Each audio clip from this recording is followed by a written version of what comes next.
Attention surfers, the heat has started. Surf fans from around the world, welcome to Surf City, USA for the 2022 Vans US Open of Surfing.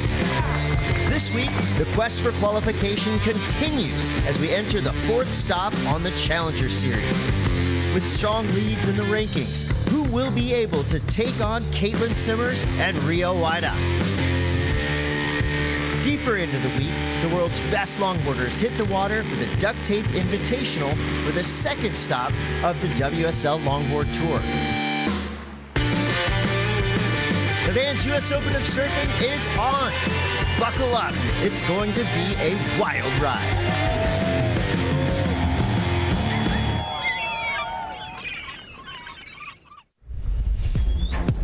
Nothing left to lose now. Everything to prove now. Long as I'm alive, I'ma fight back. My fire never cools down. I'm about to catch fire. Yeah, I'm about to catch fire. Get ready for the new me. Get ready for the new me.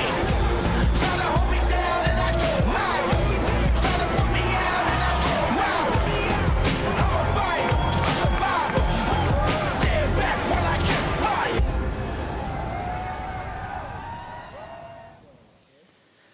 Welcome, surf fans. This is The Visit, Huntington Beach, Surf City, USA Dawn Patrol, and we are all systems go here at the Vans US Open of Surfing 2022, back in full force.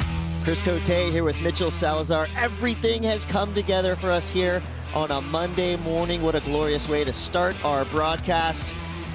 Mitchell, everything is happening. We've already had a weekend of surf behind us, but we're kicking things off here on the broadcast with a new swell. The women will be taken to the water all day long. Can't wait to see what happens today. Yeah, and some big names coming up later today, too. Caity Simmers on the last heat of the day. But how about this first one? Bronte Macaulay, CT veteran in the water. I can't wait to see all this action, Chris. Oh, it's about to be on here at Huntington Beach Pier. Well, on Saturday and Sunday, we did have some Challenger Series action in the lineup. Some of the biggest names of our sport competing. So let's take a look at what happened just a few days ago. The opening weekend of the 2022 Vans US Open of Surfing kicked off stop number 4 on the WSL Challenger Series. This is the battleground to qualify for the Elite Championship Tour. An elite international field of contenders have come to Huntington Beach to chase their dreams.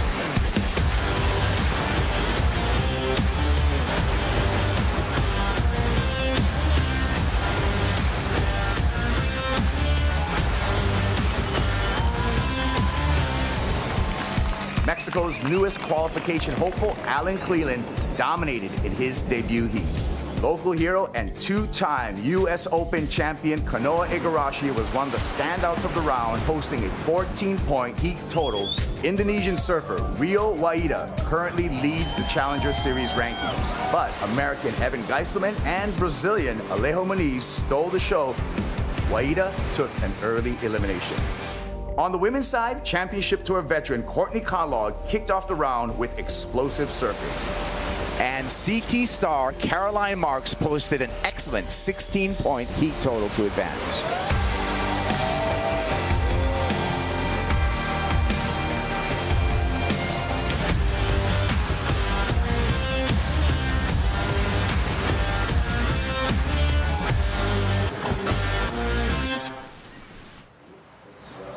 What a way to start there, Mitchell. Like I said, some of the biggest names of our sport competing over the weekend. And some of those names, unfortunately, already losing out. But what we're seeing now is the waves have already increased in size and quality.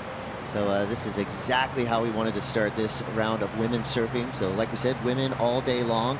And they're greeted with this fresh south swell. It's about head high, just overhead there, 70-degree water. It's going to be about 85 degrees in the air, so it's going to feel like a final Saturday here at the Vans US Open of Surfing. We're just getting started. Right, and I think the biggest thing about today, too, is that with the big increase in swell in comparison to the first 2 days of competition, what you're thinking about right now is where you're going to position yourself, especially in the first heat, Chris. For me personally, I always like to start south to north. You want to paddle out way south, but I mean, look at that. The tide's coming up. The swell is coming up. It's quite big out there this morning. And the names are big as well. Bronte Macaulay, Chelsea Tuak, Rina Matsunaga, and Nora Liotta. And I love that we have an international superheat to start our day here at the Vans US Open of Surfing. So Mitchell, this being a Challenger Series event, you're gonna have CT veterans going up against up-and-coming rookie juniors and everything in between. We've got a lot of QS grinders gonna enter the lineup today. And when you look at the lineup we have, and this was the same thing that happened throughout the entire weekend, every single heat absolutely stacked. I mean, the names speak for themselves. Bronte Macaulay, she has been a standout on the championship tour for many years now. And I'll tell you, if you look at these names we have in this first heat of the day, these are some names that could be possibly in the finals on Sunday. Absolutely. And, you know, I think what's going to be beneficial to a lot of the people that are coming from the Hawaiian Islands today, including Nora Liotta, is the amount of power that these waves have out there in the water, but also the amount of paddling that they're going to have to do. They're extremely accustomed to this kind of wave. This is going to be a great test for all of our surfers. So 29 minutes on the clock. We're going to kick this thing off with Liotta in green, and that's not how you want to start your Vans US Open of Surfing campaign. What I'm seeing now is the wind already kind of kicked up, and it's a different wind direction that I'm sure these surfers are used to. You know, we do see onshore, side-shore breezes whipping up here at Huntington Beach Pier, but right now we're seeing this kind of strange offshore, side-shore. But let's get the real report. Shannon Hughes standing by with Travis Logie. Yeah, thanks, Shannon. The waves are firing, so we're stoked and we're up and running. We're going to finish the back half of women's round 1 and then go straight into women's round 2, do the whole entire round, 8 heats, and that should get us to just before 4 p.m. today. Fantastic. And looking at the forecast for the rest of the week, what's the outlook? We've got one of the best forecasts we've ever had for this event. Very exciting. Tomorrow should be very similar to today. Lots of size. It drops slightly as we go through the week, but still tons of waves around. It's going to be an exciting week. Can't wait for it for the Vans US Open of Surfing. Back to you guys. Thank you, Shannon. Travis Logie, that smile on his face says it all. That makes his job easy when he knows we are going to be packed with swell. And, you know, I think one thing about Huntington Beach is you can always depend on this break to have something, even when there's no swell in the water. Flip side of that, when we do get a lot of swell, I mean, this place can pump, and we're seeing that right now. It's overhead. But, Mitchell, what I'm seeing right now, and it's pretty clear, there's a strong side current that it looks to be dragging our surfers towards the pier. You surf here every day. You know what this wave's all about. What are these women going to be expecting when they hit the lineup today? Well, as you said, that current's sweeping you towards the north, towards the pier bowl, and I wouldn't be surprised to see a few people do the paddle back out, do the run around, and just have to paddle back out on one of the towers that are on the southern end of here of Southside. But to me, more importantly, I think you need to really conserve your energy and be very selective with the amount of waves that you catch and how good those waves are. I think there's going to be a lot of scores, especially in those close heats, that one-turn waves are really going to matter and count. But more importantly, you need to be on those best waves in those 30 minutes that you have out there. 30 minutes seems like a long time, but when you're paddling that much, Chris, it's exhausting. Yeah, 100%. Like I said, it will be a test, and wave selection will be key. Chelsea Tuak, she is a veteran competitor. She has had huge results throughout her junior and professional career. And right there, she's exemplifying exactly what we're talking about. Just a quick ride, probably more of a positioning play than actually trying to get a big score. She's going to come in and run up the beach. And if you've competed out here, or even if you've surfed out here in Huntington, you'll know this current is no joke. I mean, you almost have to paddle out 300 yards up the beach. Yep. Even though it's, you know, it's relatively a manageable size, just maybe a foot overhead, still a lot of force in the lineup. Here we go, Matsunaga in white. So these surfers right now kind of just testing what's happening in the lineup. Mitchell, 35 minutes on the clock to start these heats. I was just about to say primarily lefts with this south swell, but quick little right-hand snap there for Liotta. So on paper, Mitchell, who are you thinking is the favorite in this heat? Well, I would have to say the experience of Bronte is what's going to get her through, but I really like the aggressiveness of Liotta on her first 2 waves. Obviously, she fell just on the bottom turn on the left, but at least she's looking at the rights. And I think a lot of people, even on the beach, haven't really looked at them and considered them something that they've seen as an option. But I think it's very viable to go right, especially because that current's going into you. And going off the lip into the wave, it's actually pretty good for the amount of spray that you're throwing, Chris. Yeah, there you see that's Chelsea Tuock, surfer representing Barbados. Doing a quick run around there, and you might be thinking, well, why is she getting out of the water? So what is this going to do for Chelsea Tuock? Well, it's going to get her better positioning, as we're seeing Matsunaga on screen. Quick snap there, so Matsunaga finds some open face to work with on her backhand. Looks like she's going to work this one all the way to the beach, so it doesn't look like we're going to see the infamous Huntington hop, at least this morning with this low tide coming up. High tide is usually where you start to see that, but I think in the past few years we've already seen surfers really clean that up. More of a serpentine path, less bouncing, going straight. Serpentine. More carving. Yeah. I'm going to use that word a lot. I like it. Hopefully. I like it. No, but I think on a day like today where there's so much size, even on a high tide, I don't think the inside shore break is going to be that much to count for.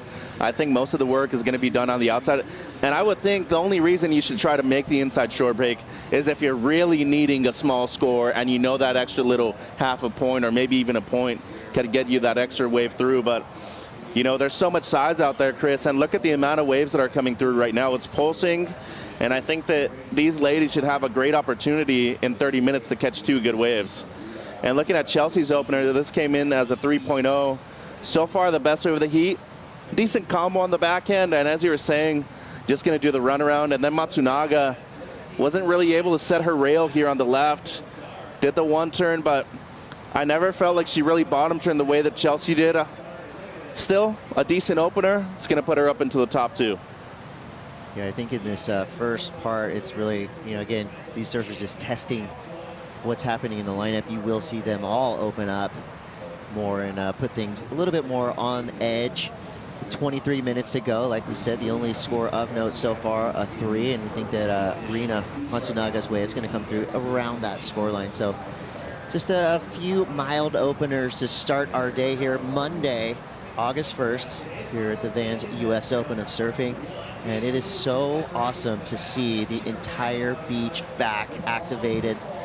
We've got skate, we've got BMX, we've got duct tape invitational, so much happening throughout the week. Trust us when we say you will be entertained in and out of the water. And if you're trying to make plans for the week, try to fit in a day at the Vans US Open of Surfing in your plans, because we are back full force. Last year was awesome, smaller footprint, really just focused on the surfing in the lineup. This year we are back full force, Vans store, the whole deal. It's all happening here. And like we had mentioned at the top of the show, swell conditions are looking favorable throughout the entire week. And we're going to see hotly contested heats from beginning to end. Mitchell, why don't you take us through these surf line conditions? Yeah, so low tide at 6:19 a.m., just over an hour ago. High tide around 1 p.m., 4.1, so not a huge difference. It's not like we're seeing extreme tides, but I think the high tide, with how big it is today, it's going to be crucial to have those mid-morning heats where you're really getting those fuller tides. And more importantly, Chris, I didn't expect this wind to be popping up early this morning. It has that little morning sickness. It's going to be really difficult to surf and pick out the best waves. And so far, I still like the strategy of Bronte, just waiting, knowing that there's going to be a quality set wave out there. You see Bronte paddling against current, and we do have 4 surfer priority at play. So basically Bronte with the P next to her name, she has her pick of waves in the lineup. Bronte Macaulay from Gracetown, Australia, daughter of the legendary Dave Macaulay. But she has definitely carved out her own path, has had some huge results on the championship tour as well as the Challenger Series. And there's a reason why Bronte is in that red jersey coming through. It's the highest seed in this heat. So what does that mean, being the high seed, being the surfer in the red? Well, obviously your ranking's higher than everybody else's in the heat too, but you got a target on your back too, Chris. Like, as you would know, having red, it's great, but at the same time, it adds a lot of pressure to yourself individually. I think Bronte's been there and done that. She's won big events before on the qualifying series, especially that event in Cabo that we were at a few years ago where her backhand was just majestic. But at a beach break, your qualities, especially Huntington, it provides the best look at your surfing, but it could also show the worst part of it. And with conditions like this today, I think what it does is it makes you so selective that you might not even be able to show your surfing. I mean, Bronte hasn't caught a wave in 10 minutes, but as I said before, I think this is something that you're only going to see by the most experienced surfers, and Bronte is one of them. These surfers, hopefully they've trained in a river, because they are absolutely up against it with that current forcing them down the line. And they will have a few selective moments to kind of sit up and assess the situation, but as you can clearly see on your screen, a lot of water moving around out there. With the tide coming up, I think that's just going to increase throughout the day. You see this giant, I mean, literally whitewater rapids going through the lineup. But the good news is we have seen some quality waves come through.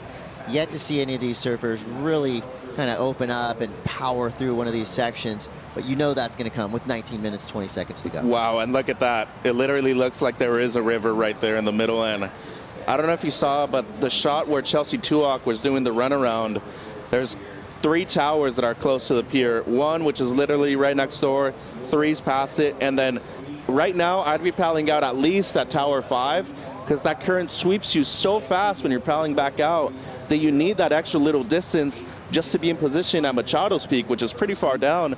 That's actually where the buoy is right now, so they're pretty close to the pier right here. We pretty much paddle out of river jetties and then here in about a minute. Here we go. Looks like Bronte Macaulay, powerful goofy footer, finds something to work with. Nice snapping turn there for Bronte. And that was a great patience, a great read of that wave. So the best turn we've seen of the morning. And Bronte, super consistent, a very smart heat surfer. And that is definitely going to be the highest score of this heat so far. Yeah, and I love it too. The first turn, especially being the only goofy footer in the water too, you're showing a different perspective to the judges as well. And looking at the replay right here, great wave selection, as you said, very patient. I love the way she drew off the bottom right there. Great snap in the pocket. Beautiful extension, and then waited patiently for the last section to stand up and just got the 1 tap at the end too, but that was smart. I love that wave from Bronte. Yeah, it looked like on the takeoff, it really kind of gave her the opportunity to get a lot of speed up and into that turn. So definitely not a safety surfed wave. She comes through with a 6-point ride. So line in the sand has been drawn by Bronte Macaulay with the highest single wave score of this heat so far. With 17.5 to go, we're going to take a quick break, but we'll be back with more action. You're watching the Vans US Open of Surfing. Stay tuned.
Thank you for being here with us. We are so excited about everyone coming to dance with our grandmother ocean, our beautiful ocean, Yahweh Wish Temet.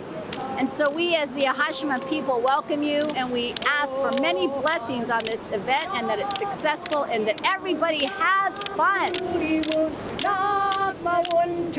Oh. Special moment right there. WSL would like to formally recognize that Huntington Beach is the traditional homelands and shared territory of the Aha Shaman and Tongva peoples. This place is known by the name Lukup and Luku Pangma in the Aha Shaman and Tongva languages. The Aha Shaman people have lived in the place we call Orange County for over 10,000 years and are still here stewarding the land alongside surfers, environmentalists, and others who care about our shared coastline, which we hope is all of you watching. We thank them for their ongoing presence and participation in this event. And of course, we always pay our respects to the elders past, present, and emerging. Thank you so much to our stewards of this land for welcoming us here, and of course the Huntington Beach local surfers who loan us their break for the next week. So here's what happened during the break. Quick look at Nora Liotta. Yeah, unfortunately, just a closeout for her, and she's going to do the runaround. It was kind of a tough wave to go on, and it seemed like it might give her a section. It unfortunately didn't, but yeah, at least she's got the info of Pedro Jovalino with her on the beach, doing the runaround with her. I mean, he's got to be in shape to do that too, Chris. It's not an easy run. Yeah, what do you as we see Bronte Macaulay there making her way out through the pier. Generally speaking, Mitchell, it's kind of a conveyor belt taking you out under the pier, but with a current and swell like this, are you seeing that being the easy path or the hard path back out? Hard path, and it's way too dangerous right now too, especially with the tide that's coming in. Personally, I just move over to the north side and just come in and do the runaround, especially when you're leading by a good margin right now. You have the 6, you'd probably need a 2 or 3 just to back that up. You can get that with one single turn, and I think there's more than enough time to get back out there and get at least one wave. But yeah, I just don't see this being a very good option because next to the pier, I haven't seen a single right that's offered enough scoring potential for her to get out of that zone right there. You're in an impact zone that's pushing you into the pier the whole time. I just consider it to be too dangerous, Chris. I'm impressed that she's already almost out of that vortex. That is a lot of paddle power to get away from the pier. You see all the water swirling around underneath that pier, and generally speaking, I mean, this is a place that people have been shooting the pier since surfing first started, but today might not be the day to test your mettle against those concrete pilings that are covered in barnacles. We've seen it nearly every year, one surfer at least getting tangled up under that pier. It can be very dangerous, like you said, Mitchell. But for Bronte Macaulay, coming from Western Australia, no problem. She's straight back out there. I'm so impressed with the paddle power of Bronte Macaulay. She's sitting on that 6. I mean, right now she's showing her veteran knowledge, not only of heat surfing, but surfing here in Huntington Beach. She's competed here many, many times in the past. So a lot of these surfers in the Challenger Series, and of course, at the CT level, have most likely competed in Huntington at least a dozen times already in their career. Yeah. Well, and you know what's a funny thing too is that they might have only just competed here at the Vans US Open either. They probably competed in other events, especially during the winter time too, where the currents are actually the complete opposite. You need to start off either on the north side or run it underneath the pier, so you end up right there at the pier bowl, and it's dragging you down south instead of south to north like it is right now. So I think that having that experience of being able to surf here in different kind of conditions and different times of the year too helps you excel in competitions like this. Absolutely. So it is going to be a beautiful summer day here, August 1st in Huntington Beach, California. We're just about 7 minutes away from 8 o'clock a.m. Pacific Standard Time. Weather report is favorable. It's going to be about 85 degrees in the air, 75 in the water. Ooh. Nearly tropical. And Bronte Macaulay feeling like she's on a surf trip here. 2 big snaps to start this wave. And I take it all back. She's not in the vortex. She's in the sweet spot. What a great looking wave. Again, maybe the best wave of this heat. So Bronte Macaulay's patience and positioning right now is put her well into the lead. Yeah, well, she shut me up. I thought that, you know, it's a mistake to even try to power back out right here. But looking at the replay, intense drop too. Beautiful snap right there, right in the pocket. Little foam climb tap for the second one. And does a little carve at the end too. So a great combo at the beginning, but the meat of the score is going to come out of that first turn, and the drop wasn't easy either, especially with that momentum going forward the whole time. Corner back and Rina Matsunaga.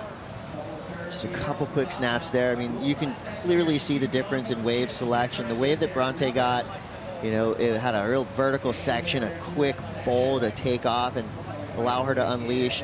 Flip side of that, Rena's wave completely flat from the very beginning, so wave selection will be critical today.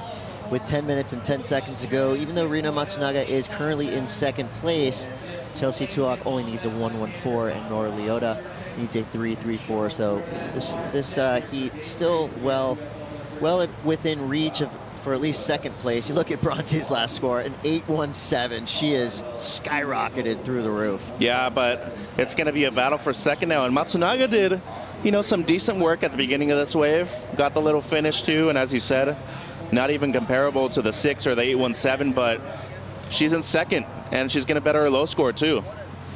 Well, the action is heating up in the lineup, and of course, the beach is starting to fill up. We're very excited to welcome brand new team member to our broadcast, an incredible journalist. Introducing AJ McCord. Welcome to the Vans US Open of Surfing, AJ. Thank you so much. I'm stoked to be here, as are so many of the people on this beach. Like you mentioned, day one of us broadcasting this event. And on this Monday morning, the beach taking some time to fill out. People still waking up, getting their coffee. I was here yesterday, and it felt like a party down here during the heats. And we're expecting that to happen throughout the week. Those who are here right now getting treated to some really great surfing. And of course, we only expect more of it as the day goes on, you guys. Thanks, AJ. We're all looking forward to working with you this week. What are you looking forward to on this Monday as we go full steam ahead in the Vans US Open of Surfing? I'm looking forward to working with all of you. This is going to be a blast. We're going to take all of our viewers around the Vans US Open. It's a festival. It's a party out here. So we're going to be showing you all of the things, not just happening in the water, but on the sand, in the park, things like that. So I'm stoked to check out some of those things as well. Awesome. Thank you so much, AJ McCord. We will hear more from AJ as the morning progresses. We turn our eyes back to the lineup. Quick look there from Nora Leota. The score does come through for Rina Matsunaga, a 2.97, so she pairs that with her 3.5 for a decent 6.47 total. But if you look right above her, Bronte Macaulay with a 14.17. That is a heat total I suspect will get you through 90% of your heats here at the Vans US Open. Absolutely, and I think the only higher score than the 8.17 was yesterday. Caroline Marks had an 8.67. Great two-turn combo on the outside, and I could definitely see it yesterday afternoon start to pick up, but it wasn't nearly even half the size that it is today. And Bronte's done well in this heat. She's only had to catch 2 waves to get that lead too, which makes things even more exceptional. But you know what I'm seeing so far is that both Leota and Chelsea have struggled to catch a decent wave so far. Tuak has the 3.0, but remember, she was a former CT surfer, has a lot of experience competing here on both one-on-one heats and in 4-person heats. So I'm a little bit surprised that she hasn't got anything better on the board, but there's still 7 minutes on the clock, Chris. Yeah, I'm right there with you. Chelsea Tuak has been a standout since she first jumped onto the scene around 13, 14 years old, had a stellar junior career, did really well on the qualifying series, made her way up to the championship tour, and you know she wants to fight her way back onto the CT as we see Leota now surfing in the green jersey. And just not the finish she wanted. And Nora Leota right now just sitting on a 0.8 and a 0.6. You know, you can expect nerves in the first heat of the day in any competition, but especially when you're on this grand stage here at the Vans US Open. You just know that the world is watching. But the good news for Nora is she still has time, 6:20 to go, to make her way back into the lineup. It really only takes, you know, if you look at the scoreline right now, if you want to get yourself into second, it's just going to be that one good wave at this point.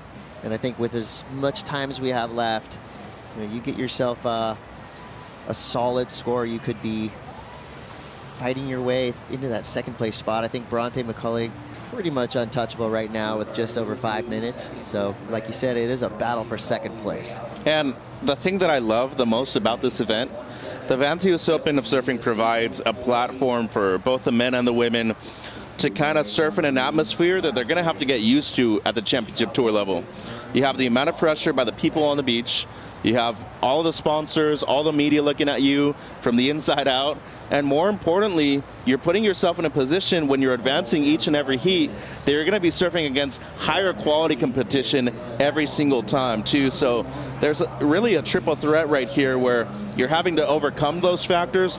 And if you're able to do so, I think I have to say it, Chris, you're going to be able to compete anywhere else in the world. Yeah, you know, the luxury of being on the championship tour is more often than not you've got man-on-man heats, you know, surfer on surfer, 2 surfers in the lineup. You know, you're going to be going against Stephanie Gilmore, Caroline Marks, but here at the Vans US Open, you could be going against Stephanie Gilmore, Caroline Marks, and Bronte Macaulay all in one heat. Yep. As you take a look back at how this heat has transpired so far, it's been all Bronte Macaulay. Yeah, started off with the 6 there, the great combo, and then this, the best score of the heat so far, the 817. Beautiful first turn right there. Love the bottom turn, top turn combos. And her wave selection has been on point, Chris. And then the battle for second place between Tuak, Matsunaga, and Leota still unwinding right now. And it looks like Bronte having a look there. She is in second priority, so of course we always have the best judges in the business, and that includes our priority judges who are going to have their work cut out for them throughout the day with 4 surfers in the lineup. As you saw right there, even that little paddle strips Bronte of her second place priority. She drops to 4th. Now we see Tuak. Sizable chunk of wave, but that one just runs away from her, and that might have been a blessing because she was going to wind up right in those pilings. Now we see Matsunaga able to activate her powers on her backhand. She's got to ride out clean. She does not. This is a wave. Huntington Beach will be a challenge for a lot of these surfers to finish because you're almost landing uphill like we just saw from Matsunaga. A relatively easy finishing position for her, but the wave just went right past her and she's unable to complete. Yeah, and you saw right there too that the energy was moving her forward the whole time and the right was coming towards her. It's hard to control that impact when 2 waves are kind of merging together. And I think especially with the low tide like this, you really need to stay as low and compressed as you possibly can coming out of those turns. There's Bronte Macaulay in the lead 3 minutes and 15 seconds ago. Mitchell, you talked about all the factors that go into competing here in Huntington Beach. You do have the ultimate peanut gallery about 50 feet above you, the Huntington Beach Pier, infamous, and, you know, in a positive way as well, for fans lining the railing. And there will be heckling, but there will also be a lot of cheering. So the heckles will be minimal, the cheering will be maximum. And we will probably see, I would say, upwards of 20 to 30,000 rabid surf fans on the beach, all eyes on the water.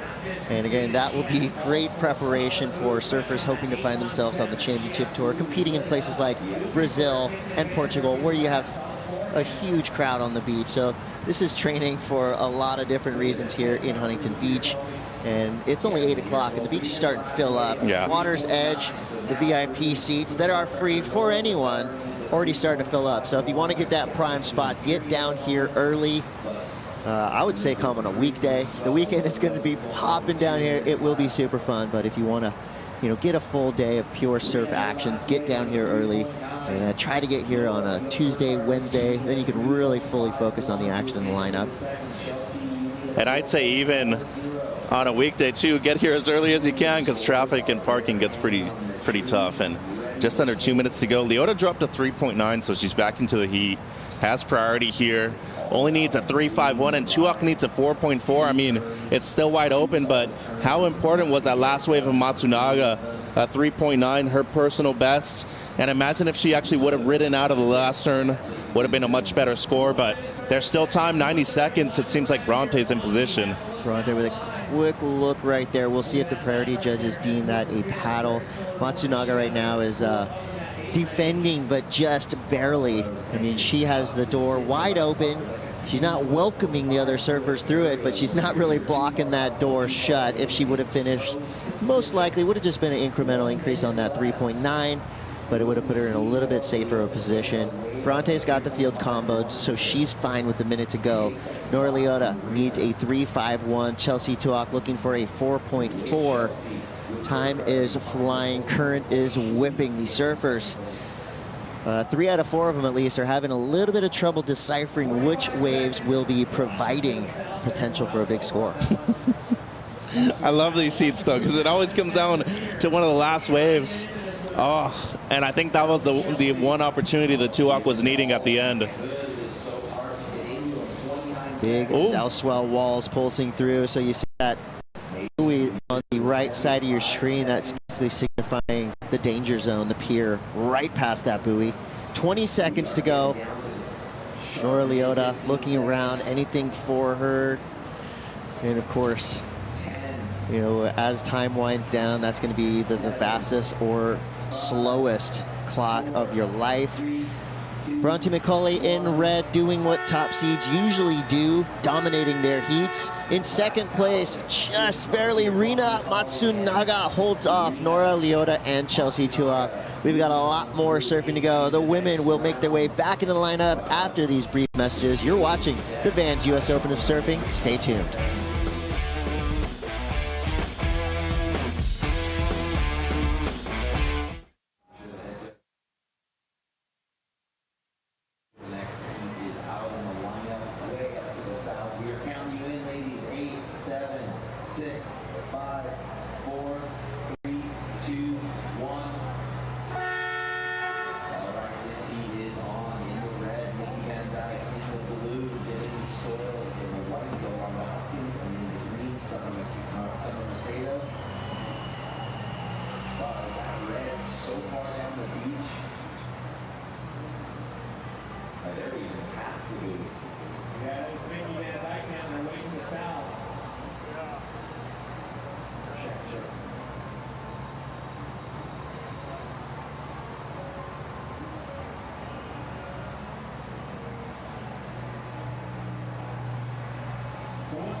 Welcome back to the 2022 Vans US Open of Surfing. You could call it the Vans US Open of everything. We've got skate, BMX, longboard, activations up and down this beach. This is your official invitation if you're anywhere near the area, or just hop on a flight. Summer's in full swing here in Huntington. Come on down for a week of fun. Let's look at round of 64 Heat 10 surfing superstars entering the lineup. We've got Nikki Van Dyke, Dimity Stoyle, Yolanda Hopkins, and Summer Macedo. Australia, Portugal, and Brazil represented in this heat. And as always, Chris Cote here with Mitchell Salazar. I'm just going to throw it right out there. Who is the favorite in this heat? You know what? I'm actually going to go with Yolanda Hopkins just because I've seen her compete in good-sized waves before. She charges. She likes to go for big sections. But obviously, I think the experience of Nikki Van Dyke, somebody who's won a CT event in the past, is going to make her go a long way. But I actually think this is a great heat. Summer Macedo from Maui, but represents Brazil now. Great surfer as well. Most of them surf better on rights than on lefts. But I think all of them have grown up surfing beach breaks, which is going to make this a little bit less difficult today, Chris. Yeah, I'm looking at the lineup, and there is a lot to unpack with every set that comes through. And it looks like a rare right. That was an against the grain weird wave. Dylan Graves would have been stoked on that wave because it looked like an oddity in the lineup. That was Dimity Stoyle, aka DJ Shimmy Disco. Love seeing Dimity back in a jersey. You know, she almost seemed like she was going for an early retirement and just was going to lean on her DJ and dance skills, but no, she is among the world's best and will definitely put on a show for us if given the opportunity. So currently we're looking at a strong current, onshore wind, and a lot of swell. When you have south swell pulsing through the lineup, you're going to see, you know, your fair share of closeouts. But as we saw in that last heat, plenty of opportunity. Bronte Macaulay with a 14.17, a massive heat total. So I would hope that the surfers in this heat did their 35-minute homework watching what transpired in the last heat. And I feel like you're going to be leaning on these left-handers. And that right there, that's a good illustration of a wave you don't want. You know, that really ran off down the line, kind of a slow, weird closeout crumble. But when the sets roll through, Bronte Macaulay found some really powerful little pocket lefts. So if I'm a surfer in this heat, I'm looking for one of those powerful lefts that scream towards the pier. And Dimity Stoyle, we know how good she is on her forehand and backhand as a veteran competitor. Look forward to Dimity being able to unleash on one of these waves. And that right there was 8 waves in one, multiple steps. It's like a mini Shipsterns Bluff out there. Wild looking waves. Yeah, and I think just going back to Dimity, I was one of the people that was actually really bummed to hear when she wasn't going to compete anymore. I think it's a great opportunity for people to really see that there's other parts of their life that they can explore and they can excel at, but she's so talented. She has a great style. I love the way she serves. It was almost depressing to me to not be able to see her on quality waves now that the Challenger Series is going to different areas of the world and exploring better waves. So now that she's back here, I think it's really good. And looking at the replay here of the opener of Nikki Van Dijk, decent little turn right there.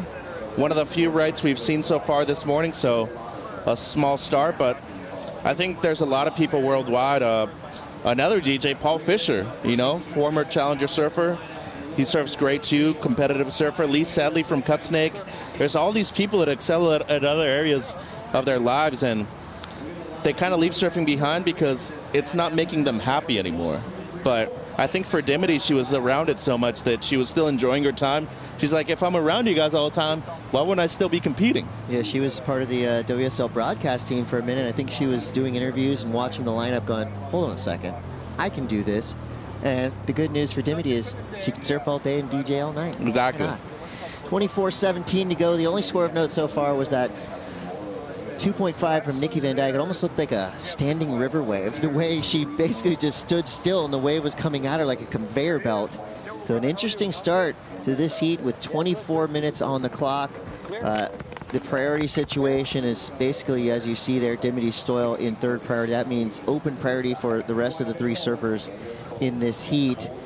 Now your surfer in white, Yolanda Hopkins, as you had alluded to earlier, Mitchell, she is a threatening competitor anytime she paddles out. We've seen her in ISA events of the past really shining. We've seen her on the Challenger Series. She's taking down some huge names. I would not be surprised if Yolanda Hopkins surfs her way all the way through the weekend. She's super powerful, consistent, you know, coming from Portugal, no doubt accustomed to open ocean style waves with plenty of water moving around. So keep Yolanda Hopkins on your list of favorites. You know, I would say part of the underground contingent that always seems to come through. You think of past winners, past finalists here at the Vans US Open of Surfing, and you're going to see a lot of names that, you know, maybe you haven't heard a lot of rise to the top. And this is really where a lot of these surfers cement their name as potential championship tour threats. Yeah, and Yolanda actually made the Olympics last year too. That's right. So she's got a lot of experience under her belt. And right here, Dimity Stoyle, quick snap on her backhand. Could have something good to work with here on the inside. Just kind of fighting against the elements there, but a nicely surfed wave. I would say that's about 60% for Dimity, just getting a score to stick on that scoreboard. So with that opening snap, I think she's going to be eclipsing the current high score of a 2.5 set by Nikki Van Dijk. Yolanda Hopkins now finds something to work with. Summer Macedo on her backhand. So Summer Macedo is a name we've heard a lot over the past few years. She has, you know, again, been one of those surfers, CT, Challenger Series. She's been around the world and back and wants nothing more than to get herself back on that dream tour. She's got all the talent. She just needs the results. Yeah, and I think she's needed the waves too. There's been particular events in the past where she's really had to go to smaller events just to qualify for the Challenger Series, and those kind of waves haven't really been in her favor. Here right now, this is a wave where I'd be thinking, okay, she's one of the favorites not only to make it through, but to make it at least into the quarters of the event too. But you saw right there, that is something in Southern California we call the Stingray Shuffle. And trust us when we say running in full speed or running in or out through the whitewater on the inside, it's dangerous at this time of year. Stingrays will nail you, and I think you just saw the look back from Summer Macedo. It was subtle, but she may have stepped on, you know, you step on something slimy it's sketchy. And you saw her start to shuffle her feet quickly. That's the Stingray shuffle. So pro tip, if you're surfing anywhere from Santa Cruz to the Southern California border during the summer, shuffle your feet. Getting blasted by a stingray is about the last thing you want to happen, especially during a heat. If it does happen, go to the lifeguard or stick your foot in about as hot of water as you can handle. And I don't even want to say the S word because I don't want to even bring that out. I've gotten hit twice in my life before. It's not fun, is it? Not at all. Looking at the replay here of Dimity, great first turn. Love the way she drew off the bottom right there. Carves it back, and I thought this last turn was extremely important to a good score. It's going to be up there with the best of the heat, and then Summer on the backhand too. Great first carve right there, and executes super well just under the lip to get right there, and also going to get a very good opening wave. So I think with 20 minutes to go, Nikki, Dimity, and Summer are going to have a decent score, at least in their top two. But more importantly, they're going to get that little break and be able to analyze the conditions from the beach perspective after being out there for the first 10 minutes of the heat. You know, we're so used to seeing just heats that are packed with talent like this. You can't understate how good all these surfers in this draw are. You know, throughout the day, we are going to see round of 64 action. We're going to finish this round off, and then we're going to go straight into round of 32 and complete that through the day. So your winning surfer of the 2022 Vans US Open of Surfing most likely will be competing today. Yep. And every heat that you see coming down the line will have so much talent in it. There is no easy heat, even in these early rounds. Remember, we did see action over the weekend, and the highlights are available at worldsurfleague.com. You can check out the big names that advanced through and the big names that were lost. So, you know, when you have surfers like Rio Waida and, you know, Baron Mamiya losing out on the first 2 days of competition, you know this field is absolutely stacked. Probably the toughest field of any event of the entire year, CT or Challenger Series. Yep. This is the toughest field any of these surfers will be going up against. And everybody wants to win, too. Everybody wants to win here, be the spectacle, be the main event, and participate in not only the biggest event in the world, the biggest surf festival in the world. I also think with all the eyes on you, it opens up to different perspectives of what people can do outside of surfing, too. Absolutely.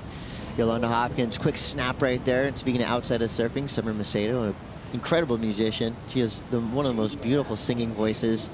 You get her and a ukulele, and you will be entertained. And you can follow her on Instagram if you want to see more of Summer Macedo's out of the water talents. 18 minutes to go here. Yolanda Hopkins making her way to the beach to do the runaround, which I'm sure we're going to see all day long with so much current and swell in the lineup. So that just basically saves time, it saves energy, and allows you to get back into the takeoff zone a little bit more quickly than you would if you paddled. Here is your Pacifico fan voting picks. 64% of surf fans out there think that Nikki Van Dyke is going to get the win. You got 12% for Yolanda Hopkins. Dimity Stoyle, surprisingly, the fans, come on people, do your research. Dimity Stoyle's better than 9%. 15% going with Summer Macedo, and I like that these numbers will be changing throughout the week as you start to see surfers gain momentum, get a roll going. If I could vote right now, what the heck, I'm throwing a vote for Dimity Stoyle. Maybe just bump that up to 10%. It's the DJ in you, isn't it, Chris?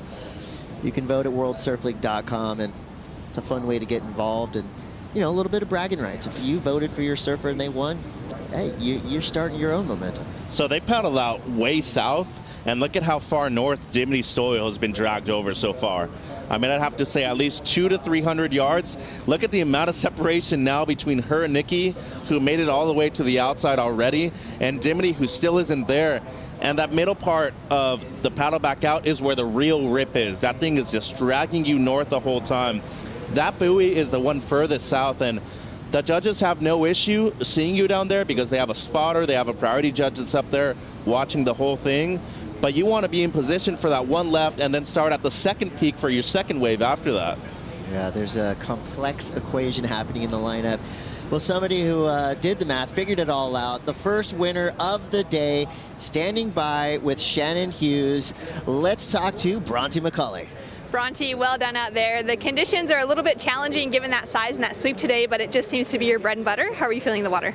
Yeah, it was really hard. Like, I think low tide was at 6:30, so it's just so straight, and definitely wasn't my bread and butter with the pier and the sweep, and yeah, it was pretty scary actually. I'm not really used to surfing with piers, so yeah, I definitely wouldn't shoot the pier, that's for sure, but it was just a lot of current, and it was hard work. I was happy to get through.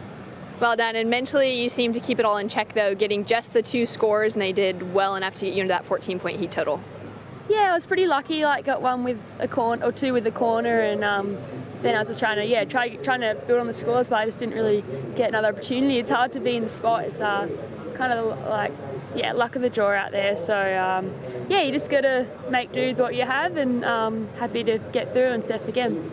And I've seen your dad Dave got the call up to be here coaching you. How does it feel to have him behind you? It's so good. Yeah, my dad's the best. Love traveling with him. We've got some really good friends in San Clemente, so we usually stay down there every year, and yeah, the girls from our friends, they're all on the beach today, so it was pretty cool coming in, seeing them, and having Dad here. Yeah, it's pretty fun in America. I really enjoy it. Well, welcome back, and we'll see you the next round. Thanks, Shannon. Thanks so much. So even the best will attest to how difficult it is sometimes when there's south swell pushing you under that pier. It can be a menacing apparatus to try to stay away from, or, you know, as we see every single year, sometimes you have no other choice but to either surf through the pier, around it. You know, I think one of the most famous pier shoots done by Jadson Andre a few years ago, I saw that on World Surf League's Instagram, where he was going about 80 miles an hour straight into the pier, launched through a barrel, shot the pier, did 4 or 5 more turns after that. So we will see some pier shooting, and that's been happening since day 1 here in Huntington Beach, California. We got 14 minutes. Nikki Van Dijk in the lead for now. Can she fend off the rest of the field? Stay tuned to find out. You're watching the Vans US Open of Surfing.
Second place, a 9th place, and here the Vans US Open is the 4th of 7 Challenger Series events. What do you think, Mitch? Is Nikki Van Dijk on a roll to make her way back to the championship tour for 2023? I believe so. I mean, number 3 in the rankings.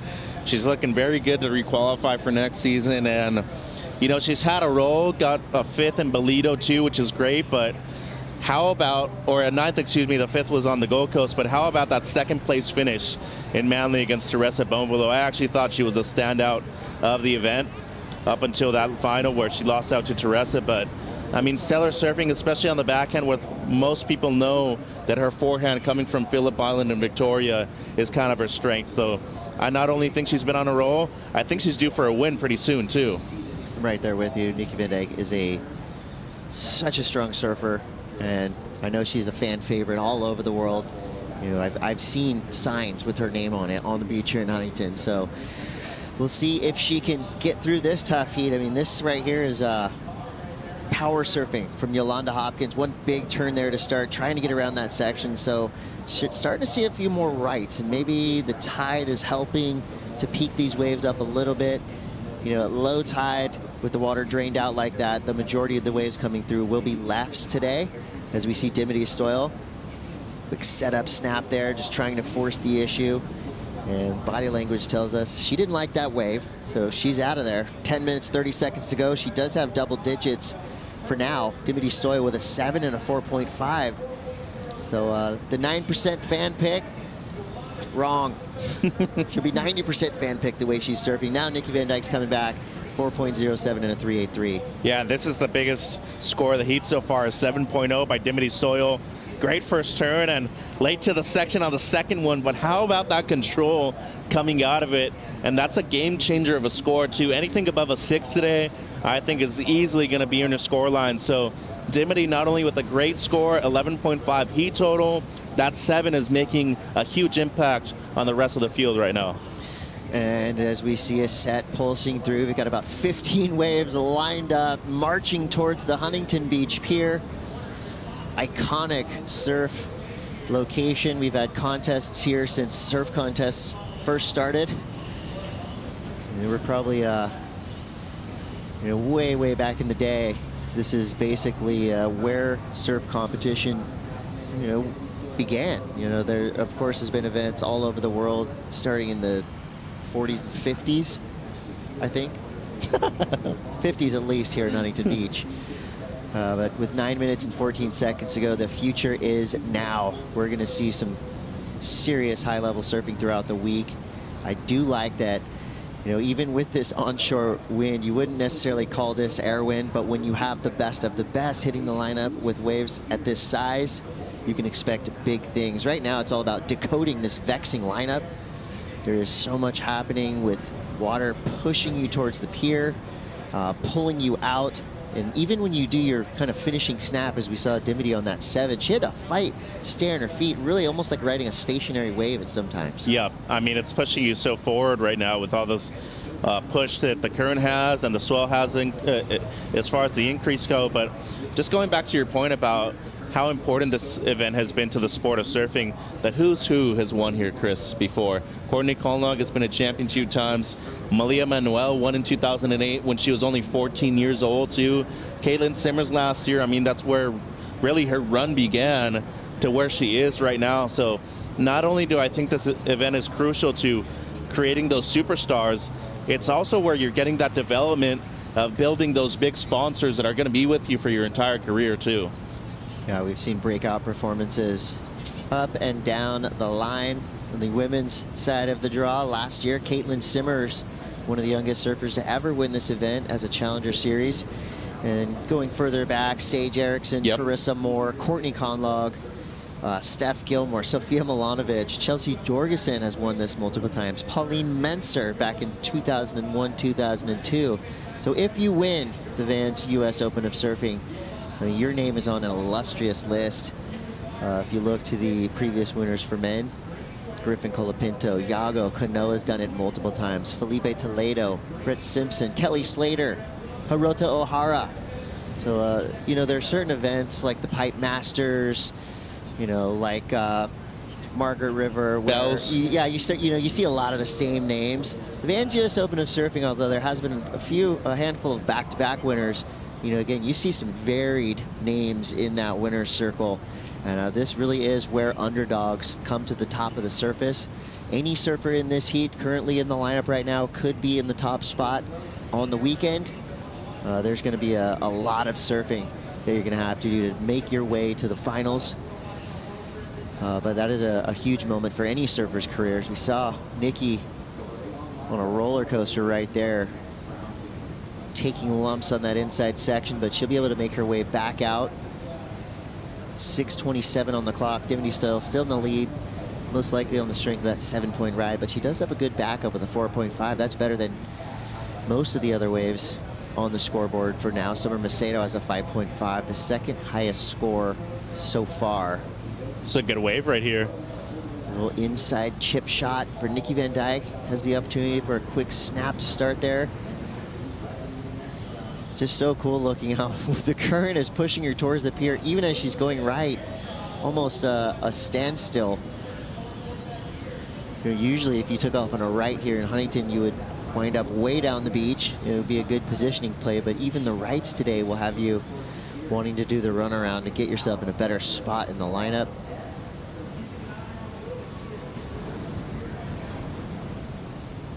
So far, Summer has the 5.5, and that was the first wave she caught in this heat. 5 minutes and 30 to go. She's been very patient, been very methodical in the kind of wave that she wants to catch, knowing that she got the 5.5 on a 2-turn combo on the backhand. But I'm just looking at the scores right now. It's really that 7.0 of Dimity Stoyle that is making things very difficult for everybody else right now, because everybody has something at least in the 4s, right? Yeah. But if you look at that 5.5 from Summer Macedo, she gets something close to the 5 or even a 6. Somebody else is going to need close to a 7 just to get up into the top 2 again. Yeah, and Summer got this wave with priority. She's having a bit of a scrunchy malfunction right now, but she's going to make her way back into the beach and tighten things up there. I like that snap from Macedo, and it was kind of a double threat on that wave. She was able to hold off Yolanda Hopkins, who arguably had a better position in terms of opportunity on that wave. But for Macedo, not only did she hold off Yolanda, but she definitely got herself a much better backup score. Takes a quick look at the watch. She's got 4.5 to go. So she's trying to get rid of a .23. Oh, geez. Wipe out of the day so far. Shimmy Disco got shimmy discoed right off her board by that wave. It was Dimity Stoyle, and this is Nikki Van Dijk replay. This is an important wave, too. Couple of searing carves on the forehand. I didn't really like this part of the wave.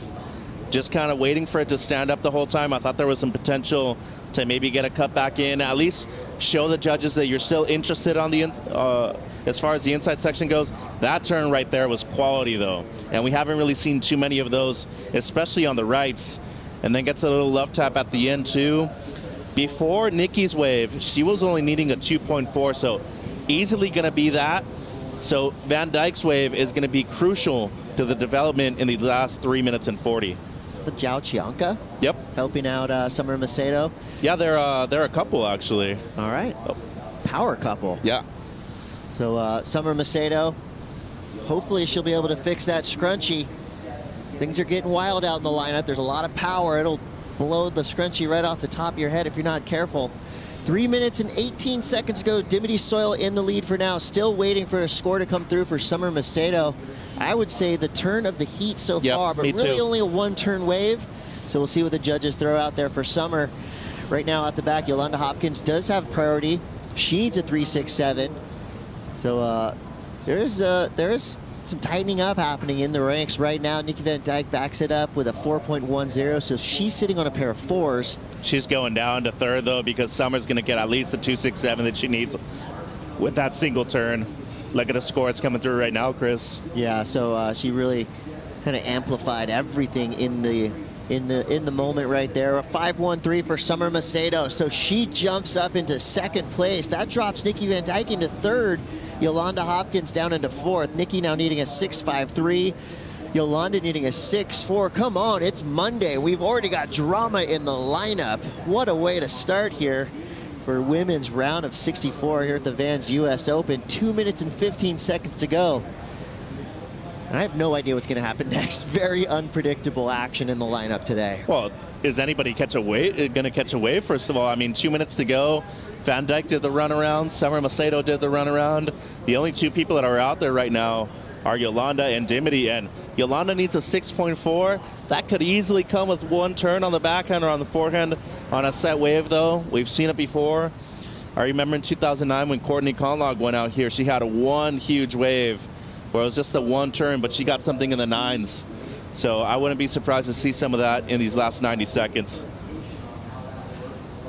Wow, and a 6.53. I mean, that would be basically the second best wave of this heat. So she would need something of substance to give her an opportunity. We know she's such a great surfer and generally super consistent, but I mean, I would say the waves and the kind of conditions that we have with the tide, with the current, the wind and everything, that is really kind of becoming the great equalizer. You can come through as the top seed, but if you don't get yourself in the right position and stay there, which is really the challenge right now, you could find yourself in 3rd or 4th place real quick, and that would be a tough hill to climb. I mean, it's going to be really tough to manufacture a score when needed. You're really going to have to wait for the right wave to come through. Yolanda Hopkins on screen there showing the force needed to stay in the takeoff zone that you want. She does have priority, so she'll be unmessed with as she paddles for a wave. Oh, did Dimity lose her board on that wipeout? Like I said, unpredictable. Nikki gets a wave. Was it a 6.53? Little concern on her face. I would think that if she did get a score of note, she would be a little bit more excited. Well, she did look towards the beach. Maybe somebody that's caddying for her, like, is it or is it not? The first turn just under lip didn't really connect the way she wanted to. The second one a bit better. But just looking at the 7 and the 5s that Summer has, don't think it's going to be nearly close. So it's going to be Stoyle and Macedo moving through. Huge, huge result right here for both Dimity Stoyle and the young Summer Macedo. Man, and it's only Monday. We're losing global superstars. They're dropping like flies. Nikki Van Dyke out of contention along with Yolanda Hopkins. We have so much more surfing to come.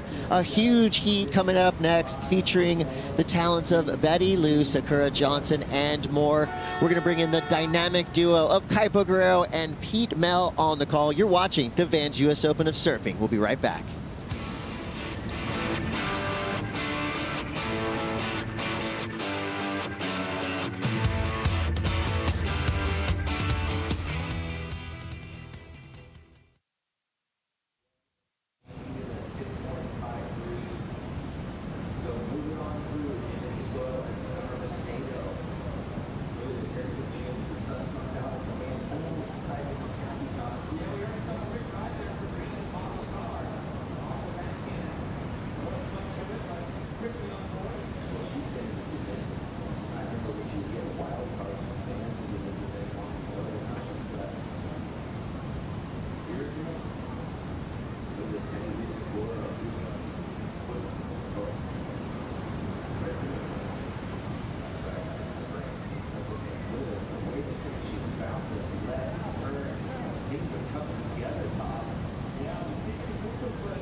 Welcome back to the Vans US Open of Surfing, Surf City, USA, Huntington Beach, and the beautiful pier.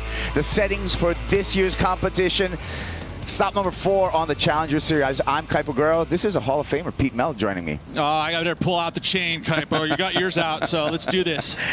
So good to have you, Pete. And we have an exciting competition right now. We've already had 2 days of competition over the weekend, and we have a week-long of festivals. Right now, we're in the round of 64, heat number 11 for the women, and we have another exciting heat on tap for you. Betty Lou Sakura Johnson is out there along with Sawyer Lindblad, Arena Rodriguez Vargas, and Maud Lecar. So international field out in the water. Hawaii, USA, Peru, and France all represented. Guess what? The waves arrived as well, Kaipo. We have Frank the Tank showed up. You know, we've got a hurricane season and our first real storm that's actually affected the lineups here in Southern California. And it's truly amazing because today is much bigger than we saw for the last couple days. And I'm excited. Yeah, I as well. Yeah, and it's always good when we get to surf here. Let's check out a couple of replays. This happened during the break. Peter, Betty Lou Sakura Johnson. was able to get online with Ross Williams, coach of Betty Lou, this morning, talking about how excited she was about all the power in the water, and she is going to showcase that power out in the lineup, and she's doing that already, finding an open face wave. We haven't seen a lot of open face this morning, and Betty Lou was able to find it right next to the pier. Also picking up a wave here was blue Sawyer Lindblad, the youngster out of San Clemente. Just the one maneuver there, up and over the lip. Good start for her. But Betty Lou seemed like she got the best of the exchange. Yeah, we'll be waiting for that number for Betty Lou Sakura Johnson as well as Sawyer Lindblad. Looks like Maud Lacar got a couple of scores on the board. You can see that 2.4 on the graphic. That is actually a combination of 2 waves. She had a 2.17 and then just a fractional score to follow up. So the pace is being set right now in this heat. And really, what I feel is Betty Lou Sakura Johnson will be setting the bar as far as scores. I would say so. Sitting at number 6 in the rankings right now on the Challenger Series, just outside of the cut line, needs to make that top 5 in order to make it back onto the championship tour. So, you know, she has a couple results this season already. Has a 3rd at the Goldie, right? So a quarterfinal in Bolito. But I think this is a perfect event for her to, you know, establish her position in that top 5. Yeah, and let's quantify that. What we want at the end of this Challenger Series, our top 5 women at the year-end rankings will earn their ticket to the 2023 Championship Tour, and that's the goal for all these surfers. Absolutely. I mean, and Betty Lou was able to get there last year, didn't make it through the cut line at the last event at the Margaret River Pro. So again, this is really where her focus is now, absolutely, here on this Challenger Series and making it into that top 5. Taking a look here at Sawyer Lindblad on the paddle back out. We're still waiting for opening score for Lindblad, coming from a very talented surfing family. Her brother Taj rips as well. Yeah, and you think about all of the piers from San Clemente right now. One of probably the surf towns in the world that is producing a very high class of surfers, both men and women. So she is part of that class, and I think that every surf that she does down there in San Clemente is going to be filled with great surfers, and that peer group is going to push each other. They're going to up that level of surfing to a point where we see her, you know, she was able to do it on the Challenger Series in the big events. It was able to get into the, I think it was a semifinal at the Roxy Pro last year. Correct. She didn't get a bit into the championship tour, but she's right there. And again, this is an event I feel like she could do well, being that she's probably sleeping in her home bed at home, you know, kind of a home turf advantage. Yeah, and she has the early advantage in this heat. A 6.23 checks in for Lindblad, a 6.17 for Betty Lou Sakura Johnson. So off to the races for those 2 surfers, and putting already some pressure to Maud Lacar and Arena Rodriguez Vargas. And I mentioned earlier that I thought Betty Lou got the better of that exchange. Judges thought otherwise, just by, you know, tenths of a point. But, you know, again, so I guess the size of the wave, the commitment in the lip for one big maneuver rather than a couple snaps is going to be something that the judges are going to look at throughout today. Yeah, we got some jumbled water with some new swell out in the ocean right now, in the Pacific Ocean, Pete. Looks like we got some disturbances south of us, creating this swell that is welcomed right now, but it seems that the lineup still needs to find its way and clean its way out with this new swell. Yeah, and there's still a little left over southern hemi swell. It's very small. This is taken over. This is a hurricane surf. It's different than what you would have from a normal southern hemisphere. It's closer to us, so the interval's shorter.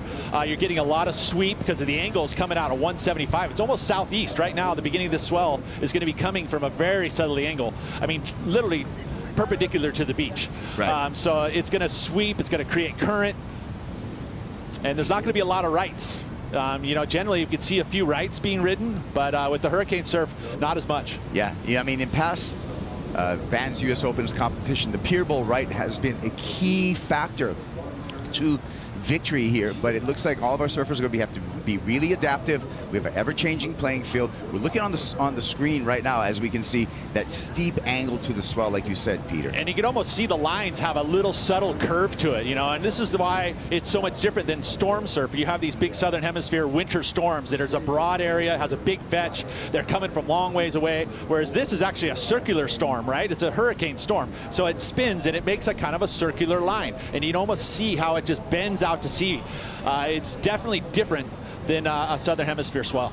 And you can also see the sweep with Vargas taking off on that last wave, and you can see she got swept all the way nearly into the pier after just one turn. So there is a lot of current for the surfers to contend with. One tip I would give any surfer who's going to be battling this current today: if you want to make any movements from the northern region towards the south, you got to get outside the current line. You're going to have to move out a good 20, 30 yards outside of that current line, and you can actually start to make some headway. But if you're trying to do it against the current, you're just going to stay there. You're going to waste energy. You're not going to move. You got to move outside of that current line, move up the beach if you're going to get any kind of distance up the beach at all, or down the beach, I guess it's because it's south. Here we go. Belu Sakura Johnson finds a right. This one's going to go against the grain, and you can see that wave almost going backwards with that sweep. She does get a snap in, and she will have a backup to that 6.17 opener. Yeah, and she seems like she's looking for that open face, which again, I think is a good idea. But from the virtue of that first exchange, a big set wave, one big hit on a solid set wave, which I know she can do, is going to be a better effort for her rather than trying to find these little smaller inside ones. Belu Sakura Johnson from Haleiwa on the island of Oahu in the Hawaiian island chain. Already, as a teenager, already touted as the queen of Haleiwa.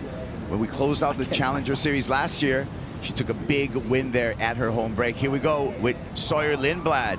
Couple of turns there for the young surfer out of San Clemente, and she is going to back up her 6.23. So our two front runners already getting their backup waves. Yeah, it's important too. I think that if you're able to get two solid scores right out of the gates, it's important, and again, we're going to see surfers try and do the runaround, which again is going to be a physical, big part of the physicality of happening in this heat, running up this beach. You're going to be definitely feeling it after today's.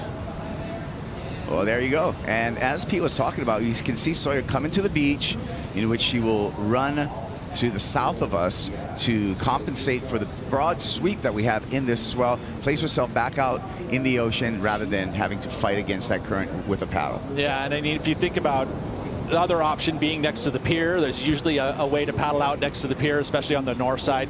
There is a bit of a hole right there. You can paddle against that current, but then you have to fight the current outside. My option is get outside of that current line or do the runaround, which we're seeing like this. I like what I'm seeing right here. Here's a replay of Sawyer's last. Gets in the lip for the first turn, and a second one, gets a little release out of the fins. That's going to be another good number for Sawyer. She's going to probably take the lead here. It's not much to get that lead, a 2.87, so you'd think Sawyer's, and then ton of time. A nice light run up there. Don't use too much energy. All right, well, 19 minutes and 15 seconds score comes in for Sawyer Lindblad, and it is a hefty one, a 6.43, and she takes a commanding lead over the field, Peter. Attack in the lip, right? That's where she was able to do her maneuvers. They weren't out the face with the little carving snaps. Those are easier. If you get in the lip, judges will take note of that, and your scores will be heightened for it. All right, well, very consistent out here with waves coming through, but let's take it to the beach with Shannon Hughes. She's with the winner of the last heat, Dimity Stoyle. Dimity, a great win for you, but the end of that heat was pretty sketchy. How are you feeling coming out of the water, and can you just share with us what happened? Yeah, that was crazy. I just got completely washed into the pier. That last right-hander I took, I thought I was just going to, I was already getting swept pretty close to the pier, so I was trying to go in. I was trying to just catch a right, do one turn, and then ride it in. And I was paddling into the right, and there's so much current moving up the face. It kind of held me in the lip. I was about half a second off making the drop, and then the wave held me under for so long that it washed me into the pylons. And when I came up, I was wrapped in around the pole, and there was another big set like right about to land on my head. So my board got smashed on that, so I had to rip my leash off, and then I just dove under as deep as I could and tried not to hit another pole. But yeah, I hit one of the poles coming up, and I was like, oh my God, I just got so much current. I just tried to swim out to the other side, and then I was just getting pulled out to sea. So not an ideal finish, but lucky I got two good waves before that happened, I guess. Yeah, talk to me about those waves earlier in the heat. I was just really lucky, to be honest. It's like kind of it's very luck of where you are in the lineup. There's a lot of water moving, and this is not typical Huntington Beach conditions. So I guess I was just really lucky, and yeah, I don't know. Hopefully it drops off a little bit and makes more rippable for us. But I'm stoked to make it. Well, we're glad to see you through in one piece as well as with a good result. And coming off of a 9th place finish at the Bolito Pro, it feels like you're finally gaining some momentum in the Challenger Series. How's your mindset coming into the U.S. Open? Yeah, well, I've had a pretty shocking start, really. To lose first heat at Snapper at my home break was, that really stung. So then I didn't do so great, and then I've just finally made some heats in Bolito. So if I can make a few more heats here, that'd be amazing. I'm just here to have fun and try and surf, surf well and put some good scores in, try and do some good turns, and yeah, that's all I'm thinking about, really. I'll try and rip, but it's hard today. Well, you definitely were ripping out there. Thanks for sharing with us, and we're so glad you're in one piece. Thank you. So excited for the next round. Back to you guys. Wow, there's a lot to unpack from that interview here. Yeah, I mean, it sounds like survival conditions out there for Dimity Stoyle. And we talked about the sweep, we talked about the current, we didn't talk about the hazard that Huntington Beach Pier can provide with those pilings, because those things are... Yeah, they're not moving. They're not moving anywhere. They're not moving anywhere, right? And they've got these, there's muscles all over the bases of those things, so they're just basically razor blades. If you look at it, those big clumps are all just little shells that are going to want to either, cut your cord, slice your body. So yeah, definitely danger out there. Here we go. Arena Rodriguez Vargas, currently in 3rd in this heat, looking for a 6.43 to move into 2nd and advancing position. She gets a hit off the top and now is going to take the ride in, and looks like she's setting herself up for a run around. She's been able to do well in her region. She had a runner-up finish at the Playa Grande with the Rip Curl Pro Playa Grande. She finished 2nd to, I believe, Teresa Bombalot. Or no, sorry, I take that back. But one move there. The white and green jerseys are going to be basically the new crew coming into it. So they're going to be the youngsters that are the lower seeds up against, obviously, the top seeds being in red and then blue. Maud Lacar representing France. No open face for Maud, as she has to just punch out and continue to search for a quality wave. Maud actually ended up 2nd to Teresa Bombalot in the European region there. So she has had some success this season in the regional tour. Of course, the way it's set up now regionally, it's much different than it's been in the past, where you qualify through your region. So you're putting a lot more time in home, and actually puts a lot more emphasis on those regional events than it has in the past. So you got to qualify. I think for the women, there's 8 Europeans that'll get on to the Challenger Series, which is where we're at now. And then that next step, the next cut, is that top 5. Yeah. But it's important for Maud to be able to do well in these events. She hasn't been able to surf in the Challenger Series a lot this season. So I mean, she did surf in one event in Bolito and then didn't do so well there. So this is an opportunity. Well, what Maud needs to do is kind of channel that energy that came to her in 2017 when she was a wild card here. This used to be a championship tour event back then for the women. She surfed her way to a 9th place finish, which was a really decent showing as a wild card. So she wants to kind of get back into that rhythm. She made the decision, remember, she started paddling back out, Pete, but then she just made the decision to kind of hightail it out of there. She saw a set coming, come to the beach, do the run around, and play the game with the current. Well, and if anybody watched what happened to Dimity Stoyle, I would imagine that will probably play into your head quite a bit. You don't really want to have yourself paddling through the pier. It is dangerous. It's moving. The sweep is moving so quickly through it that making adjustments inside of the pilings like that, it's very difficult. Well, we're going to take a break. We're about halfway through this heat, but we're going to be back with more action from Huntington Beach. This is the Vans U.S. Open of Surfing.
Welcome back to Huntington Beach. This is the Vans U.S. Open of Surfing.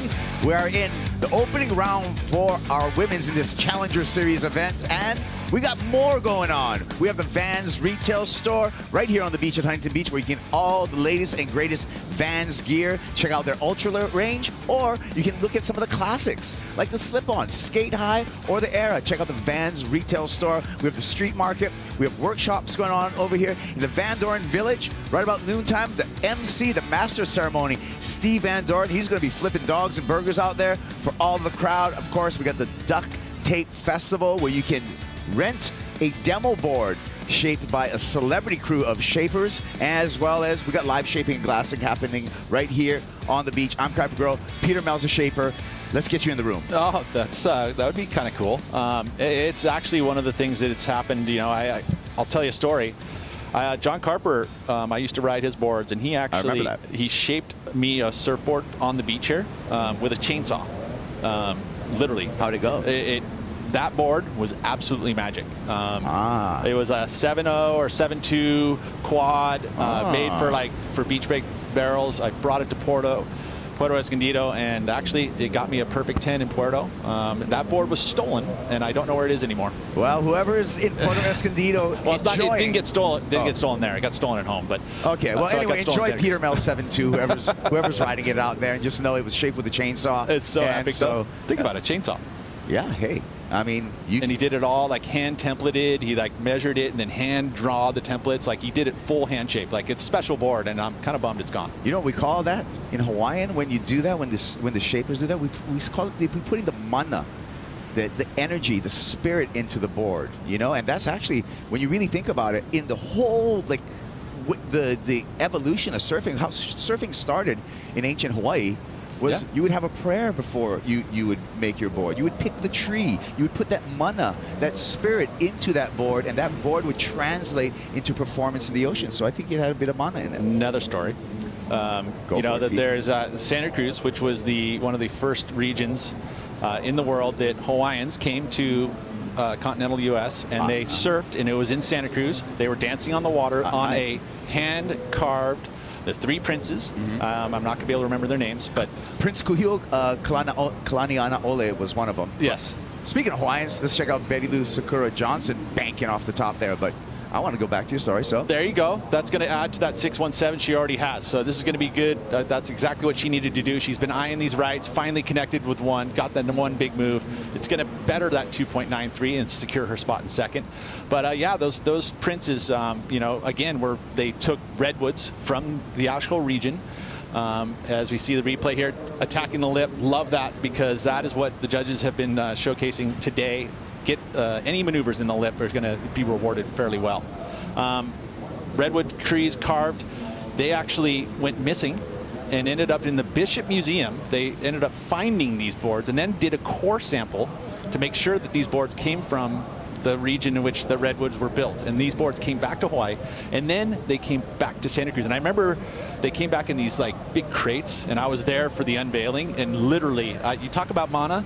Like even right now, chicken skin, I felt it. It was incredible to see that these boards come back after 100 years, 1883, I want to say, or 18, It's real. Right? It's amazing. Real. So, I mean, that's what we honor that in surfing. We honor that in a big way. The U.S. Open is the first place we've ever seen competition happen. True this. Duke Kahanamoku came to this region. True this. Duke Kahanamoku saved a bunch of people in Newport Beach as a lifeguard. I want to say 8.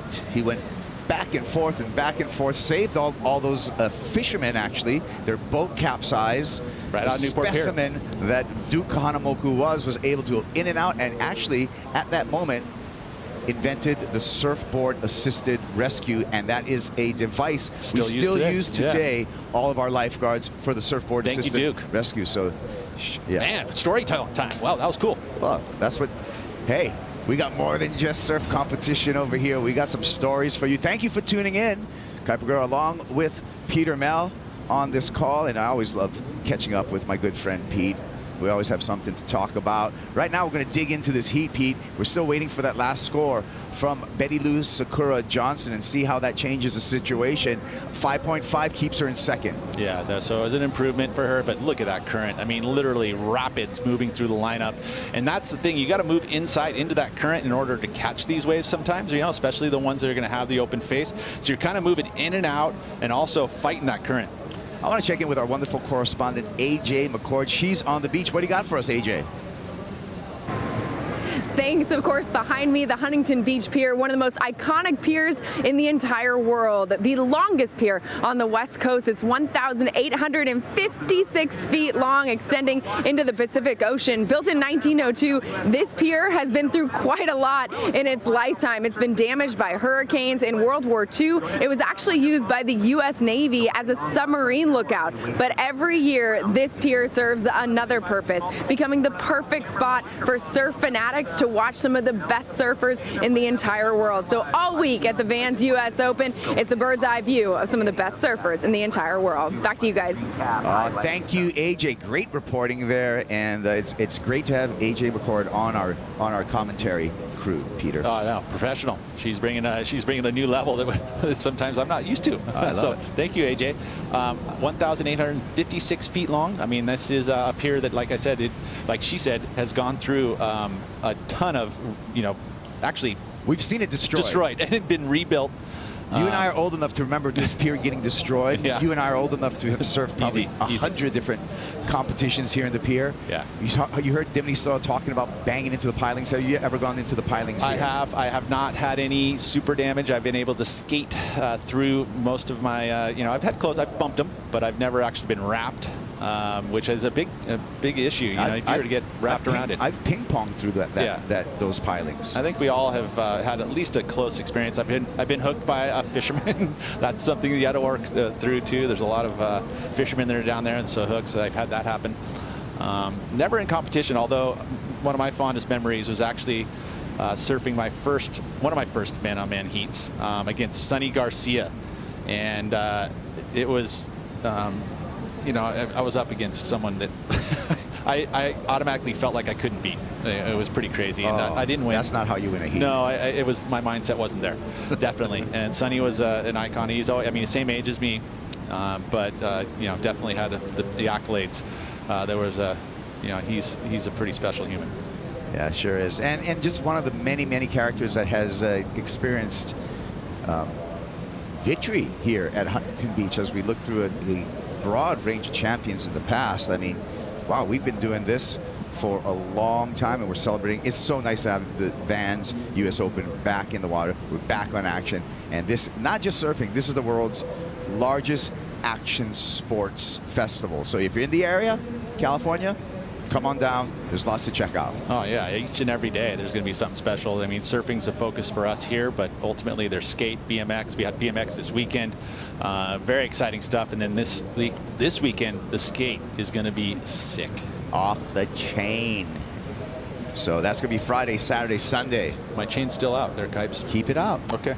All right, cool. We're showing gold right now. Well, we're down to 3 minutes and 10 seconds on the countdown. Sawyer Lindblad still with that commanding lead.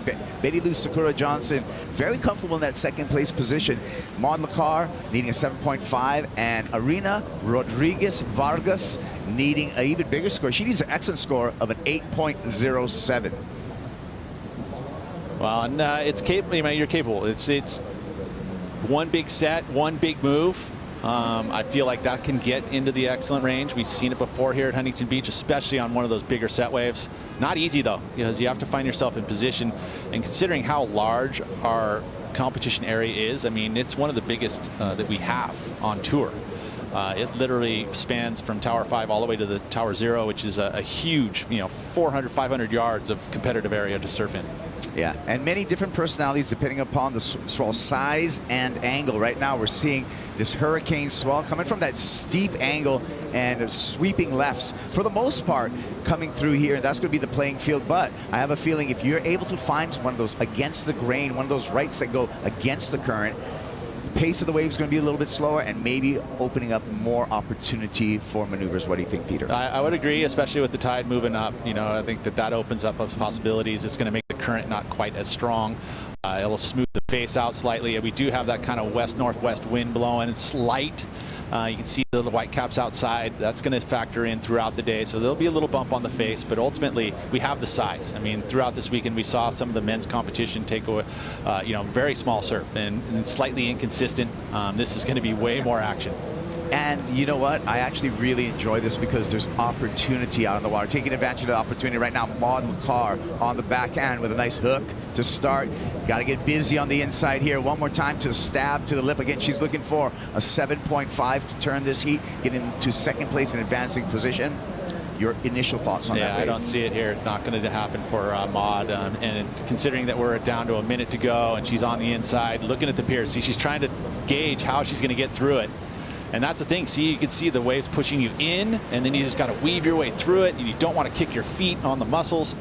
And she's through the other side. Now, easier to get to shore. She's looked like she's going to call it a heat. So I don't see that going into the 7.5 range. Just the size of the wave and the impact of those maneuvers not quite big enough for me. Okay, well, came through at 3.3, so not enough for Maud McCarr. So it looks like it's going to be Sawyer Lindblad and Betty Lou Sakura Johnson moving on to the next heat. Of course, we have 30 seconds more. Betty Lou just with a quick ejection there. Well, the top seeds, those are the two that are vying for that top 5 spot in the Challenger Series rankings. And they're going to be pretty happy about this result, getting through this first round. It's always nervous, your first heats in an event. You never want to lose in that first round. You can build momentum through an event, as we see here. Vargas on her last wave, looking for an 8.07. Not enough size in the wave here, not enough impact in those maneuvers, so just going to be a 4th place finish for her. Well, let's make it official. The Hooter sounds, and it will be Sawyer Lindblad and Betty Lou Sakura Johnson moving on into the round of 32. Hey, we're going to move on to a commercial break, but don't worry. We're going to be back with more from Huntington Beach. This is the Vans U.S. Open of Surfing.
The Vans U.S. Open of Surfing is brought to you by Vans, off the wall since '66.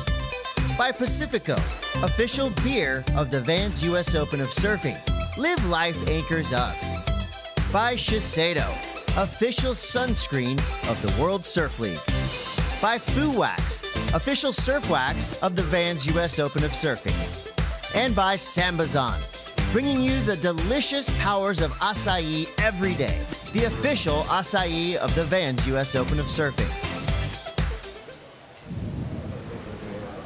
Celebrating all of our partners that make this action sports festival possible. This is the Vans U.S. Open of Surfing, and we are back in competition right now. This is the opening round for our women's on the Challenger Series. I'm Kai Paguro, joined by Peter Mel to talk you through all the action. New heat out in the water. Alyssa Spencer, Mafalda Lopez, Pauline Ado, and Sage Erickson out in the water. And Pete, we have a former champ out in the water. That's Sage Erickson in the green jersey. Yeah, and we haven't been able to see her compete a lot this season.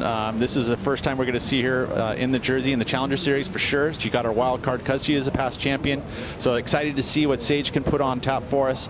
Alyssa Spencer, I think, is the top seed in this one, is a one to watch as well, being that she was almost there last season to make the cut. Has been very consistent, throughout her regional qualification as well as her Challenger Series, so expect her to put on a performance. Yeah, Alyssa Spencer currently number 9 on the Challenger Series rankings. Again, we take the top 5 women at the end of the year to graduate to the 2023 Championship Tour.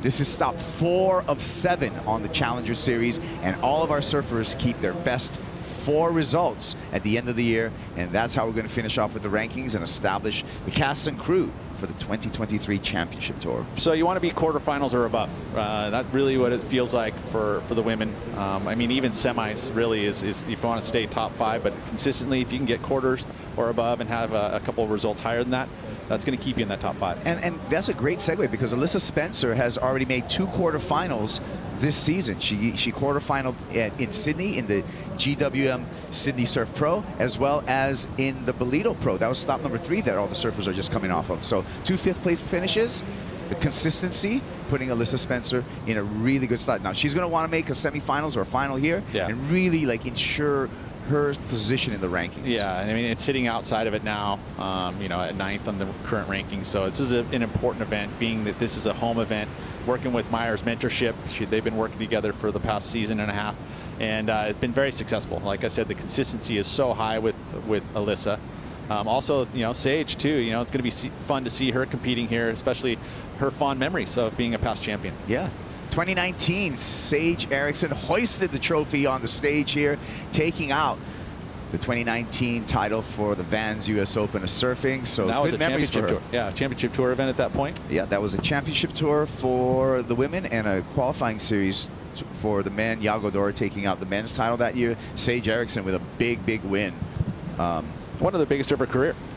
For sure, right? I mean, obviously has had success through her younger ranks than her amateur ranks coming here to Huntington Beach, because as a surfer in California, and you're going to surf Huntington Beach, whether it be in the WSA, the NSSA, Surfing America, which is all our amateur organizations, and then also in the QS level, there is lots of events that happen here at Huntington Beach. Yeah. And mostly on the south side, but there was a specialty event on the north side of Huntington Beach Pier. It was a wintertime event, and it was a classic one. Caity. Remember the Caity, yeah. You're a former sponsor from a sponsored surfer from Caity, right? You put some time in there. Yeah, I worked for the company for that too. Yep. Yeah, well, during little trivia. Flying I'm Hawaiian. going to give you, hey, we don't have a waiver in yet, so I'm going to give you a trivia. Okay. At Caity, when I was working for Caity, we developed board shorts, but here's a waiver. We're stopping the story because Alyssa Spencer's going to bang the lip right there, and that is a nice start for the surfer out of Carlsbad. That's what you need. You talked about getting up in the lip, and that's exactly what Alyssa Spencer did. You would have to say that Myers Mentorship, who Matt Myers, who has been coaching Alyssa here, he knows what has been working. He has been paying attention. He's been able to watch what the judges have put together for the first few days of this event, and that was one of them. You know what? Don't be shy of a set wave closeout. Attack the lip. It's going to get a number. It's going to get you something in that 5-6 range. We saw it last heat even. From the winner, Sawyer Lindblad. She got herself a 6 just from one big move. So ultimately, that is something that can be done out there, and following the rules there for Alyssa. It's going to get a pretty good score on the boards for her.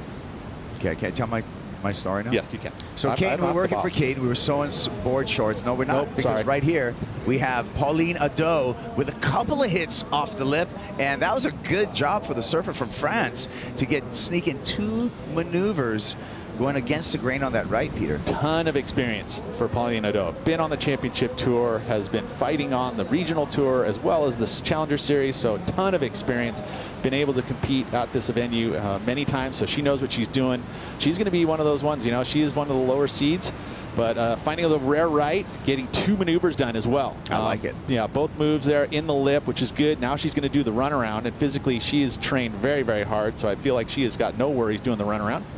Well, we got local in the way of Mitchell Salazar. Let's check in with Mitchell and assess some of the conditions. Mitch, what do you got for us? Hey, good morning, gentlemen. Yeah, I just want to talk about the positioning more than anything, as we're seeing Alyssa up and riding right now. Good turn right there on a decent-sized wave, but what I really want to talk about is where these ladies are paddling out. I mean, normally right now with this kind of swell and the increase in the tide too, I'd be paddling out Tower 5, Tower 7, which is almost in front of Pacific City, so that's almost half a mile down, but it just puts you almost directly in front of the scaffolding area where that first left really that a lot of these ladies have actually been scoring on. So you're seeing them just drift too far close to the pier, and then immediately after the first wave, they're already having to do the runaround. If you're paddling out towards towers 5 or 7 or right in between, you're kind of putting yourself in position where you're catching the first wave, and then you're going to be able to catch a second wave right next to the pier wall too. But as you saw in the last heat, Sawyer Lindblad, I saw her last year here during a USA surfing event. She won both divisions, and for good reason. It was very similar to this. So you see that local knowledge and that experience from surfers from here from Southern California that have really put in the time here at HB. Local knowledge. Mitchell Salazar. Mitch, any secrets on getting a parking spot here? Get here super early, and especially on a weekend, you probably got to sleep here in your car. All right, well, good to hear some local knowledge from Mitchell Salazar. He's spent hours and hours and hours surfing this wave. Here's my tip. Park in the free parking a bit away, bring a bike on your bike rack, and ride to the beach, and then you can go anywhere on your bike or a skate. I love it. There you go. Let's check in. This is what happened during that check-in with Mitchell Salazar. Alyssa Spencer with a nice off the top, puts it down and backs up that 5.17. That was a 3.83, and here's Alyssa on the runaround. Very similar maneuvers, right? One big turn. We saw that there was a bit more impact in that first wave. That's why the score is up by almost a point and a half, 5.17 compared to the 3.83. But very good and very well done, because what she's done is establish herself in that first position. She's gotten her 2 waves already, sitting at 9 points. I think that's a good number to stay in that top 2 qualification. And now with 20 minutes remaining, she can do a nice light jog. She's going to be able to paddle out and maybe even get a bigger set wave and get, start building from there. All right, well, let's check in with our last heat winner, Sawyer Lindblad's on the glass with Shannon Hughes. One of the young Californians dominating here at Huntington Beach. Can you walk us through that heat and how you took the win? Yeah, it was really challenging out there. The current was really strong, but I've surfed Huntington so many times like this, so I just kept getting the left at to the south end of the contest, and then I would get out, run around, and I think I did the run around twice, and it paid off in the end, so I'm stoked. Well done. You definitely know this lineup so well. You took out the last QS win here for the Jack Surfboards Pro back in April. How does it feel to return to somewhere that you've had good success? Yeah, I'm really excited. I love this event, and I just hope we get a little bit smaller waves so that we can show more of our surfing, but yeah, I'm excited for later today. What will you do between now and then? Just eat and just rest up. I'm really tired right now from that last one. Well, stoked for the win in the next round. Thank you.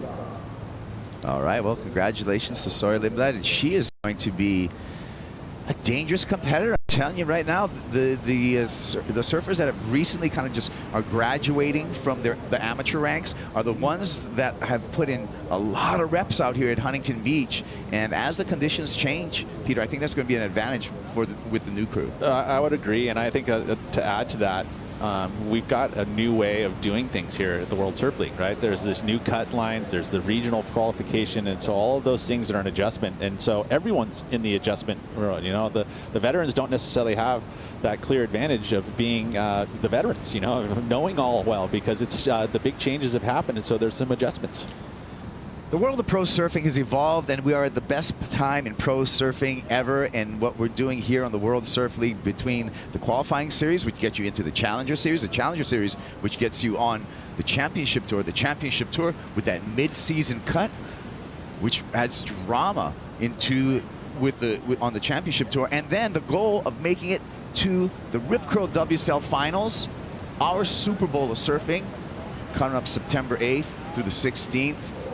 That's the ultimate goal of all these surfers. Sage Erickson with a big backhand re-entry right there, going straight to the lip, bringing it down, and that's what you were talking about, attacking the lip. Yeah, so I think that this is something that Sage will find very exciting. I mean, at first she probably was looking for open face the whole time, but I think the adjustment here, she saw an opportunity, she's going to get the one big move, but I love how she directed her maneuver through the lip, in the lip, and pointed it straight back down. She has got an amazing backhand attack. I mean, that's why she won this event, is from her surfing on the lefts. She's got this really good whip. I think this is going to be a good number. It's going to put her right in the mix. Here we go. Plenty of waves, very consistent swell. Scooting down the line here and throwing it up in the lip. Mafalda Lopez just entered her name into the game. So we're going to look at some scores, and the situation is going to tighten up. Well, and this is exactly what the judges need to do too, is they're going to have to dissect these one maneuver style waves. It's not like all of a sudden you see one maneuver. You're going to have to dissect how impactful that one maneuver is. They're going to see, how critical the section is that they attack. The softer section is going to get lower scores. Those more intense sections are going to get those higher scores. Let's watch this one. A little bit of speed that she carries. Also, you got to think about the speed that she carries to that maneuver. That was kind of more of a gliding type of maneuver where she didn't attack the lip, so she used the power of the wave just to glide up and over. Very nicely done. She kept her flow through that maneuver, and now is going to have to do the runaround. But again, there's going to be kind of a, between Sage's, what we saw just recently with the backhand whip, I felt like there was a bit more impact in that maneuver for Sage. So I feel like her score might be slightly higher than Mafalda's and also Pauline's. But we'll see what the judges think. So waiting for two scores. Mafalda Lopez running around here in the blue jersey. We're still waiting for her number, as well as a number for Sage Erickson out there. Sage's board looks on point. That Channel Islands is very sturdy under her feet. Yeah, and she's been working with that crew, Britt Merrick and Al Merrick and the whole Channel Islands posse. They've been putting a lot of work into their equipment these past few years, and especially with Sage's equipment. She's found a magic little sled under her feet. Well, if you've been around surfing for long enough, you probably had a Magic Channel Islands at one point in your surf career. I think almost everyone has. Yeah, I've got several in the You got really big big ones. I got big ones. And those were ones that you need to have special. But I mean, for me, it's actually more difficult to ride small waves. So when you have a Magic board that works for you under your feet, it makes all the difference in the world of getting motivation to get in the water. Oh yeah, you have a board that you look forward to surfing. The night before. That just because surfing's a lot of times surfing's very mental, and so that really does spur on great performances when you have that mental mindset. Here we got the numbers for Sage Erickson coming in at a 6.13, and we can see all the judges' scores on the bottom of your screen. We throw away the high number, we throw away the low number, we average in the remaining 3 scores, and that's how we get that 6.13. Nice wave for Sage Erickson. Yeah, and just slightly higher than Mafalda Lopez's wave, which came in at that 6.0. So again, this is a heat on our hands. The 2 best scores are sitting in second and third. Now looking for backups. Alyssa's already in the lineup. She's going to be sitting south of where Sage is there. She's fighting that current a little bit. She's a little bit outside of that line. If she were to go maybe 10, 15 yards further out, she would get out of that current line and probably make it a little easier for her. But when she's battling here, she's waiting for those set waves, and that's going to be the zone that she's be able to pick up those bigger set waves. Sage Erickson currently in second place, needs a backup score. We'll see what she gets when we return right after this short break. This is the Vans US Open of Surfing.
Erickson to back up that 6.13. It's the highest single wave score in this heat.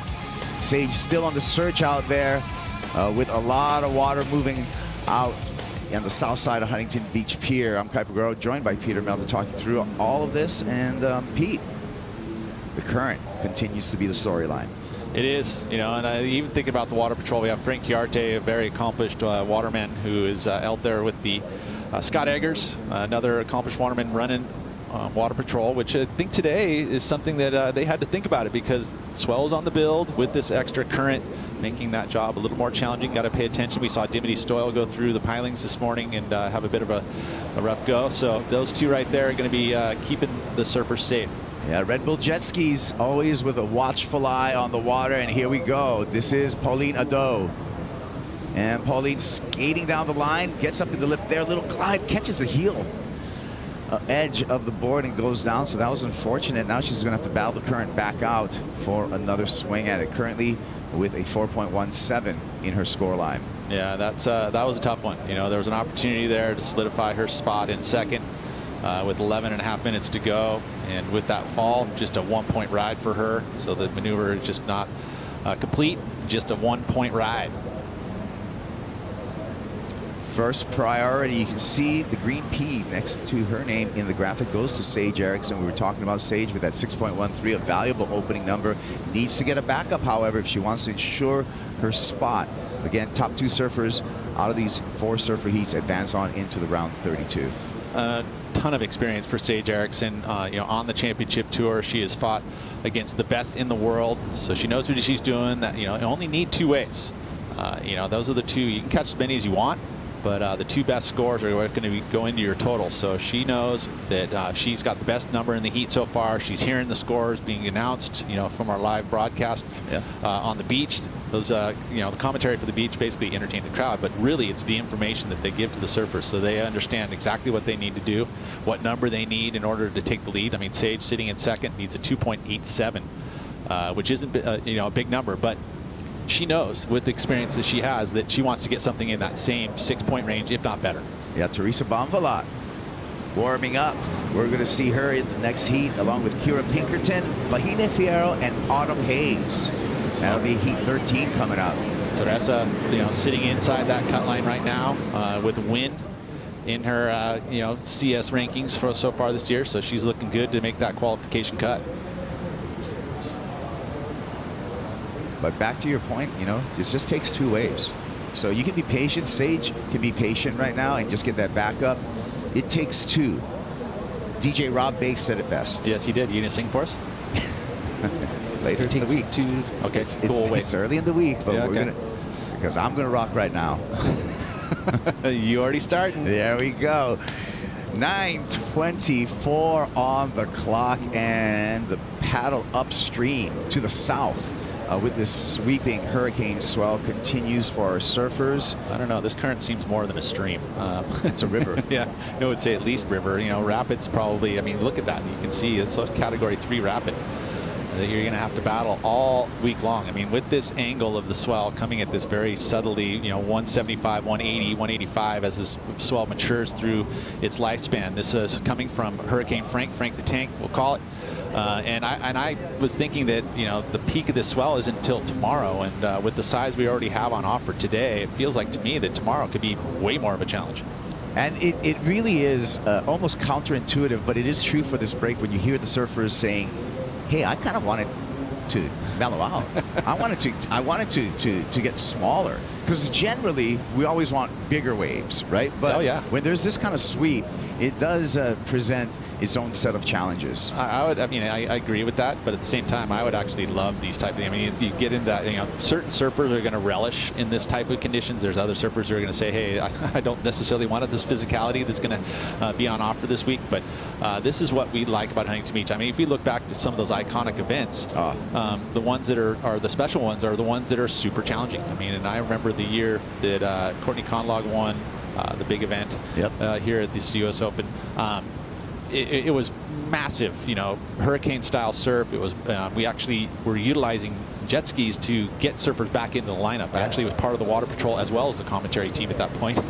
I was doing 2 roles, but it was fun, and those were those iconic events. I mean, there was those moments. You know, Andy Irons was in that event. He broke his board. You know, Kelly Slater did the carving 3. Like, that was a massive event that we all remember. Yeah, there will be those moments, correct? I mean, I think about Brad Gerlach, backhand floaters, Richie Collins, of course, Tom Curran, the big closeout disappear in the whitewater, reappear. Of course, all the performances out here by Mark Occhilupo. On the women's side, hey, I remember Frida Zamba, Wendy Botha. Dude, she's the most winning. Frida Zamba is the most winning surfer here ever at this U.S. Open. I mean, Let's go. Yeah. Look at her. 1, 2, 3, 4, 5 titles for Frida Zamba. Yeah, and you look at any other surfer on both men's and women's side, she is the most winningest ever. Also a world champion. And Frida probably watching. Quick up and out for Mafalda Lopez. And no harm, no foul there as she's sitting in the bottom of the priority chain. Well, she got into second because of it. Just that quick kick out, 0.27. So if things were just to unfold with no waves ridden, she's going to make the cut. Top 2 move into the next round. That round of, what is it, 32? Round of 32. Yeah, and I mean, it's not a result yet at that point. I mean, in this Challenger Series, like we had mentioned earlier in this heat, you know, it's got to be quarterfinals or above, and most likely, you know, those wins are so huge. Pauline Ado against the grain on this right, and that's going to enable her to get a couple of bangs off the top there. Again, going against the current on this right, slowing down the pace of the wave and giving opportunity for Pauline to bang out a couple of maneuvers. Well done for the French surfer. And she's still going. Yeah, much different than what we have seen on some of the bigger scores. So the judges have a little bit to chew on here. I mean, those maneuvers were done out on the face, right? There are carves, good flow, good speed. Those are part of the criteria that you factor in. But the degree of difficulty, not as high, say, as those big outside maneuvers. So we'll see where the judges factor this one in. Ultimately, I feel like she is going to get the number moving into second position. Only needs the 2.11 to do that. With 5:30 to go, she has applied major pressure to both Sage and Mafalda.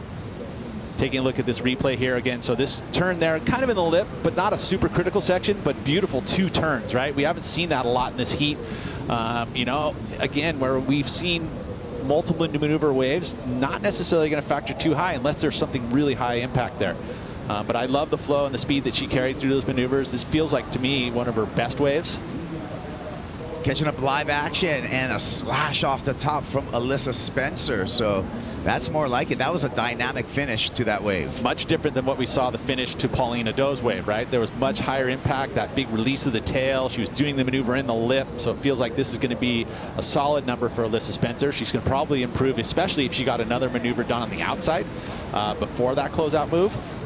But an improvement on the 3.83 and an even improvement on the 5.17. She's going to move out front, and she's going to put some bigger numbers on the board. Let's take a look here, see if she's able to get a maneuver in. Doesn't look like it, so just the final move here.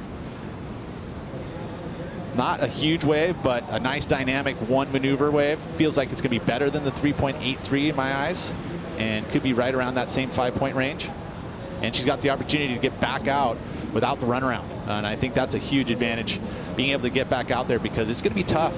You know, with that runaround for Pauline, be able to get herself back in position. It's going to take that time running up the beach, but then also timing. Hopefully you get into the position where you're not going to have a set when you're paddling out, because you really can't just sit and wait. You know, you're going to have to just fight it, and ultimately you leave it up to the ocean if they're going to, you know, have a nice big set when you're paddling back out.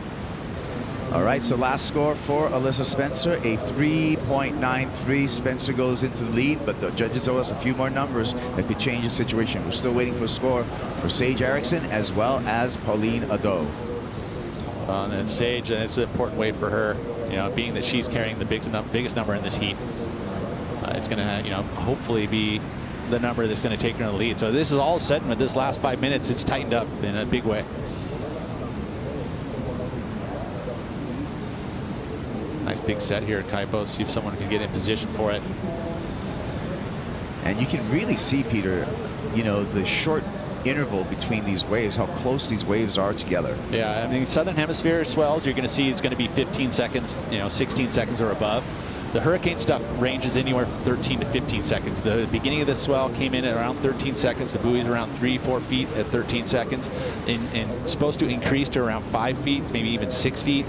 You know, and hopefully the interval, you know, broadens slightly. Not that it's going to factor in too much into what the conditions are, but ultimately it's just going to get bigger and probably going to strengthen the current and make it way more challenging. Well, score came in for Pauline Ado, and the judges ate it up like a Sambazan acai bowl.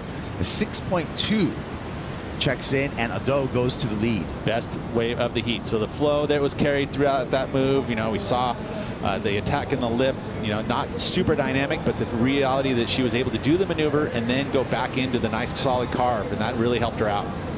And we're just seeing a kind of a straight-hander for Alyssa Spencer, who has dropped into third place because Sage Erickson came in with a backup of a 5.53 current standing. Erickson first, Pauline Ado in second and advancing position. Alyssa Spencer's dropped down to third, and Alyssa needs a 5.21 and has under 2 minutes. Wow. Yeah, and Alyssa, the top seed in this heat, is now needing to battle. You know, that early lead was good, but she waited very, very long to end up getting that wave number 3, and then just a quick one again. So she's back in the lineup. Lopez throws it up in the lip, a little bit of release on the back of that maneuver. Comes complete.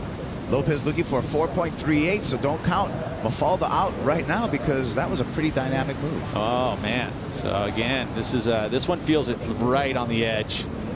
You think about the 3.93 from Alyssa Spencer. That's a great comparison to throw out there for, you know, and that's what judging's all about, is comparisons to waves that have already been scored. You know, and you can feel like, okay, was that better than that wave? Was it a little bit less than that wave? And the judges get to put their number in.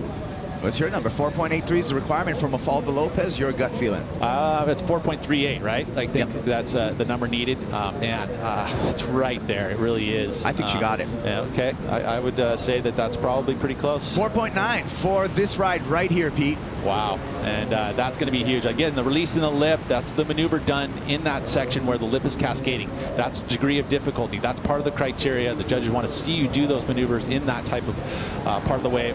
And she's done it. Wow, this is a big one for Mafalda if she can hold on here. The Portuguese surfer looking at a buzzer beater at the moment. Great effort from Mafalda, and if she can hang on for another 20 seconds, she's going to go into round the 32. Here we go. One more chance for Alyssa Spencer. That wave stretches out, closes out. No opportunity. Oh, man, and right now Sage could probably cover herself right here if she's just going to go on the set whip, but it's just a straight closeout. Wow, what a finish at the end here. You got the two low seeds getting themselves over the top of the top seeds. Well, let's make it official. Sage Erickson, Mafalda Lopez advancing into the round of 32. Wow, good stuff. And another exciting finish. I mean, you just never say it. 30 minutes is a long time. So there you go. Congratulations to Sage. More excitement on the way right after this break at the Vans US Open of Surfing.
here in Huntington Beach, California for the Vans U.S. Open of Surfing. We've got 4 women in the lineup: Teresa Bonvallo, Kiera Pinkerton, Vahine Fierro, and Autumn Hayes, and they are ready to take on some big challenging conditions here in Huntington today. That big south swell has swept through. Shannon Hughes here in the booth alongside my good friend Mitchell Salazar, and it's been a pleasure to be able to watch the surfing this morning, Mitch. It definitely has, Shannon, and what conditions we have so far, right? Challenging, much more difficult than we've seen in the first 2 days of competition, but I'm excited for this. I think it's a proving ground for both these women and the men that we'll be seeing later on this week too.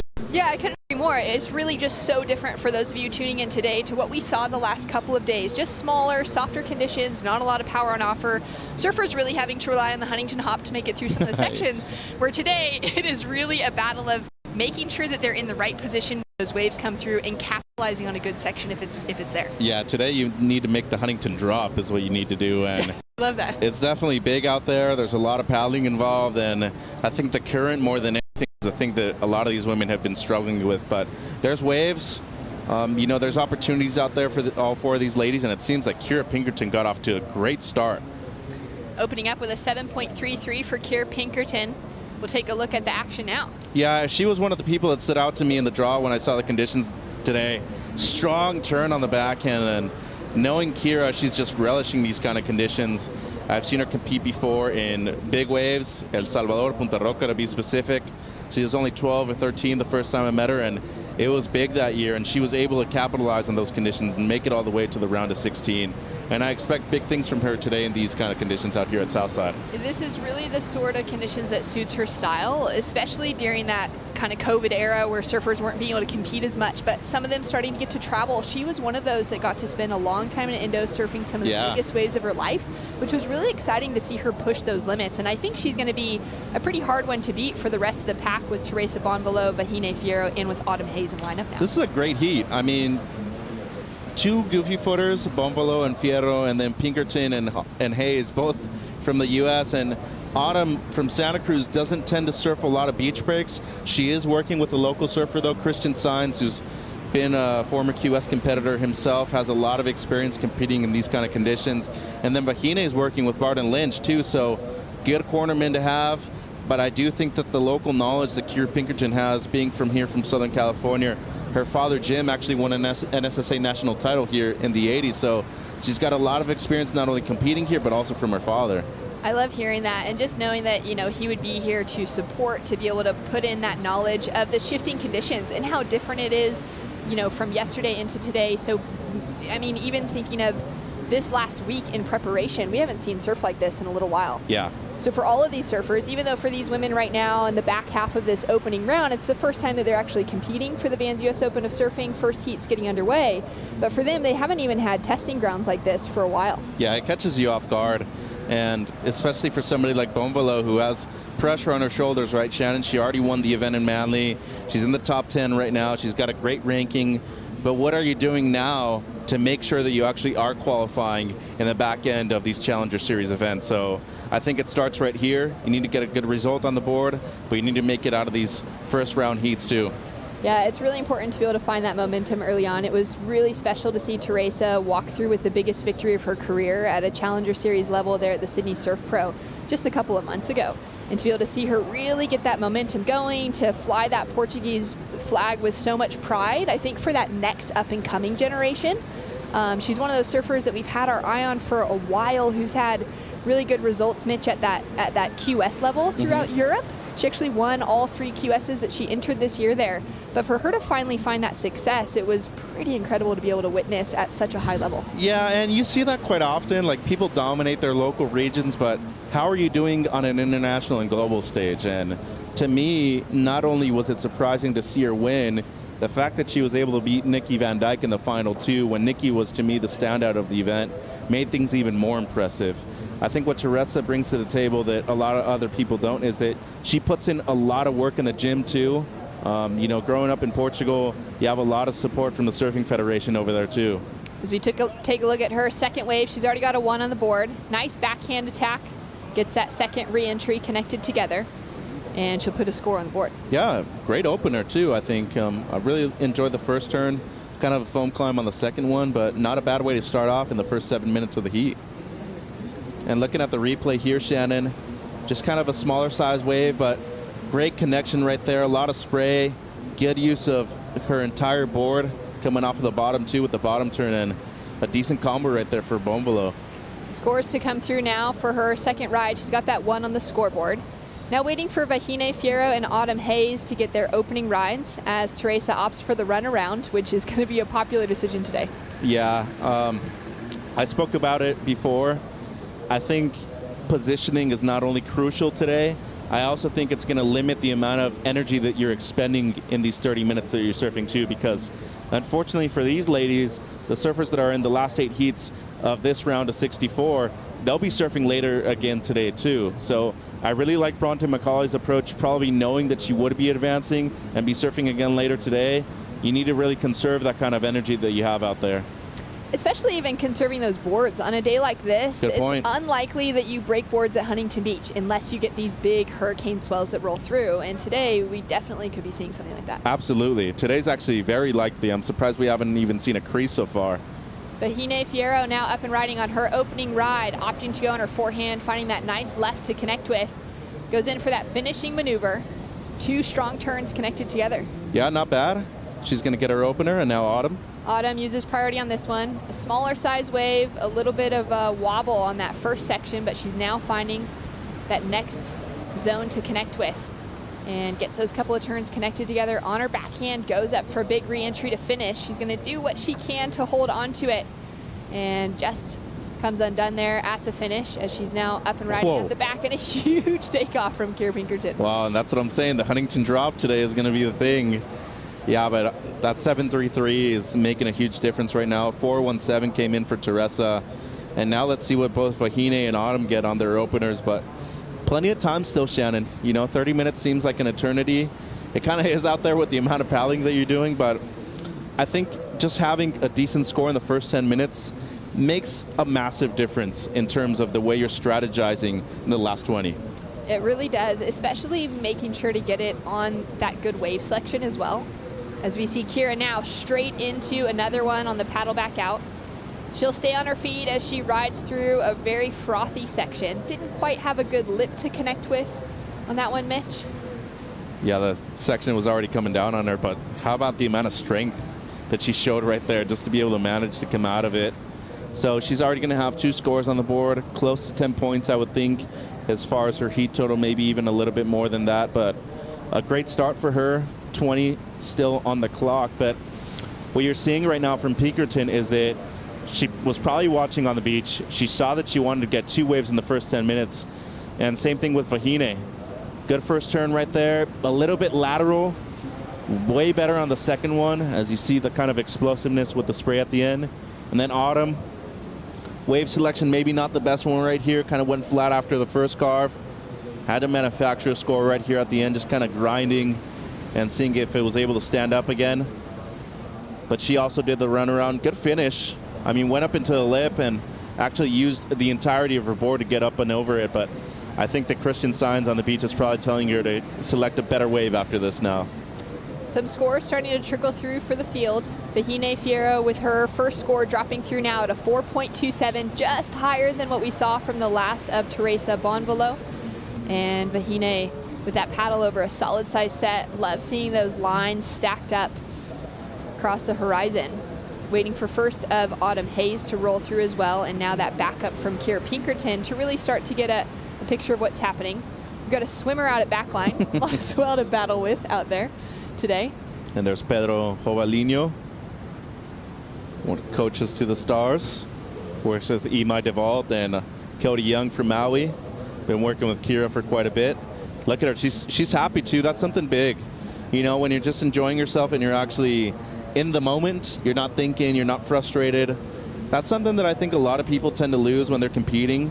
It's like if you actually have a smile on your face and you're enjoying what you're doing out there, especially as your profession, how can you be happy, Shannon? Yeah, I definitely noticed that from Kira just as she was getting ready to paddle out for her heat. Collected the jersey from the beach marshals, had a chat there, said hi to everyone as she was kind of walking through.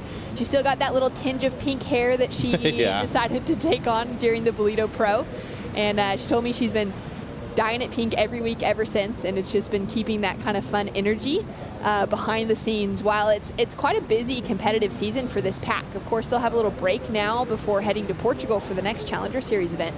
But it's been a busy couple of months on the road for everyone. Absolutely, especially when you're not competing in a region that's close to home either. I mean, South Africa, it might seem like it's not that far, but you have to get a lot of connecting flights, especially for the people that were in the CT event, having to go over there after being back-to-back-to-back events. It's a struggle, and I think if you're not mentally prepared for those kind of things, you're probably not going to last very long. But that's where you see the resilience of certain people like Kira. I think Caity Simmers is another one too, and I think actually Caity's youth is helping her in that kind of thing because she's seeing it as an environment where she's more hanging out with her friends than she sees it as a profession or a career. Yeah, I mean, she's got that goal now this year. She's already been vocal about it, about wanting to win the Challenger Series, which I think is really good. But I ran into her the other day doing Rising Tides, and she still was just like, yeah, I'd like to win it, but, you know, there's so much else going on. And yeah. Like you said, she really is just kind of treating it as this really fun thing. As we see, Vahine Fierro now up and riding, connects with the lip on a nice re-entry.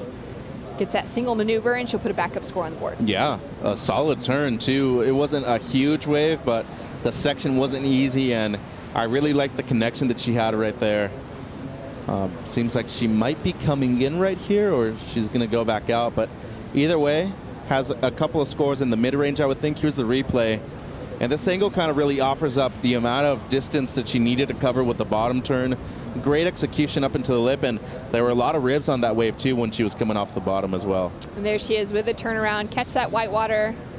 Once she hits the sand, start doing the runaround, maybe connect with Coach Barton down on the shoreline.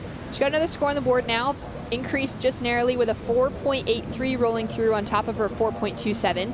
We do have scores in for first of Autumn Hayes. It was a 2.4, so she's chasing a 6.70 to take that advancing position from fourth. Kira Pinkerton out in front, backed up her 7.33 with just a 3-point ride, but it does put those better requirements on the rest of the field. Yeah, and I actually wanted to touch on the amount of waves that these people are catching per heat and the amount of energy that they're expending in full suits too.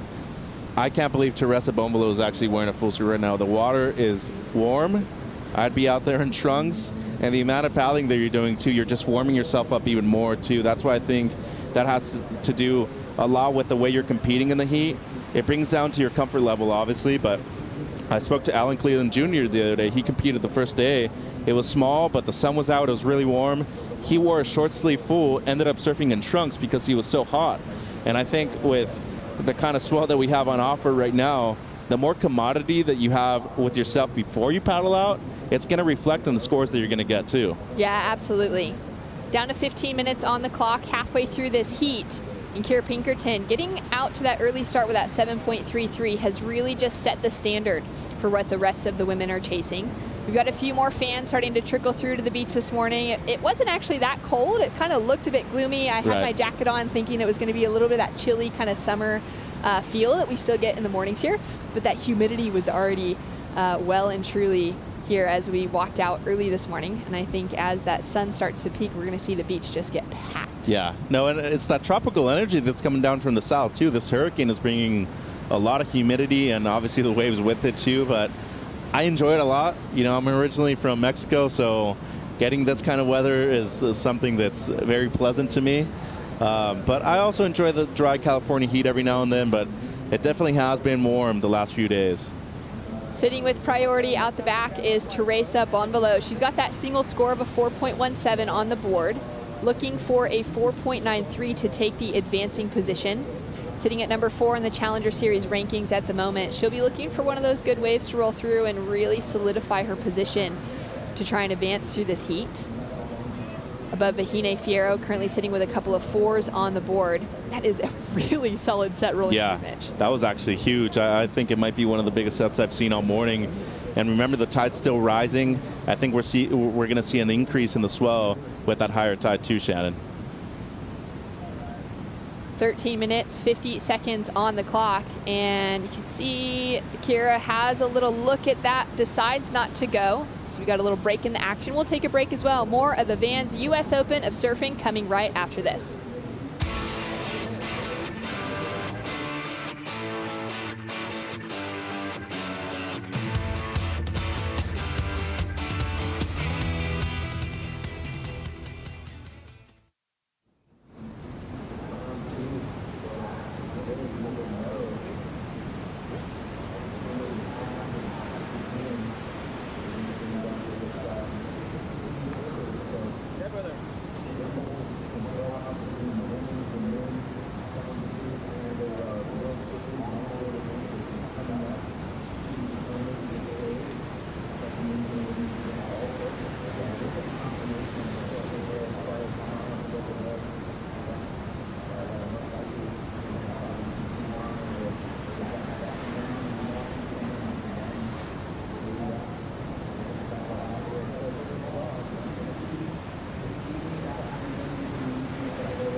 minutes on the clock for Heat 13 for the women's round of 64. We got a lot of fans here for the Vans US Open of Surfing, and we've got a huge week ahead of us. Already had a couple of days of competition get underway over the weekend, picking up broadcast this morning, and we're very excited to be calling the action all the way through finals day next Sunday. And Mitch, just having a look out at the ocean right now, that current is hectic. Yeah, it's like a river out there right now. Look at where Autumn Hayes is. The amount of paddling that you're doing, your shoulders after this heat is going to be, whew, they're going to be burning, Shannon. They're going to be warm. They absolutely are. Well, that last heat we saw Sage Erickson take a victory early on. She's there with AJ McCord. That's right. You guys were talking about how challenging those conditions are. No one better than to tell us about it than Sage. You managed to battle those conditions. What did you see out there that caused you to pick the waves that you did, led to the win? Yeah, this is typical Huntington on a big hurricane swell. The current is to be expected. I've been competing here since I was 14, and so I knew it was going to be more me with the ocean rather than against my competitors, and getting those good scores early is really important. So in my heat, when it was I think like 13 minutes, I still hadn't have gotten a wave, and so I was like, okay, I got to get started here and get going, and so I just stayed patient. I'm really happy to be back. I'm glad there's waves, there's opportunity instead of there and just hoping something comes. It takes a little different strategy, and so I'm super excited. And you're no stranger to the strategy it takes to win here at Huntington Beach. You've won here twice, last time in 2019. You have a whole contingent of friends and family here to root you on. What is it like to be back competing at the Vans US Open? Gosh, I mean, it's so amazing. Some of my best memories competing and with family have been on this beach and close to this pier. So it definitely holds such special memories, and personally and competitively, it's given me results to go back and fight to get back on the World Championship Tour. It started a lot of motivation for me, and just to see the familiar faces, even though I'm 21, I wish I was 21. Even though I'm 31 now, it still feels like I'm in my 20s, and it feels so new, and I love that. I feel like this sport is very youthful, and it just makes me feel so alive. And I've had a big break. I didn't do the earlier Challenger Series events in the back end last year, and I've done some regional ones and did well there, and I still love competing. So I'm so excited to be here and just feel the love and connect, and yeah. It's not how old you are, it's how old you feel. So we'll see you in the next round, hopefully feeling just as youthful. Thank you guys, thanks everyone. Great to hear from Sage. Well, I'm also 31 and often think I'm still 21. I've got all these years ahead, and I'm like, oh my gosh, I'm in my 30s. What has happened? It's been a good run so far. Great to see Sage find some momentum back here at a place where she's just so familiar. Neither of you look like you're 31. Thank you. Okay? I think you're using a Shiseido product. You're looking great. I can't believe you're both 31. That's crazy. That means that I'm getting close to being 30 soon in a couple of years, and I'm a little afraid now. No, it's a great age to enter into, but you still kind of forget sometimes that we're out of our 20s, and we've got a lot of life ahead of us, but we've kind of ticked some boxes behind as well. As we see some replays here from Teresa Bonvalo, solid size section that she had. Just a lot of ribs on that face when she was bottom turning, and the amount of energy that was converging in that peak when she went up into the lip made the drop a lot more difficult when she was coming out of the turn. But either way, still has plenty of time, needing something close to a 5, so it's a decent score for today. But if you look at the time that she's put in out here in Huntington Beach in previous years, she knows where she's needing to sit right now. 8 minutes to go. That's a lot of time out here. She got the 4.17 on her right, and it was way smaller. And especially if you see the 7.33 of Kira Pinkerton, one turn will get her that 5 that she needs. Yeah, that's exactly what I was thinking. It was a good wave selection, just had that kind of bump on it where she wasn't able to connect, but that's the size that she needs to be looking at to get that single score. Absolutely, especially on just one turn. I think she could do it on a wave the size that she got the 4.17 on. She just have to do a better combo though. Now Autumn Hayes has been pretty quiet throughout. She's using priority on this wave, but can't quite connect to that green face. Oh, this is tough. I don't know if I would have done the run around right here with 7 minutes to go. She's gonna make it back out in the nick of time to maybe catch another wave, but 7 minutes is crunch time, and she needs to start paddling right now towards the beach. I mean, Autumn's competed here before in the Pro Juniors, USA Surfing, whatnot, NSSAs, but I think with the kind of current and the swell size that we have right now, making it out there is much more challenging than when it's small. It's so hard today. I mean, talking to so many of the surfers coming out of the water, that's the first thing out of their mouth is just there's so much energy. It takes a lot of paddling power, but also the sets have been really consistent today. Exactly. So it's not that there's a big set that rolls through and you can kind of time those paddle outs really easily. They just keep coming. Yeah, especially with the increasing tide too, you're seeing that swell come in a lot more. I mean, she's right next to the pier now, and she needs to start hustling. 6 minutes 30 to go. And I mean, a 7 is attainable, you know, especially since Vahine only has a pair of 4s as her 2 best waves. I think there's still a shot for Autumn to get that score, and she's dropped a 9 before here at this event in the Pro Juniors. I remember seeing it live. It was on a set wave, did a couple of great turns out on the lip, but boy, 6 minutes now, like, it's going to be razor tight whether she is able to get that wave or not. Yeah, just even the question if she'll be able to get out to backline in time, especially coming in right under the pier there. She's way at the north end of the whole area here. Yeah. She got a long run ahead of her and then a long paddle ahead of her to even have that opportunity. It's been great to see Autumn Hayes in the mix for the last 2 events for the Challenger Series. She didn't have the call up for the Gold Coast, but then got her name in for the Sydney Surf Pro and then for the Bolito Pro. And that's been one of those things we're kind of seeing some of those surfers that maybe didn't quite get that qualification onto the Challenger Series out of their regions still get those call-ups because they're maybe 1, 2, 3 spots outside of it, and we've got some surfers like a Sage Erickson who could have been competing in all of them, who's decided not to compete in everything. Some of those decisions has opened up doors for other women in the draw. Yeah, I like to say be prepared for the unprepared, because all of a sudden, if you're not training, you haven't been surfing, you got the call up for an event, you need to leave the next day, and you're not in that mindset of wanting to compete and win, you probably shouldn't be doing it. I know Autumn is all the time, and I think Santa Cruz on the women's side is developing a lot of great surfers. You have Zoe Shate from Half Moon Bay right up, but I mean, she surfs in Santa Cruz quite a bit. Maddie Storer as well, and they all have one thing in common.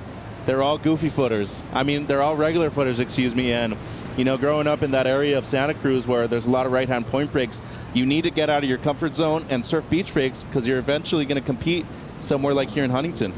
A woman who's not too familiar with beach breaks, Vahine Fierro now up and riding, using priority in this one and looking to just seal that door closed to take the advancing position.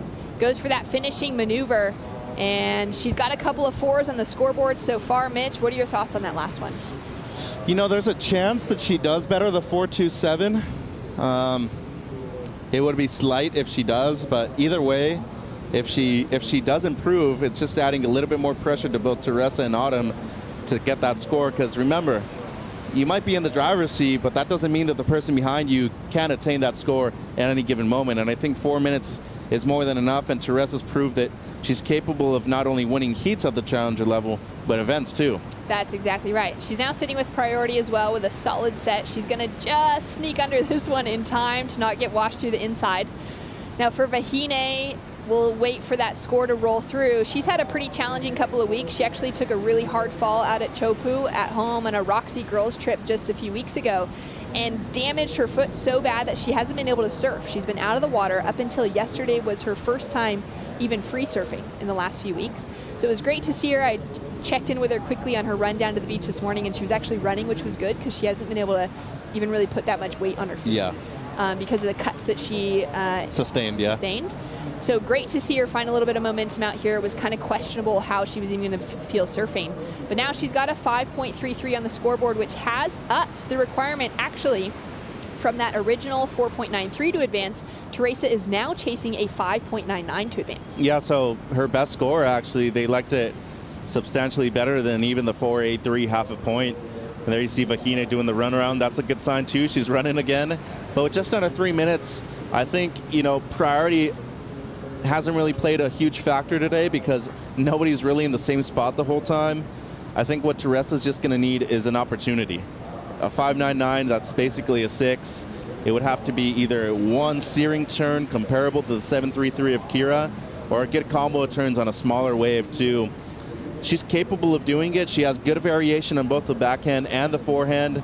But if she loses right now, we'd be losing somebody in the top 10 of the rankings. It would be shocking to see Teresa go down early. Ooh. And she just comes unstuck on that takeoff. Down to 2 minutes. Now we know that Vahine is doing the runaround, so she's not going to be at backline yet. Autumn Hayes also was on the runaround. Might not be in position in the lineup just yet.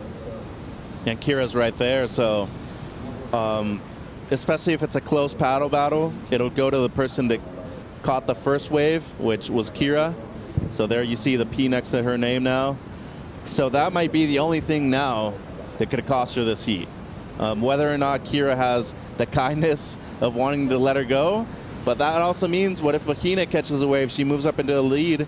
Kira Pinkerton, who was leading the whole heat, moves down to third. Like, I wouldn't give that position up at all. You can see Kira there waving her arms, wanting to know from the beach announcers exactly the situation. She's done so well. Kicking off with that 7.33 was her saving grace within this heat because she's had a lot of opportunities. She's taken off on 4 other waves, but her highest of those being that 3. Whole bunch of really small throwaway scores underneath that. So for Kira to have found that early wave, really set herself up well. As we're down to the 1 minute mark. Kira with priority, our surfer in blue. Surfer in red with second priority, who's sitting in third. She's gonna have a look at this one. Under priority, chasing a 5.99 for Teresa to take the advancing position with a huge hit, and she is unable to stick the landing. I think that would have been it too. Good explosiveness. She just got a little hung up when she hit the lip though. And 35 seconds to go. She might have another shot at catching a wave right here at the end, Shannon. Boy, but she gave herself the chance. Kira let her go, first of all, but unfortunately just wasn't able to execute right there. Wow, one of our highest seeded surfers coming into the event, number 4 on the Challenger Series at the moment, looks to be bowing out early with just 15 seconds on the clock. Kira Pinkerton being the only surfer with priority next to her name, the only one out of backline.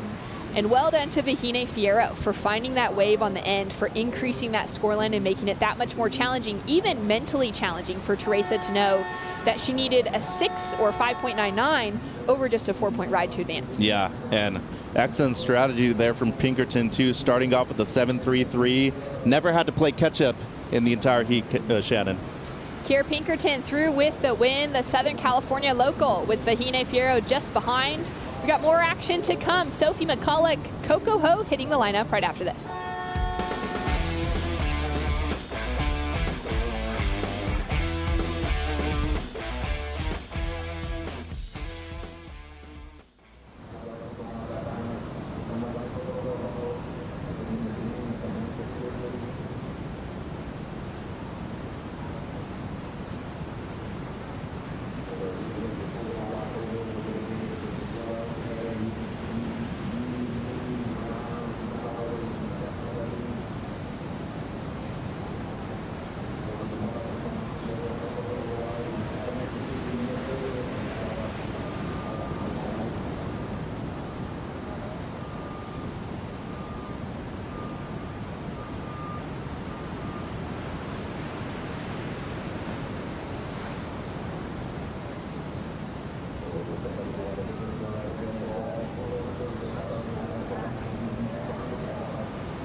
Que así toma, que así toma.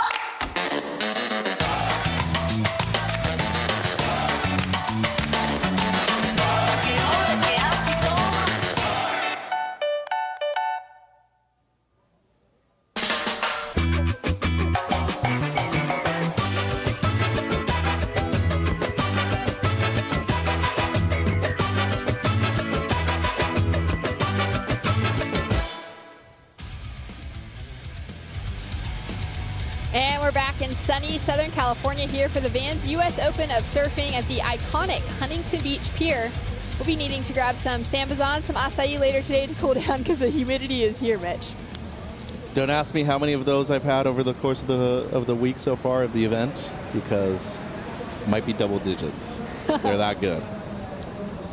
Taking a look at the lineup heat number 14, the round of 64, and up and riding Sophie McCulloch with a great backhand attack to kick things off against Keala Tomada Bernat, Coco Ho, and Samantha Sibley. Yeah, Sam is one of the local surfers in the event. Coco, former champion out here in the pro junior level.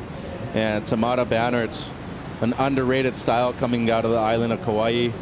And Sophie McCulloch has been on tour, not only doing the QS, but now the Challengers for quite some time. I think she's gone under the radar so far, and she's obviously the high seed in this heat. She's got something to prove, but, you know, I really think that she's been one of those people that a lot of people haven't really acknowledged as a top 10 surfer, and I think she has the capability of qualifying for the championship tour. Yeah, I think her surfing outside of the jersey is all time. It's absolutely there. It's ready to be able to compete amongst the world's best on the CT. It's just been finding that rhythm and connecting the dots while wearing the jersey. And this year she's had a pretty good run. I think she's definitely doing the best that she ever has as far as finally finding a QS victory for the very first time at Phillip Island, getting that back up again. She just took out the victory for QS 5000 at Krui as well. So she's finally kind of figuring out what that recipe is to get herself into that gritty end of competition. Yeah, that's not an easy lineup to conquer at Krui. It's long left-hand point break, a lot of waves. Even though it's perfect, you tend to see a lot of those waves go by in ridden, and you're thinking to yourself, is that the one that I should have been on? And then you're going on one that maybe wasn't as good. So,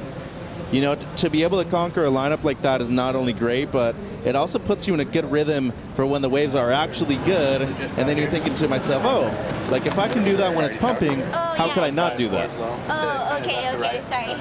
Okay, thank you.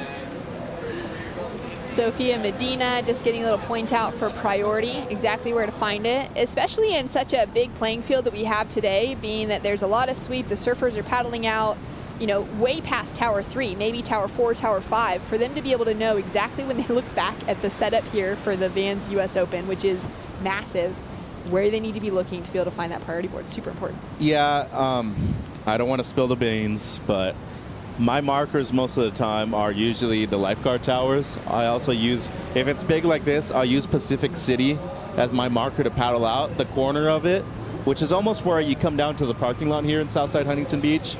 And then at the end, obviously, you want to line up with the last tower before you hit the pier, so you know that's the Pierable Peak.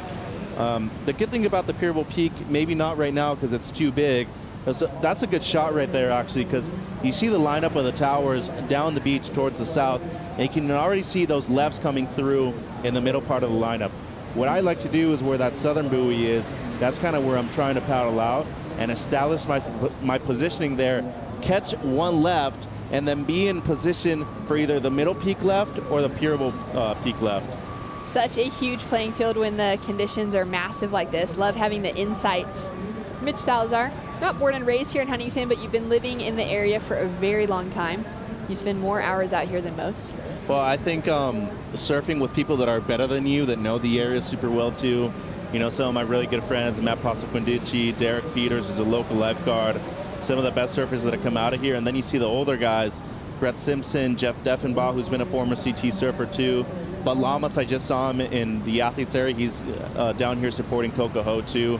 They give you that perspective and the knowledge of what they've seen over the years, and you kind of take bits and pieces of it and just kind of add your own twist to it too. Having the runaround now, Keala working her way through. There's such a heavy impact on those inside waves. We just saw the one turn from Keala on that left-hander, just a 2.17 on the scoreboard and a 0.37 at the moment. Mitch, Sophie McCulloch opened up, she got a 4.5 for that opening ride. So it has set herself up in that leading position, waiting for the former championship tour surfer, all-around legend, Coco Ho, to get her opening ride. And one of those younger up-and-coming surfers, Samantha Sibley out of Southern California, who's had some incredible results to her name so far in her young career. Yeah, and Sam's working with Matt Myers too, of Myers Surf Mentorship. What Sam has is that she's competed a lot here in the amateur level before. NSSAs, USA Surfing, everything else, even WSAs maybe when she was much younger, but she's not only been surfing Southside, but also other spots within the Huntington Beach area too, quite a bit, just to train. I know she likes to go to River Jetties and work with Matt Myers over there, just because it kind of gives you that playing field of a running left the whole time too. And being a goofy footer, I would expect her to kind of select those waves a little bit better, where she does have that running left the whole time, instead of wanting to drive off the bottom and only get one turn. Yeah, I think you've nailed it too, because she hasn't even taken off on a wave yet. She's clearly being patient with her wave selection, looking for something very specific. Yeah, and I want to say Matt Myers has done an incredible job with a lot of his surfers. Rio Waida, who's currently leading the rankings, he's won 2 events so far this year. Nolan Raposa had an excellent 2021, has had a great 2022 so far. And on the women's side, I think both Sam, Alyssa, they're going to have great careers in the future.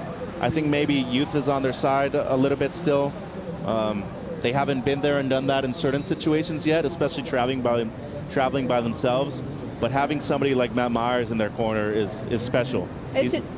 Sorry, I was just going to say, he's been there and done that, and he's still very young. He's only in his mid-30s. Yeah, it's amazing to see him, too, with that young crop. I think all of his students, surfers, are under the age of 22. Yeah. And so there's just this young crop where they can all grow up together within this space as well. They can travel together, they can lean on each other, and coming from different places. I mean, some of them all from, this kind of California area, but throwing Rio into that mix, getting some of that international flavor as well, getting those surfers to be able to support each other when they're far away from home. For some of them who have maybe traveled to an area, they've got a little bit more of local knowledge in different places, but it's been really cool to see Matt just be able to pull this whole young crew together, and I'm excited to see the future of where they end up going. Wow, Sophie is dragged all the way to the pier now, and this is where you got to make a decision whether or not you paddle towards the beach now, or you're going to go through the pier and try to avoid the pilings, because look at how strong that current is right now. She's just getting pulled through. Yeah, there's just no way to even try and paddle against it at this stage. Definitely better. It's nice that there isn't one of those big sets rolling through, because that can get really tricky. That's what we saw from Dimity Stoyle early this morning in that second heat, where she got stuck in the pilings with a really solid set rolling in, and she had to take her leash off to actually just ditch her board completely and swim freely to the north side and then chase her board down the beach. Yeah, it's scary. I've seen some bad incidents with those kind of things. They have a lot of barnacles on them too. If you're not local to the area and you don't know what to do, I'd rather just paddle in before you even get to the pier. More importantly is your safety above everything. And if you feel like you're in an uncomfortable situation, just go in. Respect the lineup and know your abilities. Yeah, it's really challenging, especially when some of those sneaker sets roll through and you're kind of thinking maybe you've got enough to just sneak right out the back again. But once they roll in, they're coming pretty deep, they're breaking pretty far out, and it's definitely a challenge to keep yourself in position. As we take a look at the replay here for the last of Sophie, this 4.5. Yeah, so a good start, just the one turn. I really love the amount of spray that she sent out the back, but that kind of pivot that she had when she actually hit the lip was really cool too. Showed some variation, and with 19:20 to go, it's still the best wave of the heat. Neither Coco or Sam have caught a wave so far. In that last heat, we saw a great performance from California superstar Kira Pinkerton. Found herself in the 7s early on. Let's catch up with her and AJ McCord. That's right, I'm with Kira Pinkerton just out of the water. The conditions are really challenging. We saw you waving your arms out there. What was it like in the water? Yeah, it's a lot of current, and there's not many breaks because there's constant sets, and pretty much the whole time I had no idea if I was making it or not, except for when I ran up the beach. I knew I got one good score, and yeah, you pretty much don't hear anything, so when you get a chance to wave your arms, you're like, okay, here we go, I'm going to figure out what I'm in, and I found out I was in first, and it was the biggest relief I've had this whole week. And being from San Clemente, you've surfed at Huntington many a time before. How is that experience helping you when you're in the water with such a big day like today? Yeah, I don't know the last time I've seen a U.S. Open with size like this, and we've had a few NSSAs and contests growing up where we were like 10 and 11 years old and had to deal with this, so it was kind of a bit of an advantage just to know to stay away from the pier because it gets a lot more currenty and rippy and you don't really want to be over there, and yeah, I was just really stoked to have gotten 2 waves and make it. There you go. Make it on to the next round. That's all you have to do at this point. Exactly, yep. Awesome. Congratulations. We'll see you then. Thank you. Great to hear from Kira, and capitalizing on some solid conditions. I've had a chat with a few of the longboarders that are around for the Vans Duct Tape Invitational. A lot of Californians in the draw for that, and kind of the general consensus is that for so many of them, because there's so many events that run here in Huntington, I mean, there's, all sorts when it comes to like national and stateside stuff. The longboarders always tend to have huge conditions like this, and then the shortboard events always have really small, like Huntington Hop kind of conditions. And the longboarders were looking at the forecast this weekend, and they can definitely get some good waves, but it's such a challenge when it's like this. They were hoping that it'll drop off just a little bit towards the end of the week. There's some men and women in there that are gnarly, though. They charge. I remember seeing Justin Quintal in a few days. They were big on beach breaks. And not only is he one of my favorite surfers, he actually excels in conditions like this, you know, and I think it's going to be really exciting to see their approach to different size waves, because it's not normal for them to actually compete in these kind of sets. Yeah, it's normal for the size. It's just so challenging on a longboard in the beach breaks. Yeah. I think that's what makes it really difficult. And so being able to find themselves on those right corners, you get such good nose rides from straight out the back, but it's really challenging when there's just all that foam and so much water moving to even get a longboard out past so much of this whitewater. I also remember back in 2019 for the duct tape event, Justin getting some crazy nose rides straight through the pier. It'll be exciting to see that crew hitting lineup later this week. He's really underrated. I don't understand how more people weren't talking about him before he actually became like the superstar that he is, but I remember seeing him the first time at the Mexilog event in 2019 or 2018, I believe. It's at this wave in Zihuatanejo called La Saladita. It's really good left-hand point break. And I'm just seeing this guy, like you see him and he kind of has like a dad bod, right? Like, is this guy really a surfer? And you see him and he's super cool, but like you wouldn't think that he's a professional surfer. And all of a sudden he goes out and he had like 2.9s at the first 8 minutes. I'm like, whoa, who is this guy? But most of the longboarders are like that, though. They're super underground. They like to keep to themselves, and they just blow it up when they're in the lineup. Yeah, it's going to be really exciting to see that pack. It's been great to have some free surfs. I've been out in the lineup here at Southside most days this week, and just also on my longboard and getting to hang out with some of the crew that have flown in early from different parts of the world. It'll be exciting to see Justin Quintal amongst the rest of them hitting the lineup later this week. That waiting period for those interested in watching will start from the 3rd, from Wednesday, run all the way through till finals day. And taking a look at Kayla with a strong paddle now, a smaller inside wave, but it's got some good shape to it as she gets that first snap connected together. Doesn't have anything else that she can kind of battle with at the moment. Probably going to be our best wave, though. Just the one strong dagger right there up into the lip line. I really like her approach coming off of the bottom. She's always looking at the lip line, never hesitates, never really uses or misuses a section.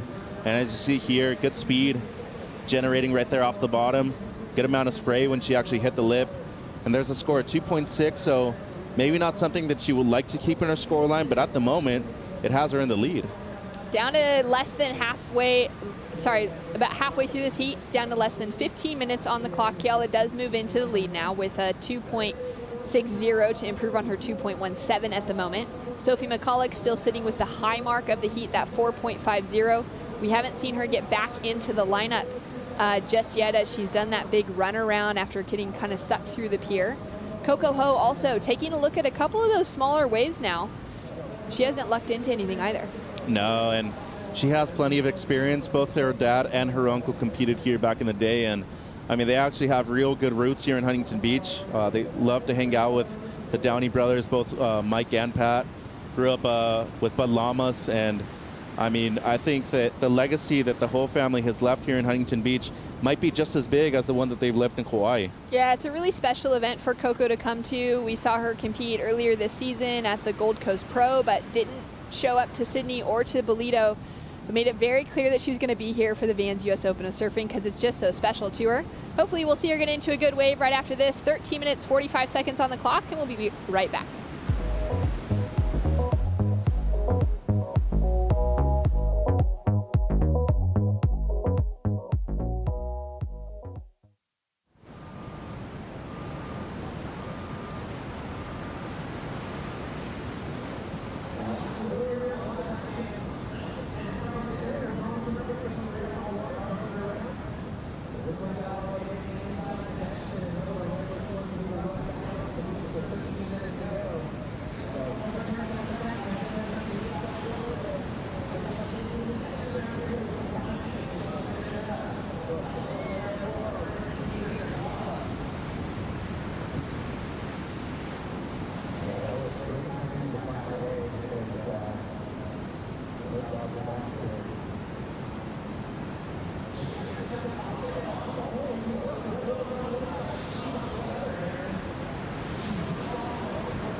And another massive set rolling through the south side of the Huntington Beach Pier here for the Vans US Open of Surfing.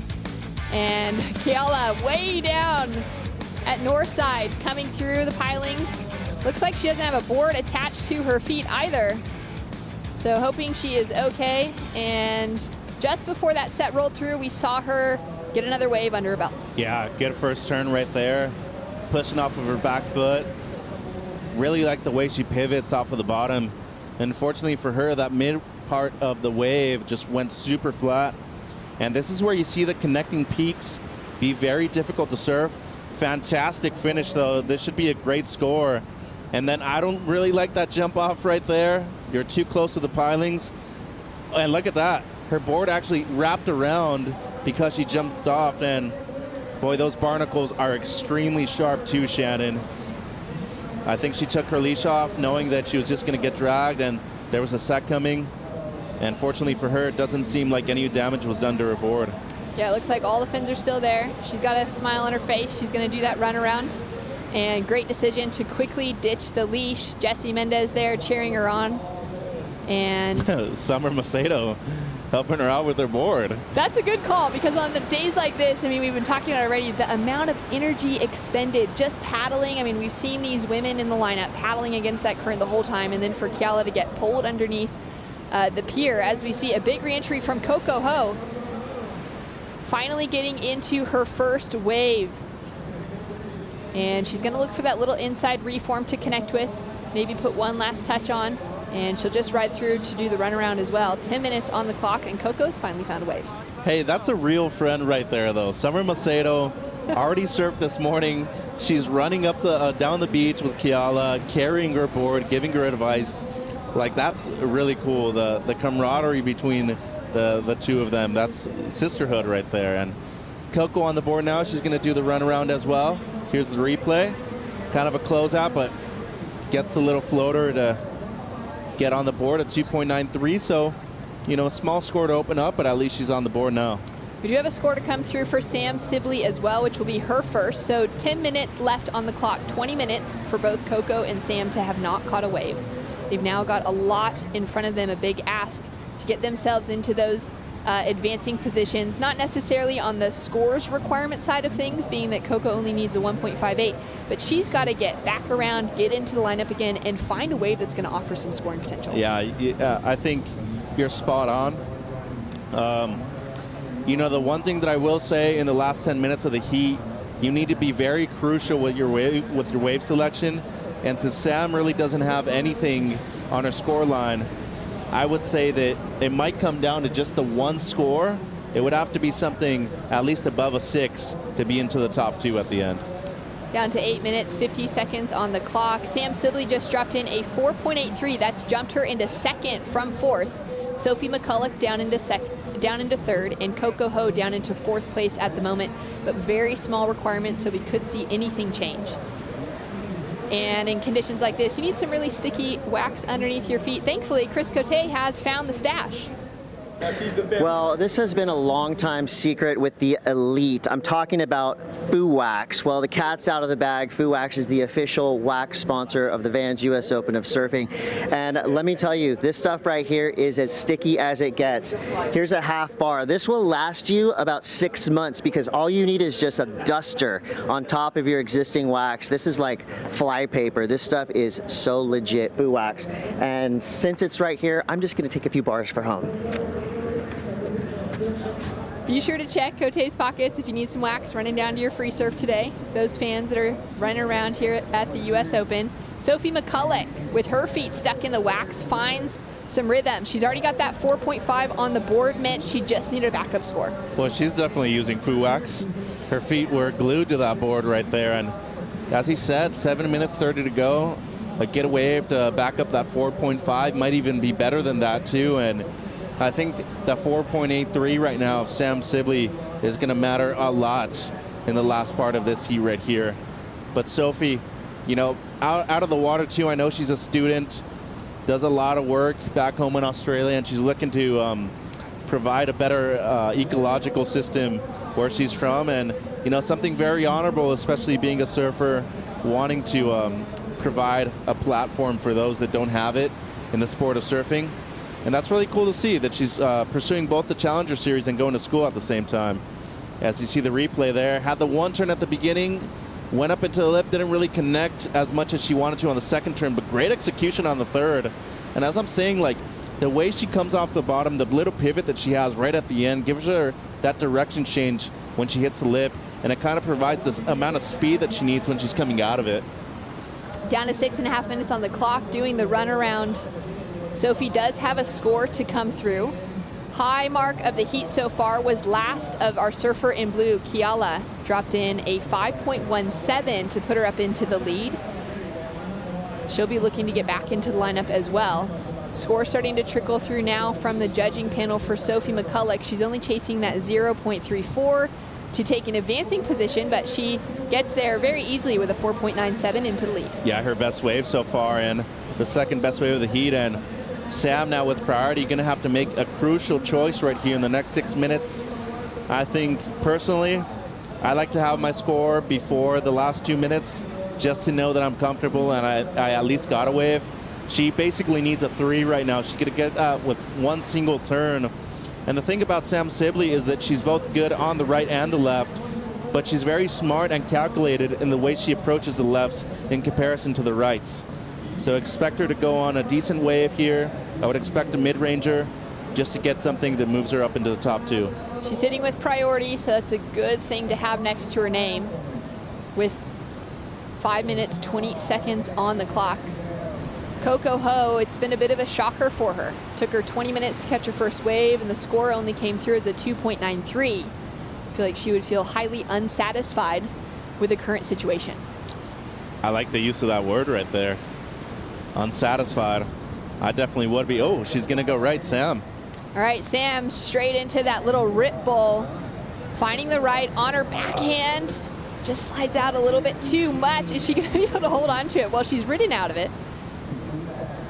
But in those sort of situations, as she looks for that little reform here, she's got to finish this off right here. She's really got to finish it off. A couple of S turns just to work her way through to the inside section. One of those things that the judges pay close attention to is control, Mitch. And that first turn, lacking a bit. A lot. And here's Kiala. This is an important wave for her.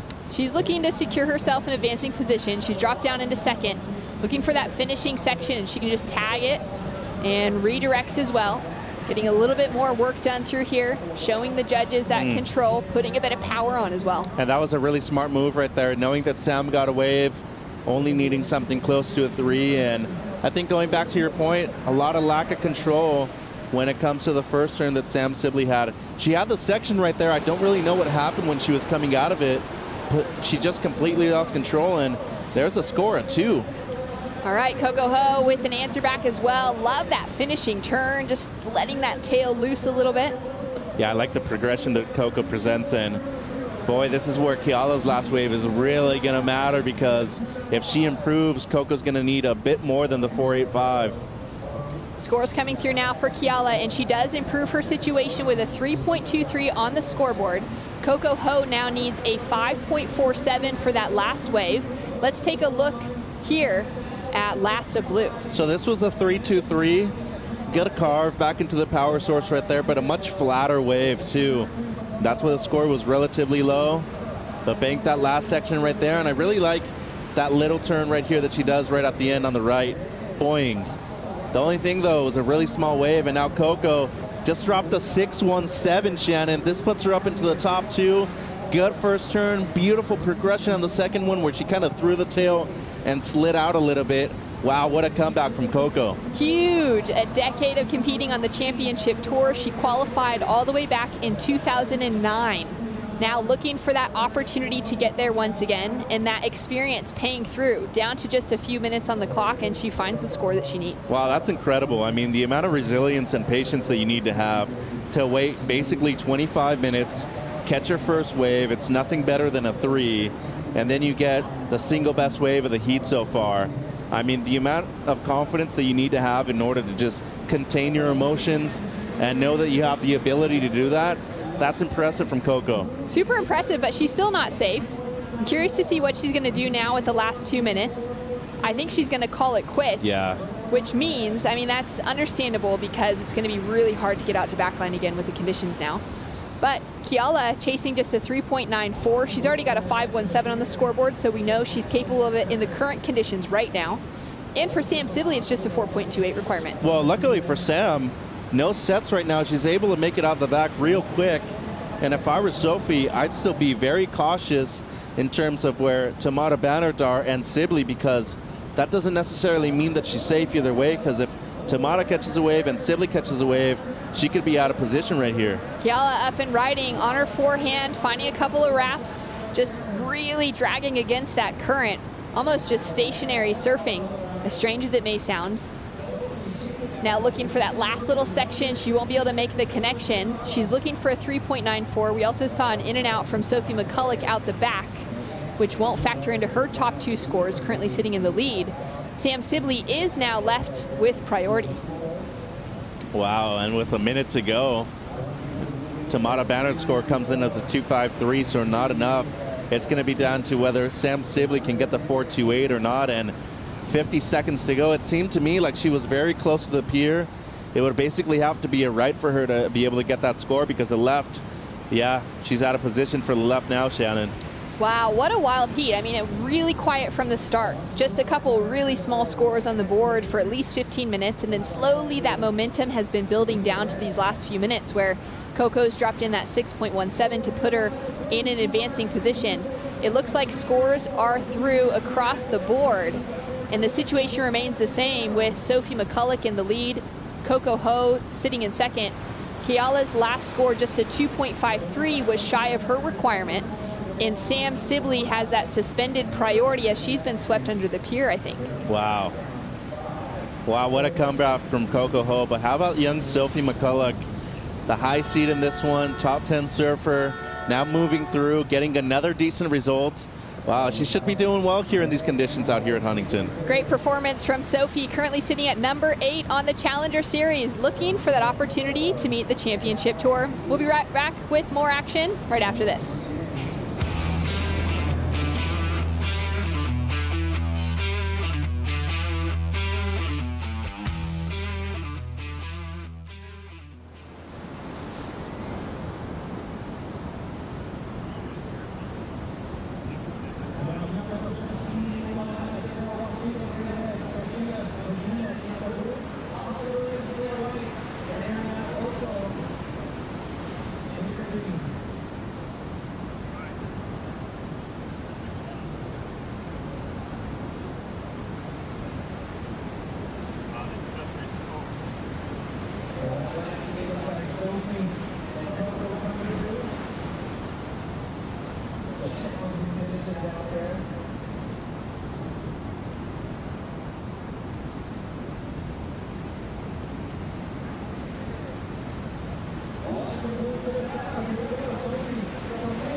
The Vans U.S. Open of Surfing is brought to you by Vans, off the wall since '66. By Flying Embers, official hard kombucha of the World Surf League. By Hydro Flask, every adventure starts with 2 simple words, let's go. And by 805 Beer, proud partners of Connor Coffin and the WSL, properly chill.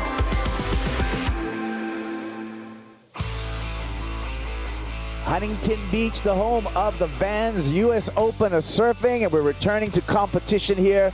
Opening round for the women in this Challenger Series. Heat number 15 out in the water. The swell's pumping. Frank the Tank, the hurricane down south, is gifting us with a ton of waves. I'm Kaipo Groh, joined by Peter Mel.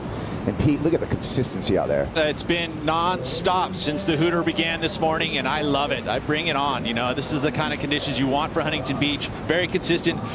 You know, as a competitor, being able to have opportunities, unlike we saw this weekend where it was very slow, very inconsistent, whereas now it's non-stop. You're almost at some point going, it's relentless. Yeah, it is going to be a physical challenge for all of our surfers in that we have large surf, we have lots of current, and we're going to take a look here at the opener of Sophia Medina. On the backhand, couple beautiful snaps, even a third maneuver here as this wave stays nice and open. So good wave choice here for looking for that open face, maybe even a connection to the inside. Nicely done there for Sophia Medina. Nice start. Well, you might know her older brother. Who? Three-time world champ Gabe Medina. So Sophia comes from a wonderful surfing pedigree. She is one of the lead talents when we talk about women's surfing coming out of Brazil. Sophia's right in that list, and like I said, comes from a great surfing family. Yeah, I'm sure Charlie would be around, or at least the crew of some sort helping her out here in Huntington Beach. But you got to love what Sophia's been able to do at such a young age. And again, for this Challenger Series, we qualify through the qualifying series surfers from each region around the world. It's the stepping stones, it's the ladder that finally eventuates with the Elite Championship Tour. So you start at the QSs, you move your way onto the Challengers, and on these Challengers, at the end of the year, we're going to take 5 women, put them on the 2023 Championship Tour. Here's the heat in the water. Sarah Wakita, Sophia Medina, Holly Williams, and Ariana Ochoa. Interesting note about this heat is that we're later in the draw, right? And what happens later in the draw in these later heats, heat 15s, heat 16s, you get a lot of surfers that are on the similar part of the seed list. As a matter of fact, 3 surfers are actually ranked the exact same number, equal 44. Sarah Wakita, Williams, and Ochoa are all at number 44 in this this heat ranked right now. Speaking of Wakita, here she goes, and that was unfortunate because it looked like she was on her way to a good score with a couple of turns. Right behind her, there's Holly Williams on her opening account.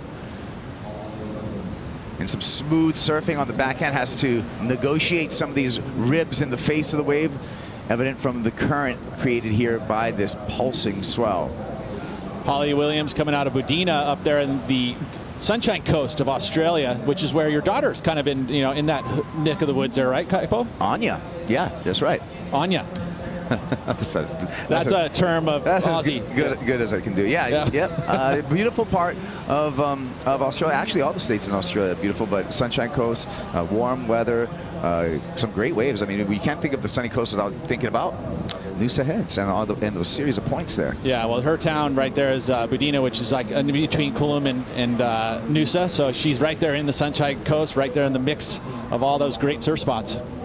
Well, that was a 2.43 opener for Holly Williams. Here we go, live action. Sophia Medina opened up with a 4.17, and now looking for the connection to the inside shore break to see if this wave can eventuate. Now getting back and unable to make that connection through the gutter. Yeah, well, we've seen now with this fuller tide that these opportunities through the shore break section are going to be more apt to happen. You know, again, with the little bit more water over the top of the sand, you get these open sections and you'll get those connections to the inside. I mean, if you think about Huntington Beach and some of the biggest numbers that have come out of here, it's generally going to get some turns on the outside. You're going to weave your way through the inside and get to that shore break section and pound that shore break section. That is the epitome of Huntington Beach. Now, what's happening all day today because of the swift current out in the water, we're seeing surfers utilizing the runaround strategy, and Sophia Medina is going to exercise that right now, running to the south before she jumps back into the water to use the current or the rip to her advantage. Yeah, a couple different techniques, you know, pulling the leash off. There's actually Charlie right there, which we've seen him over the years at competitions. He is working with Sophia Medina. Bit of coaching, giving a little lowdown, and then pacing yourself too, which is good. I don't think you have to sprint. I mean, obviously it helps. But, you know, you're trying to conserve that energy. Do you want to have, you know, use it all running up the beach, or do you want to use it paddling out? Different techniques. You can see the tides on the screen. We have an incoming tide right now. We're going to gain about 4 foot of water on the sandbar here, or sandbars here at Huntington Beach by a little after midday, Peter. Yeah, and that's a coefficient about, what, 4 feet there? Pretty substantial difference. You'll see that there will be a change in conditions with that tide moving up. It'll open up the inside sections. You know, it's always a great opportunity. You don't always get the opportunity as a coach or, you know, working with your athlete to be able to run with the athlete and actually give you some pointers on what you think you've seen, you know, what's happening in the heat, give them a little pump up. All right, well, that's it's going to be extremely there's going to be a lot of athleticism in the water today, especially if you're surfing two heats, which is going to happen to a lot of these women. Well, let's check out with the last heat winner. Sophie McCulloch is with AJ. So Sophie, just catching her breath after that heat, you said that you did a little bit of free surfing over the weekend. The conditions just so different today. How is that impacting your strategy?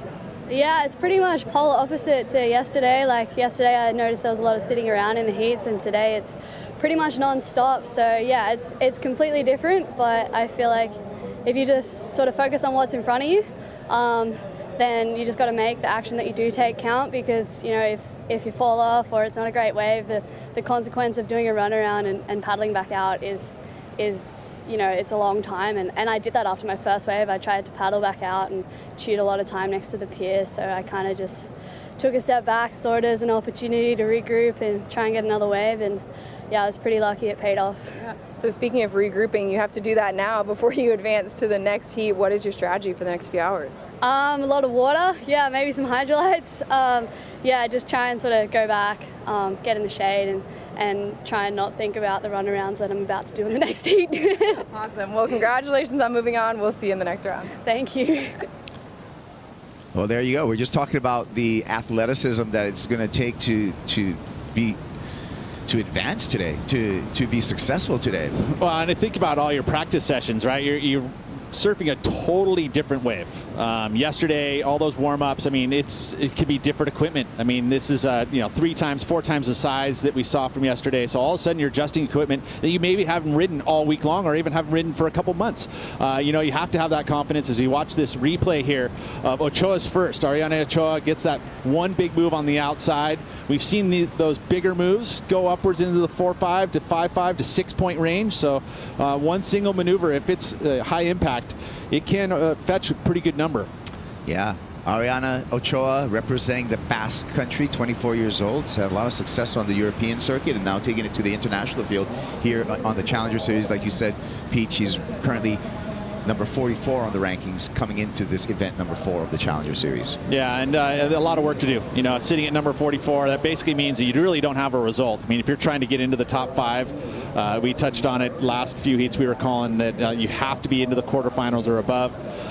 So, I mean, again, if not, you got to back yourself up on the regional tour. So there's a lot of competing as a qualifying series surfer and Challenger Series surfer. I mean, you've got the Challenger Series events, which you got to hit up, but you also got to, you know, back your results up with regional events. So it's a challenge, definitely.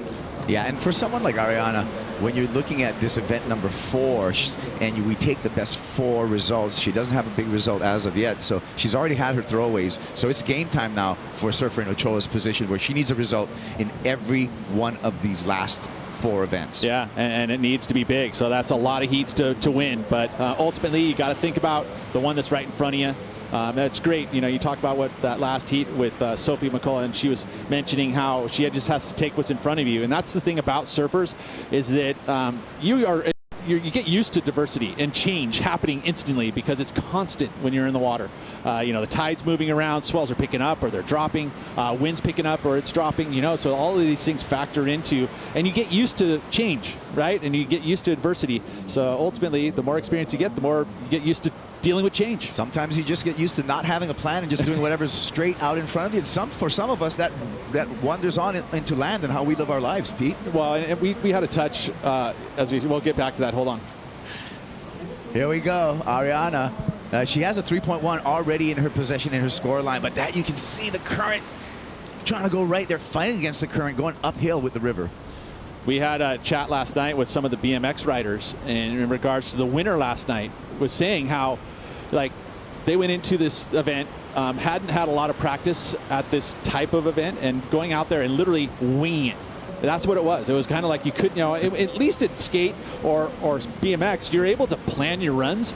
But can't plan your waves, can you? No, you can't. And it's interesting because the reality is that I'm noticing this woman won the event by not having a plan, literally just going by complete instinct and just going, I'm just going to do whatever I can do with whatever wall shows up in front of me. And it was something that was spontaneous, and it worked out really well for her. Yeah, an important part about surfing is really to be reactive to whatever the waves dictating, and that's, you know, to be a successful surfer. And when we look at historically, the great surfers are the surfers who surf the wave to what it offers them. So true. You know, and another, I mean, there's so much goes into, you know, competing well, and it's, you know, it's one thing is the performance of the wave, but the other thing is actually being in position to catch the wave. And so paddling and instinctive, you know, little moves, you know, moving to the left or moving to the right when you see a set coming that's 150 yards out, and all of a sudden you've got to know where that wave's going to go and what it's going to do. And especially at a venue like this where it's literally a span of 400 yards of where this break can go. Those little instinctual moments are so important, because it'll, you know, with your position with your competitor, but also just the position of where that wave's going to be the best opportunity to get scoring potential.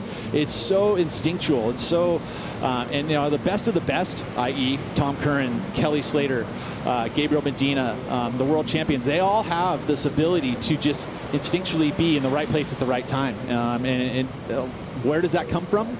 A lot of it, I believe, is, you know, DNA, and just being able to kind of see things before they happen. A lot of it is experience, just getting out in the water and doing it. Here we go. This is Holly Williams. Backhand, nice snap off the top there. Extra push towards the end of that turn. I like that intent.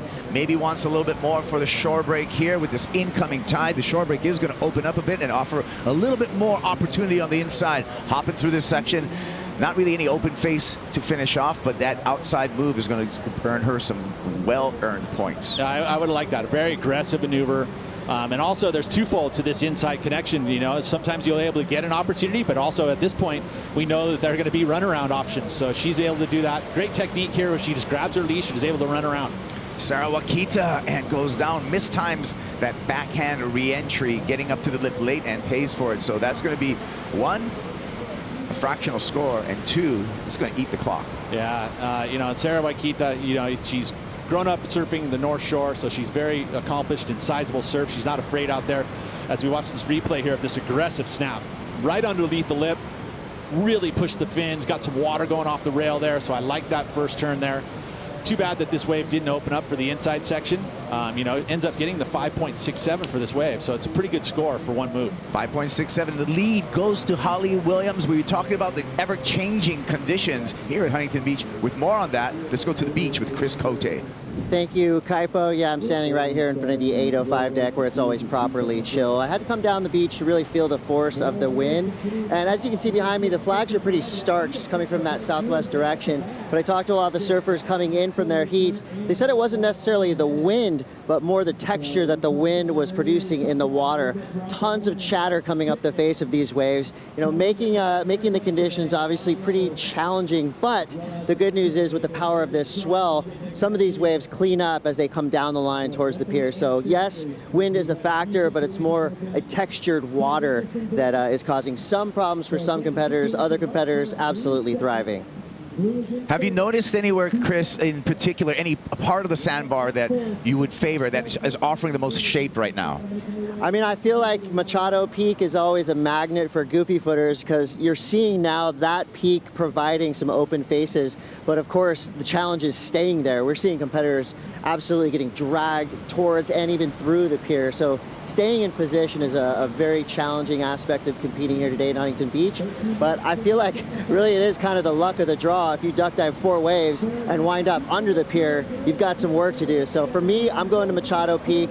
But of course, we've seen scores all up and down the beach. Great reporting, Chris Cote, over there right in front of the 805 Surfers deck. Let's all let everybody know that he is a goofy foot, and that's why he often prefers that part of the beach. Well, I prefer Machado's Peak as well. Yeah, you're also a goofy foot. Yes.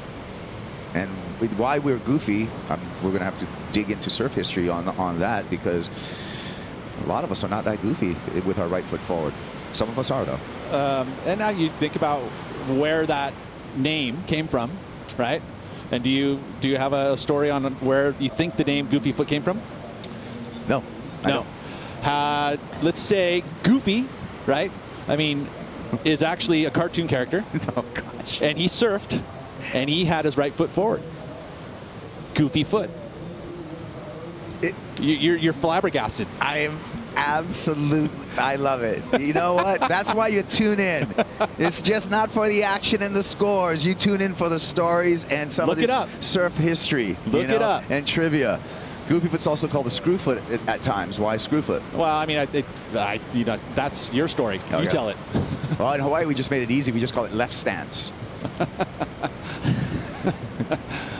All right, well, down to 12 minutes, 25 seconds on the countdown. That outstanding backhand snap by Holly Williams earned her a 5.67 and the lead. Ariana Ochoa, our Basque representative, in second place and advancing position. Sofia Medina needing a 2.76 to advance. And Sarah Wakita needs a bigger number, a 4.93 for Wakita-chan. We talk about the lower seeds in this one, but really it's kind of not that way because of the fact that we're at the back out of the draw. So these surfers are all very tight in the rankings in regards to their seeding.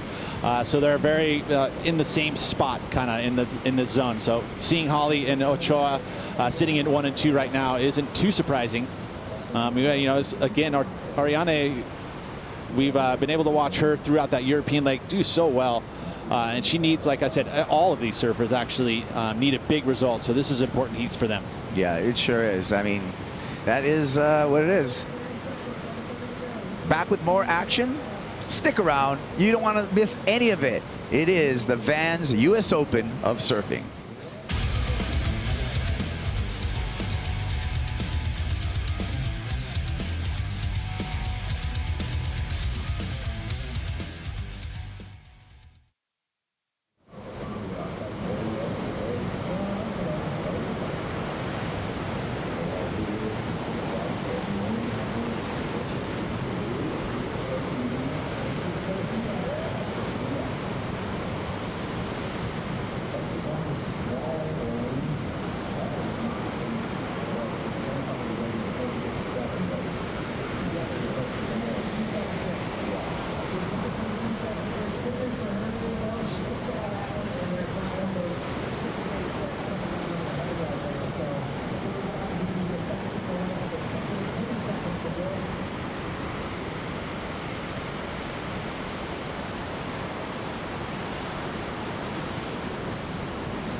Welcome back to the Vans US Open of Surfing, stop 4 on the Challenger Series as we take a look at the entire year's schedule. We've already been through the Boost Mobile Pro on the Gold Coast, the GWM Sydney Surf Pro in Manly Beach, Ballito in South Africa. This is stop number 4. Looking forward, we got Ericeira on the tour. We got a return to Saquarema, to Itaúna, maybe Bahia, and finally finishing off at that challenging wave, the biggest rip bowl in the world, Haleiwa.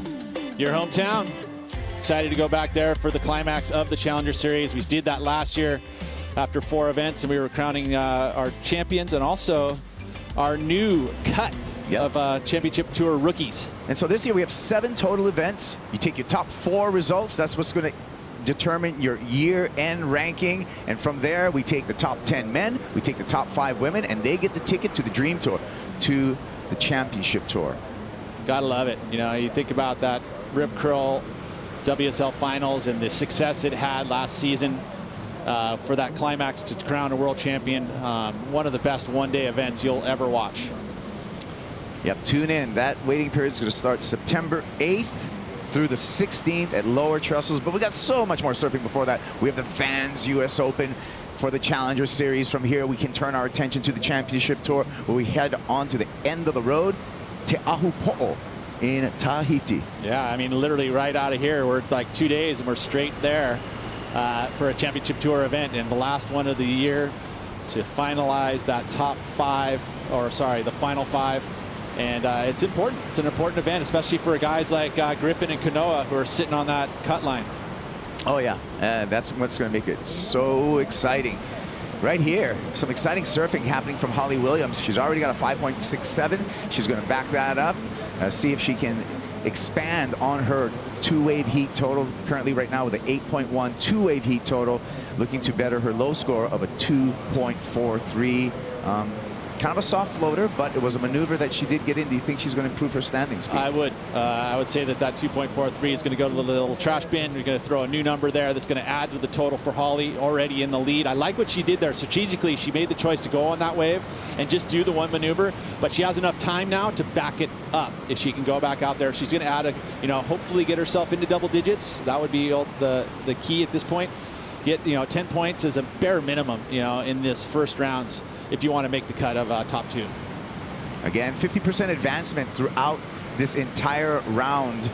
And we're going to cut the field in half. We're going to go from 64 to the next round. Round number 2 will have 32 surfers, and we continue eliminating 50% throughout the competition.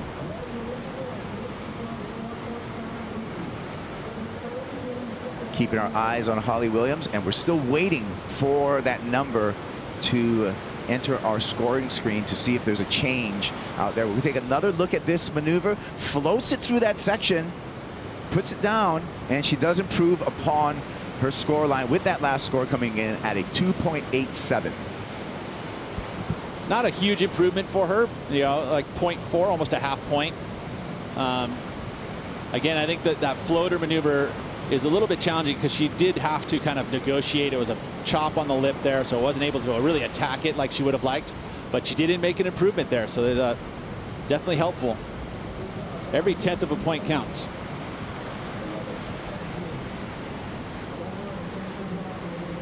Here we go. Finds one next to the pier. Holly's up again, and that one unable to put down. So I like the intent there, then the positioning, but now she's dangerously close to that pier with that raging current, and is going to have to get out of there in a quick way before the next set. All 4 surfers have a shot here in this last 5 minutes. It only takes one good-sized set wave for one big hit, and you're going to get yourself the number needed. Sarah Wakita sitting all the way in 4th position, only needs a 4.93. Very well and capable to get herself, one big turn. Just a matter of finding yourself in position. That's been the challenge for sure.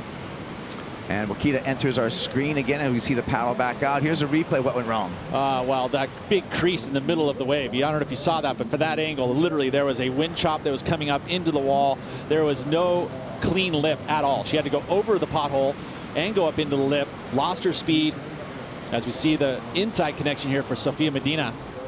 All right, catching up with Sophia Medina, needs a 2.76 to go into 2nd place and advancing position.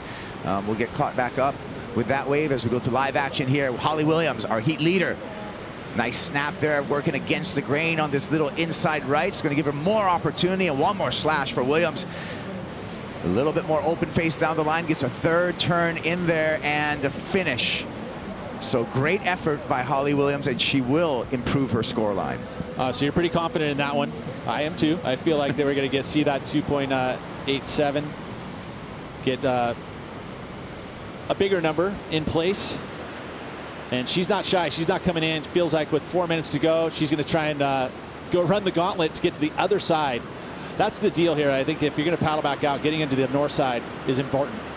Ochoa, big snap off the top, and backs it up again with a difficult foam climb. So 2 nice maneuvers for the surfer representing the Basque Country. And you know what? Why not a final finish? So we're going to have a mix-up in this heat right now. Yeah, well, I mean, she's in 2nd position, so could conceivably get the lead away from Holly, but solidifying her 2nd place. And well, what just happened in that exchange, actually, it's going to have Williams and Ochoa are going to further open up the deficit or the gap between third and fourth. Yeah, and well, we saw Sophia Medina riding away, but we didn't get to see what she did on the outside, but the number's in. Oh, she did enough. It is a 3.53. Sophia Medina does go into second place. Here's the wave. Okay, so she gets the outside move, just one turn off the top, and she was hoping for an inside section here. Didn't happen for her, so she's probably doing the quick runaround once again. I don't know if she's going to be able to have enough time to get herself back out in the lineup. As we watch this replay here, so no projection off that bottom turn, just so much current pulling against her board, but didn't get a whole lot of projection. But some maneuvers done here on the inside, little rail transitions. I don't feel like it's going to be a gigantic number, but it should improve on the 2.87. This one here, I feel like is a definite improvement. A nice attack in the lip here, 2 in a row. Good top to bottom style surfing. The judges will like that. You know, transitioning from rail to rail through the maneuver, straight to the bottom turn. Well, remember, she needs just a 3.88 on this ride, Ochoa, that we're just finishing up on the replay. My gut is she's going to get that number, and she's going to retake second place. We got 2 minutes remaining on the countdown, and still waiting for those scores for Ariana Ochoa. Last score for Holly Williams increases her lead at a 3.73. Hold your horses, Ochoa, and her number is going to come right on the line. Needs a 3.88 to get back into second place, and it is not over yet. We're seeing scores starting to populate on our score screen, and it's going to be a close one. She gets it with a 4.03, and she does move into second. Wow, that was crazy. You know, the judges had a bit of room between their score line. It went from a 3.7 to a 4.5 as far as each judge and what they're placing, and just enough, a 4.08. Felt like, to me, I mean, the top to bottom turns that she had out of there should have been the number pretty easily in my eyes, but I'm calling stingy on that score. that first turn was lightning fast. Yeah, no, and it was in the lip. That was something that we've seen get rewarded. But again, we're watching, you know, a very tight aspect of the screen, so we're seeing kind of all the details where the judges are looking, you know, at naked view there, like from up top. You know, it's a little bit different perspective, I would say. Yeah. You're not sold on it, are you? Yeah. Oh, look at the current on the other side, though. Not easy. Here's Waida just battling. She's actually going backwards against that current. That is just so challenging and so frustrating. You can't, you know, when you're at the end of your heat, you're gassed. You're trying to get yourself back out, just going, I got 30 seconds. I'm in 4th place. I need a 5.9. It's just so frustrating. Yeah, that is. She's not going to make it back out into the peak, I don't feel, in time. We're down to just 25 seconds. Yeah, no, she's going backwards. It's crazy. Look how strong. I mean, that current on the other side is just, it's incredible. And that's the physicality you had mentioned earlier today. And yeah, it's going to play a toll. And these surfers, some of these surfers are going to have 2 heats. And, you know, especially the ones that were surfed kind of earlier today, because we are, you know, halfway through the round. We ran some of the round yesterday. So 2 full heats today is like a good 4 or 5 hour session. All right, well, it's going to be Holly Williams and Ariana Ochoa advancing on into the round of 32. We're going to be back with more action from the U.S. Open of Surfing with a special guest. Stick around.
Welcome back to the Vans US Open of surfing here in beautiful Huntington Beach. Stop number 4 of the Challenger Series. And I promised you when we went to break, a special guest.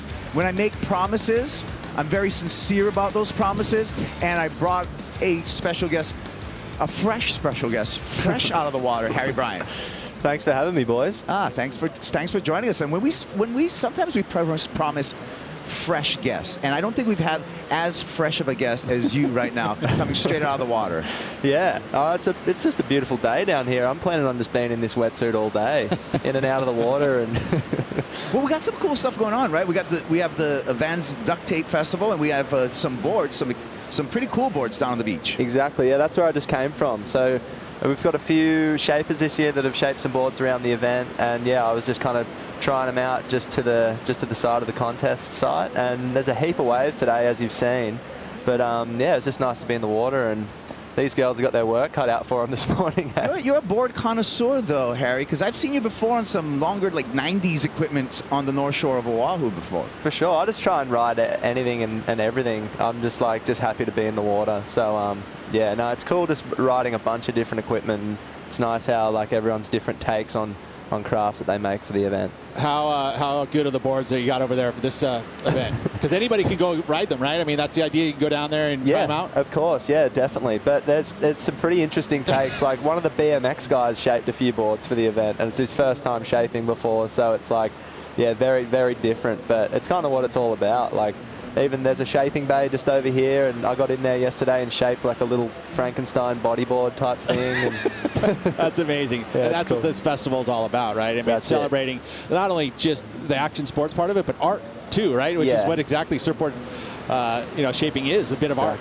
And we're celebrating great surfing, like this young lady right here. Caity Simmers is out on the water in the red jersey. She's currently #1 on the Challenger Series, and she is a talent to be dealt with. I mean, I'm going on the line, and she's one of the most exciting things that has happened to women's surfing in recent history. That's my take on it. I agree. Yeah, she's like a full all-rounder. She came down to the south coast of Australia, where I'm living at the moment, and she was surfing some big slabs the other day as well with Russell Björk. They kind of teamed up, and she's an amazing surfer. I love her style and her approach. Well, there it is, the replay of this last wave. It's just such a great wave choice. This is one of those surfers instinctually is able to find herself on the best waves, and I think that's something that just kind of happens, and that's where that little X factor comes into play, and she has that definitely. Here's Ella McCaffrey. She's out there in the green jersey, and we're enjoying this replay, Pete. So Ella McCaffrey, interesting for her. She's had a great season. She actually was able to go to Indo and compete in the regional series over there. I'll get back to that as we watch this. Laura Ropp from Brazil. Nice backhand hook to start her heat off. So again, a lot of action in the early stages of this heat. But back to McCaffrey, she was able to compete in the Kuri Pro as well as the Neos Pro. And you remember how good the waves were for that regional event? She ended up getting runner-up in both of those events.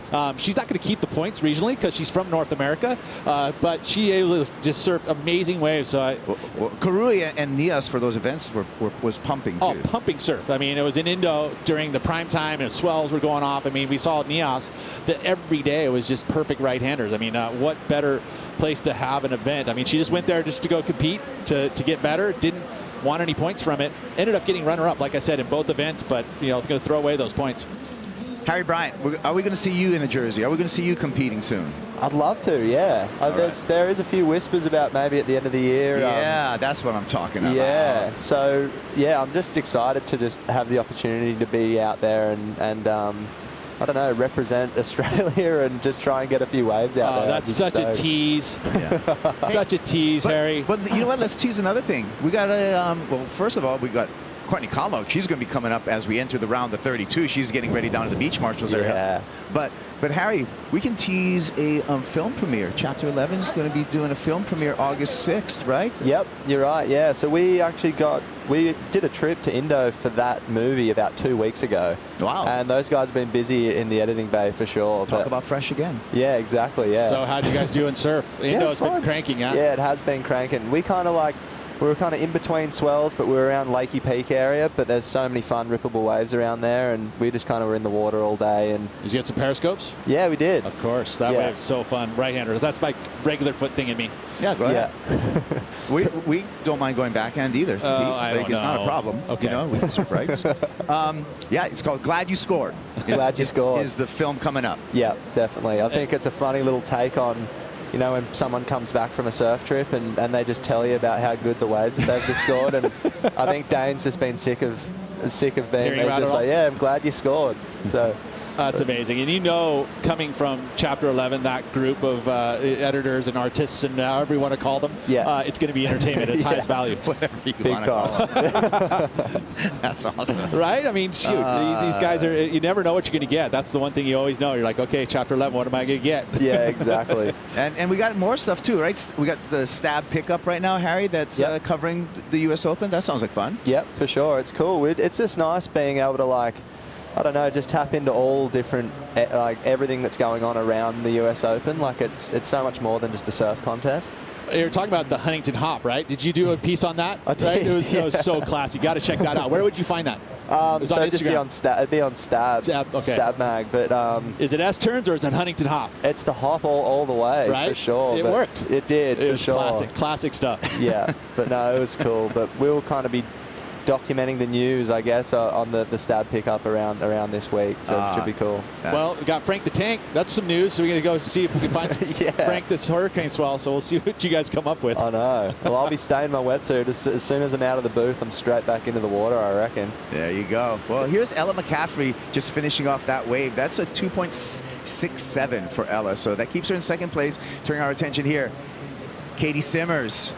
Always just a calm body mechanics there, and then she just unleashes with big turns. She opened up with a 6-point ride, and she's just easily backed that up, Peter. Yeah, defending champ, right? I mean, she's the one who won this event. Very accomplished.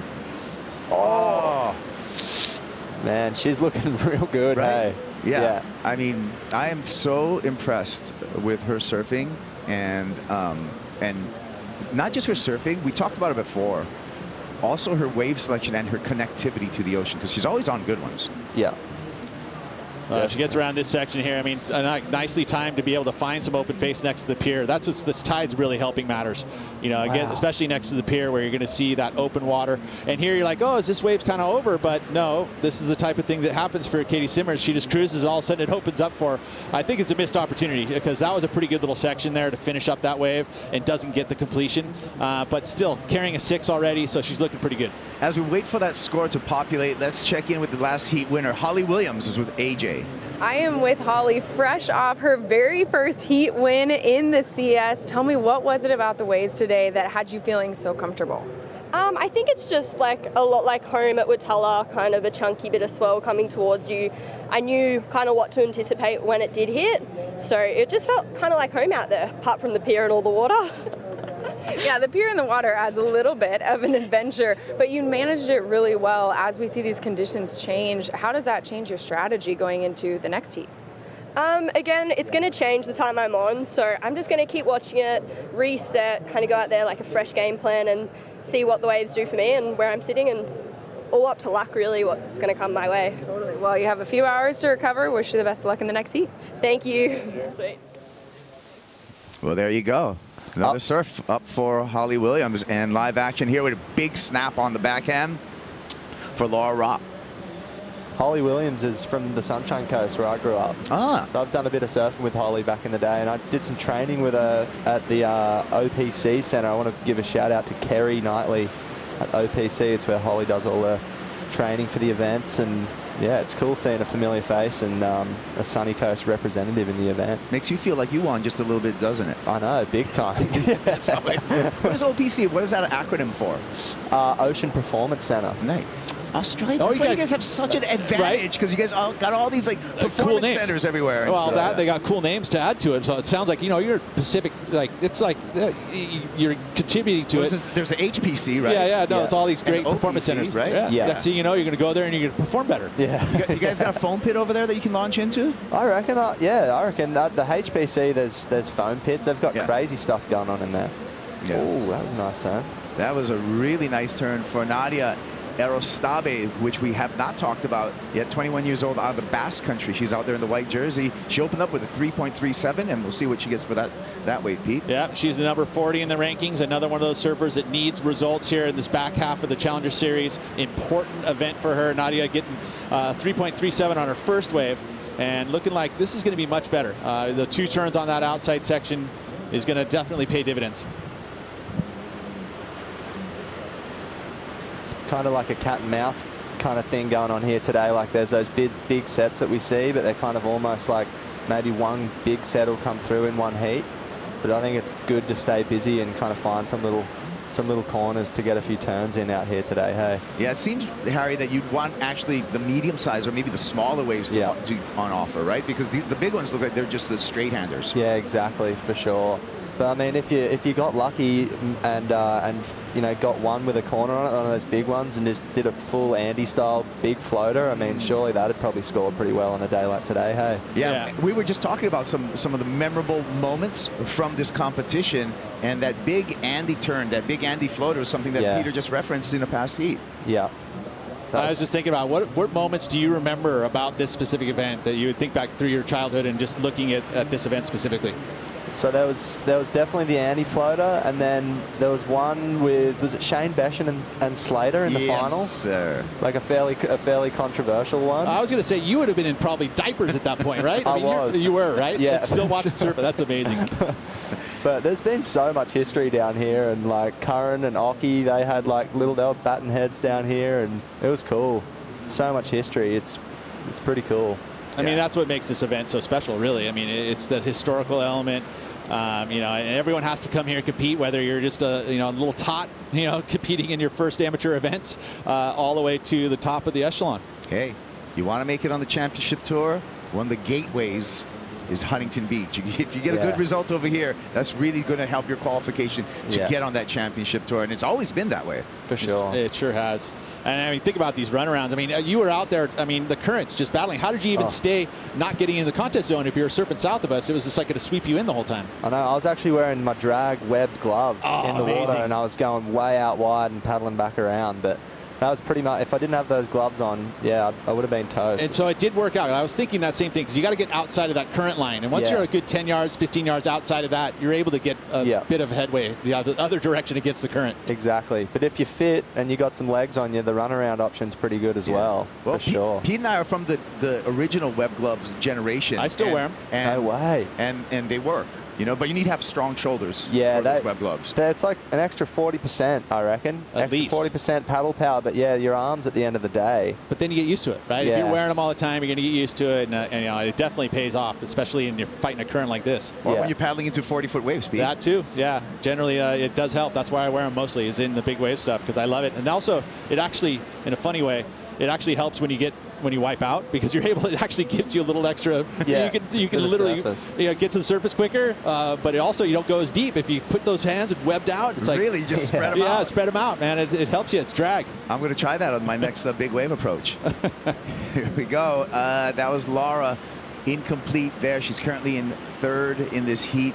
Needs a 6.03. Ella McCaffrey down in fourth. Needs a 6.13. Nadia Erickson, we were contemplating about that last wave for her. 4.93, that's enough to get her in second place, and the dominant performance so far. Caity Simmers, 6-point ride, backs up with a 5.8. Yeah, and effortless, right? I mean, she did that just with her eyes shut, it seemed like to me. So she's leading this heat. She really hasn't gotten out of, second gear, maybe? Not even that. Still running around in first gear. She has a lot more to give. Yeah, I think she's just got the finals in her mind right now. Hey, she's just filling in the week, just waiting for the main event. But yeah, she's looking really good. She was one of those surfers who did qualify last season on the Challenger Series, and didn't take the invite. She did a Taj Burl. Yeah, that's right. Bit of challenge. I mean, obviously, knowing full well, very young. At that time, she was 15 years old, right? I think just turned 16. And realizing that, hey, traveling the tour at that age, it's pretty early start. So good move, because obviously she's sitting herself right there at the top of the echelon once again. So, I mean, it'd be interesting to see if she'll actually take the invite if she qualifies this year. Yeah. Well, she's definitely on her way. We're going to be on our way to a quick break, but I want you guys to stick around because we're going to have more storytelling with Peter Mel. We're going to be having more talk with Harry Bryant. We'll be right back with more from the Vans US Open of Surfing.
Looking back at the start of the Challenger Series on the Gold Coast, where Caity Simmers put on a show at Snapper Rocks, ripping some challenging conditions on the right-hand sandbar point break and hoisting that huge trophy over her head.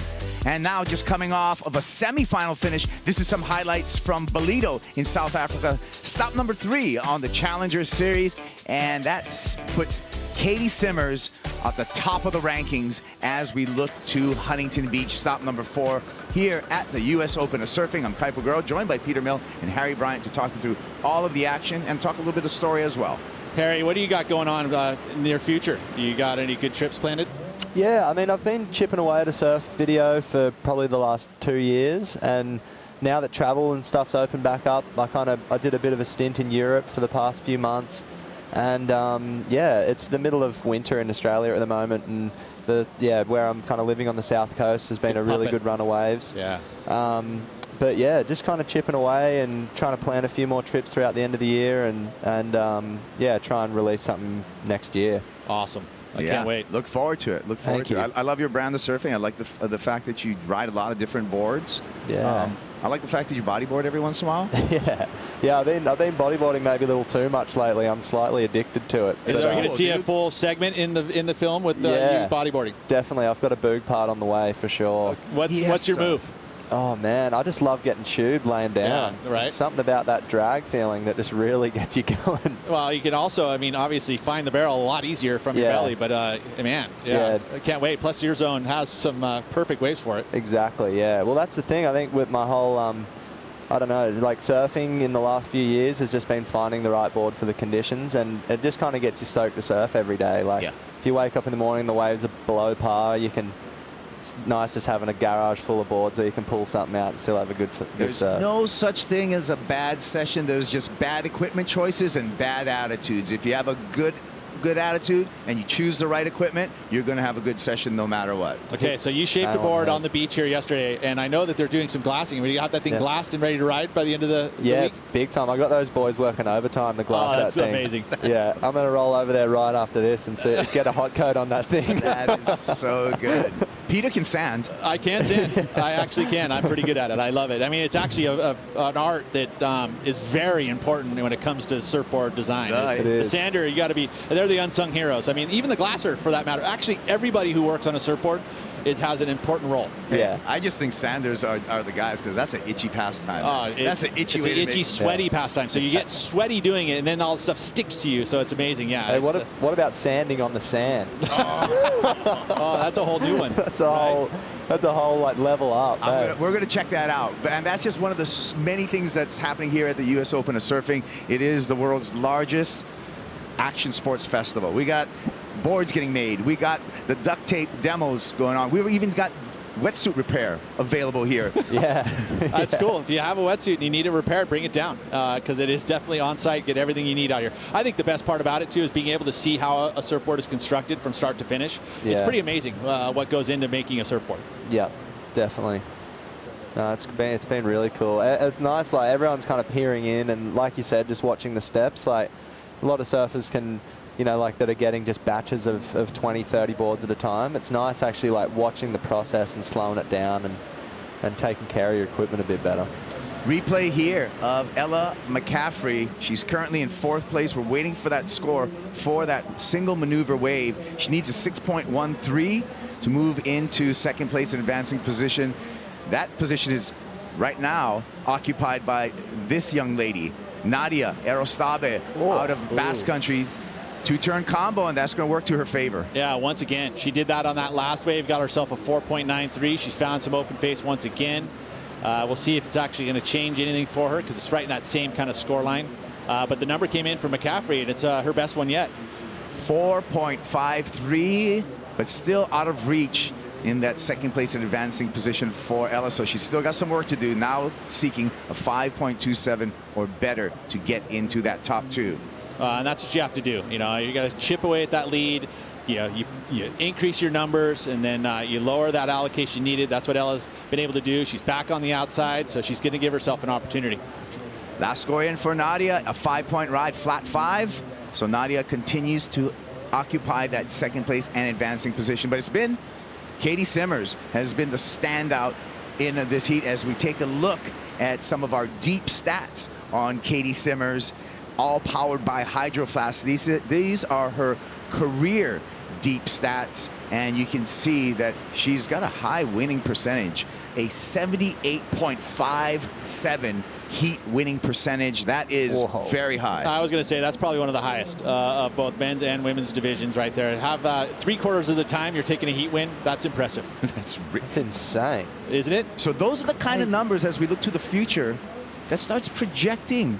Then we could talk about world titles even for Caitlin Simmers. I mean, she's young. She's only 16 years old. She's got a big future in front of her. Yeah, she's turning 17 in October. So again, it's very, very young. And again, surfing, you know, in above her years in regards to how she surfs in heats, she's very relaxed. You know, you think of a kid and how anxious you would be, you know, surfing, but she's just like so mellow. And her body mechanics remind me of John Florence. She has those low held arms, very quiet upper body, but able to explode into and out of maneuvers. Definitely. She's kind of got her own like unique technique. Yeah. She sure does. She approaches, she draws some way different lines. Yeah, definitely. I think it's been cool since she's knocked back the opportunity on the tour. She's really tried to focus on getting herself in like a more rounded surfer, like coming down and surfing like on the south coast, and she's trying to just really kind of like use the time to really like round her surfing out as a whole. Yeah. So I reckon by the time she gets on there, she'll be looking pretty sharp at every event. Spent some time with Charger Russell Bjerke over there on the south coast, and then you know what her warm up was for Huntington Beach. She just came off of a trip to Te Ahu Po, to the end of the road. She was out in Tahiti. Of course. Of course she was, right? Yeah. So, and that's again, like you think of the tour, right? And what events you're going to have to surf. You got Pipeline to start off the year. You've got Tahiti to end the year, and then everything in between. You got to be well-rounded. You got to be brave. You got to be able to do it in places like Huntington Beach and the beach breaks, all the way to the slabbing reefs. Okay. Exactly. And the women are going to return to Tahiti right after we get through the Vans US Open of Surfing. The week after that, we're going to see the ladies out there at the end of the road. That's going to be really exciting. Have you looked at the forecast? You tell me. I know you have. I haven't yet. Oh. It's still a little bit far away. Far away. It's still far away. I mean, we can get a little inkling of what might happen, but ultimately, the place is pretty darn consistent, especially this time of the year. Yeah. Well, we saw what was going on there last week. That was scary stuff. So if you haven't tuned in, I'm sure you can find it on YouTube or any surf outlet. Tahiti coming off of that Code Red swell, biggest swell that they've had there in 10 years. There's a certain thing about that when it's like that that's not that inviting. Nah. Especially that swell was like 20 foot and onshore, and people were still going. Oh, it's so nuts, really nuts. Insane. Yeah, at this point in my life, I look at that. Have fun, guys. Yeah. Yeah. Pete prefers cold Mavericks over slabbing shallow reefs. I like the ability to have a wave that's going to let you finish in the channel at least half the time. Yeah. Not a 25% make ratio, if that. Well, there we go. 3 minutes and 30 seconds, you guys. And Caitlin Simmers continues on top here. Nadia Arostave in a strong second position. Ella McCaffrey needs a 5.4, and she has second priority. So she does have a glimmer of hope right now, Pete. She does. I mean, all these surfers do, really. I mean, you think about the numbers needed, and we've seen that through all of our heats today, is that even in fourth place, you can get, one big move could seal the deal for you if you find that special wave. So that's exactly what you got to, if you're in a heat like this, you're like, hey, it's all the way until the final 30 minutes is done. Yeah, it's so that's that's the exciting part about it. Harry, your heat strategy right now, 2 minutes 40 seconds. Think about it. You have second priority. What's your plan? Man, I'd just be literally trying to find a wave with a little corner on it and just try and get some maneuvers in, because it's really straight. I think the tide's still pretty low right now.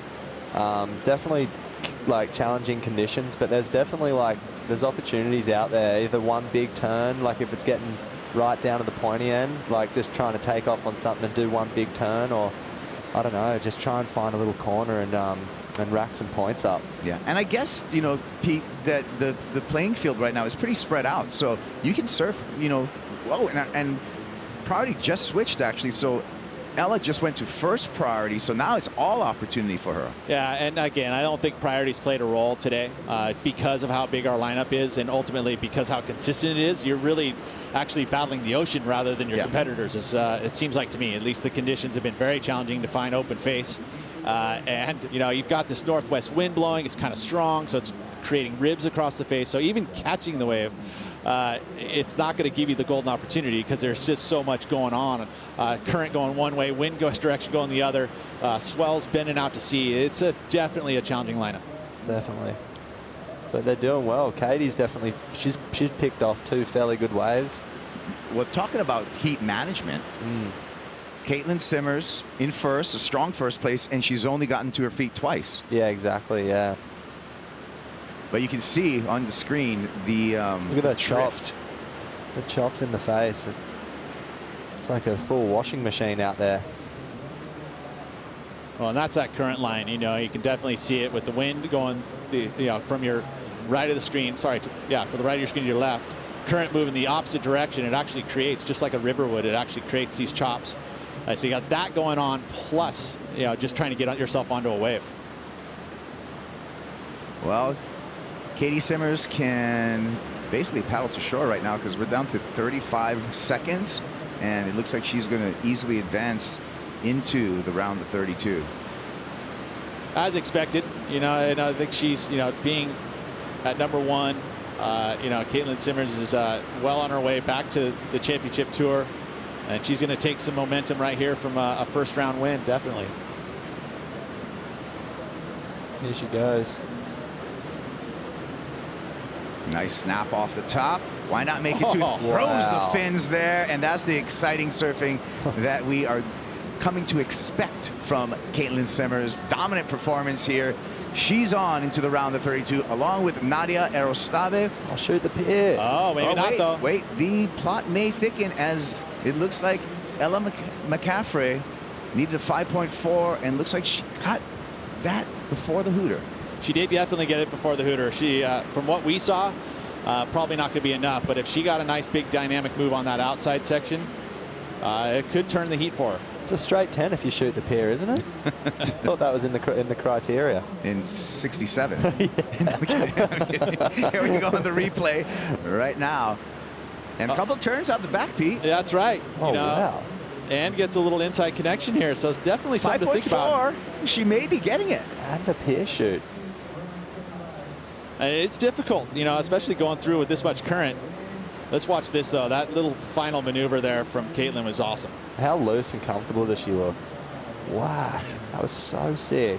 and not, no care in the world. It looks like it's just effortless. It's just amazing stuff. I mean, then that wasn't an easy section. It had full chop on it. She had to go over a little rib to get into that section. But this is a nervous wait here for McCaffrey. Yeah, and no indication as of yet as she walks up the beach. A little smile on her face. She's telling me that she's feeling like she at least, gave out, came out of that swinging, gave herself a chance. Good comparison is that wave number 2 of Caity Simmers. That's a 5.8. She didn't get the finish on the inside, whereas McCaffrey did. It wasn't super dynamic by any means, but it was pretty good to be able to shoot the pier and finish it off. Keanu Igarashi thinks it's there. Let's take a look at it again here. So the first turn out on the face, it didn't get connection fully with the lip, and that's going to factor in fully. And it's not a critical section, so it might hinder his score quite a bit. Yeah, actually, as we watch this replay, I'm going to report to you she got a 4.5. That was not enough for Ella to advance, so it will be Caitlin and Nadia into the round of 32. And Harry Bryant, thank you so much for coming in here, taking time out of your sessions. We'll let you get back into the water, but thank you for all the conversation. Thanks for having me, boys. Stoked. Thank you. We'll be back with more heats right after this.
I grew up in Huntington Beach, California.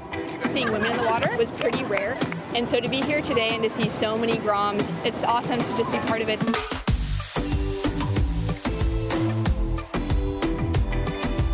So we're down here for WSL Rising Tides, and we have the very best of the best of Californian surfing. This is the future of American surfing here on the beach today. It was just so sick that all the pros were like pushing everybody in and giving high fives, and it was just amazing. Living in Santa Ana, only surfing on the weekends, moments like this is what inspired me. When I was 10 or 11, like most of these girls, there was like 4 or 5 of us. Now there's about 20 to 30 of them I see now. We're really grateful to have a brand like Pura Vida involved, because not only do they align with our values and what we believe in, but Pura Vida understands and sees the importance of investing in the next generation. The new generation's coming.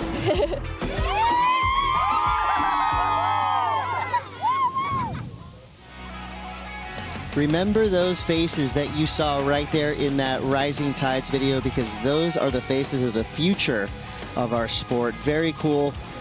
The WSL comes to these events. We've been doing it throughout the year. Rising Tides, ensuring a bright future for female surfing. And thank you to Pura Vida for their support in that cause. Well, we're getting right back into it. The business rolls on. This is the Vans US Open of Surfing, round of 32, heat 1. Chris Cote here with Mitchell Salazar, and we have got another incredibly stacked team. Courtney Conlog, Philippa Anderson, Sarah Scott, Omoto Suzuki. I mean, this is an international super heat, if I've ever seen one. When you look at some of the names we have, we've got Omoto, an Olympian, Courtney Conlog, multi-time winner out here, Philippa Anderson, I mean, she is a Challenger Series CT threat. Sarah Scott, say the relative newcomer in this heat. But Mitchell, this is just another one of those heats that on paper, of course, anyone could win. But when Courtney Conlogue paddles out at Huntington Beach Pier, big things usually happen for her. Yeah, especially with these kind of conditions too, Chris. And, you know, just going back to the Rising Tides real quick, CT surfer right now, Gabriella Ryan, was actually a member of Rising Tides a few years ago here in Huntington Beach, and she's on the championship tour now. There are a couple of young ladies that I see there quite frequently. London and Tegan Mesa from the South Bay.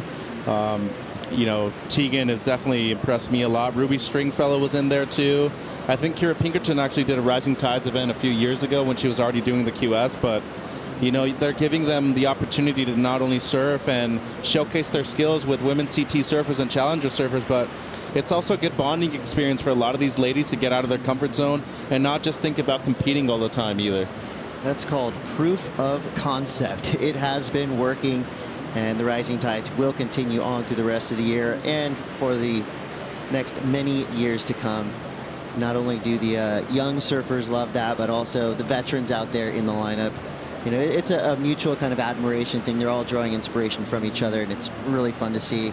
Courtney Conlogue on screen there always seems to be in the red jersey when it comes to competing here in Huntington Beach. She's been doing it since she was probably 10 years old, and has been ripping and winning ever since. And you said it, Mitchell, these waves play right into Courtney's strengths. I don't think any female charges this place as hard as Courtney Conlogue. She will not back down when the waves get serious, and the swell is pulsing. This is one of the bigger sets we've seen of the day. We'll see if anyone is in position. There is one score of note on the board at 4.83 for Amuro Suzuki, representing Japan. And she has been right on the precipice of greatness. Her season so far on the Challenger Series, you know, a bit sporadic, but she would definitely be a name that would fit in well in the 2023 Championship Tour. Absolutely, and I remember the heat where she lost here last year. Both you and I were on the call, and she actually had a priority interference against Alyssa Spencer literally in the last few seconds of the heat. And here's Suzuki's opener, a 4.83. Good drawn out turn right there to start things off. A little bit of a setup, but I really like the way she kind of makes these flat sections just stand up for her. And with that low base and center of gravity, these kind of lefts play right into her surfing. And Chris, I know both you and me, great admirers of her surfing, and I think Japanese surfing in general. It's time for one of their surfers to be on the championship tour. Yeah, I'm right there with you. I'm a huge fan of Amoto. Been watching what she's doing for the better part of the last 4 or 5 years. Really has been stepping it up with each and every event. Of course, she's got a big ask in front of her with Courtney Conlogue, Sarah Scott, and Philippa Anderson. Philippa is a, you know, fierce competitor. You see it. She wears it on her face before and after the heats. She wants to win, and she has done a lot of winning in her career. She would be a Key West veteran for sure. Has had some experience on the championship tour as well. Another one of those names that would just fit so nicely within that top 10 of the CT. Especially with the consistency of good waves that are on the championship tour, I think they would fit her style extremely well. But actually, Philippa, yesterday we were talking, and she said that the heat win yesterday was the first heat win she's had all year long in the Challenger Series. So a big moment for her. She's wanting to get her confidence back. And I think here in Huntington Beach with these kind of conditions, it's improved a lot more, and there are a lot more rights on offer than before. This could be a good opportunity for her to capitalize on a couple of good scores. Well, there's a reason why they call it the Challenger Series. It's challenging. It is. Even for the best of the best. We see oftentimes championship tour surfers who enter Challenger Series events in their, you know, regions or here in Huntington Beach, and you know, they'll be the first to tell you that these events can actually even be more difficult than a CT event, because a lot of times you don't know who you're going against. Right. You don't have a scouting report for some of these surfers. 21:48 on the clock. Caitlin Simmers has been ripping all week long so far and looking great advancing through. She's standing by now with AJ. Yeah, Caity, looking great out there in that first heat. I saw you make the decision after one of those waves. You started to paddle back out, then decided to do the runaround again. How much is today about not just how you surf, but those kinds of decisions to make it through?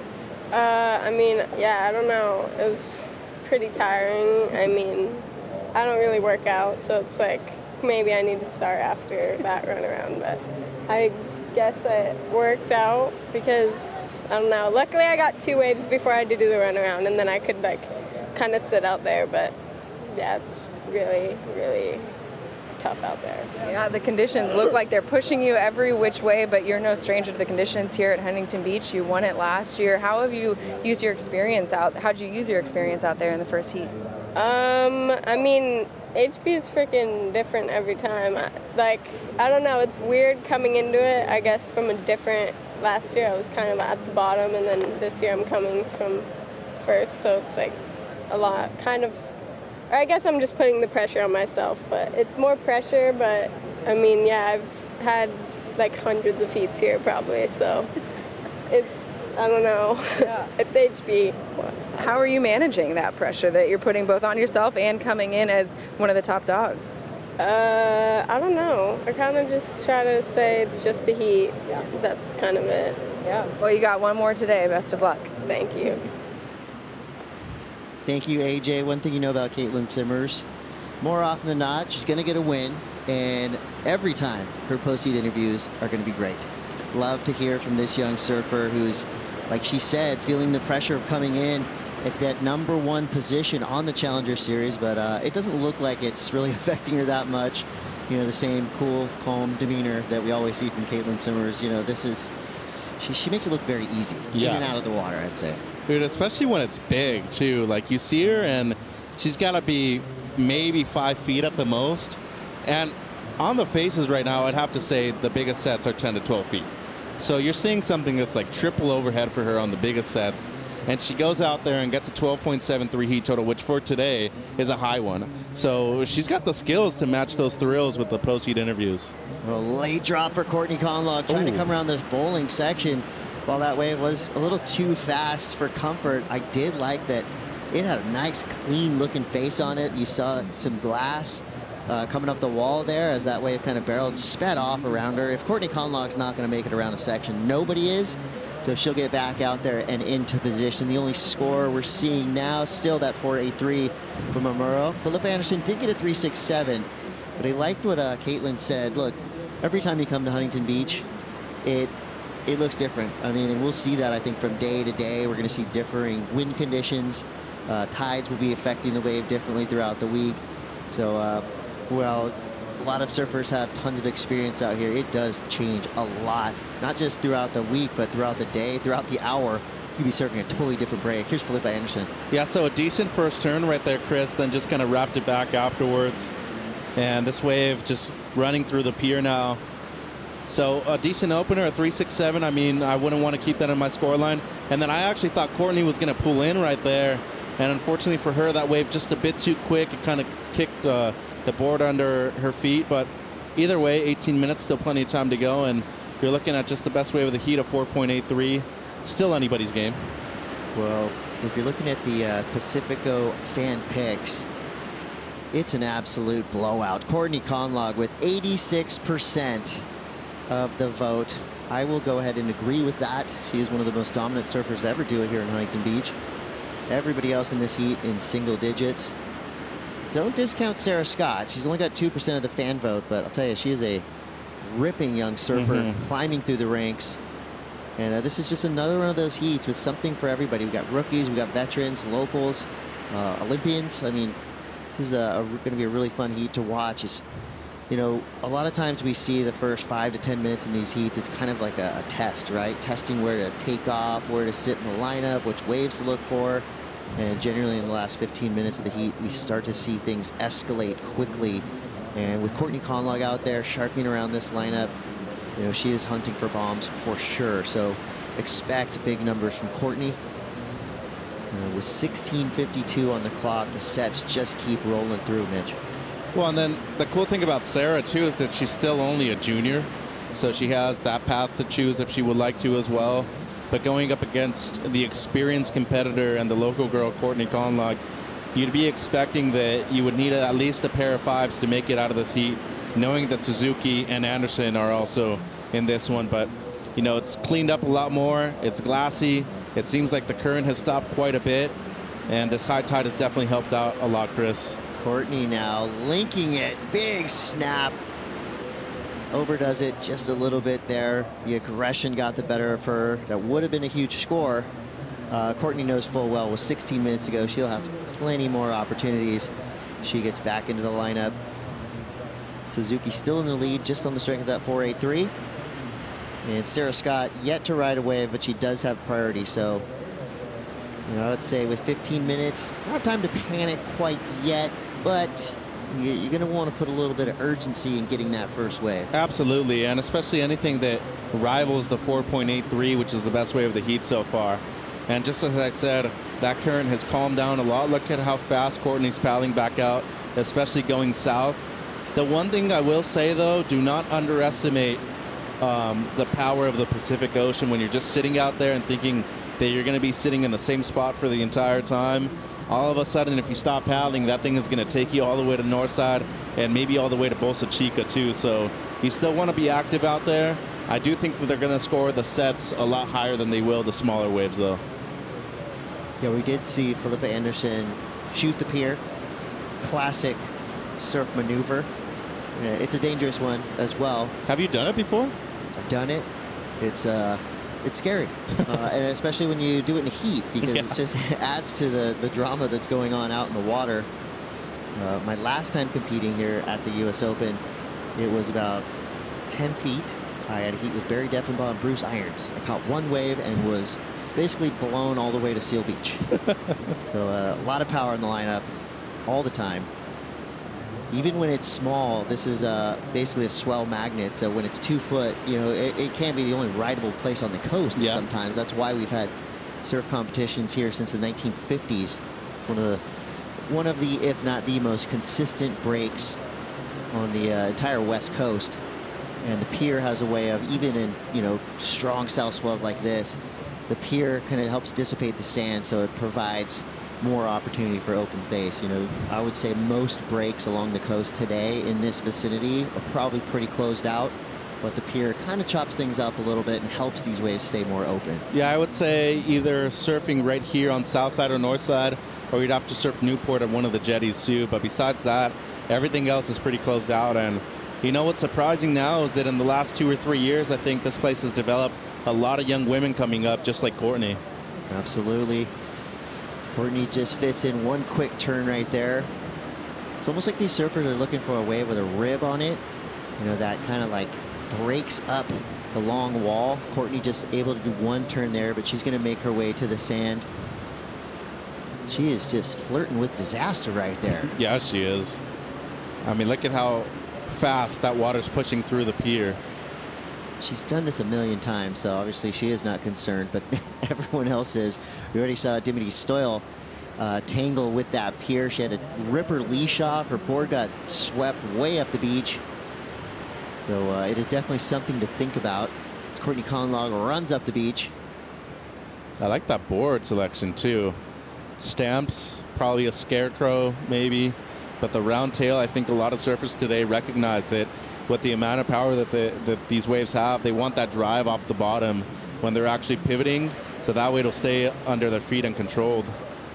Yeah, well, what do you think? I'm sure that a lot of these surfers brought grovel boards, brought kind of their good wave short boards. Pretty doubtful that anybody brought like a true step up, but I would say you got to bring your best groveler and a good board wave, something that you would ride at solid lower trestles. Yeah. Because again, packs a punch, and I would say that board that Courtney Conlog's riding is probably a board that she would ride, I mean, at J-Bay, at big lowers, short around board, the world, yeah. Well, we got 12 minutes to go. Courtney Conlog on top for now. Can she fend off the rest of the field? Stay tuned to find out. You're watching the Vans U.S. Open of Surfing.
Welcome back to the Vans U.S. Open of Surfing. Vans has been off the wall since 1966. A local company that's done global things over the better part of the last century. Vans rules, and we're stoked that the Vans U.S. Open of Surfing is back to full force. Skateboarding, BMX, duct tape invitational, store. I mean, everything's happening down here. It is the biggest action sports festival on the planet. And if you have any plans of coming down here, you can, of course, check out worldsurfleague.com for updates. As far as today goes, here on August 1st, we got a giant retail store where you can get exclusive Vans gear only available here. We got a street market, workshops, the Van Dorn Village will be open.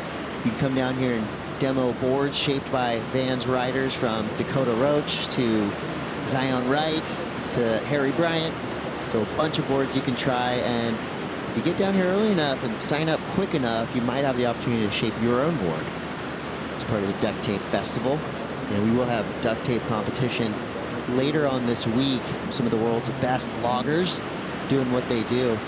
Always fun to watch longboarders when the waves are pumping like this. They can handle it. I mean, these are the best longboarders in the world.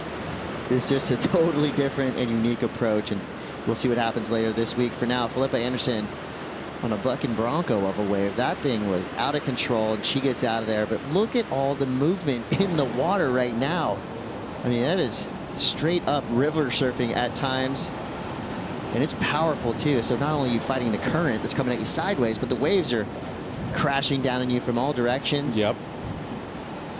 It's very uncharacteristic of Huntington Beach with the south swell that you get this northwest wind into the left so early on. But I mean, it's still very fun out there. I think it's extremely contestable.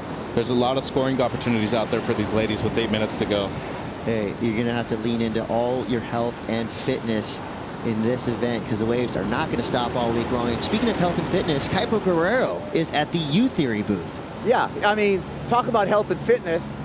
I'm the guy, right? So we're talking about U Theory. We have some great supplements here. The ashwagandha. This is helping you relax. So this is what you relax right there. Sometimes, you know, you put in a big day, you get a little inflamed, anti-inflammatory, natural product there with the turmeric, natural anti-inflammatory factors here. The fat burner, having those big, you know, pasta dinners. You're gonna want some of that stuff too. Big night out, Chris? The B12 and B6, that's gonna help you recover. Again, more relaxation, the liquid version of the ashwagandha. And then, you know, you get older in age, fall down a little bit. Bone strength right here with the K2D3. It's all here at U Theory, and I'm taking 3 of each. Yeah, get one for each of us, please, Kaipo. Bring me like 10 of the fat burners, please. Like, okay. I think I need those. Okay, I'm bringing those up. I'm bringing those up for you. So all of these, all of these for you guys. We need all of that. All right, be back in the booth. All right, and if you're going to come down here, Kaipo will leave some for the rest of you. So come down here, get involved. It's all free. You don't have to pay any entry fee to get down here on the beach. And of course, like all Vans US Opens in the past, your spot on the sand is ready for you. Absolutely. This is not a professional football or anything like that where you have to pay $100 to see the game. All you got to do is walk down to the pier, and you got the front row seat. Well, and you're watching world-class surfers. This weekend we saw world-class BMXers, and I'm really excited to see the skating back again, too. I hope that Chima Ferguson is here, because he's one of my favorite Vans athletes. I know that Zion Wright's going to be here, and then obviously really excited to see the Vans Duct Tape Invitational. But to see the skaters, I mean, those are high-level athletes that I don't think people realize that they're going at extreme speeds, just like surfers on waves, but sometimes they have to hit concrete when they're going 80 miles an hour. Like, that's crazy. It's intense. Yeah, if you're wondering what it's like to run into the pier, just ask any of the skaters yeah. that will be hitting the park later this week. They know all well about it. 5:52 to go. Things have changed. Philippa Anderson now in the lead with a 3.67 and a 2.07. Courtney Conlaw drops to second. Amuro Suzuki in a dangerous spot now. Good news for her, she only needs a .41. Sarah Scott with a 2.6, so just one wave ridden. She backs it up with that wave, which is just a pure closeout. Not much she could do there, so she'll get back out into the lineup. Courtney Conlaw holds the priority spot with 5 minutes, 27 seconds to go, so we will no doubt see Courtney selecting her next wave, and when you do have the priority position, nobody can mess with you. And we've seen, especially here in Huntington, you know, when things tighten up a little bit in the lineup, this is, I would say, one of the places that priority really comes into play, and you can get yourself into some trouble if you test the priority judges, because they are right on top of it, and they are watching all the details very closely. You're not going to get anything past them. Yeah, and remember that unconditional right away ends until you finish that ride too. So that's how Suzuki lost last year. They actually split the peak. Her and Alyssa Spencer, when they met at the end of the wave in the short break, Spencer had higher priority when they took off, so Suzuki needed to give way. And speak of her, here she is. Muro Suzuki looking to back things up here. She's just trying to beat a .41. She'll do that and more with this wave.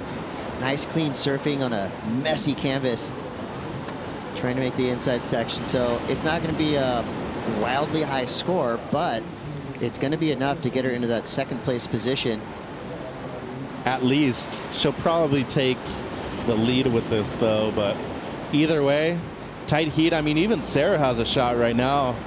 A 4 or 5 would probably move her up into the top 2 after this wave of Suzuki, and smart surfing right there, Chris. No mistakes. Yeah, that was a good decision to just take that kind of medium insider, because even with 3 minutes and 50 seconds to go, nothing is guaranteed. We have seen some already unpredictable finishes, because right now the waves are dictating what's happening in these heats, and the waves are pretty wild.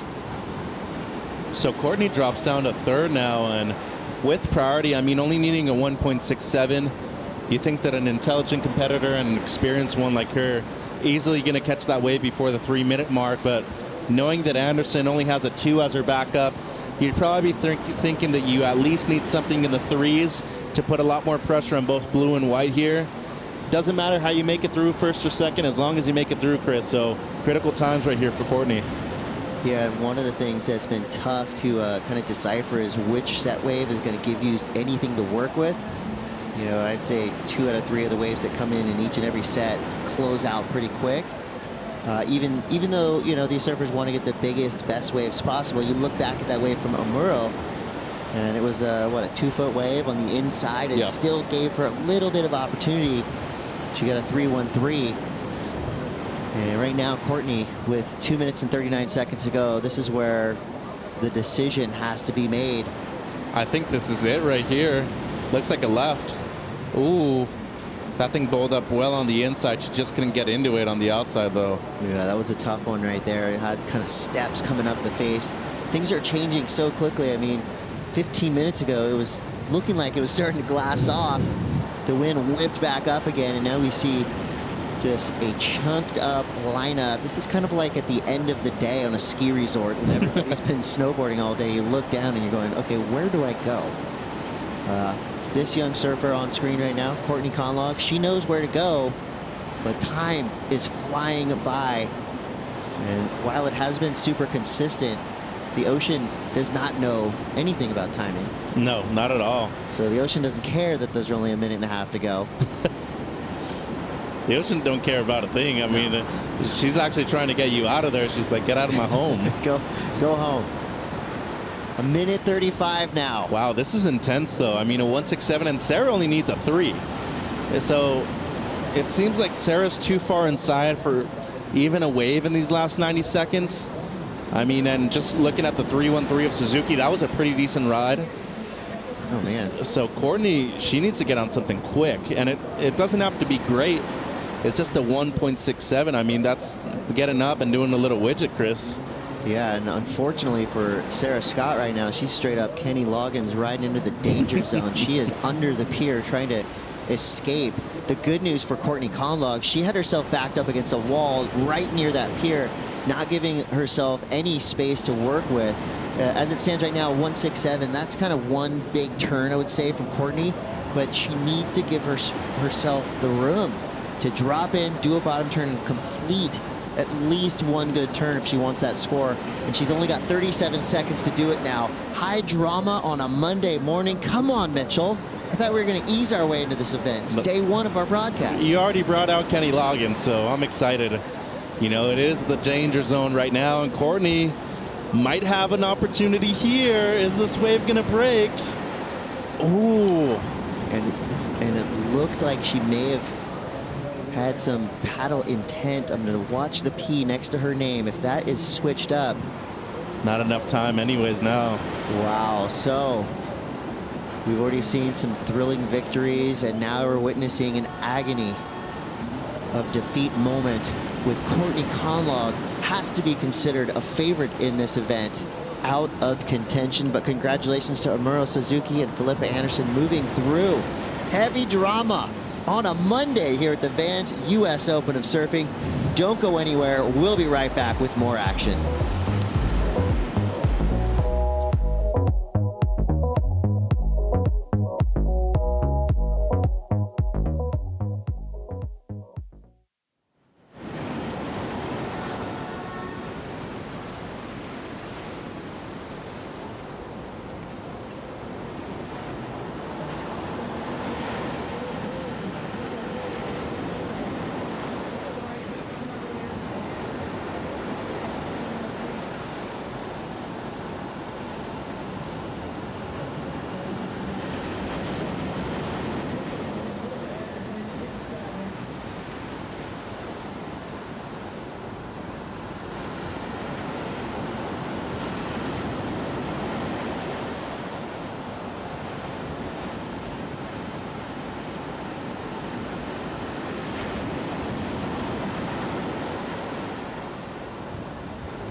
I came out today to honestly learn more about restoring some of the oysters here in the local area of California where I'm from. The more I can learn about the environment and how to help and what's going on, the better. So just for my own personal knowledge and growth and to be a helping hand.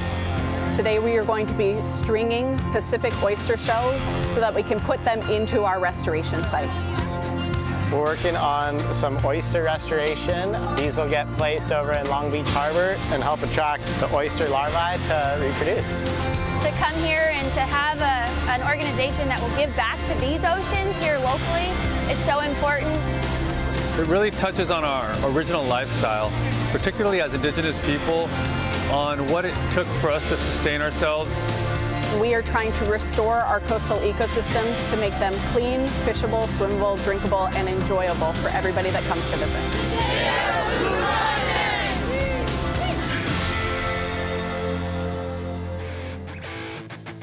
Get involved at weareoneocean.org, and I like the sound of local oysters. I'm a huge fan of oysters, so if I can get those from right here in Long Beach, yes, please. Thank you to Shiseido for stepping up and helping the world. I love that it's just, you know, it's not just about sunblock, right? They make really great sunblock, of course, but the activations that they have been doing with We Are One Ocean are really cool. And if you come down here, you can get involved as well. Here is your round of 32 Heat 2. Another international affair with Sol Aguirre, Zoe McDougall, Macy Callahan, and Minami Nonoka. So we've got Japan, Australia, Peru, and Hawaii represented in this heat. 26:50 on the clock. Chris Cote here with Mitchell Salazar. We got a new heat in the water and probably a whole new set of conditions. Who knows what's going to happen in the lineup now? It's been so unpredictable throughout the day that it seems like each and every heat has a totally different look. Absolutely, and you know, just looking at the names in this heat, Sol Aguirre surfed great yesterday. Macy Callahan was one of the standouts to me. And Minami Nonaka, not a very tall surfer, but she definitely knows how to compete. But so far, I think Zoe McDougall has had a great year. She's gone kind of under the radar. And being from that island of Oahu where there's so much talent, I think from both the South Shore, the West Side, the East Side, where Brisa Hennessy is originally from, and now having a lot more opportunities on the North Shore, And Zoe's got an opportunity here where she's really going to make a name for herself. And now into the round of 32 with the chance to make it into the round of 16. Big things are ahead for young Zoe McDougall. I realize I'm starting to sound like a broken record here, but I really do mean it. Zoe McDougall would be the perfect surfer for the championship tour, and that is starting to make me realize the depth of the field we have. The women's division is just incredibly packed with super talented surfers from vets to rookies. And again, I would put Zoe on that list of surfers to watch out for potential 2023 championship tour berth. She also had a heck of a ride on Stab Highway, a recent series that Stab Magazine did, where she was a team captain and did some really cool and some really gross things like drink booty juice and jump off jetties, all the crazy stuff. But Zoe McDougall really, you know, letting her personality shine, which is cool because we just kind of know Zoe through her competitive skills. And of course, we've seen her in some great video parts, but it's fun when surfers kind of do those extracurricular activities and you get to see their personality shine. And here is another surfer with incredible personality, a sunny disposition, Sol Aguirre, coming from Peru. It's pretty cool to watch the kind of fast rise of Sol Aguirre. Watched her in many ISA events of the past and in some QS events as well. Sol Aguirre is kind of becoming more of a famous presence in surfing, and that's what we like to see. She is an absolute ripper. This heat is just another one of these heats where you got veterans, you got rookies, you got CT talent, everything for all types of surf fans out there in this one. Yeah, really surprised Sol actually kicked out of that section. I felt like she had enough speed to actually go up into the lip right there, especially being from the northern part of Peru. She's from Los Órganos, real close to Máncora, where Luca Messinas is from. So her backhand's really her strength, but I think going back to that, I actually thought she surfed way better than her score showed in the Brazil event. You know, she had a tough draw both heats, but you know, she won the event I think a week or two before right there at Saquarema, got that wild card into the CT event right there in Brazil. But I mean, just a huge opportunity again to do well here in California and Huntington. More to come with 23:30 to go. Well, the winner of that last heat, surfing strong, leaving it for the very end, getting through though. AJ is with Amuro Suzuki. So the conditions were something that we've been talking about all day. They changed a lot during your heat. How did you navigate that? I feel a little bit tired right now. And we have to catch good wave in competition, but I couldn't find like good wave. But yeah, I'm happy to win. You found good enough waves to move on to the next heat. Yeah. So what is the strategy to recover and make sure you're ready for another surf in a few hours? I don't know. Just keep going. Yeah, I hope keep going. Congratulations. We'll see you in the next round. Thank you so much. Amuro Suzuki is awesome. Love to watch her surf, and it's like being around her because it's funny, she's one of those competitors that you put her in the lineup and she is pure business. You get her on land and she is just super happy and funny and just a great ambassador for surfing. And with 22 minutes to go, 0.5 highest score so far for Sol Aguirre. And looking back at that first wave, my friends and I used to play a game, you know, when the waves were closed out to challenge ourselves. It was called the Hit Everything game. And it was no matter what wave you dropped in on, you had to try to do a turn, do a floater or something. And I feel like surfers in the lineup right now have to roll the dice a little bit. You know, these are menacing sections, and all of these surfers in this draw are way more brave than I am. So it shouldn't be a problem for them to really just drop in and attack.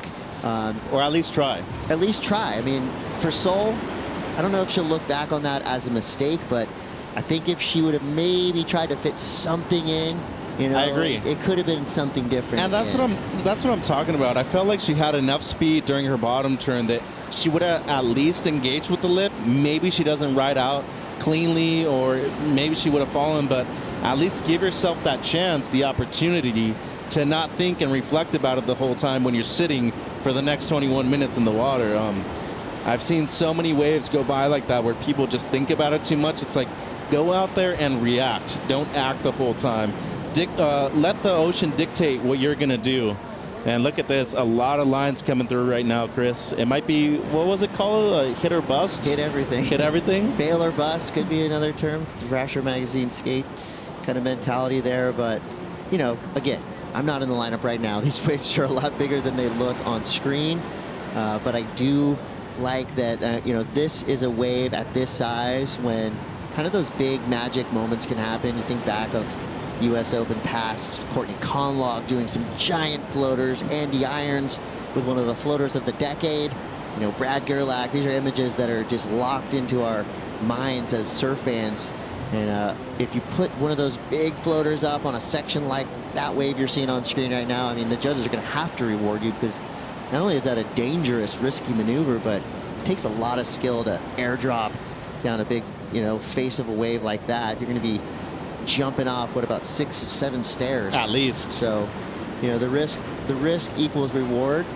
You know, the flip side of that can be busted boards, tweaked ankles. You know, it's not a safe maneuver by any means. So I would, if I was a coach, which I am not, I would tell my surfer, go out there and attack early. You know, roll the dice on your first few waves, because the worst that can happen is you fall. You know, you get back on your board and get back out there. And with 19 minutes to go, you know, Soul might be looking back at that as a missed opportunity. But here we go. This is your current leaderboard. The names that are still bold are still in this event. We already have lost some big names, some high-ranked surfers, with Nikki Van Dijk, Teresa Bonvlat, and Alyssa Spencer out of contention here in the 4th Challenger Series of 7. Caity Simmers, Molly Picklum well into the lead. Look at the difference there between first and third. We're talking 5,000 points.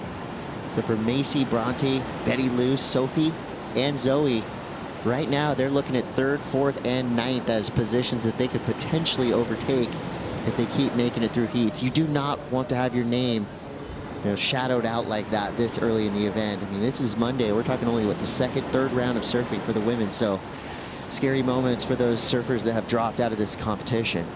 Yeah, I think for everybody in that mid part of the board that's still in the event, Sakura, Macy, who's in the water right now, this is a massive opportunity to not only move up in the rankings, but kind of gain some distance on both Caitlin and Molly, who are still in the event too. So you got to get some points on the board, Chris. And at a wave like Huntington Beach, where I think the biggest and most common misconception is that it's a soft wave, absolutely not. Today's not the case. Today you got to go out there and actually earn your stripes and mention why you're a challenger surfer and why you deserve to be in the top 10. Yeah, this is it's almost like an audition, right? You're auditioning for the biggest role of your life. You know, and unlike Hollywood, you've got to keep earning it through each and every event. The mid-year cut has proved that, first and foremost, it absolutely works, and it has helped showcase and spotlight the best of the best on the championship tour. But that cut is also brutal for a lot of surfers who, you know, maybe they tend to not get their momentum or their roll going till mid-year. That's not the case anymore. You got to start firing and finish strong. So we see seemed like Minami with a quick up and down there. I like our surfers have made their way well south. These big WSL buoys that are out there signifying our competition area. You can, you know, you will still be scored if you're up the beach, and if you go through the pier to the north, they're going to keep scoring you as you go down the line. As long as they see you, As long as they see you. Yeah, and, you know, I think the people that have really excelled here in the past have obviously been great surfers at beach breaks. That's why Caity Simmers won last year, coming from Oceanside. She won the Pro Junior in 2019, too. I remember that heat. You know, she had an 8 or a 9 on her last wave. But going back to my point, Brett Simpson, back-to-back champion, Kanoe Igarashi, back-to-back champion. What do all these people have in common, especially Courtney Conlogue? They all grew up in a beach break background, so they're adaptable. They know when and where to catch certain waves, and they also know what kind of waves they're looking for out there when conditions are changing like this, minute after minute. That's right. 16:30 to go. Zoe McDougall in the lead with a 1.5. All these numbers, I would assume, will be thrown away by the end of this heat. These surfers making their way back into the takeoff zone and making his way around the Van's U.S. Open zone. The Van Doren Village is wide open, and Kaipo Guerrero is in the mix. Where are you at now, Kaipo? Well, Chris, I'm at Hydro Flask right now. We're customizing caps and straps. There's so many different color combinations we can do here. Doing it right on site here at the Vans U.S. Open of Surfing. Or, you know what? You can take it to go. You can get your dual-sided straps with the customization tool. You can take it to go, customize at home. We got even more stuff happening right here. We got the ski ball where you can win a Hydro Flask tumbler. So much stuff going on. And you know what? I just want to thank Hydro Flask because I always have mine with me. We're doing away with single-use plastic containers. We want none of those. And Hydro Flask keeps your hot, hot and your cold, cold. Stainless steel, double-walled, vacuum-sealed insulation. Thank you, Kaipo. We're putting our orders in now. I'm just gonna go red, gold, and green for my next Hydro Flask, just for fun. Yeah, why not? Let's do it. 15:18 to go. Kaipo Guerrero making the scene, letting us know what's happening. The line is already forming, so we said get here early. Hopefully you listened, because the early bird gets the worm. The early bird may get that free Hydro Flask, so get down here, get involved. It's a good time. For the rest of the week, we'll be here till Sunday afternoon, so you've got time to make it to Huntington Beach. 14:54 to go. Zoe McDougall in the lead, but right now, Nonaka looking like she has something to work with here. A couple nice turns out the back. Now this inside section perking up for her. Your surfer in green has been relatively quiet with just a .93 in the first 10 minutes of this heat, but that wave right there will put her in the lead. It's easy to say that because look at the scores on the board. Well, as I say it, they switch up, thankfully. Sol Aguirre comes through with a 3.17. And Zoe now with that 1.5 most likely will drop into third as Minami potentially getting something in that 3 range. She did a lot of work on that wave. It wasn't a great wave, but she made the most of it. So we'll leave that one up to the judges. Sol Aguirre, most likely just a position play to get herself in a better takeoff zone. We'll see where she ends up. Yeah, so this was the 3.17, her previous one. So far, the best wave of the heat, not counting Nonaka's last, but look at this, a good finishing turn right there from Sol. And just the one really at the end. And then Nonaka did something very impressive, went through these flat sections without really having to do that Huntington hop. And I mean, just S-turning that board, doing that zigzag back and forth. And this wave, fortunately for her, stood up on the inside. Great turn right there. The only issue with this wave is that didn't really have a lot of size to it, and everything was on the inside. So probably going to be a relatively small score for Nonaka, but going to be her best. And it also seems like Macy Callahan got something on the board too. There's your front row. Free for all. Come on down. No tickets required. 13 minutes to go. Zoe McDougall makes her way back into the lineup. And the score comes through for Macy Callahan. It's a 5.33. Sol Aguirre, she improves. She's got a 3.17 and a 1.23. Let's take a look back at what Macy did to get the highest single wave score of this heat so far. Yeah, a wave further down the beach, and great first turn right there. Nice setup. And then engages the rails and goes up into the lip line at the end. So good 3-turn combo there from the young Australian Callahan. But with 12:30 to go, Macy Callahan now in the lead. But don't go anywhere. We'll see what happens next. You're watching the Vans U.S. Open of Surfing. We'll be right back.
Welcome back to the Vans U.S. Open of Surfing 2022.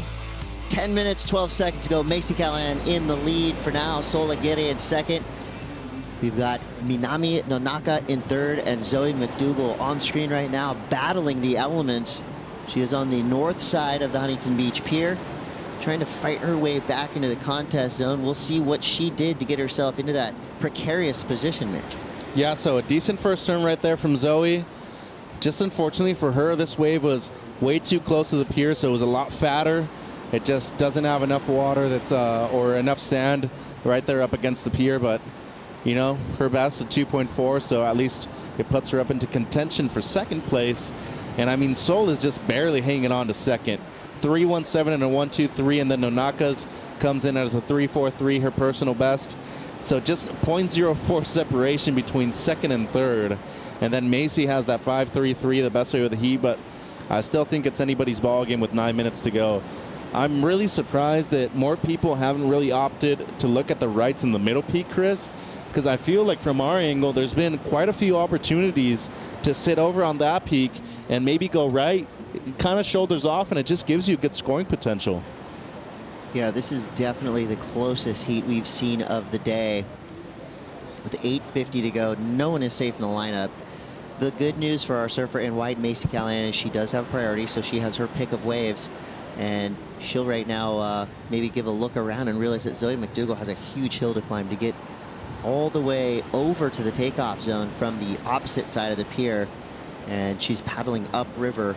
And it's kind of sketch because with 8:28 to go, you know, that runaround is going to cost you 3 or 4 minutes. At least. So if she comes in and does the runaround and she's already way outside, it's just that decision. She had to pull the trigger and paddle out and over. And so right now she's in the shadow on the south side of the pier. So she has a little bit more work to do to get into that proper takeoff zone. How far away from the pier do you really have to be if you want to be able to fit in a turn or two? 50 yards? I'd say more. In a safe fashion, I'd say 80 to 100. I'd say 50, you're definitely playing with fire. It just moves you so fast into the pier that by the time you're finishing the turn, you have to start straightening out. Yeah, personally, I'd rather be more towards the middle part of the peak rather than like where you're actually catching the right, where Zoe kind of is right now. That's really where you're catching the best right off of the pier bowl. The best left off of the pier bowl is probably another 100 yards towards the south. Well, with 7.5 to go, Sol Aguirre is currently in second place as a huge waves comes through. And I know that AJ McCord has been doing her journalistic thing in around the contest area. AJ, you have something for us regarding Sol Aguirre. Yeah, you guys were talking about the runaround and how much time that takes. In those 3 to 4 minutes, a lot of coaches coming up to their surfers, giving them some feedback. Aguirre's coach, Coach Tonma, said that he told her, you have to catch a wave, just do one maneuver and make sure that that is your priority coming into the back half of this heat. Also got a chance to get a little bit of water. Every single one of these surfers is wiped, not just from going out and catching the wave itself, but then that runaround, the paddling that's required to stay in position. So those 3 to 4 minutes of the runaround, a chance to catch your breath out of the water, but for a lot of these surfers, get some feedback and some intel from their support team. Thank you, AJ. Spot on there. You know, preparation is so key. For a lot of surfers, you know, if they had watched the last 3 or 4 years of this event, there were a few days at this size, but I would say the last couple of years here at the Vans US Open have been relatively small. Right. So I think a lot of surfers came here expecting to grovel. They weren't expecting to be absolutely pounded on their paddle back out or have to go through the physicality of running up the beach, jumping back in the water, paddling out. And, you know, that right there is a risk as well, because a lot of times you try to make that paddle back out there. Maybe you didn't run far enough. You're going to wind up in the exact same position that you left yourself in, right under the pier. Yeah, and without that real wind swell in the water right now, that paddle back out under the pier is much more difficult because it's still swooping you towards the north side. If it has a little bit of a front angle on it, it allows you to go straight underneath the pier, and the paddle back out isn't as bad. Ooh, maybe, no. Wave was a closeout, but to your point, I actually think that 2019, when Yago Dora won and Sage Erickson won, that might actually be one of the best U.S. Opens I've seen as far as quality waves go, because it was the perfect size, 4 to 6 feet on the set. Finals day was 4 feet, glassy, breaking out the back. It had the shore break connection, and that's really those kind of conditions that you're looking for 4 to 2 competitors, depending on the round. Yeah, it was a really stellar year just in terms of quality. You know, it wasn't huge. It was right in that zone, maybe a foot overhead on some of the sets, and for people like Yago Dora, there were ramps all over the place. So we'll see. I mean, I'm sure we're going to see a day like that leading through the rest of the week. You know, wind is going to obviously play a factor as it is playing right now. But swell, I don't think it's going to be a problem for the rest of the week. Not at all, and I'd way rather surf in conditions that are much more difficult to manage, it being big, than having less opportunities if it's small and just struggling the whole time. So I think these opportunities right now are just things that a lot of these surfers have to look at as something positive rather than a challenge. Unfortunately for a lot of these surfers, though, they haven't really been seeing the positives up until the last few minutes of each heat. Yeah, this heat is pretty grindy. We've seen surfers just paddling and paddling and paddling, just tapping into every bit of the training that they most likely all do. Caity Simmers saying, maybe I should start working out because it is tough out there. And you know that this is just shows you that surfing is among the toughest sports just in terms of how hard it is to get yourself out there. It's Sophie McCulloch right there. That was a wave that I don't think was on anybody's radar. Nope. Somehow she identified it, got 2 nice turns. Macy, flip side of that, rolls the dice on a bigger wave, but did not give her any opportunity. So that sneaky little right-hander, the pier bowl, kind of that midway out wave, paying off for Sophie McCulloch. She's trying to get rid of 1, 2, 3, and I'm sure she did that. Well, and she unfortunately just got dragged down so far up north when she paddled out real far south that she had no other choice but to catch that wave. And then Nonaka's last, this is an important one, great first turn right there. Nice body torque, and then up into the lip for the second one. And she held on too, so this is going to be a good number for Minami Nonaka. And she might have even had something on the inside too going right. She did. Bonus. So a little extra check mark right there. But then I felt this was the smartest wave of the heat so far. She knew that she wasn't going to make it out.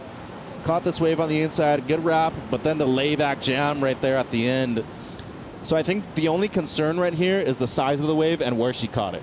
Super far inside. It was a real small wave in comparison to the 7s, to the 6s that we've seen so far.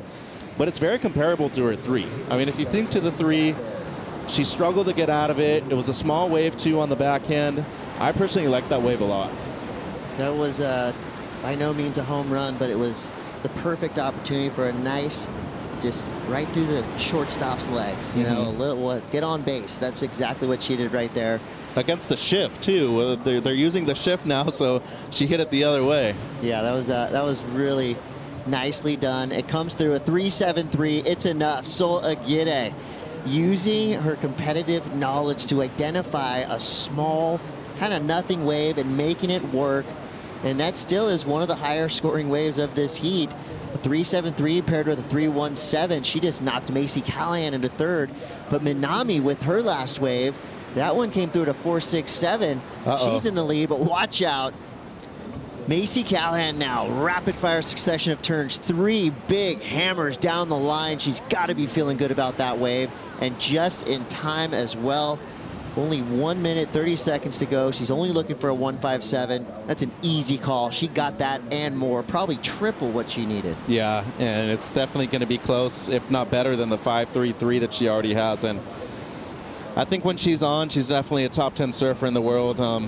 There's just moments where she doesn't seem like she has enough confidence to make it through each heat. But so far, she's looking great in this one, Chris. Yeah, the judges loved it too. A 6.83 right up there in that good to great range. Watch there out. You see our judges as they've locked their numbers in. Well, that was a scary moment again. Zoe McDougall, I mean, she is just getting battered around out in the lineup. She comes from the North Shore of Oahu. She's accustomed to and really good at surfing big waves of consequence at places like Sunset Beach and Backdoor Pipeline, but that's just a testament to how powerful the elements are here in Huntington. If an athlete like Zoe McDougall is struggling this hard in these waves, you know there's a lot of force out there. And a very happy Macy Callahan comes through. Nice cruise up the beach with time on the clock. That always feels good to come in, leaving some scraps on the table, knowing that you've confidently made it through your heat. 6.83 and a 5.33 at 12.16. Again, that's a number that'll get you through most heats, especially today. Yeah, and unfortunately for Soule, she had that insider, which ended up being her best wave, but was never able to make it back out, give herself another shot. She was needing to score at the end, and then McDougall wasn't able to get anything above a 2.4. So huge props to both Nonaka and Callahan for getting the job done. Yeah, I was heaping the praise on Soule for that decision, but at the end, it didn't work out. Well, more action to come. You're watching the Vans U.S. Open of Surfing. Stay tuned. It's all happening.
And we're back for the Vans U.S. Open of Surfing. The sun is shining. The crowds are here. We're all ready to watch some very big surf and very big sets roll through the HB lineup here at Southside. The current is crazy today. It's been challenging, to say the least, to watch the surfers, to watch these women try and find themselves on some absolute nuggets. Pete Mel, Shannon Hughes here in the booth. Yeah, good to see. This has been an exciting day. It's been a challenging day, that's for sure. Physicality is definitely part of the game, being able to run the beach and get yourself back into the lineup. A lot of paddling once you're out there against this current, so it's been one of those days. Out of the mouth of Caity Simmers, took a heat win just a few ago, and she just said, you know, so often shows up to Huntington, it just looks different every time. It's so true. Really small surf the last couple days, and now it's macking. Yeah, and that's just part of the deal here. It's exposed. You get both north swells during the winter months, south swells. You can surf either side of the pier. The pier's got all the current. It moves sand. Sometimes at high tide, you got to make the connection to the inside. At low tide, there's no connection. So, yeah, you're right. It's going to be a different facet pretty much every time you show up here. But there's certain similarities to, you know, this wave as well. You know what you're going to get for the most part as far as scoring goes. Get those outside moves done.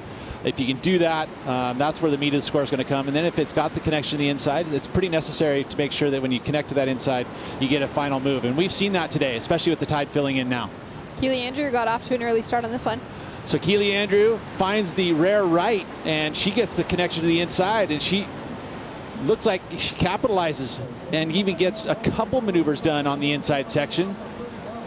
And then the rights, Leilani McGonigal attacking the lip for that outside portion, and it jumps out. And that's kind of the strategy too, is that if you see that it's going to give you an opportunity to the inside, you can pretty much ride it, and then you're going to have to do the runaround.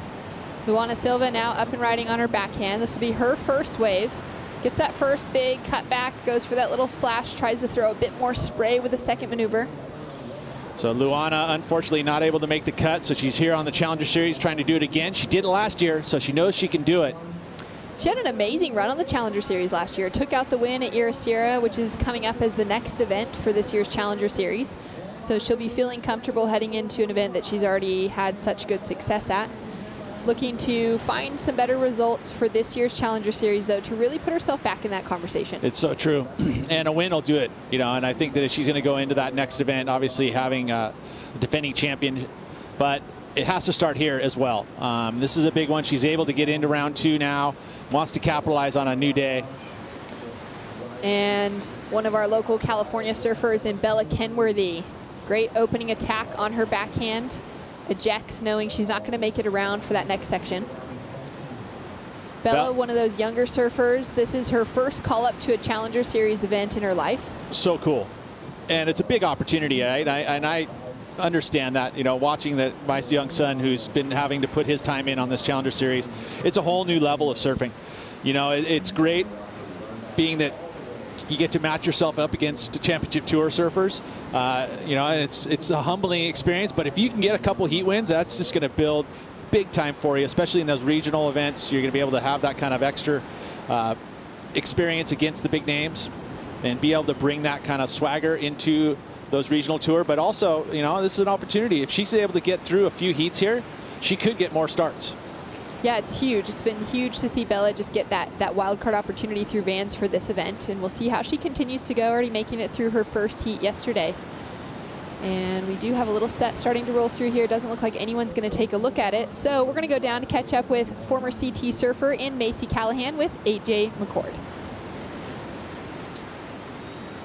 We're with Macy, just out of the water, winning that heat. Huntington is a place you have plenty of experience with, but how different are these conditions today compared to what you've surfed here before? Yeah, that was honestly one of the hardest heats I think I've ever surfed. There is so much water moving here. It's like, it's mind-blowing. I was so nervous going out. I knew how hard it was, and yeah, in the last minute there, I knew I went down to third, so that last wave really counted. I'm just really thankful that I got it. Yeah. How did you manage the nerves to make sure that you came back and got that last wave? Yeah, I know I only needed it one, so I thought, yeah, just go across and do something, but managed to get some nice turns, yeah. So now you only have a few hours, recover, get back out in the water. What's your plan to make sure you're ready for the next heat? Yeah, I'm just going to cruise and, yeah, rest up. Yeah, awesome. Well, thank you. Congratulations. We'll see you next round. Thanks. Thank you. Great to see Macy through with the win. Pete, what's it like when you're in one of those heats and you have a really small requirement, but you know that the rest of the field's also chasing scores? It's stressful, and I think that, you know, she was talking about how difficult the heat was, and that's accumulated at the very end of it, knowing she needed a number. And it's not easy. We saw Courtney Conlog sit there with plenty of time, needing just a 2-point ride. And here's Courtney just like going to herself, probably telling herself, it's coming, it's going to come, it's going to come. And then all of a sudden the hooter sounds, she didn't get the opportunity. And that must hurt. That stings for sure. So Macy able to turn it. That's the contrast, right? It didn't happen for Courtney. It did happen for Macy. Bella Kenworthy up and riding again on her forehand this time. Great looking turn to start things off. Gets a slide thrown in there. Digs in that rail on the second maneuver. And looking for even more opportunity as she comes through to the inside. Love the look of this wave so far, and proving that she has surfed plenty of heats here at Huntington Beach. Oh, that was nuts. And that is so cool. She's a Vans team rider. She's getting the opportunity to surf in this big event here. Ton of experience. I mean, she's probably surfed more heats at this venue than anywhere else, because Huntington Beach, they've got all the amateur organizations. You've got all of the pro events. You have to surf here. Keely Andrew answering back straight away. Already got some work done on the outside section. Looking for one more bonus to finish off with. She won't get that completion there, but she's looking to build on the score line, open up with a 5.17. Back to Bella. It is a huge opportunity for her now to be able to perform on this kind of platform of a Challenger Series event, but for her to come into a location that she's so comfortable with. So true. You know, again, like I said, it's her sponsor event, so obviously comfort there, you know, and also wanting to perform. So there's a little pressure added. But she has nothing to lose here, you know, considering that she's just now trying to work towards the Challenger Series moments. This is an opportunity to kind of feel like, what's my talents going to do? What can I get for scores against competitors that are of this caliber? And she's doing it right now. I mean, this is going to be an amazing score for her, because this is a great read. First turn, up and over, carries the speed so well, because this wave is starting to run away from her, and she gets there, carves through it. So a nice variety here, and then the finish. Smacks it and actually finds some more open face. So this is going to be one of those types of waves that the judges are going to have to chew on. You know, plenty of opportunity. She executed amazingly, so I feel like this is going to be a great number. Really excited to see Bella get an opportunity like that to find a good wave with the crowds that are down here, to be able to just find some momentum like that. She's in that same generation as a Caity Simmers. And for Bella, I think she was really hungry this year to qualify for the Challenger Series, but she just narrowly missed out on it out of that North America region, which is so stacked. It's such a challenging region to try and qualify out of. Yeah, and it's unique because you've got some contrast in events. You know, you've got 2 events up in the Northern California region. You got Pismo and Morro Rock, which are, you know, they're kind of challenging waves. You know, they're generally it's not like a spot that you're going to go train at. You know, so you end up being there. You're not going to have a ton of experience, and then you go to the East Coast, and you're going to have to surf small waves really well. And then at the final event of the year, which is a 3,000, makes it a big one because that is a bunch of points in regards to all of the other ones being just 1,000 rated events. So, you know, and those 3,000 so much more weighted. You have to do well in that event, and if you don't, people are going to just leapfrog you instantaneously. So it's a bit of a challenge. You know, I think as this region grows, we'll see some more events being added, a bit more challenging events, different events, also higher rated events. Yeah, especially giving kind of that better variety to the types of waves being ridden. Really start to push these surfers and see that well-rounded approach.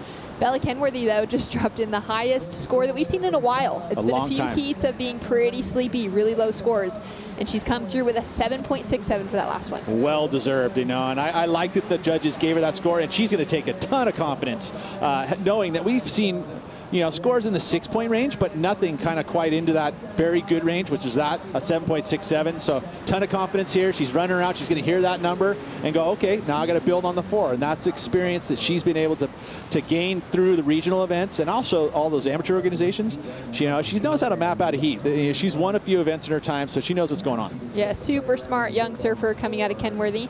Her little sister, Peta, was surfing with all the girls at Rising Tides out here the other day. They've got just that great family environment as well they're growing up with, spending so many weekends in a jersey and down at the beach. Yeah, I mean, the region that they're from, you know, a lot of great surfers there. And so every session, you know, you're going to be surfing against or with, you know, your peers that are going to be at a very high level, if not even higher. So you're always kind of like feeding off that energy, you know, and a surf town like that, you know, in the San Clemente region, like it's just crazy. You go down for a lower session, you're going to have world-class surfers everywhere. Plus, you get all the visiting surfers that come to that region because it's such a world-class zone.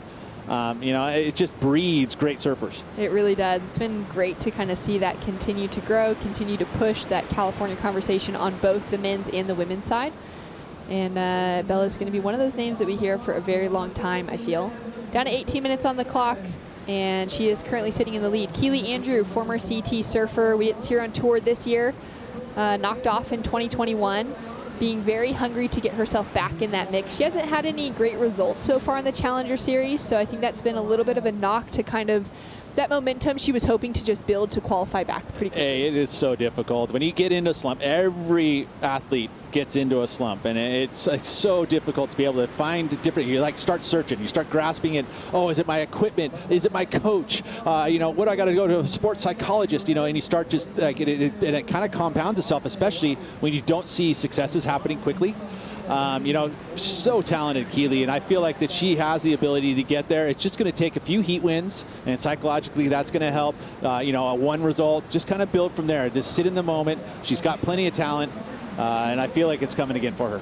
Yeah, I've got to believe that it's going to come and she's going to find some of that momentum. It's been strange to see she hasn't actually made it past the round of 32 this year on the Challenger Series. Well, but here's an opportunity. You know, she's got herself a pretty good number with that 5.17. Just got to make sure she backs it up. We did see her have that stumble on the inside section of that last wave. She's got to clean that up.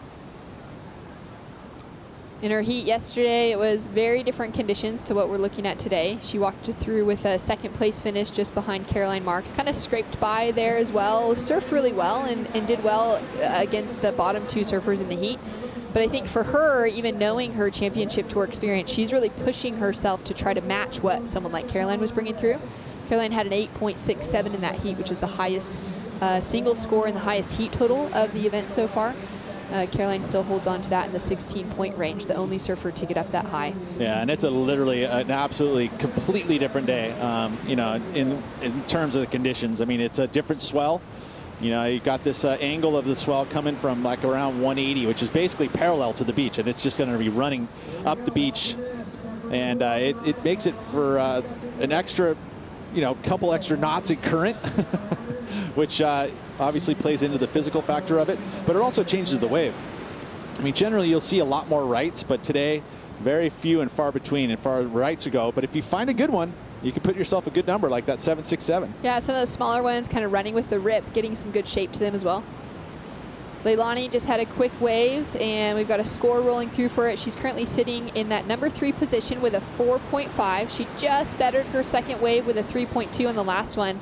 I like the aggression she brought into that turn, really found a nice section, but we'll be looking for something a little bit better to really connect some points. Yeah, and just strategy-wise, you pay attention to what the judges are giving scores, and so spending time either watching the broadcast and paying attention to what they're seeing, what the scores are coming in as, or down here on the beach.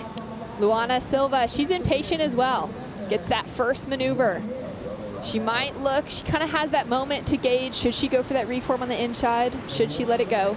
Down to 15 minutes on the clock, and Chris Cote has turned roving reporter, and he's been all around the contest site. He's catching up now with Dakota Roche. Well, one of everybody's favorite parts of the Vans US Open has been BMX, historically speaking. We're so stoked to announce that BMX is back here in 2022. This weekend we saw the Vans BMX Waffle Cup and this man, Dakota Roche, flying around the BMX park and not only riding BMX, but also shaping surfboards. You're an HB local, and now you're an HB shaper. Yeah, it feels pretty crazy. It's like a bucket list to shape a board, and it finally got to happen. So I'm super fired up. That's so rad. And this board actually looks really fun. We got the blue flames. You got the Vans duct tape logo on the top.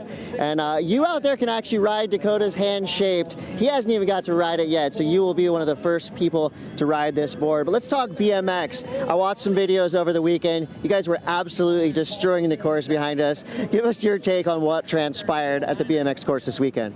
Oh, it was pure madness. I can't even put it into words in the English language. Like, it was just like, everyone was so fired up. The energy was insane. The tricks were mental. It was just like, it was all we could have asked for and more. The crowd was going off too, so it was good vibes. That's so rad. Now let me see this board. All right, I'm not gonna ask you how many liters it is. Doesn't matter, because this thing feels pure fire.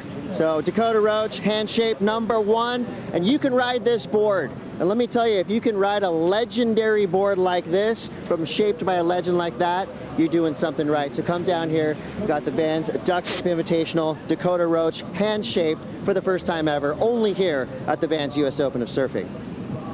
Thanks so much, Cote, for finding such a legendary surfer, BMX rider, and a new shaper. I love that. As we take a look now at Luana on her backhands. Her last wave came through. Peta's a 3.67. Leilani also down the way, kind of getting closer to that pier and looking to build on her score line. I just want to touch on Dakota's first shape. That thing was solid. It's not easy to shape a board from a blank and a hand shape it here, especially on the beach. I'm sure the lighting wasn't that great. And to keep it as straight and as symmetric as he did, nice work. He's a great artist, right? He's not only a talented BMX rider, but he's also a multi-talented person. So it's good to see that he's put in it, and I think he has a future in it. Yeah, it looks really fun. It's got a little extra meat to it, maybe easier to paddle, a little difficult possibly on a day like this, but really fun when that size comes down a little bit. As we take another look at last of Leilani. Here's an example of that angle of swell. Just see how it's just pushing out to sea, and this one, it's almost like she's surfing up towards the pier. Didn't get that final move for Leilani, but again, wave choice is so critical. You want to find that wave that's going to give you that opportunity, but also give open face. So there's a balance between going one that's going to do 2 out to sea, like that one kind of was. And you also have the added element of the northwest wind, which is blowing the opposite direction. So it is just a challenging lineup. Very difficult on the north end of the pier. I actually saw some of the surfers trying to use that region to get back out. And Leilani's got a motorboat. She is a great paddler, because that is not easy against the current that's happening right now. Yeah, she's found herself right in the right spot. Last score came through as just a 3.1, though. Not enough to put her in an advancing position. Still just under 12 minutes on the clock, though. Bella Kenworthy in the lead. We'll be back with more for the Vans US Open of Surfing right after this.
Minutes remaining, and it looks like Leilani McGonigal has opted to actually come in. She's going to do that run around. We saw her paddling up the north side of the pier just before we cut to that commercial break.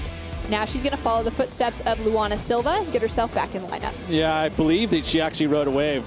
So she was able to get out in the lineup, and that was impressive. And now doing the runaround. So talk about physicality. Leilani been putting in that training time, and it's paying off in a big way right here. We also see Luana Silva, who rode a wave as well. So we'll see those replays momentarily. But what a battle going on right here. It is just all for nothing, and Leilani.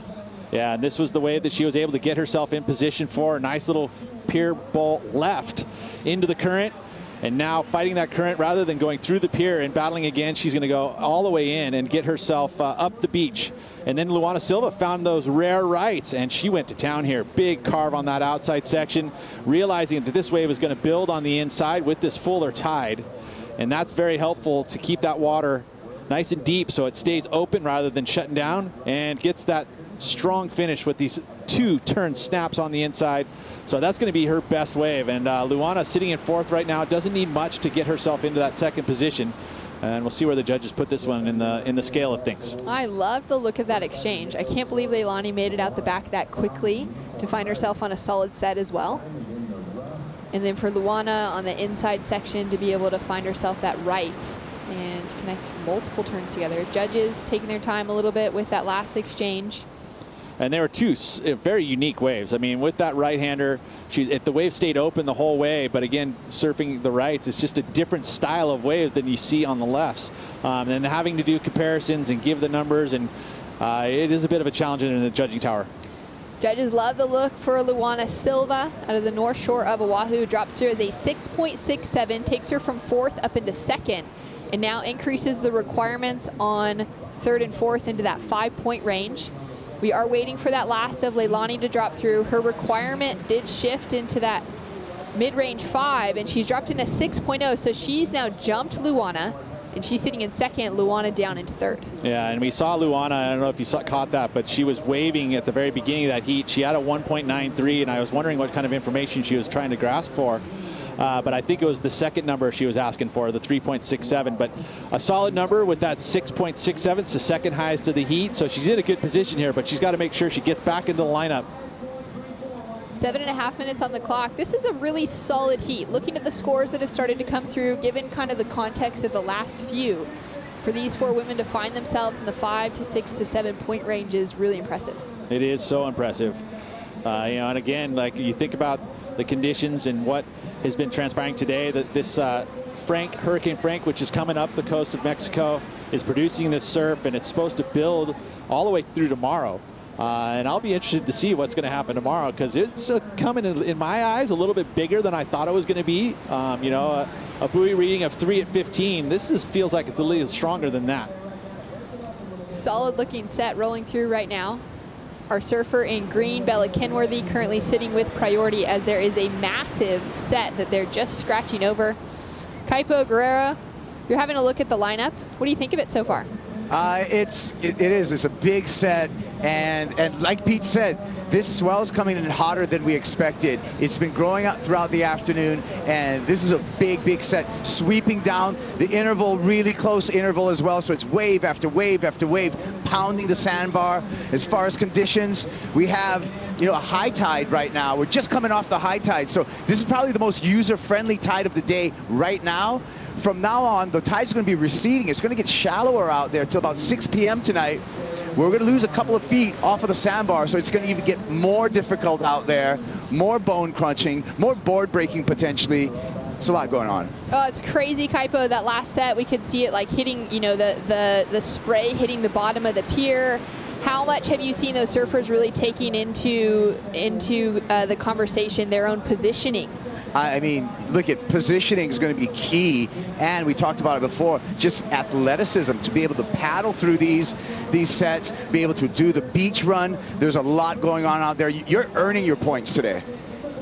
I will say that the buoy readings, like Point Loma South, which is in San Diego, right along the border to Kaipo, it's 5 at 13, 5.6 at 13, and actually right out front in Long Beach, it's at 4.913. So I mean, it has built from this morning. Yeah, and it feels like right, and that swell is going to continue to rise as we see Frank the Tank start moving north in the Pacific right now, right? So this is just the beginning. I mean, I wouldn't be surprised to see maybe twice the size tomorrow. Ooh, wow, big call. That is crazy.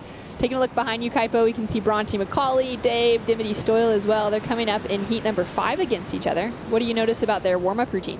Well, right now there's a lot of, you know, you just got all secret voice. No, Yeah, well, this is what we got. The secret voice it. is a lot of conversation, a lot of strategizing happening right now, you know, because you got to go out there with a plan. Time goes by really quick out there in this type of conditions where you have so much water moving. I think Dimity's listening to you. Yeah, probably. Lip sealed. 2 good waves, that's what you do. You go out there and you get 2 good waves. Now you're yelling you start it across over there, and then you go over there, right? See, 2 good waves. We did the coaching right now. Thank you, Coach Kaipo. Oh, it's amazing. All right, down to 4 minutes on the clock. Positioning, super important. Strategy in that case as well. It's actually the first event, I think, that Bronte has had her dad with her this year.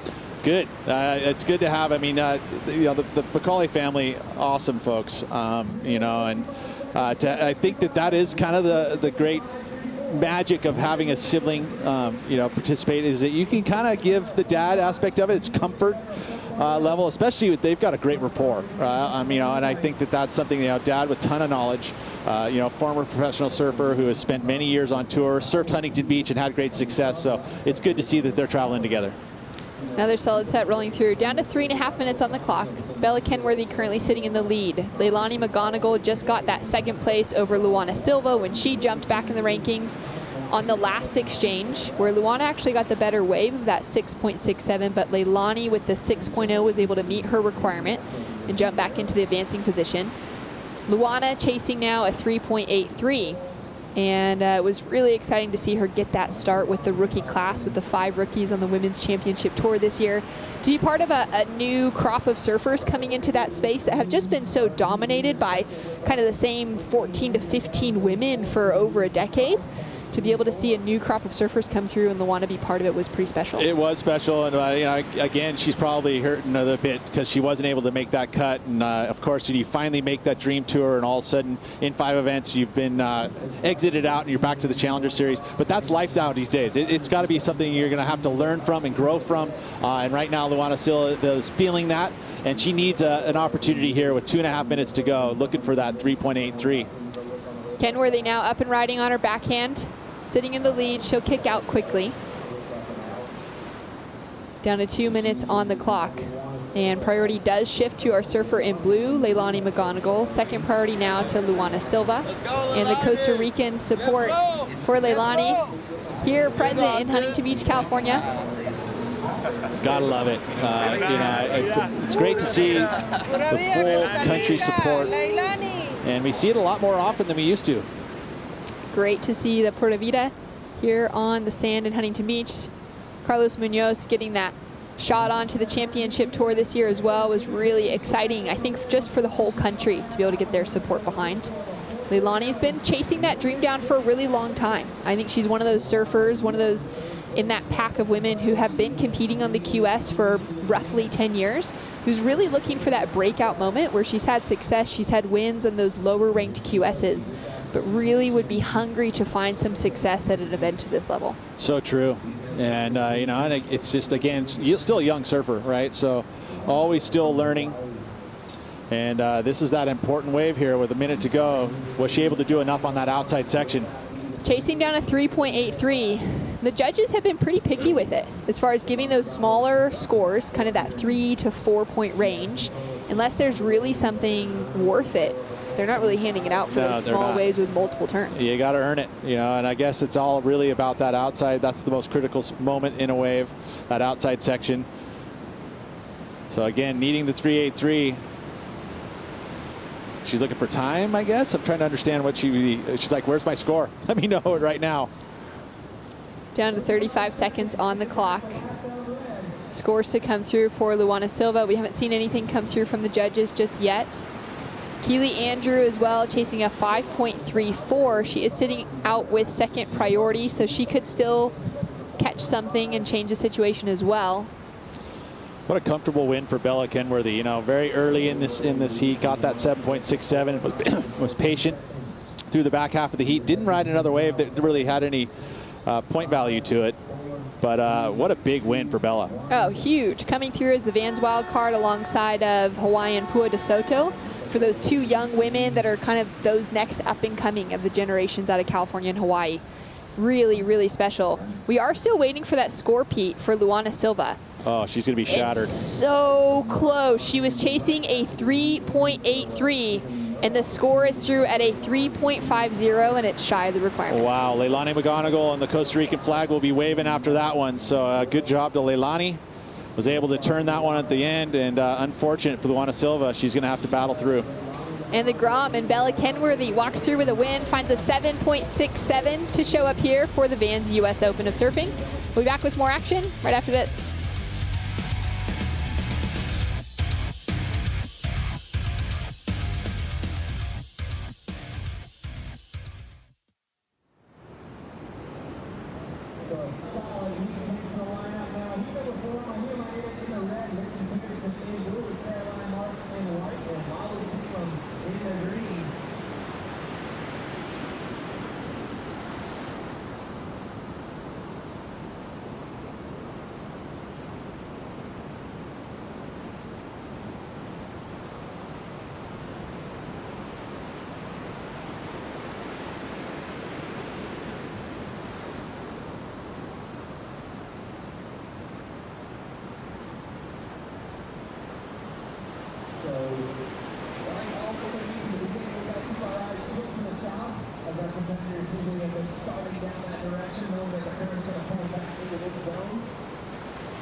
Restoring some of the oysters here in the local area of California where I'm from. The more I can learn about the environment and how to help and what's going on, the better. So just for my own personal knowledge and growth and to be a helping hand. Today we are going to be stringing Pacific oyster shells so that we can put them into our restoration site. We're working on some oyster restoration. These will get placed over in Long Beach Harbor and help attract the oyster larvae to reproduce. To come here and to have an organization that will give back to these oceans here locally, it's so important. It really touches on our original lifestyle, particularly as Indigenous people, on what it took for us to sustain ourselves. We are trying to restore our coastal ecosystems to make them clean, fishable, swimmable, drinkable, and enjoyable for everybody that comes to visit.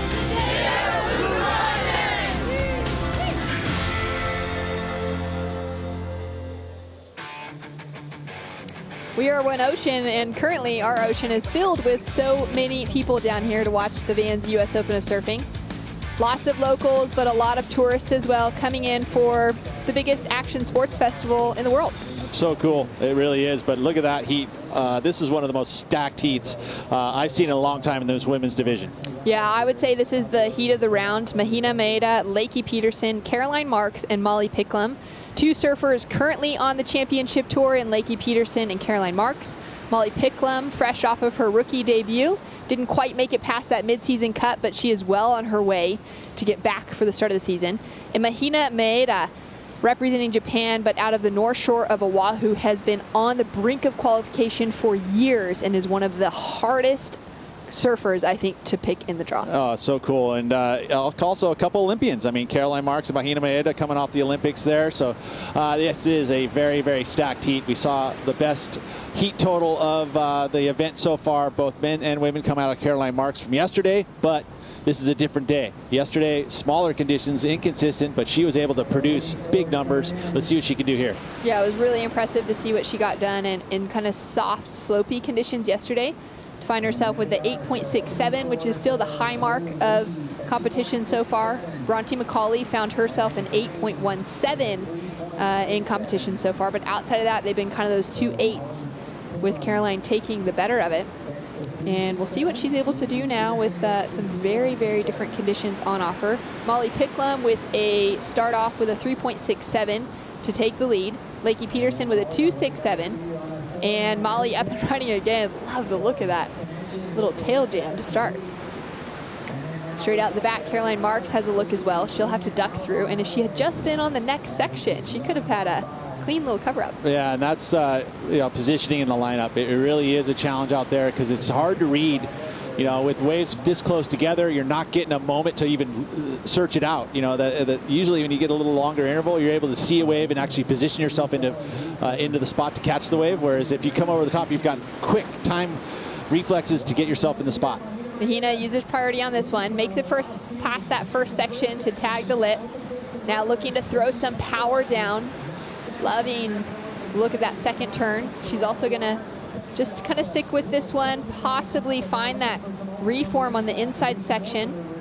And it looks like she'll just now have that opportunity to run around, put that first score on the board. Yeah, and this is one of the more fit surfers, I would say, in this event. She's gonna be able to make that run, no worries. She definitely fits into that most fit category. She trains really hard. Trains other people as well. And it's been great to see her string together some good heats this year. So we take a look at what Lakey got up to early on. Yeah, this one not a big number, just a 2.67. Not able to complete that final move. Also waiting on the score for this one for Mahina, and I like this one. I think this is going to be the best wave of the heat so far, especially that turn there. You know, the choice being made, okay, am I close enough to the pier? This is all those instinctual moments that you have to figure out. Okay, do I jump off and get myself back in the lineup? You can see Molly Picklum making the paddle back out, whereas Mahina's going, I'm going run around. So different strategies and putting yourself in position for waves. Yeah, I think that run around is such a good call today because then those surfers can be kind of in the right position when they make it to backline again. For so many of those other surfers that opt to try and make that paddle back, it can be really difficult to even get back in position in the right zone. It's so true. And you're spending a lot of energy paddling, right? And use your legs and run. It kind of feels like to me the run around is going to be a little less physical, even though it depends on how fast you run. Like if you're sprinting up there, it would probably take a little more energy. But ultimately, that paddling part of it, you're constantly fighting it. Unless you move outside of that current line. I've said it all day long. If you really want to make some moves, it's one thing to stay in position, right? Which is what they're doing right now. They're kind of constantly staying in position. But if you want to make a move to the south, you're going to have to get outside of that current line, which puts you out of position to catch the wave, but you actually are going to be able to make some ground and get yourself to that south angle. So, it's just different strategies for different ways to make it happen. I don't know what I'd be doing exactly. I guess you have to put yourself out there in those moments and just make that decision. Yeah, I think it is one of those that today's a hard day to make decisions. It's kind of been proven, surfer after surfer, really trying to analyze where their thought is at, what they're looking for, whether it be those bigger paddles, those runarounds, and really just the positioning overall. Got one little set rolling through here, and we might have a paddle from Caroline Marks. Looking for that left on her backhand, and on her forehand, of course. Oh. And a huge snap to start. She links it together for the second. And then jumps off real quick, right? And that's that strategy. She's going to keep herself outside, not worried about the inside sections because she got those 2 power moves done. This is going to be a big number. Wow, I love that wave from Caroline. Great position to take off from. Had to look down the line, maybe a little bit more to the north from that last wave where she was just caught behind the section. Well, she learned from that. But look at this, straight on angle, nice size set wave, good, beautiful snap with carrying the speed and then right into the lip. Nice and easy for her, 2-turn combo, and best number of the heat gonna come very, very soon. Chasing a 5.01 to take the advancing position. 21 minutes on the clock. The judges loving what she is bringing to it. Just shy of her highest score of the event so far. It drops in as an 8.5. Yeah, it didn't take much for the judges to throw that score down. They were quick. Wow, impressive surfing from Caroline Marks. But in the last heat, we also had some very impressive surfing from the young Vans Wildcard and Bella Kenworthy. Let's catch up with her now. That's right. Well, sometimes young surfers come through and make it look easy. Bella Kenworthy did that in that last heat. This is your first Challenger Series event. How did you just rise to the occasion like you just did? I was definitely nervous, but I've luckily had a lot of heats out of HB, and I just got lucky with a couple of waves that came to me. Looked like pure skill to all of us fans watching from the beach. Tell us what it's like to be competing against all of your heroes. I mean, Caroline Marks in the water. You had amazing surfers in your heat. This is a huge moment in the life of Bella Kenworthy, and there's more to come this week. Yeah, it's definitely nerve-wracking being in the comp with all the best, and yeah, it's fun. Well, guess what? You're in a comp with the best, and currently you're one of the best, advancing through a really tough heat right there. Congratulations, Bella. I got my fist right here ready for a bump. Let's go. Let's do this. Bella Kenworthy moving through yet another round in her first ever Challenger Series event. Incredibly impressive from Bella, and making it look so easy, Pete. Yeah, she did. You know, and I think that's just coming in is going, hey, she said it herself. You know, I've had a lot of heats here in HB. So you understand what you need to do, and she went out and executed. She didn't let those nerves come into her performance, that's for sure. And it's so good, those surfers that have had, I mean, so many of those California locals or the Hawaiians traveling across to compete in a lot of events here, where they just see the different attitudes that HB brings, different swells that bring different attitudes, and really knowing how to execute a strategy within that. And I think coming in as a wild card too, right? You're not guaranteed spots on the Challenger Series. It's a great opportunity to showcase your talent and have nothing to lose. You know, I think her focus at this point, and guaranteed her focus at this point, is to qualify. So you get an opportunity guaranteed in every single Challenger Series event now. But again, having those experiences, especially here at home, is huge. Let's take another look at Caroline Marks, 8.5. Yeah, and it goes excellent because size of the wave and just the flow and the speed she executes those maneuvers. She was just straight from one rail engaged, bottom turn, into the snap, straight down, bottom turn, right into the turn. And that's that flow, that's that combination of major moves, all of those elements that we saw, critical sections, degree of difficulty. Again, all elements ticked by what the judges want to see in the criteria, and then she backs it up really quickly, and now she's going to do a runaround. So again, you probably would have seen the strategy going, okay, go out, get two waves back to back. If you get next to the pier, don't battle the pier current. It's actually stronger next to the pier just because of the elements of the pier that are happening and all the dynamics. So come in, do the runaround, paddling out down there at Tower 5, you know, get that extra moment. You're going to have half a heat. So I guess the strategy would be two waves, make sure that they're numbers, right? And then run the beach, and then go out there and get better two waves. She's got simple, so much right? time. It's so simple. You just broke it down. It's so easy. Well, 5.83 came in for that last one-turn combo. I mean, that's it. You backed it up, and now she's got a 14.33 two-wave total already. Very comfortable, and she's leading a very difficult heat. And there's just so much time on the clock for her. Taking a look at it from Caroline's perspective right now, with 18 minutes to go, already, you know, having one of the higher heat totals of the day. And then you look at what's happening to Lakey Peterson now. It's stressful. You know, she's not able to find those two waves. She's got a 2.67 and a 0.7. She's battling the currents. She's feeling it, like breathing. You know, there's a little stress involved in all of that. So see how she responds.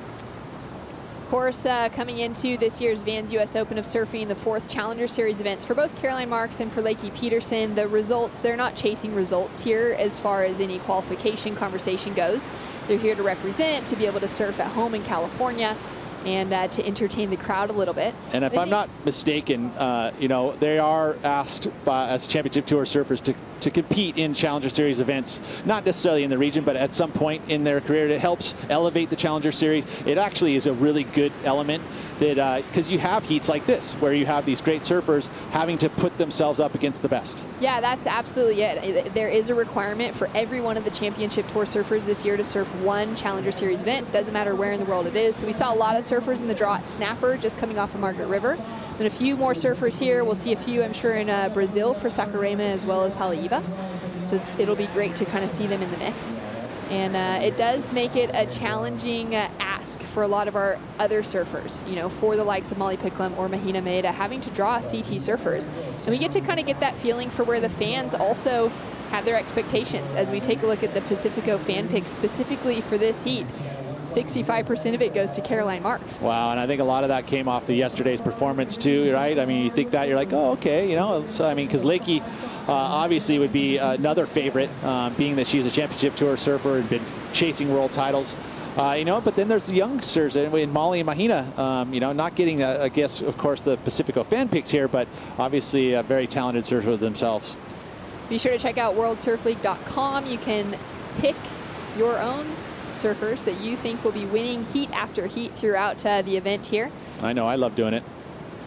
I'm wrong a lot, though. I'm also not the best. It's like, geez, why did I get this one right? I always try to pick the like the underdogs, like the ones that everyone else picks, just to lift their percentages. Yeah, just to give them that extra shot. I love it. 15 minutes on the clock. Caroline Marks with 65% of the Pacifico fan picks, currently sitting in the lead with an 8.5 and a 5.83. Molly Picklum, coming off of a win at the Bolito Pro, her very first Challenger Series victory, absolutely huge. She's had such a good start to the year as well, walking away with that second place on the Gold Coast.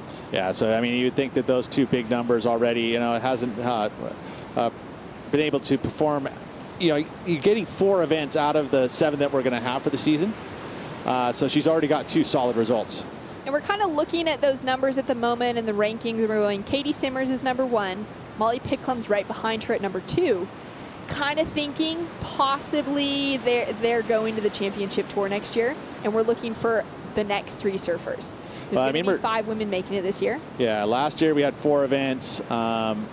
We had 24,000 points win the qualification or the Challenger Series rankings. You know, and I think, you know, adding another event, you know, what does that number look like for the top 5? It's probably right around that 22 to 23,000 points. So yeah, there's still some work to do, I think, but yeah, I think you're right. They're looking pretty good as long as they able to back these numbers up here in these next few events. Yeah, there's still a few more events to go in the season. We could see some big things shift around, but it's been great to see someone like Molly find that momentum after that little taste of the championship tour at the start of the season, getting those 5 events, and now looking to back up with a second year on the CT coming 2023. Yeah, there's something to be said. I mean, Molly was able to get her spot into the championship tour by the virtue of Caity Simmers bowing out and not deciding to take her spot, which allowed Molly to get in there. But there's something to be said. I mean, she's outside of the cut line after event number 5. So now getting in here and earning your spot, I think there's something to be said about that. You know, I think that Molly definitely has the talent. You know, obviously, after winning a Challenger Series event, it's huge. But I feel like she's, definitely going to put herself in a position where she's qualified on her own. So as she heads into pipeline for the first event next year, she's ready to go. Especially with the experience. She had those 2 quarterfinal finishes between Sunset and Margaret River on the championship tour. So for her now to really, like you said, come in with all that confidence, taking out a big qualification out of the Challenger Series would be huge for the Pickle. 13 minutes on the clock. Caroline Marks still sitting in the lead. We'll see if anything changes right after this.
Situation remains the same here at the Vans U.S. Open of Surfing, Huntington Beach, California, with some huge hurricane swell. We've got that onshore wind as well, just creating a bit of chaos in the lineup.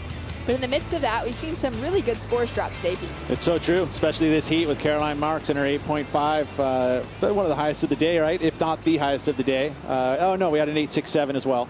But yeah, I mean, oh no, that was her yesterday. So, you know, again, Caroline Marks seems like the one. Completely different conditions that we saw from yesterday, but still able to put excellent numbers up. So, yeah, very talented. Dimity Stoyle coming up next against Bronte Macaulay, Betty Lou Sakura Johnson, and Mafalda Lopez. That's going to be another very stacked heat hitting the lineup.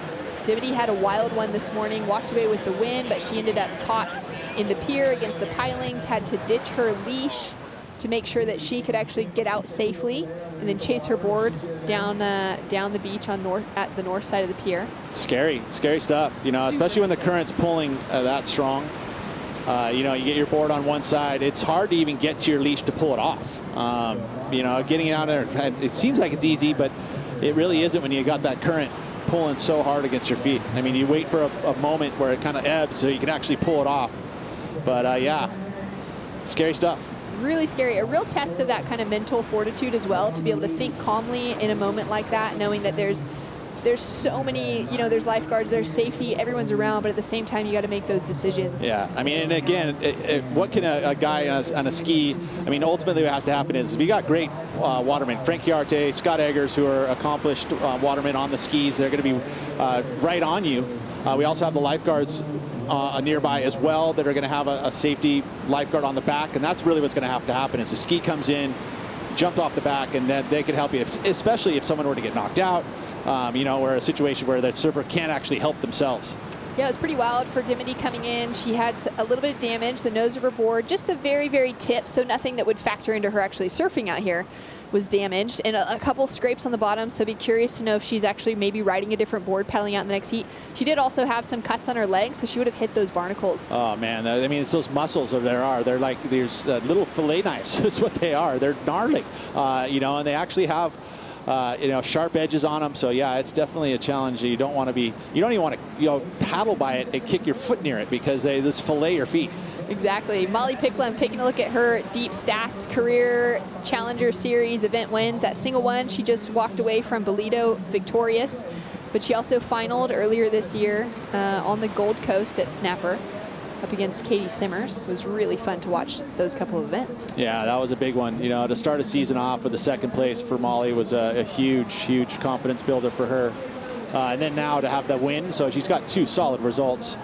I think, I mean, the other events she was able to bow out pretty early, but lots more chances to build some big numbers. I mean, you think about where she's at total-wise right now, looking pretty good with that win. Such a big difference. I mean, 10,000 points to the second place position at 78.50, I think it is, or you know, so at that point, there's a huge gap. So those wins mean everything, and that's going to be a great advantage for her. Down to 8 minutes on the clock. Surfer in green currently has first priority. Yeah, clarify, it's 7,800 for second place. So, I mean, that gap between first and second is actually the biggest gap in points throughout the whole entire event. So, I mean, that's that. Yeah, it's a huge gap. So it literally adds that much points in. And that's something that tours and competitions have put together because they want to value those wins as being something that's very special. And by giving those extra points, I mean, it used to be a 2,000 point gap. Now it's a 2,200 point gap. So again, those wins are just everything. Yeah, it's huge. And it's exciting too in the last couple of years to see those 10,000 ranked events, Challenger Series or the QS 10,000s, thrown into the women's side of the draw, because historically those events didn't exist for a very long time. For most of Nahina Maeda's career in trying to qualify, she wasn't looking for 10,000 points, she was looking for 6. As we see, a nice slide from Molly Picklum on that backhand attack, and she'll duck out. Looking to build on that score line. Her highest score so far, just a 4.5. I think we're looking at that 3.67, and if this is going to be better than that, there was a little stickiness, you know, when you start dissecting those one maneuver waves, you want to have nice flow in and out of the maneuver. There's a little bit of rail hitches there. She would know that. So it's not going to really add a bunch of points here. We'll get a nice look at it here. Again, with all that northwest wind, I mean, picking your spots right there, just a little bit with all the foam, it didn't quite have the speed through the maneuver that you would have liked. And I know that she would have felt the same way. So she was out of there.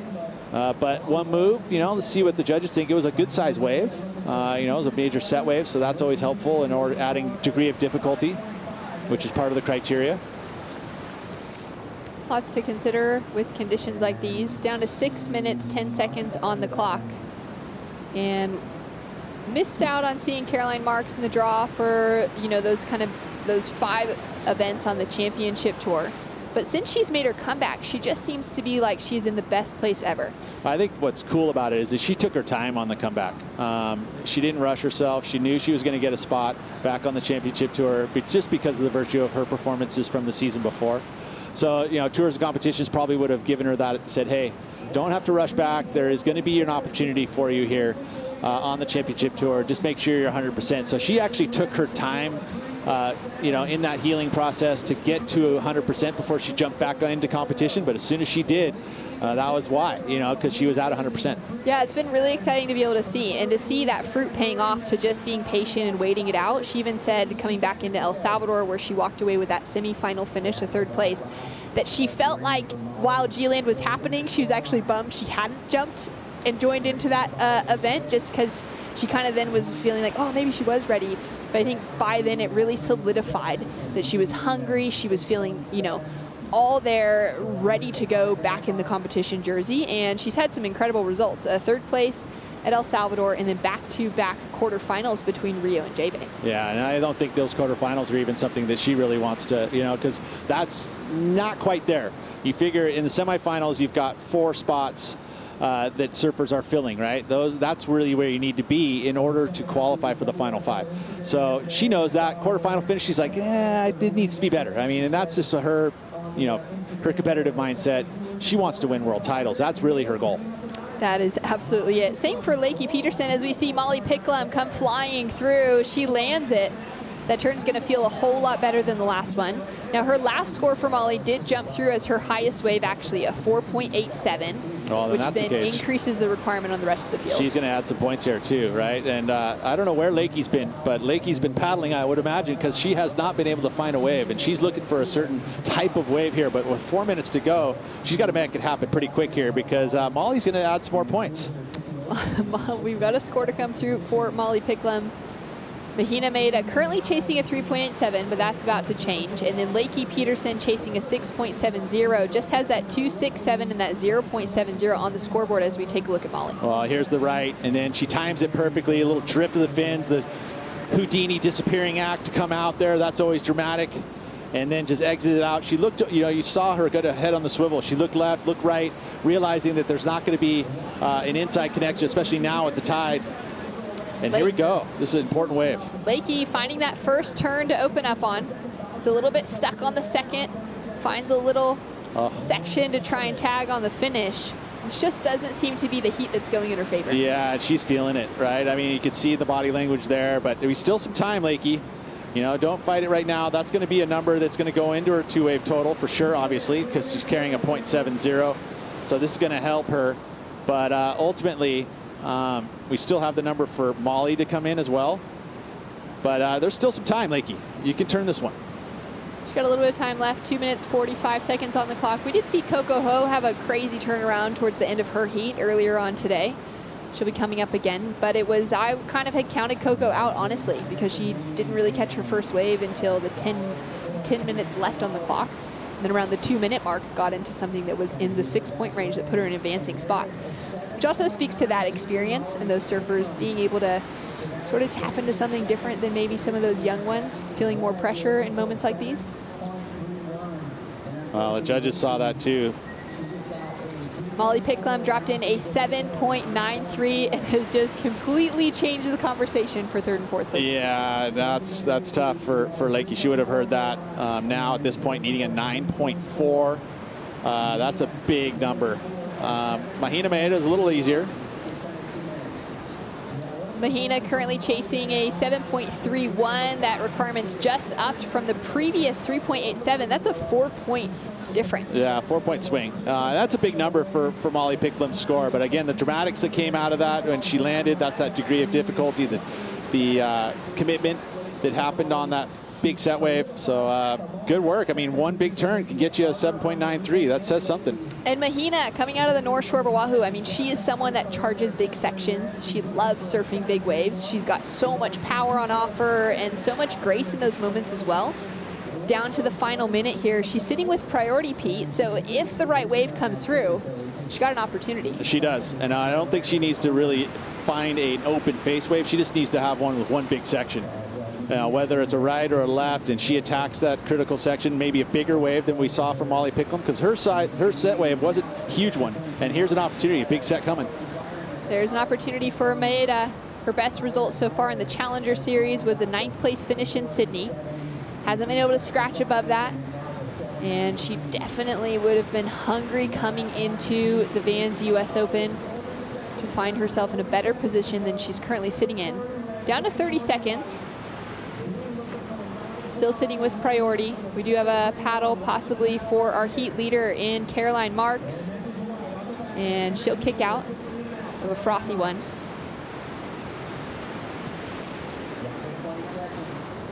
Down to 20 seconds on the clock. Caroline Marks just making it look so easy early on in the heat, getting those 2 scores back to back. At 8.5 to back it up with that 5.83. It'll take her through to a solid victory with Molly Picklam behind in second, securing herself in that advancing position with a 7.93 to improve on her 4.87. Unfortunately, out of the conversation, Mahina Maeda and Lakey Peterson, 2 huge names in the draw, go down. And we've got more good action coming right after this.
The Vans US Open of Surfing is brought to you by Vans, off the wall since '66. By Pacifico, official beer of the Vans US Open of Surfing. Live life anchors up. By Youth Theory, official vitamin and supplement of the Vans US Open of Surfing. By BF Goodrich, official tire of the Vans US Open of Surfing. And by Stillhouse, the unbreakable spirit.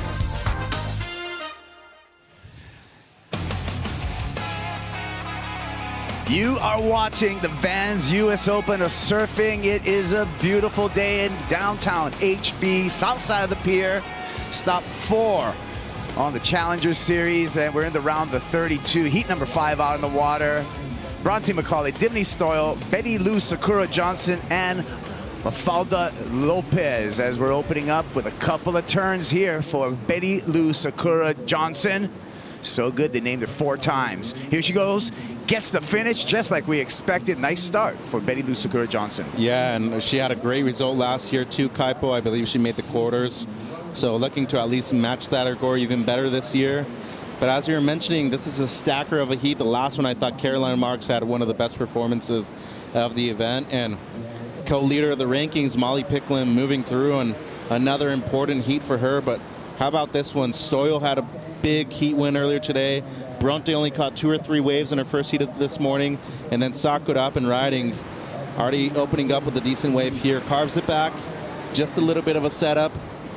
And a smaller looking wave right here, but you know, she did some good work on the outside. This wave kind of tapers off in the middle section, but that firewire board, the Slater design's looking good under her feet on a good closeout re-entry too, so should be a decent score to start things off. Yeah, great insight. Let's take a look at this replay, Mitchell. Yeah, so this was Dimity's second score. Just a top turn to start things off, only a 0.5 to open up for Dimity, but she did have a great heat earlier, dropped to 7. I expect another good score for her on this wave right here. Yeah, Dimity Stoyle, a CT, was a CT veteran, spent some time on the championship tour a couple of years, 2014, 2015. Multi-talented Australian surfer, also known as DJ Shimmy Disco. She knows how to work the 1s and 2s. She do the party at G-Land? Oh, yeah. Yeah. Yeah, she's talented in the mix, bro. Like, there's a lot of stuff that she does. I bet. I mean, it's pretty hard just to surf and be cool in general, and then you surf, you're cool, and then you know how to DJ too, and Dimity can do all 3 of those things, so good on her. But at the moment, she's got a difficult task ahead because Sakura just dropped a 5.33. By the way, I asked Betty Lou what Sakura meant, and she actually said cherry blossom in Japanese. Hi, it is. It's the Sakura plant, and every year we have in Japan, we have the Cherry Blossom Festival, and a lot of those trees are hundreds of years old. It's a tradition that's been going on for actually centuries in Japan. So yeah, Betty Lou Sakura Johnson. I like, great accent too, by the way, Michel. Salazar. Yeah, thank you, Kaipo. And I think her brother Kokoro, Spirit is what the mom said. Hi. Oh, you are cutting I'm getting all my info in, Kaipo. Well, here we go, 25 minutes, and Betty Lou has set the pace with a 5.33. Second wave for Dimity Stoyle, a 3.17. No waves ridden yet by Bronte Macaulay, who's out there in the red jersey, or Mafalda Lopez, who had a buzzer beater this morning. Here we go with Mafalda. Oh, and no opportunity on that wave. Yeah, and she had that one score at the end of the heat where she got the high 4, needed something in the low 4s, and here's Bronte now. Oh, good looking wave for Bronte Macaulay. Winds up and slams that oncoming section. Just one turn for Macaulay, but that was an intense turn and good wave selection. Yeah, good size section too right there for Bronte.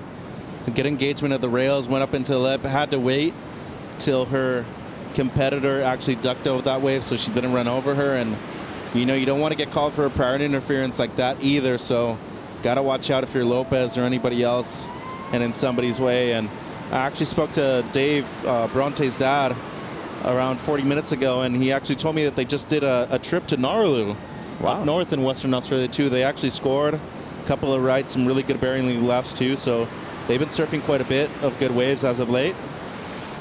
And this is Bronte's opener. Should be a decent score. Eyed the section the whole time and maybe didn't explode the way she wanted to up into the lip line, but still good engagement of the rails with the lip. Yeah, a 4.17, and we talk about the Macaulay's. Bronte, actually a second-generation pro surfer. Dad Dave, he surfed a lot of competitions as well over here when this was a CT event. Yeah, and he actually said that his best result was a second-place finish at the amateurs on Northside in '84. He lost to Mike Parsons in that final. Bro, I was there. Really? That was a stacked Australian team. Yeah, Rod Brooks was the coach. I was in the juniors. Damien Hardman won the juniors that year. And Kong Elkerton was on the team too, right? Elkerton was on the team. Tony Ray was on the team. The late great Mark Sansbury was in juniors. Who else was on there? Bryce Ellis was on the team. Robbie Bain. So Australia won that year in the Worlds. Yeah. Were you still a junior? I was still a junior. Yeah. I'm not that old. 20 minutes, 23 minutes on the countdown, and Betty Lou Sakura Johnson out in the lead with that 5.33. Bronte Macaulay trailing with a 4.17, and Dimity Stoyle with a 3.17. Let's hear from the last heat winner, because Caroline Marks, she set the mark out there, 14.33. That's a high heat total for today. Absolutely one of the highest of the entire event so far. I'm confused though, Caroline. It's Monday, that was your second heat, but I'm pretty sure that was a final, just judging by the names you just surfed against. Yeah, for sure. When I looked at the heat, I was like, oh, it's like a full CT heat. Like, yeah, that was definitely one of the more stacked heats of the round, and I have so much respect for all those girls I was surfing against. So I knew it was gonna be really hard, and yeah, I guess it showed. Like there was, I think that was like the highest scoring heat so far of the day. So yeah, I knew I was gonna have to surf really well to beat those girls, and I'm stoked I got a couple waves. Now, I saw all 4 of you girls make your way in from that heat. Absolutely shook. It is pretty gnarly out there. The conditions are wild. You said it felt like you were in a triathlon. Yeah, pretty much everything but biking. But yeah, like you catch waves and there's just tons of current, and you know, running up the beach takes a lot out of you. And then if you time it wrong, I timed it so bad and I got so many waves on the head, but it's fun. And yeah, I guess when you surf heats, you know, you put so much effort into them. So feeling pretty winded, but yeah, it was fun though.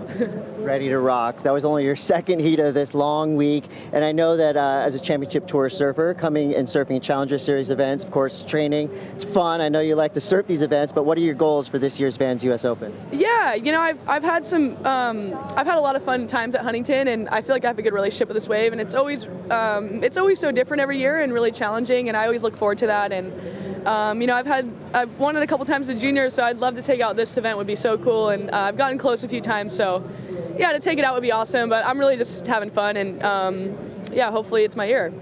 Well, when Caroline Marks is having fun, that means good things happen. We expect to be talking to Caroline, I don't know, 8, 9, 10 more times this week. It's only Monday, and she's already starting her winning run.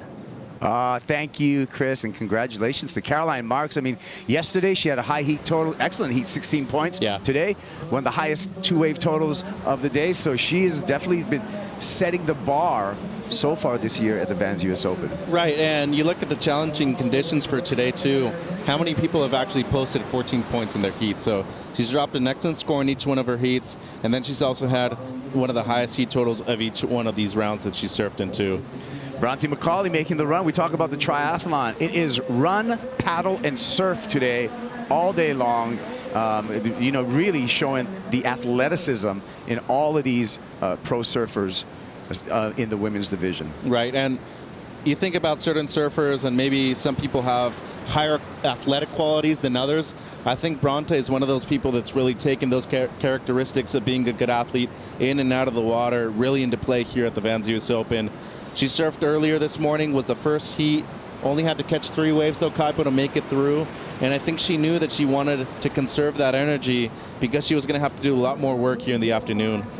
Well, she's getting the work done. She's out in the lead. Bronte Macaulay with a 4.17 and a 3.37 2-wave total of 7.54, and that's enough to keep her in the lead right now. However, in second place, Betty Lou Sakura Johnson with that 5.33. That's the highest single wave score so far, so that puts Betty Lou in a very good position. Yeah, and if you look at the 2 waves that Bronte has so far, the 4.17 came off of 1 turn, the 5.33 came off of at least 5 or 6 turns from Johnson, so she really had to manufacture that score on the inside. And I think what we've seen so far, at least from today, they're being very critical with not only the wave selection, but the intensity that those sections offer up on the outside in comparison to the inside Kaipo. Yeah, the judges, you know, really reward risk, right? They don't want to see safe surfing. So when you come to a section and really meet it with a lot of power, because it is powerful out there right now, you know, that's when you can get rewarded with the good scores. Here we go. Lopez up and riding. And a nice 2-turn combo, but can't hang on to the second turn, and that's unfortunate. It seems like she was kind of indecisive on what she wanted to do for the second one. Sakura lines it up and knocks it down. 1 turn, but a quality turn. Yeah, and smart to kick out right there quick, too. Not needing to get the connection. You're going to back up that 5.33. You're in a good position on the outside, so maybe just conserve some energy and not expend yourself, knowing that you already got a second score on the board, too. That's where you see experience play into somebody that's only 17 years old, too. Looking at the replay here, eyeing the section the whole time. Good quality turn there, as you were saying, Kaipo, nice and compact. Yeah, and really patient, right? Picking her spot on that wave, not getting ahead of herself. And that is maturity in your surfing approach just for a teenager. Absolutely, and you're talking about somebody that does mock heats and trial heats with Luke Swanson, John Florence, everybody else that is coached by Ross Williams, and she's winning 90% of those heats that they're surfing against each other. That's crazy. Hey, by the way, Luke Swanson, if you're watching, that era was absolutely incredible. The backflip? Yeah. Yeah. Nuts. So proud of that man. All right, well, we got a lot going on over here in the Van Doren Village, and one of the key aspects is the van store. It's huge, and AJ's in it. We're inside the official Vans retail store here at the Vans US Open of Surfing. We have so much going on inside this store. Okay, so there's all sorts of swag that you can pick up, of course you see, but then right behind me, you can actually customize that swag. So you can add your name, you can add different emblems, whatever you want, you can put it on your swag there for both the shirts, the shoes, all of it. And over here, this is a really sweet collection. This is the official US Open of Surfing collection for the Vans US Open of Surfing, all sorts of different colors, and of course sustainability is something that we're really wanting to make sure we drive home here at the Vans US Open of Surfing, and that's something that you're going to see evidence of really throughout the entire store and the venue itself. There's all sorts of art installations reusing material that was found in the ocean. So this place is going to be open from 9 to 5 for the rest of the week, so you want to make sure and come down and check it out. I will. Thank you, AJ. I'm going to go check out some merch. I like that long sleeve that she showed, like the first one. Thought the design's pretty cool. I actually like the duct tape invitational shirts that we got to work this week too. Yeah, that's coming up later this week. We're going to have the duct tape invitational, the second stop of the WSL Longboard Tour. Looking forward to that, Mitchell. It's going to be fun. It's going to be fun. Hopefully it's not as big and as challenging as it is right now. Come on. The bull would go. All right, so we got a score right now coming in for Betty Lou Sakura Johnson, a 4.43, and she takes the lead off of Bronte Macaulay. And Mafalda had an opportunity to get something, I would say, at least in the good range. A 3.23 ended up being the score that she got. I mean, if she would have connected a little bit quicker with that second section, I dare say it would have been the best wave of the heat. But so far, Betty Lou doing good work out there. Dimity Stoyle a little hung up there at the beginning, so she decides to kick out. I normally don't tend to surf a lot of sessions out here in the afternoon anymore, Kaipo, just because it's so challenging like this. But if I would give a piece of advice to a lot of the competitors that are coming up, make sure that you're letting the first wave of the set go by, just because there's so much chop on it. There's always going to be something cleaner outside. Even if it's a little smaller, the scoring ability that you're going to have is just so much better than the first one.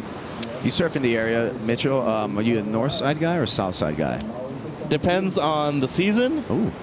Usually in the summertime, I surf north side quite a bit. Summertime, south side tends to be a bit more closed out, harder to surf.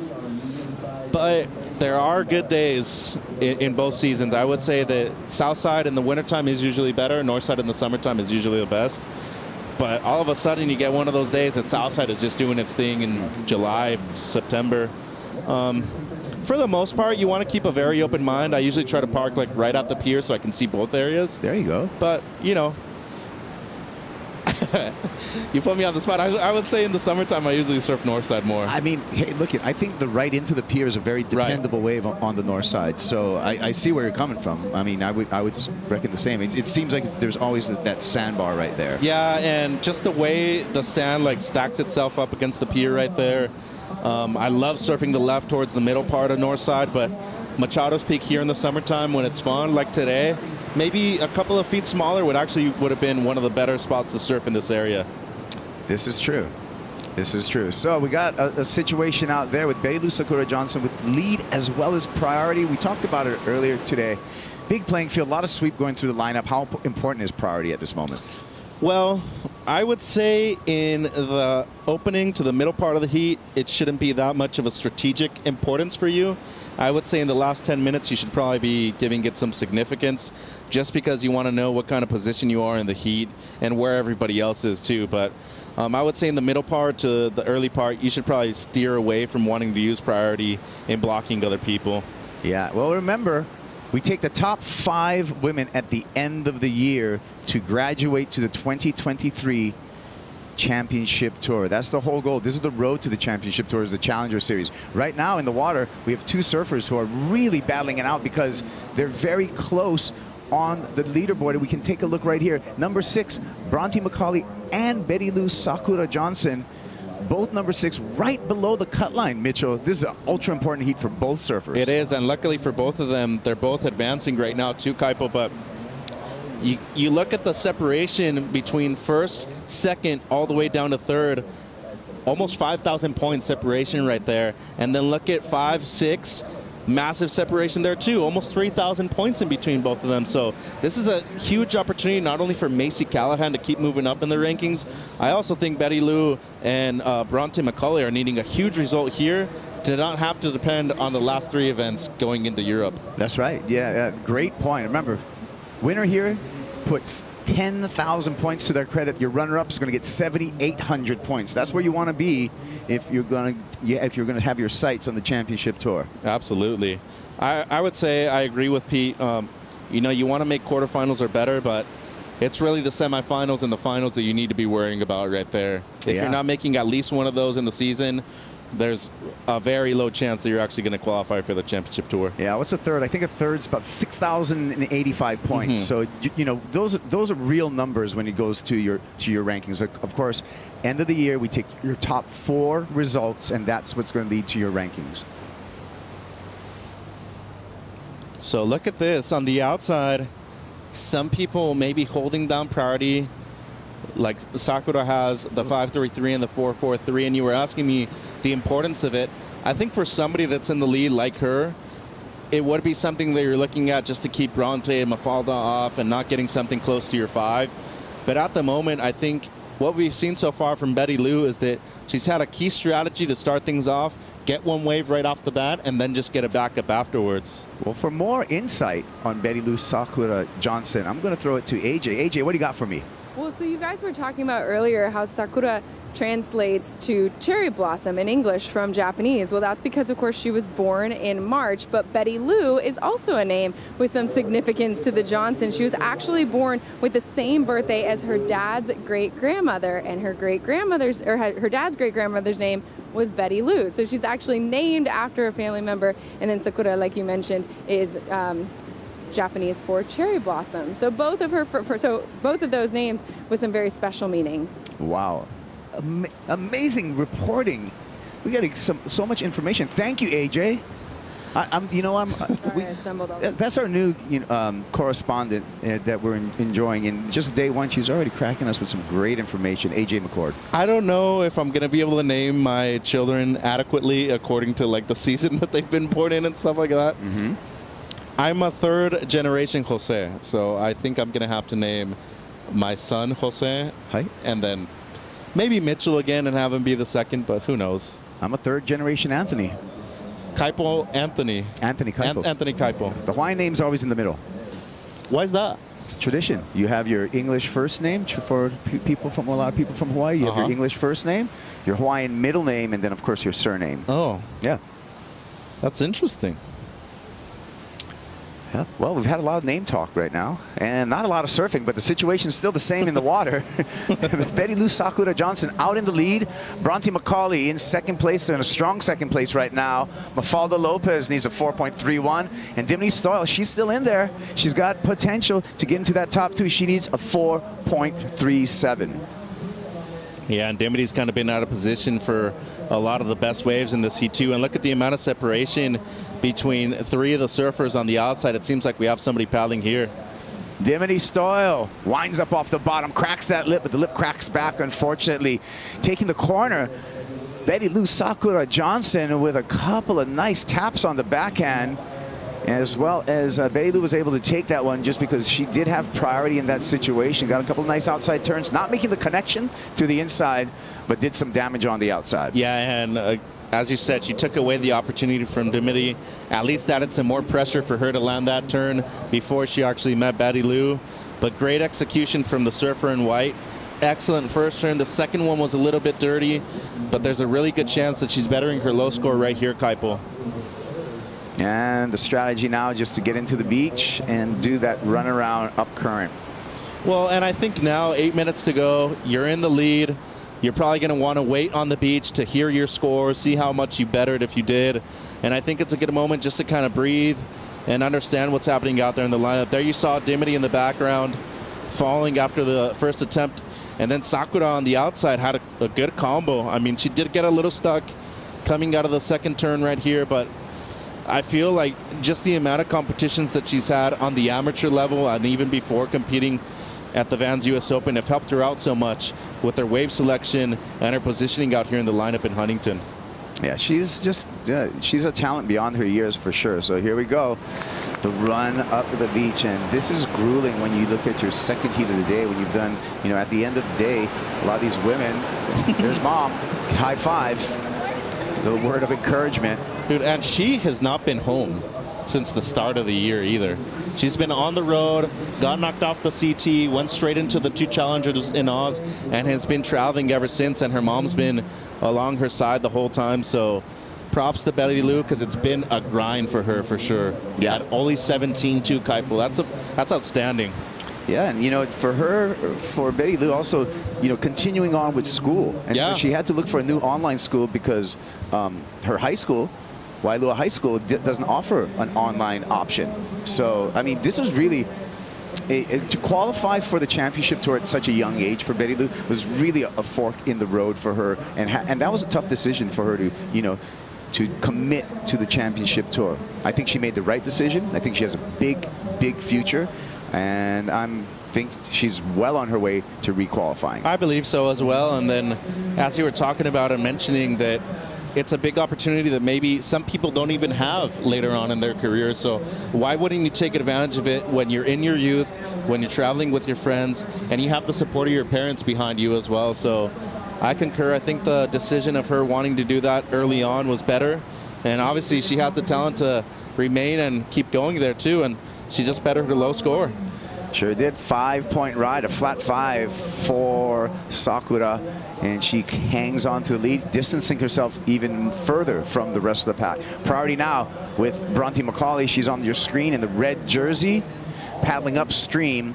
And with that first priority, her task right now is to improve upon her low of a 3.37, which would just be either one big turn or putting together a 2-turn combo. Yeah, and scary times right here for Bronte, because both Dimity and Mafalda needing something in the mid-4s. It isn't a lot, but I mean, you're also talking about the world's best, the elite of the elite, right, Kaipo? So you know what they're capable of, and Mafalda Lopez got that high 4 at the end of the heat earlier today too, so there's a good chance that she's going to have at least an opportunity in these last 5 minutes to get that score. But man, Dimity Stoyle has not found a single wave above a 3.17 so far in this heat, which is a bit surprising considering how well she competed on earlier this morning. It seems like it's easy to get lost out there. If you get out of rhythm, it's easy to get lost out there. The good news is it's very consistent, you know, because of the shorter period. But, you know, you don't want to go down that slippery slope of picking a bunch of bad ones. Here's Lopez, nice snap to begin with. Looking for more, not going to get any more than that. I don't know if that was the 4.31 that she needed. Nah, me neither.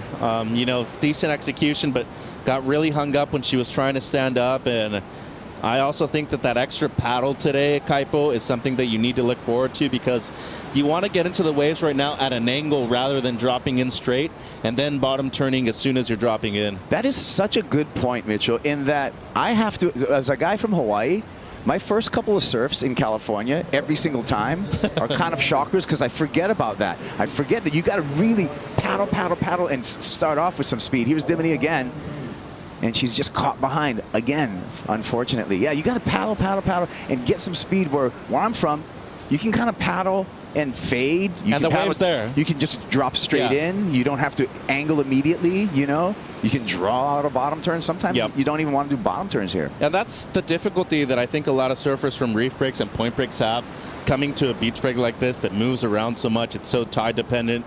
You think you're surfing the same wave that you do every single day at home, and then all of a sudden you just get a rude awakening and a slap in the face when you go out here and the thing's just running down the line past you. You're 100% right. I had a huge shocker yesterday trying to surf, and you know, and I've had 2 sessions and both of them have been shockers. So I'm going to take your advice next time I hit the water.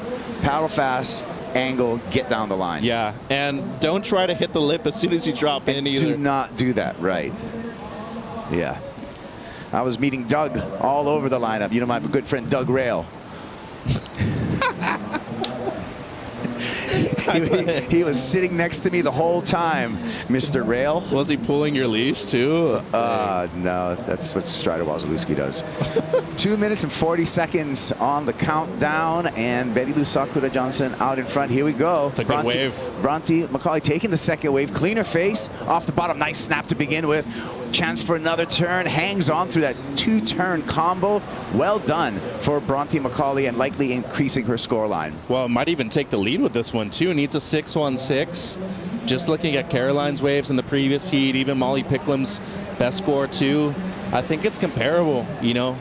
Good wave selection, great execution on the first one, and added a little bonus at the end too. So was able to actually find a left that offered up a couple of scoring sections for her, and with 2 minutes to go, this is a crucial wave for her to make it through, Kaipo. Barely got into it, had to do that extra paddle. Great bottom turn right there from Bronte into the first section, and got the little love tap at the end too where she slid her fins. This should be a great score. Oh yeah, it is changing the situation in a big way. A 7.33 just drops from Macaulay. She goes to lead. Yeah, just a really important wave right there at the end. And how about the amount of pressure that she had on her shoulders and the composure that she was able to present right there. Just like she did in her first heat, Kaipo has only caught 3 waves so far. A 4.17, backed it up with the mid-3, and then got her best at the last. 7.33. This is one of the better scores of the day, and more importantly, it's a score that's going to get her through this heat right now. Wow, so both Lopez and Stoyle are needing something in the 7s. I see that hard to happen right now. And there is the unabridged version of how we got to that 7.33 number. We threw away that 8 and we threw away a 7. We averaged out the 2 7.5s and a 7-point ride, equaling a 7.33. Wow, one judge said it was even excellent. I think that once you see an excellent scoring ride like the one that Caroline Marks we saw in the last heat, it's going to be hard to maximize or even match a wave like she had, but I think what they really liked was that you're enjoying the quality of the wave that Bronte caught. Way cleaner, not a lot of ribs on it, so the surfing that's presented is much more beautiful and appealing than those 7s that come when they're grindy the whole time, Kaipo. Well, it was great flow, so it was really an appropriate line on that wave. That first snap was dynamic, and then to fit in the second bank, of course. On a hard section too, the second one. Difficult section, warbly water, did it no problem. Well, there we go. That's the end. Let's make it official. Bronte Macaulay, Betty Lou, Sakura Johnson moving on into the round of 16.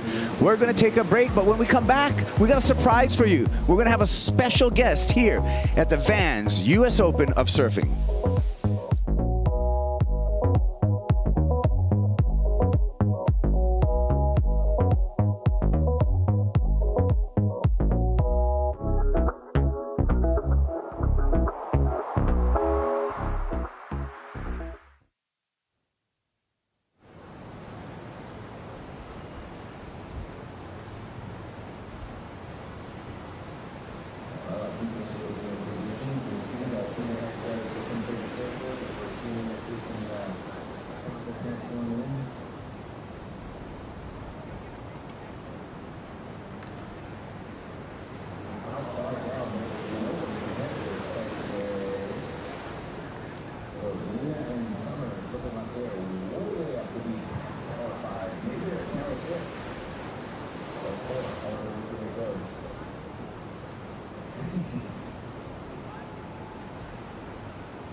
Welcome back to the Vans US Open of Surfing, and we have a great day on tap. It's sunny, it's warm, the waves are pumping, and the action's been great in the water. I'm enjoying every single moment of it, and this is just the beginning. We got the whole week to look ahead of. I told you guys we're gonna have a special guest. I told you guys we're gonna have a surprise. We got Holly Wan. Thank you for joining us. Yeah, thanks for having me, guys. What a spectacle this event is. What do you think, Holly? It's like a little maze down here, a little circus of like activations. It's pretty sweet. Well, I mean, Vans has done such a good job of this event. We're glad to have it back, and you've had a special part in Vans for a couple of adventures, and also creating some boards over here. We got the duct tape classic. Yeah, I think there's 4 of us that shaped 2 boards each, and this morning we went down and the boys all rode them. Yeah. And it was good. I want to hear about your boards. I made like a big, like thick pig of a thruster thing with my dad. Yeah. It's like 3 inches thick. Oh. Az was kind of ripping on it though today. It sounds like something I could ride for sure. Yeah. Yeah, it's definitely We're going to good get more for you. into boards. Let's introduce the heat in the water. We got Rina Matsunaga out of Japan, Summer Macedo representing Brazil, Sawyer Lindblad. Saw her come through her heat this morning, as well as a past champ, Sage Erickson, 2019 champ here at the Vans US Open of Surfing. So great heat. I'm going to put you right to the, well, first we're going to go hit this replay right here. This happened during the break, Mitchell. Yeah, Sawyer, great carve right there on the backhand and up into the lip again too. So a fantastic start for her. And then Summer on the forehand, just the one turn, but quality turn right there for the Brazilian surfer in blue. So a good start for both the surfers in white and blue. And it seems like Summer might have even gotten something on the inside shorey too. Not connecting the way she wanted to at the end, but still, decent start for her. Yeah, that would have been valuable, though, to finish off that wave. For sure. So, Holly, a couple of boards you've made. I also watched a very entertaining show on Stab, the Stab Highway. Yeah. You were team captain. Yeah, I was. And I actually feel there were a couple of judgment calls in that particular competition that were a little skewed. What was your feelings on that adventure through California? I don't know. We were just having such a good time. The crew that we had in our car was so fun to hang with, and we all were like just enjoying like meeting each other and then spending time together in the same car. It was nice, and then we kind of had a few things go against us, and we were like, you know what? Let's just have a good time. And if we get knocked out in Ventura, it's pretty sweet because we're all hanging there anyway. So. Right. What was your favorite part? Just meeting like our whole team. It was so nice. Yeah. Got to hang out with people I never hang out with before, so it was good fun. So, you know, it's a competition. You have all these challenges. How much sleep did you get? Because it seems like you had to be checking off the boxes every time. Yeah, well, this one we had so many challenges to do that we literally like didn't even get time to sit down and have a meal together or a beer together. So right from the get-go, I was like, this is jam-packed. Oh, yeah, you're a Stab Highway veteran. This was your second competition, right? Yeah, it was the second one. Wow. Yeah, this one was different. It was way more intense. First one was just good times. But is that the difference between Australia and America? Maybe. So many people here, they have to jam it all in. Did you have a certain destination that you would say is your favorite across the California coast? Definitely like Big Sur. We went, we just had such a nice time there. We're just cruising around, driving around. It was so beautiful. Yeah. I'd never even been there, so it was good. Hugging some big trees up there? Yep. Some good waves around there too. Sand Dollar and a couple other ones. Great waves. Well, Sawyer got a 683. That's pretty good. So Sawyer Lindblad starts off with a 683 5-point ride for Summer Macedo, and we're going to listen in to Bronte Macaulay as she's well, that's cool. Coming out victorious. Thanks for waiting for like 100 years. I felt bad. I was like, you guys are so tired. How motivational do you think it's been seeing a lot of these young female athletes inspire the youth just as you've done in the past? I was just saying that I was just up at the skate park. It's like transitioned from the BMX park to the skate park now. And I was watching all the little kids get to skate it's public session. And I was like, how cool is that? Because surfers, you know, you can go and surf in the event site whenever and feel what it feels like to be out there in the same space. For the skaters, it's such a cool thing for them. And it's rewarding for the skaters to actually watch them or skate with them, or same with surfing. Yeah. It's always kids around. And yeah. so encouraging. The reason, sorry, Kaipo, the reason I asked is because I think the last year we were in Los Cabos for the QS event, you actually won the scholarship that Alana gave out in that like specialty heat. Yeah. So I wanted to ask you why the decision to maybe not compete anymore when I feel like you were successful. Why the decision to just become a free surfer now? I don't know. I had a few injuries that happened, and at really bad time, like just bad timing, and it really deterred me and made me, not enjoy it as much anymore. And yeah, just called it quits after, quite a long time. It was like 5 or 6 years I did the QS for. Yeah. And I missed out by a few spots, multiple years, and I don't know. I just was like spending it's really expensive, and when you're losing a lot, it's taxing. So it sucks. Props to props to girls that do it forever. I just am not the sort of person that can. It takes a certain type of personality. For sure, exactly. Yeah. So yeah, that's what it was. It was me. It's all me. But I mean, it takes a toll on you psychologically. But let's look at Sage first because this is a good wave. Textbook Sage at Huntington. How is that? That's one of Sage's weapons. That backhand hook. That's something she utilized in 2019 to all the way to a victory over here. That turn, and she's doing it again. So I'm expecting a big number there. Actually, a 2 times Vans U.S. Open of Surfing winner 2017 and 2019. Sage Erickson. Yeah, she's got a great, really fast, critical combination thing that she does on her backside. It's really good. Yeah, it's Works whippy. Perfectly out here. And Oceanside, she used to kill it as well. Especially here, she's had 2 wins. So that was cool. And it's nice to see her on the Challenger Series. We'd like to see her back on the Championship Tour. Of course, we're taking the best 4 finishes, and that's how you're going to get your final year-end rankings. So even though Sage didn't compete in those first 3 events on the Challenger Series, she's still got a chance. If she slugs it out through here, has a good result here, move on to Portugal, Saquarema, and then Haleiwa, she can do it. Oh my God. How was that? That was a beautiful turn by Sawyer Lindblad. And can she hang on for the finish right there? No, but all of the numbers going to lean on that first turn, but that was a beautiful hook. That was, I think that's the best single turn I've seen all event long, honestly. And, we don't give enough credit to the people that are actually able to carve on the open face at a beach break too, as we're going to see Sage's opener first. As you said, Holly, I mean, she has that whippy snap up into the lip, but to me, this turn right here, she drops in and Sawyer just completely lays it on rail. I mean, for somebody to bring it all the way back like that at a beach break that's just moving down the line the whole time, it's extremely difficult to do. She has so much experience out here, though. She's won USA surfing events when it's been this size, too, in the winter, in the summertime. Like, she knows what she's doing. Yeah, all those NSSA events the kids get to do here, especially at Huntington, it gives them so much confidence going into something like this. It's so nice. Need a lot of energy today because we've been seeing a lot of beach running and a lot of paddling with all that current. So much energy out there. Working out your calves, that's for sure. Macedo lining something up. Finally finds the open face, little snap on the backhand, is going to stick with it, has to skip through that section, has to skip through another section. You can see the current just drawing down the line on this left, building up a little speed through this flat section, a redirection on the inside, but not enough speed, and goes down.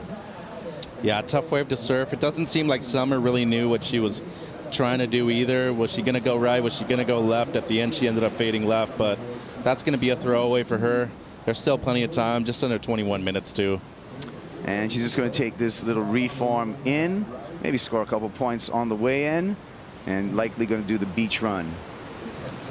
Summer Macedo. Scores have dropped for Sawyer Lindblad. That was a 6.83 for Lindblad. Sage Erickson opening up with a 5.83. Things are heating up, numbers hitting the board, and we have more scores to come through to set the situation. Second ride for Sawyer Lindblad, a 4.87. So Lindblad out in the lead, Sage Erickson in second. Let's hear from Bronte Macaulay. She's against the glass with Chris Cote. Thank you, Kaipo. Wow. So run, surf, paddle, run, swim, surf, paddle. You really earned that win in that heat.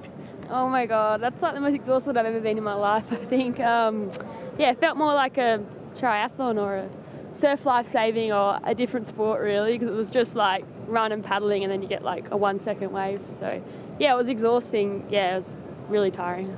Well, when you put in hard work like that on your, the second day of competition for the women, what does that mean for you for the rest of the week? Do you feel like you're gaining momentum? Do you feel like you've survived the day and can thrive moving on into the week? Yeah, you'd hope so, yeah. I guess we've got tomorrow off. They've got the schedule out here, which is really nice. So the guys are on tomorrow, so they've got a rest day tomorrow. But yeah, I guess sometimes if you get through those days, and yeah, it's all uphill from there, hopefully. Bronte Macaulay putting in the hard yards, making it through yet another tough heat, getting the win. Congratulations. Thanks, Chris. Have a good one. All right. That is a nice benefit to the Vans US Open of Surfing, is that we oftentimes get a schedule for a couple of days. So an athlete like Bronte Macaulay would know, hey, I can go 100% right now because I got to get through here because then I'm going to have a relaxation day or a refueling day. Yeah, absolutely. And Holly, just going back to the point of why you decided to stop competing, the reason I asked was because I feel like there's such a stigma around like people not wanting to do things anymore, especially competing. Like, as far as your happiness and enjoying the sport, like, it's so much more enjoyable if you're doing things that you actually want to do rather than things that you almost feel like you're forced to do, right? Yeah, totally. I just saw that the waves that I was chasing, you're always chasing somewhere on the QS, and now the Challenger Series. And I just never got to do the surfing I wanted to do. I traveled to the places that I really wanted to, and the way I just thought my surfing could really shine.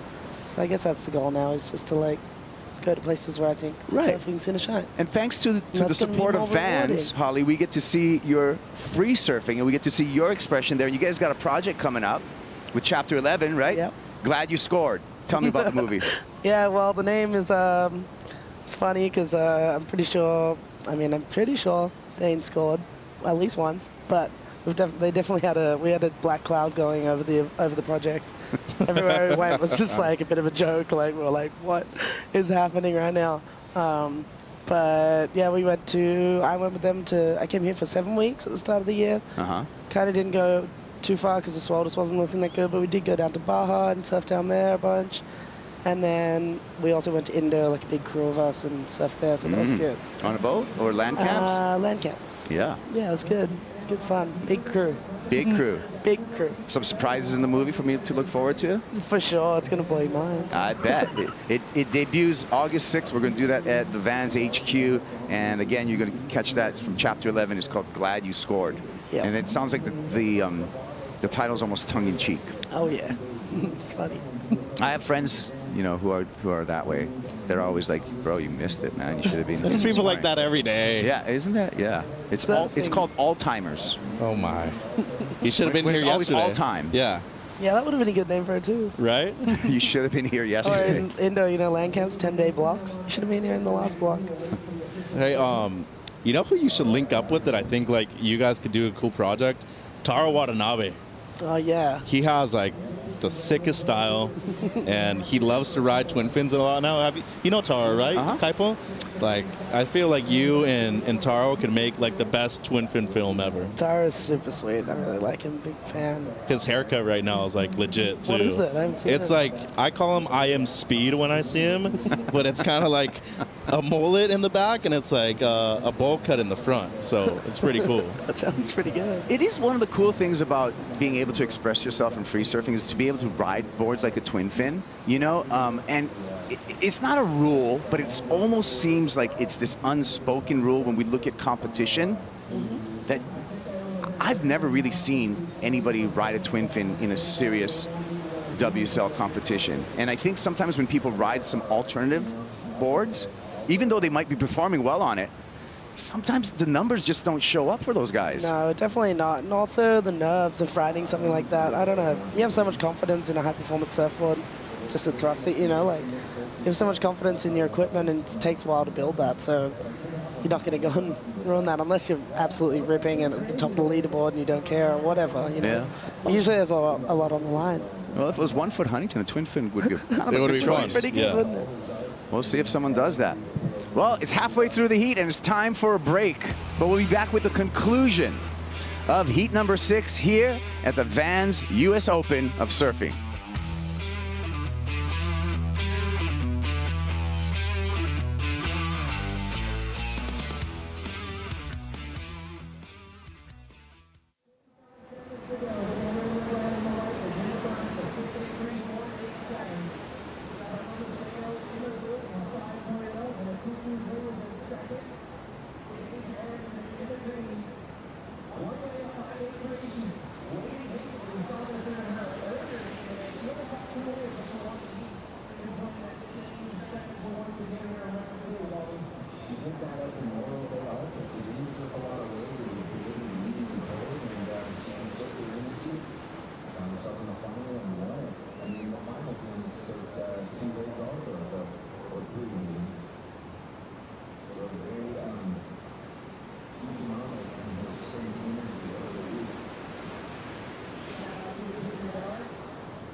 Welcome back to the Vans US Open of Surfing. We got so much going on here, and look at what we got on the menu for today. We got the Vans retail store open till 5 p.m. Get all your gear here. We got the Vans Street Market.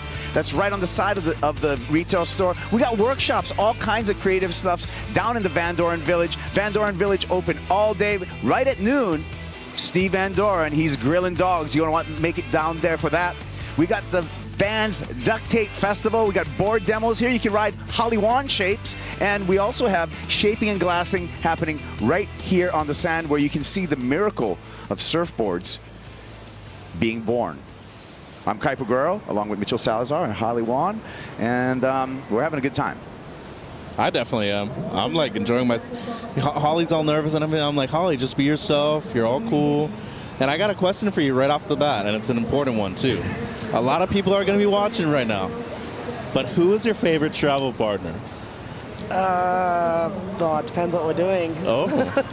But I don't know, Rolando Montes, Harry, Brian, everyone, all of them. Harry seems fun. Like, So I'd fun. want to hang out and travel with Harry. It's too much fun, actually. Yeah. And you know what? And I like riding all kinds of boards too, and I don't mind bodyboarding either. Have a good time. Oh, yeah. Dragon. Really?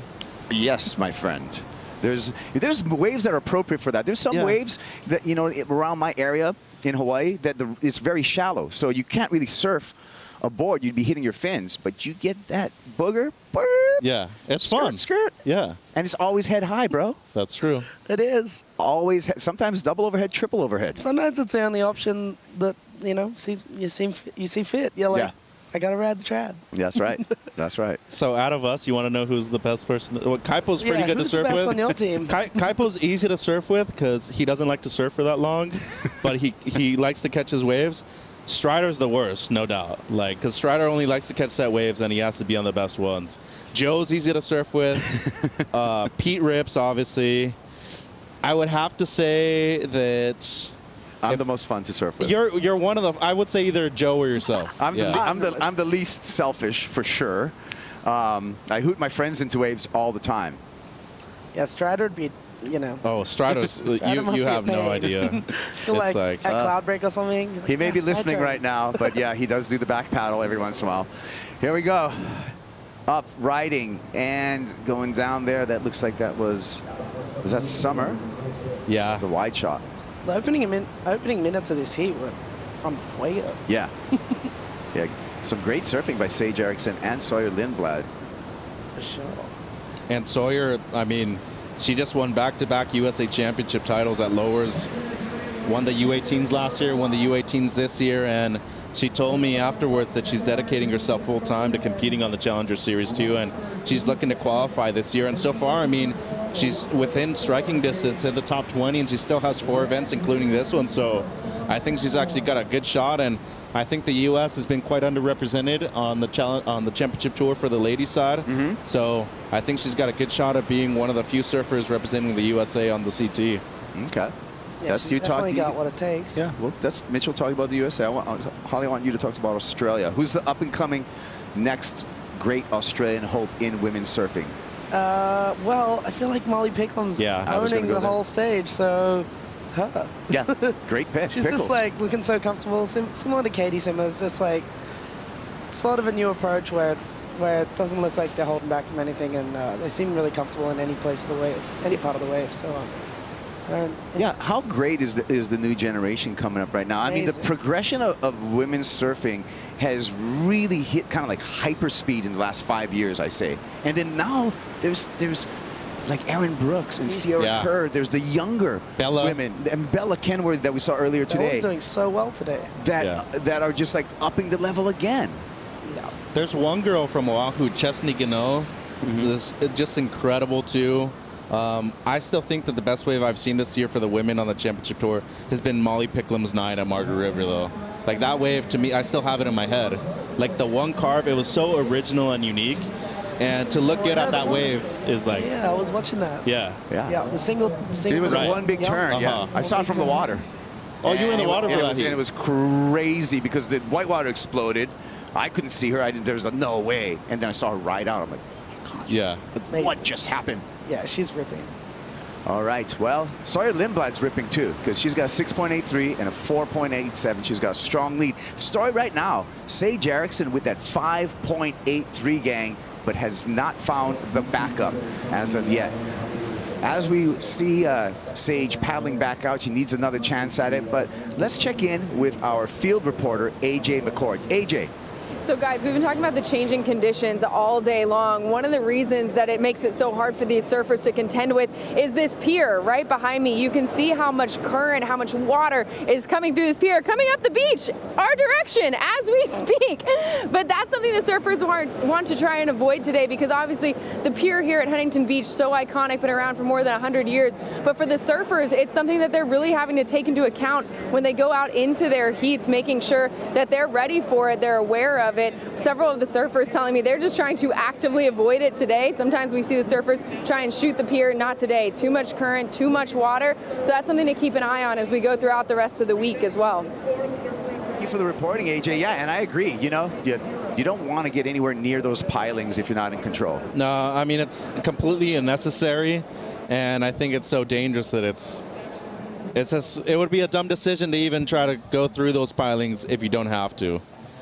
Seen some bad injuries right there, Kaipo. What did happen this morning with Dimity? She got wrapped up she had a post-heat interview. I didn't see the actual thing happen. She had a post-heat interview in which she said she got wrapped around a piling, her leash. She had to take off her leash because, you know, when you're in that position, it's like you're in a river, and so it's hard to get anywhere because you have the current pulling against you. In the other direction, yeah. Yeah. It's so scary, and they're even just paddling through it when it's small. It's still such a big, such big piling. Yeah. Well, it happened to Kiala too. Tamara Banner. She actually had to let go of her leash, and luckily nothing happened to the board. But I mean, those are just those moments where you're just thinking to yourself, like, why did I put myself in this spot? Like, did I really need to go through this thing? It's like, just straighten out and come in.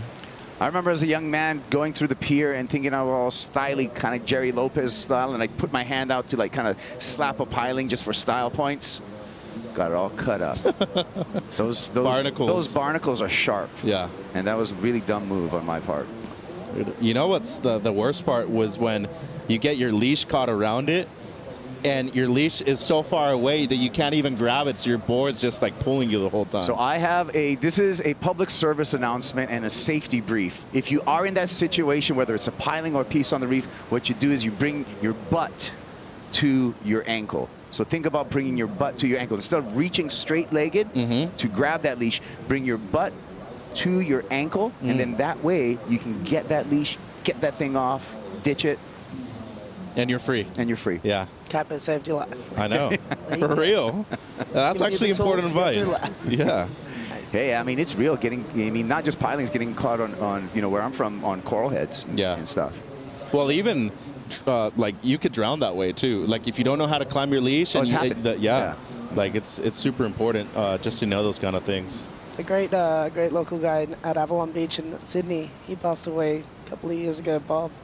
He's a legend, but he was surfing a little reef break, and his leg rope just got caught around the end of the reef, and they were all standing on the headland. Yeah, and they could see it happen. Surfing, and they all saw it happen. It was crazy, and once they got to him, it was too late. Yep. It was really heavy. Well, that's why, you know, we respect the ocean, the utmost, and it really gives us so many gifts, but it's also something to respect and always pay respect to. Okay, we're down to 4 minutes and 25 seconds. Lindblad in the lead. Sage Erickson did get a backup. She got a 4-point ride to back up that 5.83. She's in a solid second position. Summer Macedo, 4.84 is her requirement. Rina Matsunaga been very quiet. Our Japanese competitor has been very quiet in this heat with only one wave ridden, and Rina needs a 7.3 if she wants to get out of this heat. Yeah, it's a big score. It would have to be the best wave of the heat too. And as you said, 4 minutes to go. Lindblad holding down priority, and she's only caught 2 waves. So the way she's competed in these 26 minutes that have passed on, I mean, just great strategic surfing. Had the 6.83 in the first couple of minutes too. And Erickson did this in her first heat this morning too. Came from behind, eventually made it through, got the heat win. But what matters here is just advancing and knowing that you're going to have a place in the round of 16, Holly. Yeah, it's really nice making that round of 16 because that's equal 9. And that's kind of a result. So, on the paddle. Oh. Yeah, it gets so tricky out here. Once you get stuck waiting and you sort of looking for something, it's really hard. Also positioning, it's quite hard to feel where you are. The only thing you can feel is the pier. how far away you are from that. And so I can understand why Rena's having a hard time getting a little roll on. Yeah, we talked about it earlier that even though there's a lot of waves, it's easy to get lost out there. So easy, and sometimes waves really look like they're not going to hold up and give you an opportunity for 2 turns or even 1 turn. Sometimes they can look like that, but I feel like that's just your perception of the waves. Well, let's take a look at our heat recap, Mitchell, and it starts off here with Summer Macedo. Yeah, this is the 5.0. Good turn on the outside on the right, but then unfortunately for Summer, wasn't able to back it up. And this is Sawyer's opener, the 6.83. Best wave of the heat so far. Great combo on the outside on the back end. And then Sage, the 5.83 for just this 1 turn. And as we're saying, the former 2-time Vans US Open champion, she's looking at home right here in HB. She sure is. Down to 2 minutes and 20 seconds. I feel like it's going to be exciting this end of this heat, this last 2 minutes. Well, we get another little flurry like we did at the start. Get another little flurry and give an opportunity to Summer Macedo because she's still way in the game. Just needs a mid-range score, Mitchell. Yeah, I mean, she has the surfing to do it. She just needs basically a replica of her opener, the 1 single turn. And if I were Sage Erickson right now, I wouldn't be as comfortable as if I were in her previous heat in the lead. As of right now, the 4.0 is a decent backup, but it shouldn't be a score that you're really content to keep in your scoreline right now, Kaipo. I concur, Mitchell Salazar. 1 minute 40, you can see some waves trying to formulate. They're kind of fighting the current right now. We do have that receding tide, so we have the tide going out all the way till 6 p.m. tonight. We're losing some water off of the sandbar, and it seems to be affecting the wave quality and the consistency a little bit, Holly.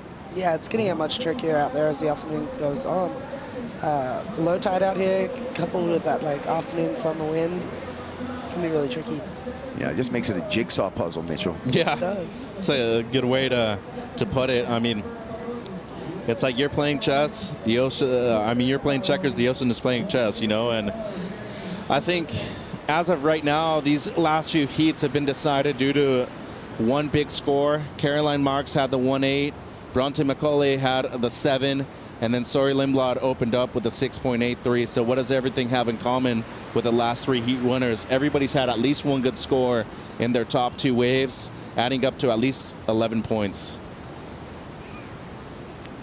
Pulled back view of the pier and a pulled back view of, again, the jigsaw puzzle with a couple missing pieces right now at Huntington Beach. We'll see if we can put it together within these last 25 seconds. Looking shady. Just don't see it happening right here, Kaipo. It doesn't seem like Summer's in position to catch that 4.84 that she needs, and Matsunaga needing a 7.3, the best way of the heat. Doesn't seem like it's going to happen right here with 10 to go. I mean, really just fighting that drift, that current, and the wave, just not allowing the waves to break at this moment. We're going to have the countdown, and the hooter's going to blow, and let's make it official again. Sawyer Lindblad, Sage Erickson moving on into the round of 16. Great surfing by Sawyer and Sage. Holly Wan, thank you for joining us. I hope we can have you come back over here. Yeah, we're here for absolutely. 6 more days. Thanks so much for having me. You're the best, Holly. We'll be right back after these messages.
grew up in Huntington Beach, California.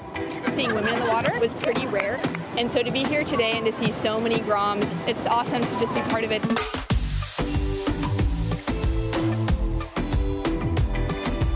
So we're down here for WSL Rising Tides, and we have the very best of the best of Californian surfing. This is the future of American surfing here on the beach today. It was just so sick that all the pros were like pushing everybody in and giving high fives, and it was just amazing. Living in Santa Ana, only surfing on the weekends, moments like this is what inspired me. When I was 10 or 11, like most of these girls, there was like 4 or 5 of us. Now there's about 20 to 30 of them I see now. We're really grateful to have a brand like Pura Vida involved, because not only do they align with our values and what we believe in, but Pura Vida understands and sees the importance of investing in the next generation. The new generation's coming.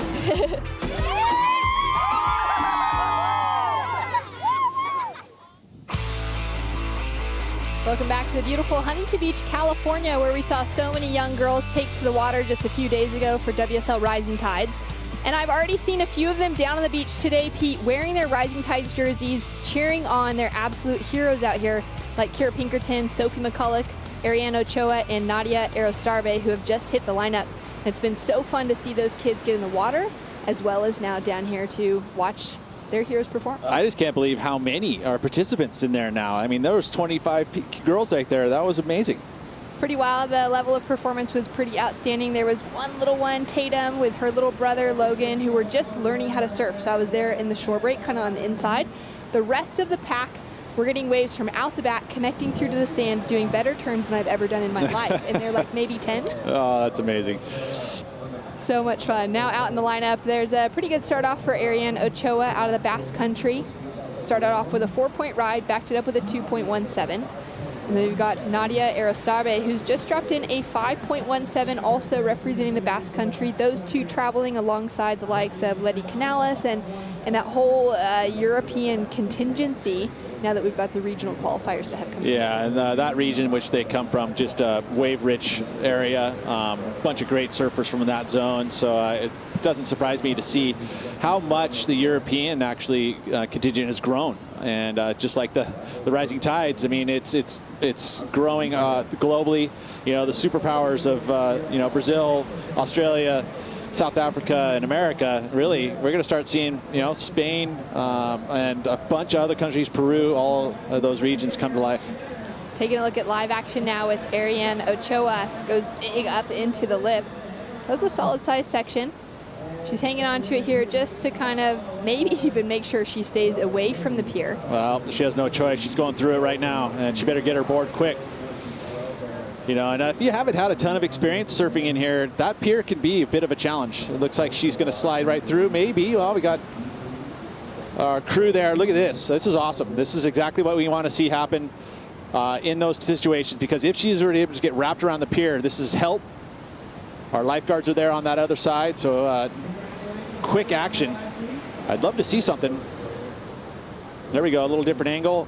Looks like they've gotten through, hopefully, fingers crossed. Just like you mentioned before, getting those quick eyes. We've got such good water safety on the ground here for the Vans US Open. There we go. It looks like, well, wait, do we see Ariane? There she is. Okay, good. Wow. It is really tense moments. It is. I mean, there's been a few situations today that have been really sticky for Keala Tomata from Kauai, who's used to surfing big, powerful waves. She's not used to having a pier in the lineup as well. It's a whole different deal. It's a completely different thing. And it comes up really quick. Like, it's exponentially quick. I mean, we saw right there, she's like, oh, yeah, she's trying to stay out of the way of the pier.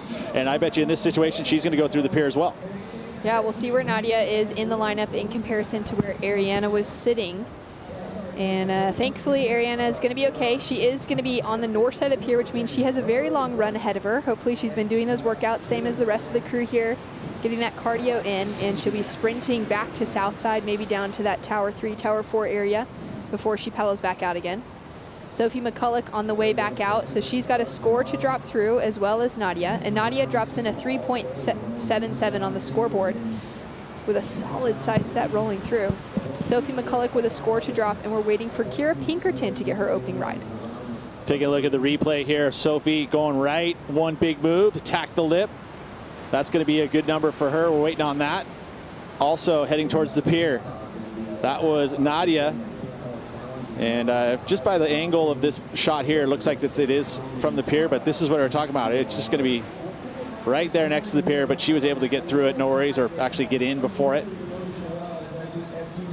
Still waiting for scores to come through for last of the Australian, Sophie McCulloch, sitting at number 8 on the Challenger Series rankings coming into this event, currently at the highest. Even though Kira is wearing that red jersey, Kira walked into the Vans US Open ranked number 12. So they're both kind of there in that conversation.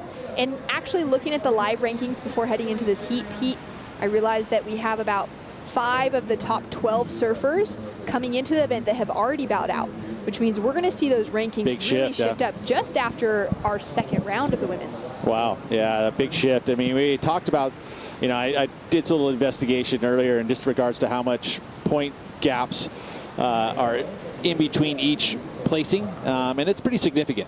We'll get into that later. We'll get into that later because we just saw Sawyer Lindblad take another heat win. She's down with Chris Gauthier. That's right. Phase 2 of the San Clemente Cyclone is upon us. Sawyer Lindblad, congratulations. Give us a rundown of what you were facing out in the lineup today. Yeah, it was crazy today. I don't know if I've ever done that many runarounds in my life. It was just constant. After every wave, I would run around because I didn't want to get sucked around the pier or anything. So yeah, I would just run around, get away, run around constantly. Now, you've won every junior and amateur event that there is to win, and I'm being told that this is your first full year focusing on the Challenger Series. So what does that mean? Yeah, it means a lot. I mean, I had a really fun amateur career, and now I'm just ready to put all my focus into these Challenger events, and I'm really excited. Well, I'm sure a lot of fans out there are excited to see what you do next. Congratulations moving through yet another stacked round of surfing. Thank you. Stoked to see Sawyer finding some momentum and that strategy to just come in after every single wave, Pete. I mean, I feel like it's a pretty good strategy. Well, except for the fact that you're going to be sleeping well tonight. I mean, beyond that, it's great, right? But thinking about, I'm trying to look at the schedule for tomorrow, and it looks like to me that it's a Tuesday. It looks like a full day of men. So it's actually nice. You know, 2 big heats today. Going to rest. Full off day tomorrow. We'll come back on Wednesday and compete again. So that's great, because I think that if you have consecutive days in a row where you're putting out that much physical effort, it starts to play a toll on your body. Although she's very young, and I don't think it affects the youngsters as much as the old dudes or old women. So but again, a day off is going to help a lot. Yeah, it's going to help everyone. I guarantee you the women's field, whether they've advanced through their heats or they've knocked out today, they're all going to be sleeping very well tonight. That's true. You know, and I think especially since she had 2 good heat wins, you know, 2 interviews, she's going to be pretty stoked tonight on that drive home to San Clemente. Really excited to see her making it through some rounds as well. You know, for some of these younger surfers that are just graduating to this Challenger Series level of competition and starting to throw their name in the hat. Some of them have those goals early on to qualify straight away. Others that I think probably are taking it step by step and in that learning process.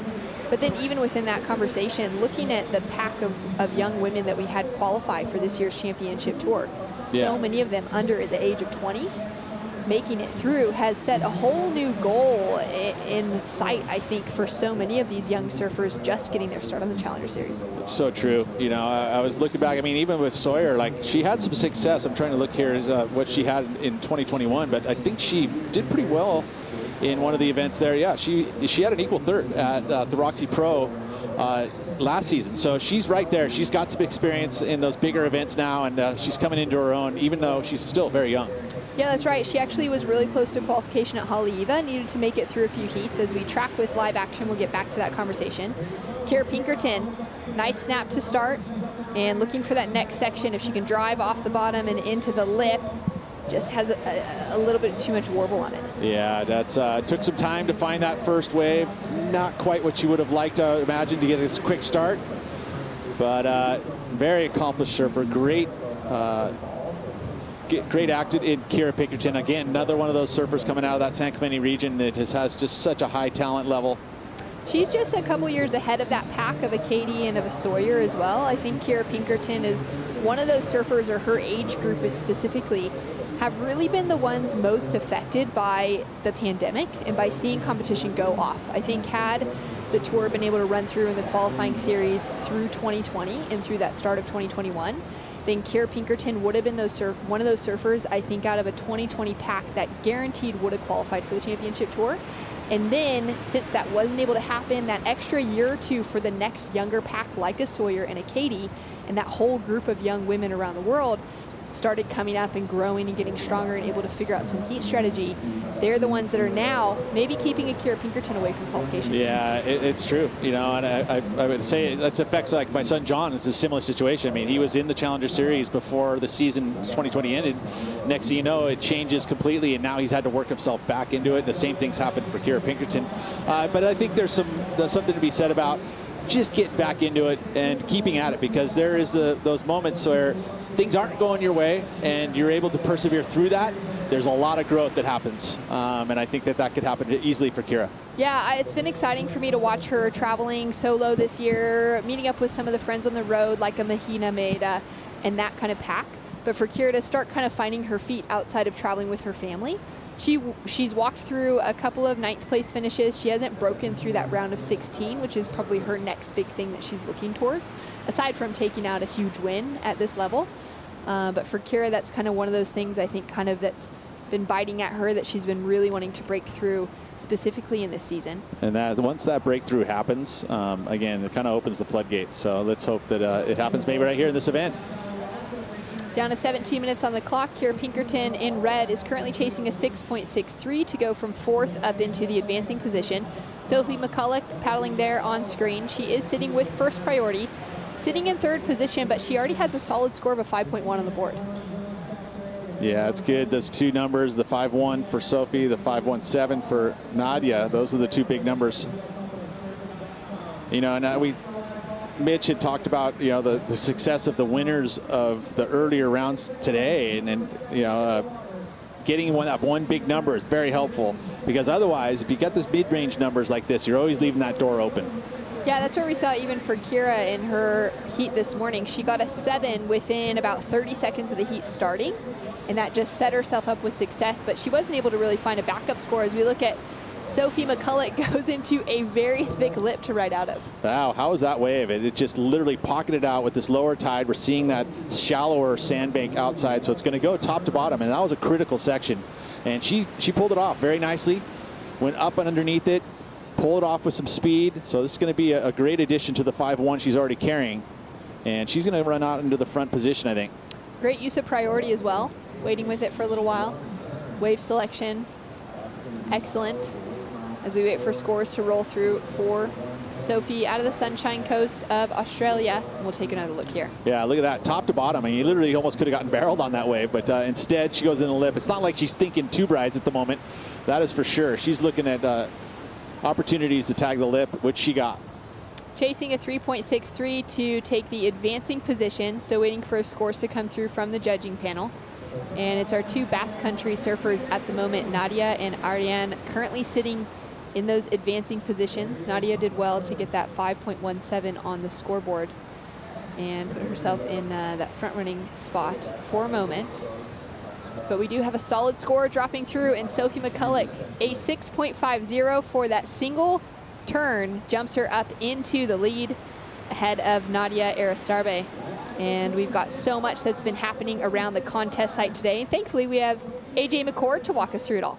We are out here at the Sambazan Acai stop, where you can get an acai bowl. Come over here, pick it up. They're here from 8 to 5 every single day this week, but that's not all. Come over here, you can take your picture with Coco Ho for a chance to win a surf session with Coco. So a lot of great things to check out over on the sand, as well as, of course, what's happening in the water, you guys. Oh, AJ, I can't wait to see that on your social media. Selfie. I would love to see AJ win that. Get a surf with Coco, one of the happiest people to surf with in the lineup. I love that that's a prize on offer this week. Down to 14 minutes on the clock. And with that last wave, Pete, that single turn, a 6.5 for Sophie. Yeah, and a lot of it had to do with this criticalness of the section. I mean, we saw the wave go top to bottom, which made that a very difficult section to hit. And she went straight up into it, came out with speed. That's the kind of surfing that they want to see, and it goes into the good range and good number. Well, and the lead. She got the feeling on the last one. She's having a look at this and has to duck out. She was in 4th priority. Surfer in green, Nadia, was sitting in 3rd priority, so she had right away. That was an interesting one. I mean, I wonder if she actually saw out of the back of her eye there, Nadia because I didn't see it expected at all. It looked like just a nice big wave. She was going to go attack the lip, and all of a sudden, here comes green out of the sky. Very smart surfing from Sophie. And Nadia having a look, clearly wanting something else down the line. But great move for her pulling out quick, and that was really Kira. heavy section for Kira. See how much sand is in the whitewater as well? Yeah, it's that low tide. You know, it's starting to get, you know, size is still there. It's a little bit bigger than this morning with that lower tide. It's going to go top to bottom, which makes these outside sections. We're not going to see a lot of combination of major moves on this type of conditions. It's going to be a lot of just one big hit, you know, maybe carry some speed into a closeout maneuver. Sort of how Kira Pinkerton won her World Junior title. I believe it was 2018 in Taiwan at Jinsun Harbor. Huge sets rolling through that day, really big sections, kind of windy like this as well. It tends to be the time of the year in November, December when the World Junior Championships and what used to be the World Longboard Championships would run paired up together.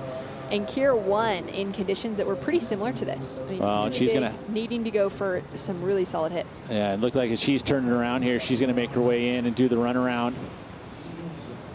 She's got plenty of time on the clock, still 12 minutes to go. She does have a big ask in front of her for the San Clemente local, just down the road from Huntington Beach, California. Kira is chasing a 6.84 to advance. We'll see if she can do it after the run around, right after this.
My job is professional surfer. My goal is to win titles. That's what I'm here for. The world's best surfers in the world's best waves. We've had a shark attack.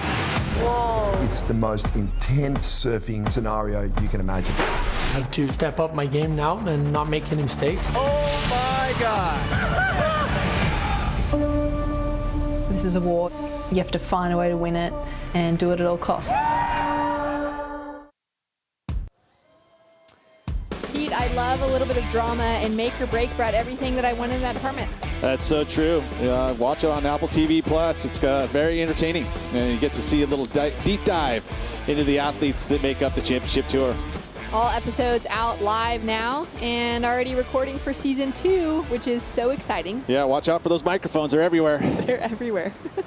Every CT event now, we're like, what's over my shoulder? Yeah, a little fuzzy thing that's chafing every moment. 9 minutes on the clock, and these 4 surfers would like to be in make or break season 3. So they're trying their best to qualify for the 2023 championship tour, which no doubt will have plenty of microphones around there as well. So there's Ariane fighting this current right now. Such a strong current rolling through. She's currently sitting with priority and chasing that 4.22. That's such a great shot of it, you know, and they're sitting just outside. This is the line that they want to sit on to catch these waves, but it literally has that current, and they're just to stay in a position, you have to paddle the whole entire time. So this is basically one of the most physically demanding surf events that we've had in a very long time. Yeah, this is wild to think of being in the lineup, having to pick your position. All right, using priority, Ariana is going to have an opportunity in front of her. Oh, she was just chasing a small score of 4.22. Pretty small, though, even for a single maneuver. Could have been difficult. What are your thoughts? No, I don't think so. You know, not enough there for in my eyes, and feels like to me a bit of a mistake with the priority there and not able to capitalize and get her position. I mean, that was the opportunity with this. You know, not that priority's been a big factor today, but ultimately when you have it, you want to execute, pull the trigger. You want to make sure you get the number needed to get yourself into those top 2. Down to just under 8 minutes on the clock. Sophie in the lead with that 6.5 and that 5.10. Back-to-back waves, improved with the 5.1 and then did even better with that 6.5 to get her into that leading position. Nadia has had a good run on the qualifying series this year. She walked away with a 2nd place finish to fellow European competitor Teresa Bonvalo in Israel at the QS 3000. One of her best results at that level. And exciting to see her qualify for this year's Challenger Series. Just looking again at this shot, very similar shot that we saw earlier, but if you were to move outside just ever so slightly, see how the water isn't doing that same kind of ripping current? You know, if you get outside of that line, you're going to get much better headway against the current, although they feel like they're probably in the best position possible right now to catch those good waves that come in. But I mean, yeah, if you want to make any headway, get outside of that current. Wise words from Professor Pete. That's right. I've battled currents my whole life.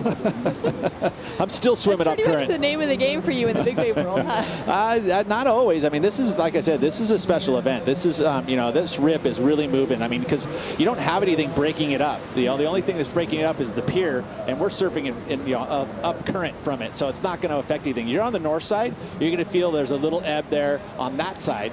But you're factored in the wind. The wind's much stronger on that side, whereas the wind's a bit of a break here, so that's why this south side of the pier can be slightly more protected from that part of it. But it's not protected from the current, you know, and it goes all the way to Newport. It is literally just a bunch of ocean moving down the coastline. No real jetties from river jetties, which is what, 4 miles up the coast, probably more than that. About 3 miles? Yeah, 3 miles up the coast. So you're getting a full current running down the coastline. It's not abated by anything. So yeah, you're going to feel it. As we see Ariane Ochoa just paddle her way calmly through that iconic Huntington Beach Pier. So much history behind it. Plenty of surfers that have been able to shoot the pier on a wave and make it out okay to the north side. One of the great things too about this area is that there's just so many waves on offer and so many waves that are pretty similar. Pete, heading to the north side, like you said, that wind comes into play. And heading down towards river jetties, it tends to be a little bit more sucky, maybe more barrels on offer. Yeah. But it's just big beach breaks. I mean, so much similar surf up and down for the surfers, for the 150 competitors in the draw this week. Yeah, if you wanted to get away and get some free surfs in, that's definitely it. But you know, the pier being a focal point, mainly because there is that break in the current, and it kind of helps the sandbars a little bit better in this zone. You know, but again, if you're kind of looking at a similar type of surf, you go, you know, 5 towers up the beach there, you're going to get pretty similar style wave. Good looking set rolling through here. We're down to the 5-minute mark. Wow, that went quick, didn't it? Really fast. So we've seen Ariane take off on a couple of waves that haven't amounted to any scores she'd want to hold on to. Sophie's been really patient, as well as Nadia. We haven't seen Kira Pinkerton in a while. And Ariane is doing the hard yards, running up that soft sand. Well, we did see Kira do the paddle in, so she would have had that paddle out time, the run, the paddle out time to get back into the lineup. You know, and she's in a tough situation. She needs a pretty good number there just to make it into the top 2. For Ariane, last year she had a really good result at the Challenger Series event in Irasira. She walked away with a semi-final finish just behind Luana Silva, who went on to win that event and qualify for the championship tour. Yeah, I was able to be there for that and called that event, and it was, you know, it's at a point break there, Riviera del Mar. It's you know, it's a right-hand point break, very consistent. It is a challenging wave. It's not the easiest to find quality waves there, but she was able to do it. I'm sure she's had events there in the past that she was able to draw some experience from, but it definitely showed with a big result there. Yeah, the type of wave that really kind of requires some of that knowledge, although I guess for Luana coming out of Hawaii taking a win there, wouldn't have had much experience, but no, but she showed a high level of explosive surfing. kind of like that. Very explosive surfing from Sophie McCulloch, similar to the wave that got her that score on that last 6.50. Finds that corner off the left, and she'll have another score to roll through. She's already sitting in the lead. Pete, she waited so long with priority before taking off on that wave. And she wasn't just sitting there either. She was paddling the whole entire time, but nice work. I mean, because that was, again, full attack of the lip. And the speed in which she came off of the rebound was good. And not an easy section right up there. Gets up a bit late, but somehow was able to get up and above. And the judges will see that little wow factor there. And it could conceivably be better than the 5.10 she's already carrying. I don't think it's going to go quite as high as the 6.5, but she may add some points here. Our surfer in green now sitting with priority has that opportunity to maybe try and better her situation. She can build on that 3.77 just to put a little bit more pressure on our surfer in white and specifically on our surfer in red as we see scores rolling through now for Sophie McCulloch. And you're right, it's better than that 5.10. You called it. It's a 5.70. I watched a few heats these days, and I'd like to think that I can understand what the judges need. Not always there, though. But you know, that felt like, yeah, it felt right in between the 5.1 and the 6.5. The judges nailed it there with a 5.7. Adds 0.6 to the total, so extending her lead, which is always nice. I mean, you're going to execute, and you know, if you're choreographing a heat, you always want to, the next wave you want to take off on, you want to make sure that that wave is going to be building on your total. You know, if you're not doing that and you're wasting time, it's a mistake. So it's better to be patient and know that you're going to choose a wave that you're going to better your opportunity and better your score line. She did the same thing at the Tweed Coast Pro earlier this season in Australia, the QS 5000. Dimity Stoyle ended up taking the win over Sophie in the final. But Sophie just, like, heat after heat, she just built from one strength to the next. She had really smart surfing, did exactly what you just described, needing to want to better that situation with every opportunity that she had, rather than, you know, kind of maybe starting strong and then struggling to back it up or increase the situation. Yeah, it's like a momentum builder through an event. I mean, the champions will tend to do it. You know who does that the best of anybody I've ever seen? Gabriel Medina. Like in each and every heat, you'll see he just builds momentum and he just starts squashing you mentally on top of that, right? He's catching so many waves and all of a sudden he's just building. And he does that through an event. Kelly's another one that usually John will, you know, and they're building throughout an event. I mean, you remember what John did at Margaret River. He changed the way that event needed to be scored. And he literally put excellent heat after excellent heat. Matter of fact, he was putting 18, 19-point heats constantly, and it was just incredible to watch him build momentum through an event. But you can do it through a heat, but also build it through an event. Would love to see Sophie be able to continue that momentum. Her best result on the Challenger Series this year was a 3rd place in Manly at the Sydney Surf Pro. She's had a couple of earlier losses that I think for her at the age that she's at, she's studying full time. She's kind of got that full picture now in her early 20s of really wanting to qualify. She knows what she wants to be doing with her life. And for her to be able to find some more momentum like that here at the US Open would be really, really fun. Well, it sounds like she's put the education in there, right? So she can always return to school at that point if she needs to. But ultimately, this is the time, right? Seize the time that your opportunity is given to you. And right now, made it into another day. She'll surf another heat. Seize the opportunity. Sophie McCulloch with the win. Nadia Aristabe with a 2nd place finish advances through into the next round. Ariana Ochoa and Kira Pinkerton out of competition. The lifeguards on the shoreline getting ready for a big day. We'll be back with more right after this.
que hace toma, que hace toma.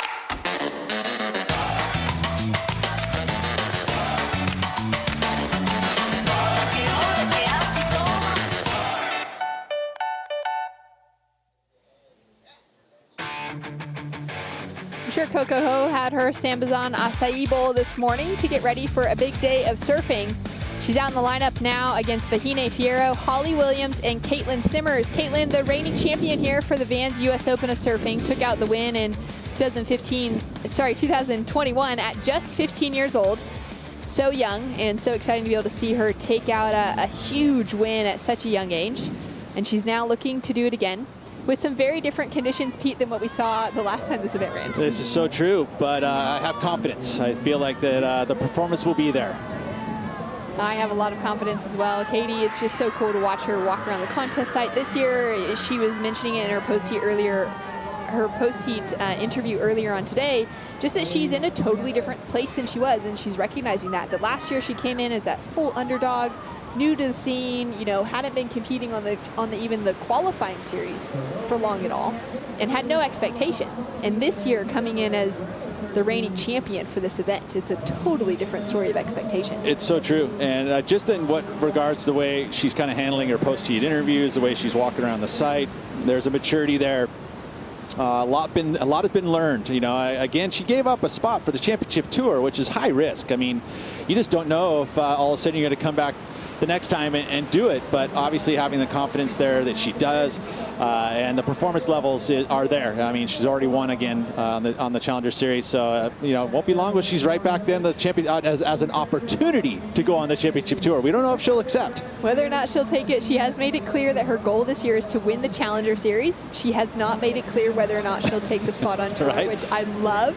That's pretty cool. It really is, and that's a level of maturity that you just don't see from such a young competitor.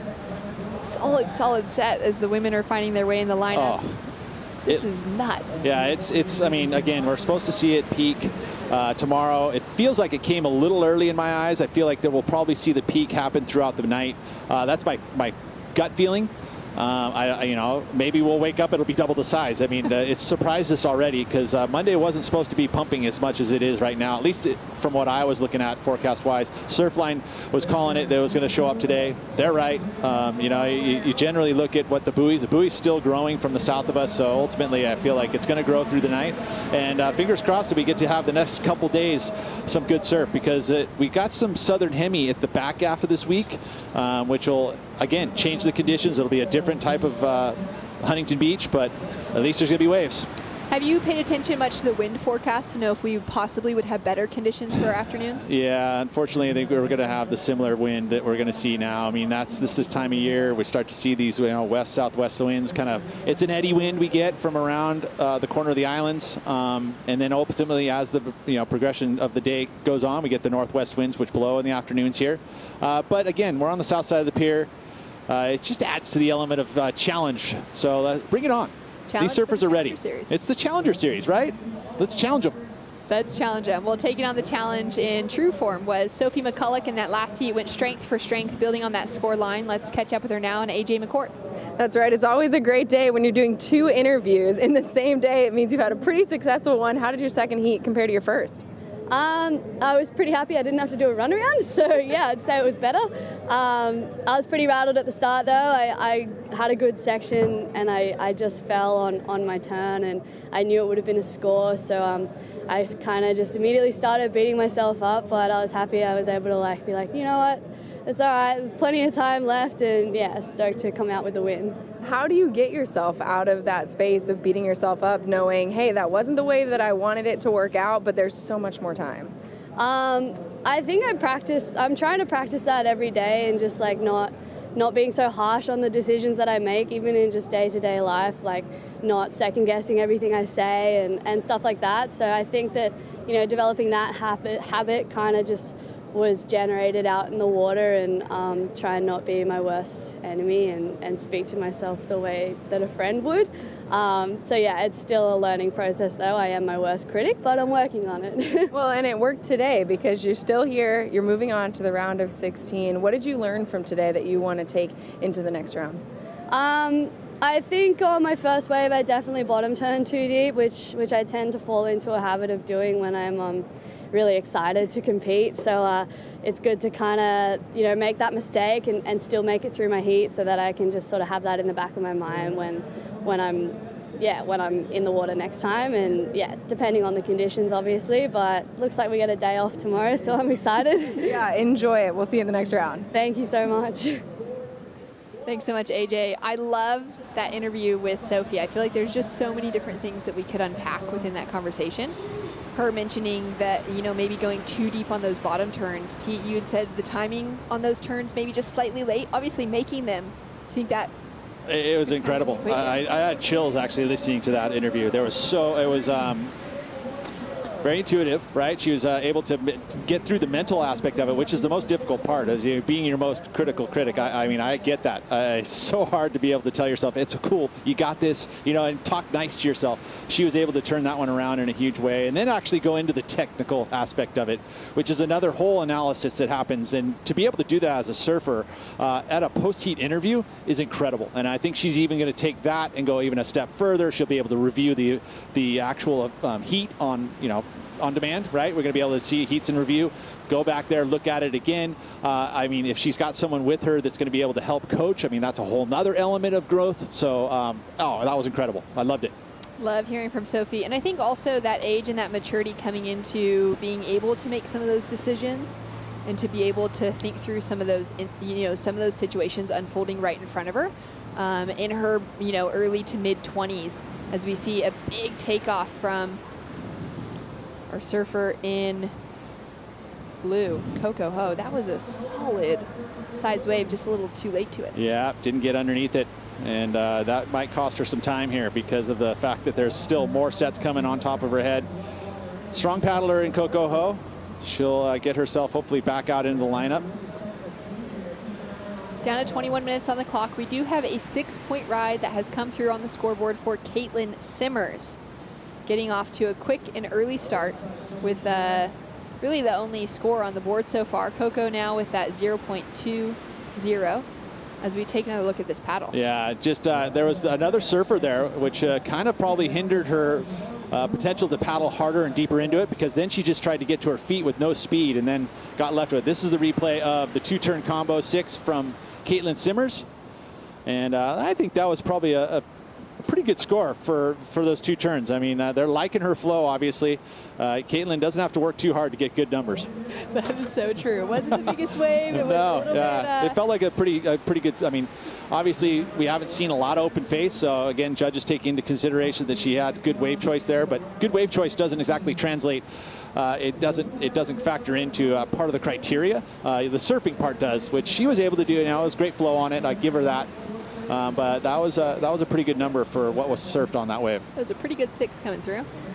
Caity in the lead, now waiting for both Vahine Fierro and Holly Williams to get their opening rides.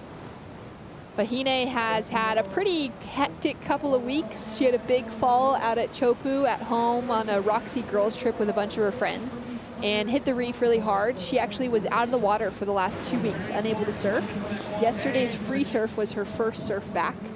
Do you know what the injury was sustained? I mean, slamming a reef generally makes sore body everywhere. Yeah, so the main issue was with her foot. Yeah. A pretty bad cut on her foot. Yep, and it doesn't heal quick. I mean, it's reef scars. It fillets it pretty good, I'm sure, and you got to lime it, which is always fun. One of the tactics that they use to sanitize a cut in Tahiti is to throw some lemon on a cut. And anybody who knows about fillets on anything with some lemon juice, it stings. And it's one of those things that they do pretty often, and it works to kind of it kills the staph, I guess. It allows it to heal pretty quick because it's something that they've done for years. Holly Williams up and riding. Just has to negotiate that opening section. Probably wasn't able to get the work done that she really wanted to, but now she's in that position to get herself maybe running back up the beach and into a better spot in the lineup.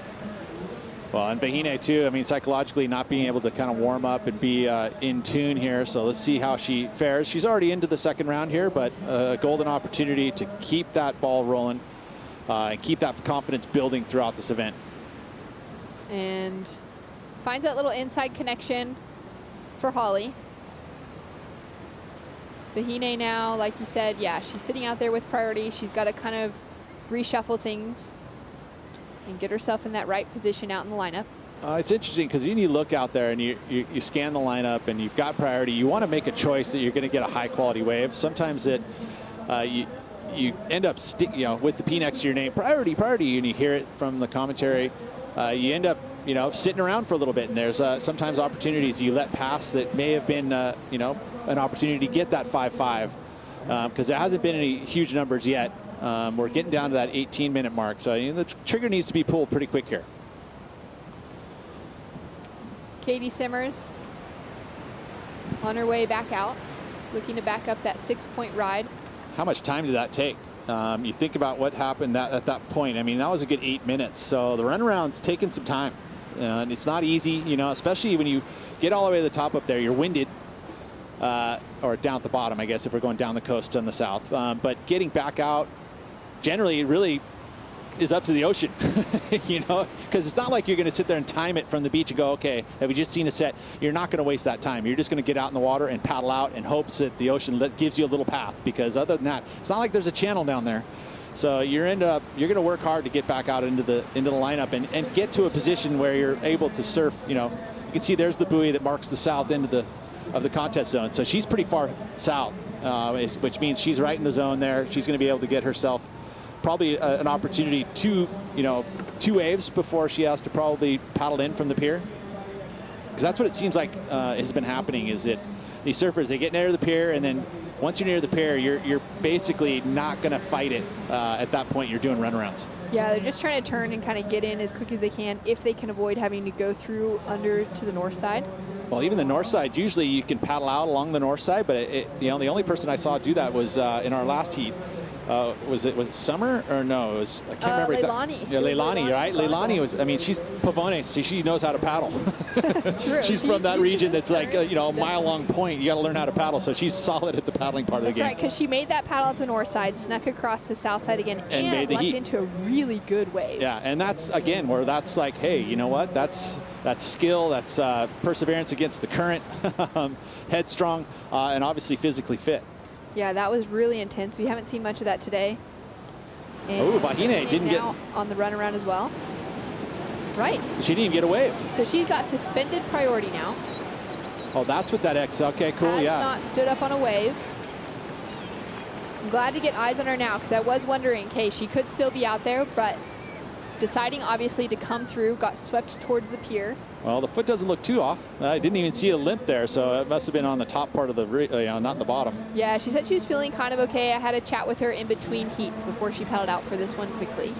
And she said it does hurt. It's a bit sore to run on. I think still a bit swollen and stuff. Oh, yeah. No, it's, I mean, I said, like, if she didn't lime that thing good enough either, there's a little, get some infection there. And it'll get red, it'll get swollen, especially traveling. That's another part of it too. And you're traveling with an injury like that up in the plane, the feet just don't want to heal, like especially feet. You could have months of craters on your feet, from refrash. Especially having to get back into the water, being in the salt water all the time. Yeah. Down to 15 minutes on the clock. It's been a slow heat. Caity Simmers with the lead at the moment. The single score of a 6.00. We'll have more waves coming through after this. And the Simmers family tuning in on the sand.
The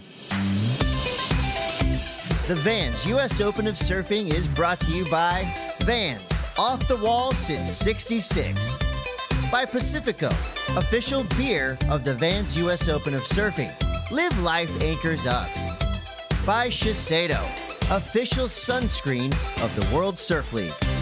By Foo Wax, official surf wax of the Vans U.S. Open of Surfing. And by Sambazon, bringing you the delicious powers of acai every day. The official acai of the Vans U.S. Open of Surfing. Works good. 12 minutes, 35 seconds remaining for the last heat of the day here at the south side of the Huntington Beach Pier for the Vans U.S. Open of Surfing. It has been a massive day of competition because the waves have been macking. It's been crazy, the current's going, we've had the wind pick up in the afternoon, and being able to see these women kind of negotiate the lineup, find their positioning, and drop some solid scores has been more than impressive. That and the physicality of it all has been very impressive. You saw many women doing the runaround. And mentioning it in post-heat interviews and how physically demanding it has been today. And obviously watching it, I'll agree, it has been a full-on triathlon of surf, paddle, and sprint. They're all ready to go for the Ironman next sport. That's pretty much it. It's good training. Yeah. That's exactly it. Caity Simmers currently sitting in the lead. She's got that single score of a 6, which she took off on fairly early in the heat. Hasn't had a second wave yet. Holly Williams with a 1.4 and a 0.57 is currently sitting in that second place position. For Holly Williams, taking a win in her opening round heat this morning. It was her first win on the Challenger Series. She's advanced through another heat, but it was her first actual victory, which was really cool to see her get that post-heat interview. That's so true. I mean, again, this is the level in which you, once you get through your regional qualification, to be able to have those heat wins is huge. It carries a lot. And now we get to see Coco Ho. Coco Ho on a pretty much last-minute effort took it through the advancing position on her last heat. She's going to have to do something similar in this one, coming down to the 11-minute mark. That wave won't amount to anything. Just chasing a small score to get the advancing position, though, because Holly Williams also just has, less than a 2-point heat total at the moment. And Vahine Fierro still hasn't caught a wave. Yeah, it's pretty crazy heat, and this is going to be, you'd understand all of this because all of that information is being relayed via live commentary. So she looks like Coco not going to do the paddle out. She's going to do the run around, which means that, she's going to get some points right here just for the stand up. Even that, deciding to stand up on that little inside whitewater means she's getting that trajectory back up the beach, means a little bit less to running. Yeah, a little less running for sure. Inside. And Caity Simmers now on her backhand. She needs some foo wax. A little slip, that's definitely it. And that run up can, kind of factor into that, as we saw now Vahine down the beach.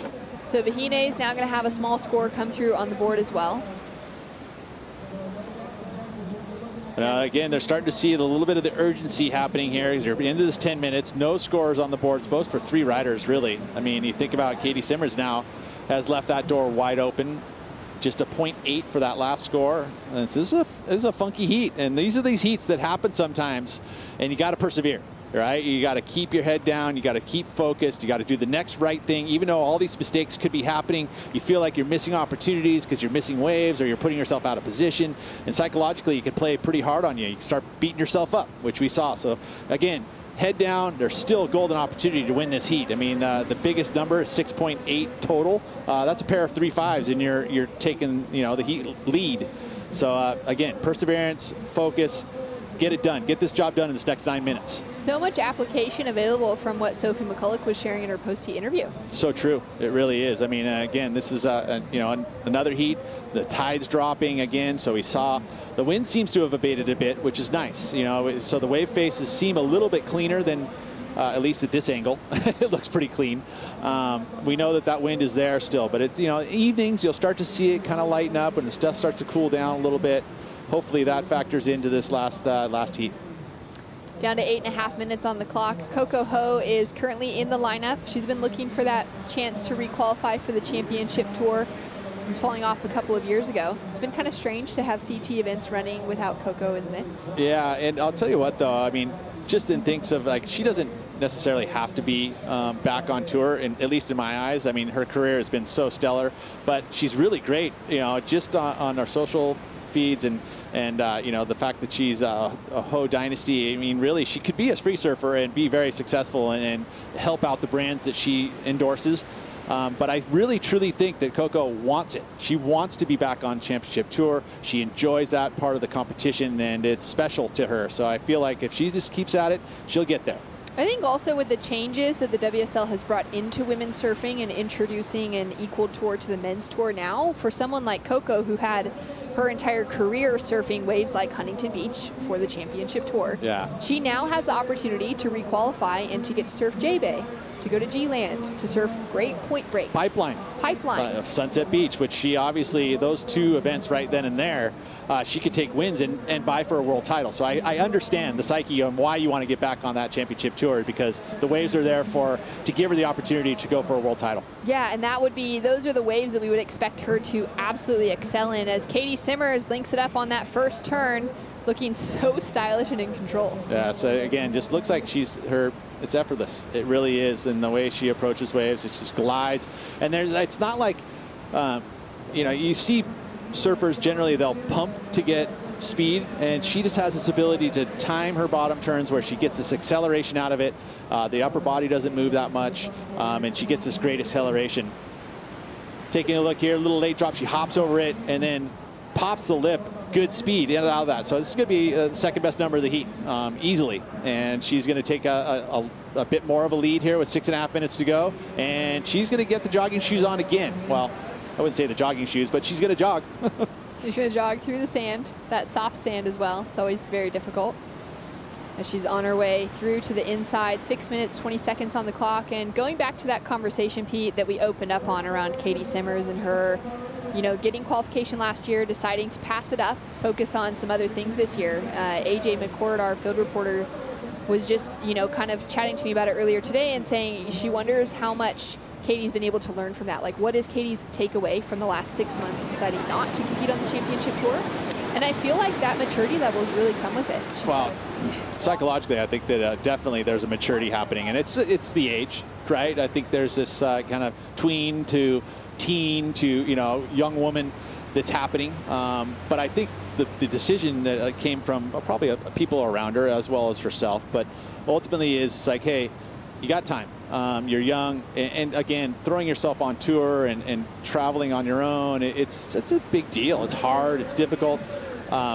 There's a level that she wants to achieve in her surfing before she goes to the championship tour, which is being way more well-rounded. I mean, if you look at what she was being able to do the last year, she's gone to Tahiti. She's been putting in time at these much more challenging waves, so she's getting more brave, get that kind of confidence in the bigger surf. So it's important for her to have that ability to be able to really contend for a world title once she gets to the championship tour. Like, you get to the championship tour, what's the next goal? It's not, you know, sometimes it's requalification or making the cut, but ultimately I think with a woman like her, she wants to win world titles. Oh, she absolutely wants to win world titles. Yeah. And I love that, yeah, the longer that she takes to kind of get there and decide that she's going to go when she's ready, the more she's going to have available to compete with. As we take a look at Coco Ho, Coco's been really struggling throughout this heat. She hasn't been able to find herself with even a 1-point ride, let alone anything to keep her in that conversation. She is chasing just a small score to advance now of a 3.37. And AJ McCord, I heard you're around the side and have had a little chat about Coco. Yeah, I'm trying to get my jogging shoes on as well, you guys. Shannon, exactly what you were just saying. Her coach talking to Coco as she's running back down the beach, trying to be a little bit of a positive reinforcement, but also make sure that she gets the information that she needs. And so coach passing on to Coco that after a big set, he wants her to come back in, move in, get those medium-sized waves, because in a heat like this, you just need one move on one wave, and that's going to be enough to get you through. So on these run backs, these athletes getting a lot of information and of course positive reinforcements as well. Caity Simmers' mom just running up, telling her, you've got this, you're gonna make it back out in time, giving them a high five. So they got their jogging shoes, their information, and their positive reinforcement on these runs, you guys. Oh, I love that. Thank you so much for having eyes on the ground and feet on the ground right there at the shoreline. And to know for Coco, even for her to be able to really clearly hear, because maybe it's difficult with that wind, even Pete, for the beach announcers to communicate properly, she only needs a 3.37. Well, and again, punching through, right? Every time you go, you can't hear underwater. I'm sorry, everybody cannot hear underwater. There's no That is bionic never a hearing. good idea to give a live score situation in that case. Vahine finally finding an open face. Great snap in the section. She's looking for one more. It's not going to offer it to her, but she's only chasing a 2.15 to advance over Holly Williams. Yeah, and again, this is such a great battle here this last 3 minutes. It's perseverance. You see Vahine right now is going to have to make a decision. You know, I don't think she has enough time to do a full runaround, so I would just fight that current, get yourself back into position, and get another, you know, anything, another 2-point ride. In order to turn it. I feel like she's probably going to have enough here just with that one maneuver to get into the second position, but Holly is now making a run around, and she doesn't have a score coming either. So looks like best opportunities for Vahine right now is if she could stay in the lineup, because I really don't feel like you're going to be able to get all the way up the beach and get yourself back into the lineup within 2.5 minutes. Yeah, I agree. I think the time's just too short at this stage to work in favor of Holly Williams or Vahine. Vahine with that 3.17 has jumped into second behind Caity Simmers. Big moment. Holly chasing a 2.44, but she's going to have to get herself out to lineup. And then Coco Ho, not sure where she currently is because she took off on that kind of big one, maybe hoping for a reform. But her requirement's just been inching farther and farther ahead, now into the 4-point range. Yeah, and again, just carrying a 0.7 and a 0.5, and she's in right now on the shoreline. So right there, we just actually saw her, it looked like to me, waving the flag.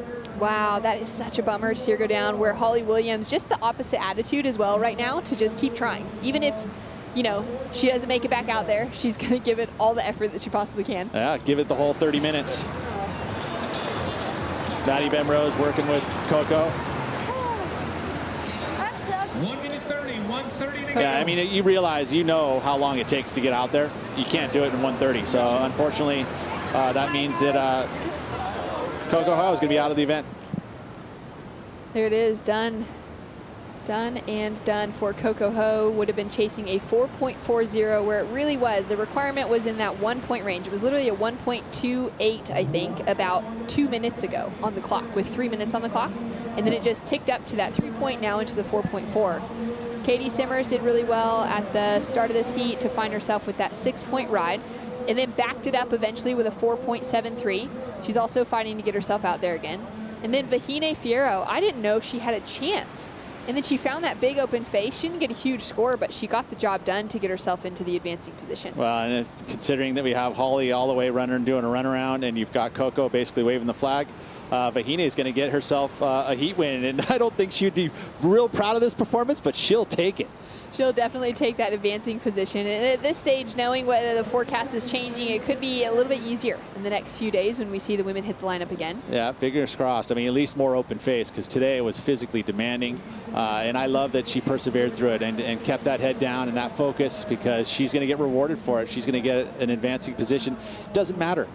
You know, it's just second place, and you move on, and you still have a chance to win the event. You still have so many chances. Thinking about Carissa Moore knocking out, I mean, having such a bad heat there in Rio. It was horrible, right? What are those scores we've ever seen from her? You know, 1.5, all right? And she's able to, you know, a no losers round, and she's able to get out of the elimination round and ended up winning the event. Yeah, incredible. So we could see something like that coming from the young Tahitian. Walks through with the advancing position. Caity Simmers with the win. It's been a huge day of competitive surfing for the women's side of the draw. Coming up next, we're going to have the 8:05 post show, so be sure to stay tuned for all the highlights from today's action.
nothing left to lose now. Everything to prove now. As long as I'm alive, I'ma fight back. My fire never cools down. I'm about to catch fire. Yeah, I'm about to catch fire. Get ready for the new me. Get ready for the new me. Try to hold me down and I go higher. Try to put me out and I go louder. I'm a fighter, a survivor. Stand back while I catch fire.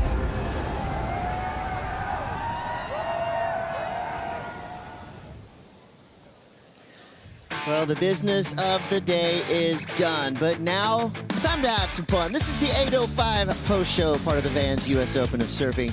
Chris Cote here, joined by Mitchell Salazar and Shannon Hughes to talk you through what just went down. This is day one of our broadcast, day 3 of competition. It was a massive day of Challenger Series surfing.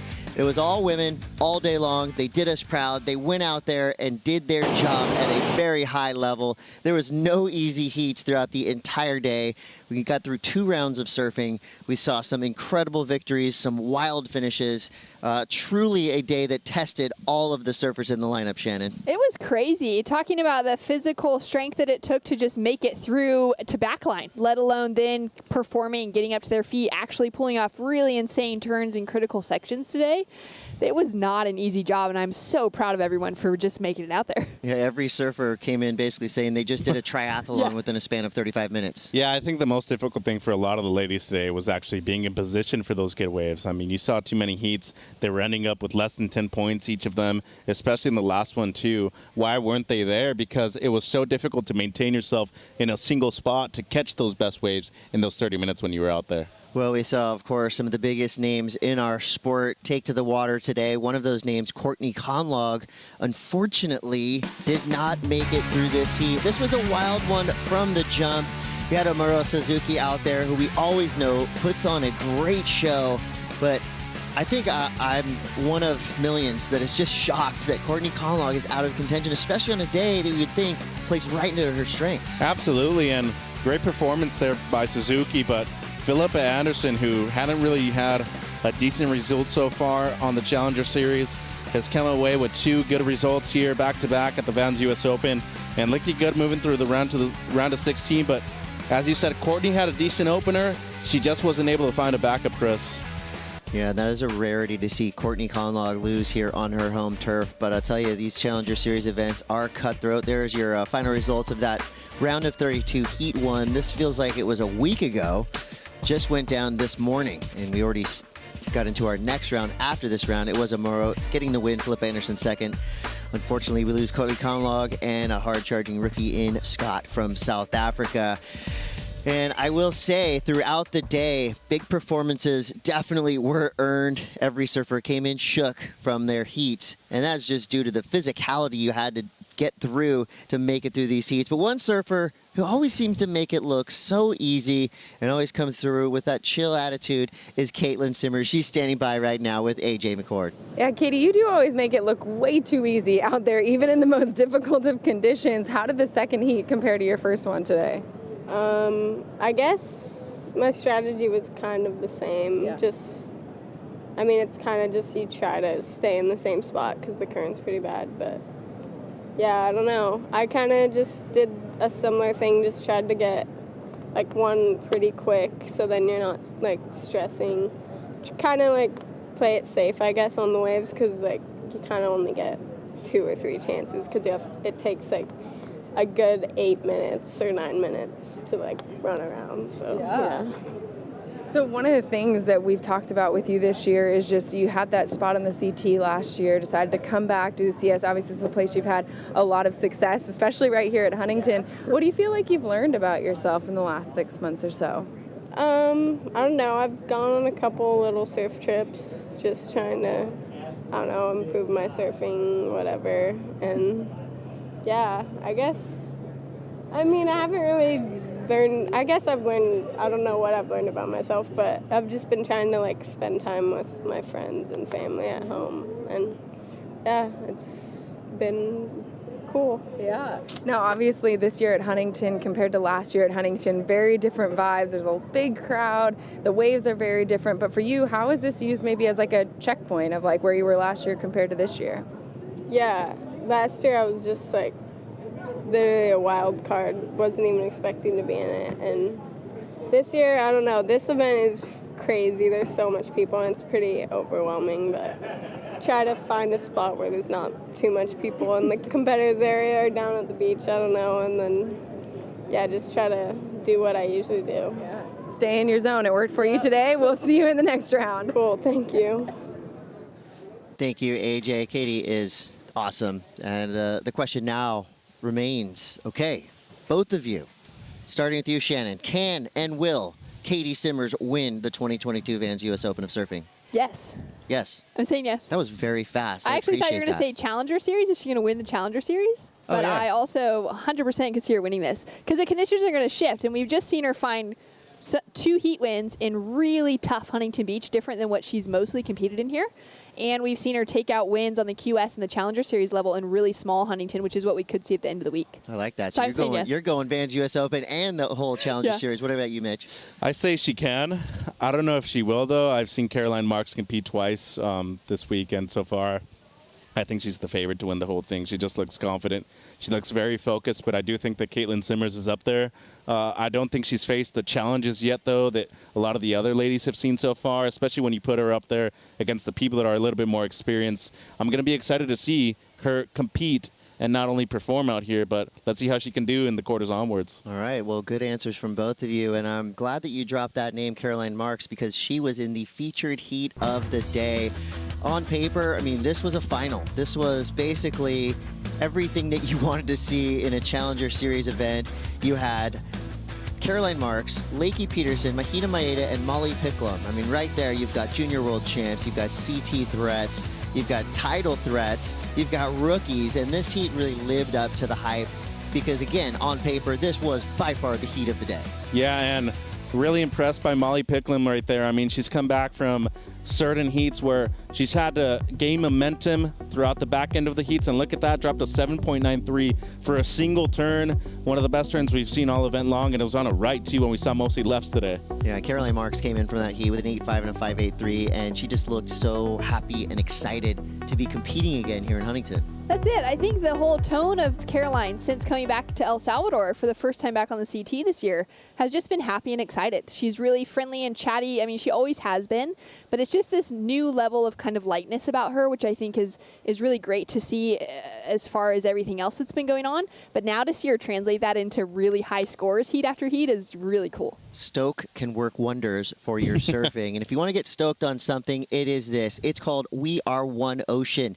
It's all about our dedication to helping protect these beautiful oceans behind us. We want to leave them better than we found them for the next generation. So let's take a look at We Are One Ocean. I came out today to honestly learn more about restoring some of the oysters here in the local area of California where I'm from. The more I can learn about the environment and how to help and what's going on, the better. So just for my own personal knowledge and growth and to be a helping hand.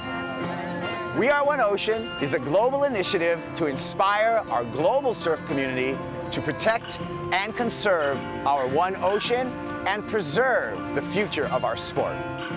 In partnership with local nonprofit organizations, We Are One Ocean activates at WSL events, giving back to local communities around the world via coastal restoration activities and environmental initiatives. We are excited to be part of the We Are One Ocean Coalition because Orange County Coastkeeper really believes that everybody deserves access to clean water. Today we are going to be stringing Pacific oyster shells so that we can put them into our restoration site. Oysters are really important because they filter water, retain sediments, and therefore protect the coastline from erosion. I came out today to join the Shiseido Blue project down here. We're working on some oyster restoration. These will get placed over in Long Beach Harbor and help attract the oyster larvae to reproduce. Oysters filter up to 50 gallons of water per day. That makes it clean, makes it a lot safer for people to go in and for us to surf. It's a very vital part, and we're very thankful for them, and we're doing our part. Restoration efforts are so important because it really touches on our original lifestyle, particularly as Indigenous people, on what it took for us to sustain ourselves. We're really open to bridging these community and having us all collaborate together on sharing in these spaces.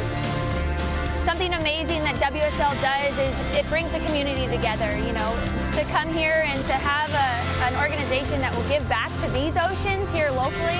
It's so important, and very excited to see our oysters flourish and grow and build more oyster communities. It's super important to me that companies like Shiseido and WSL get involved in these initiatives and support sustainability, just because I grew up spending my whole life in the ocean surfing, and I want to try to help do our part to reverse climate change and just give back to the ocean and the community. So yeah, it's super great to be here with these companies. We are trying to restore our coastal ecosystems to make them clean, fishable, swimmable, drinkable, and enjoyable for everybody that comes to visit. Getting involved in protecting and conserving the ocean is critical for us today and for future generations. Tell us what you're doing by posting on social media with the hashtag #WeAreOneOcean and tagging WSL and WSL Pure in your posts.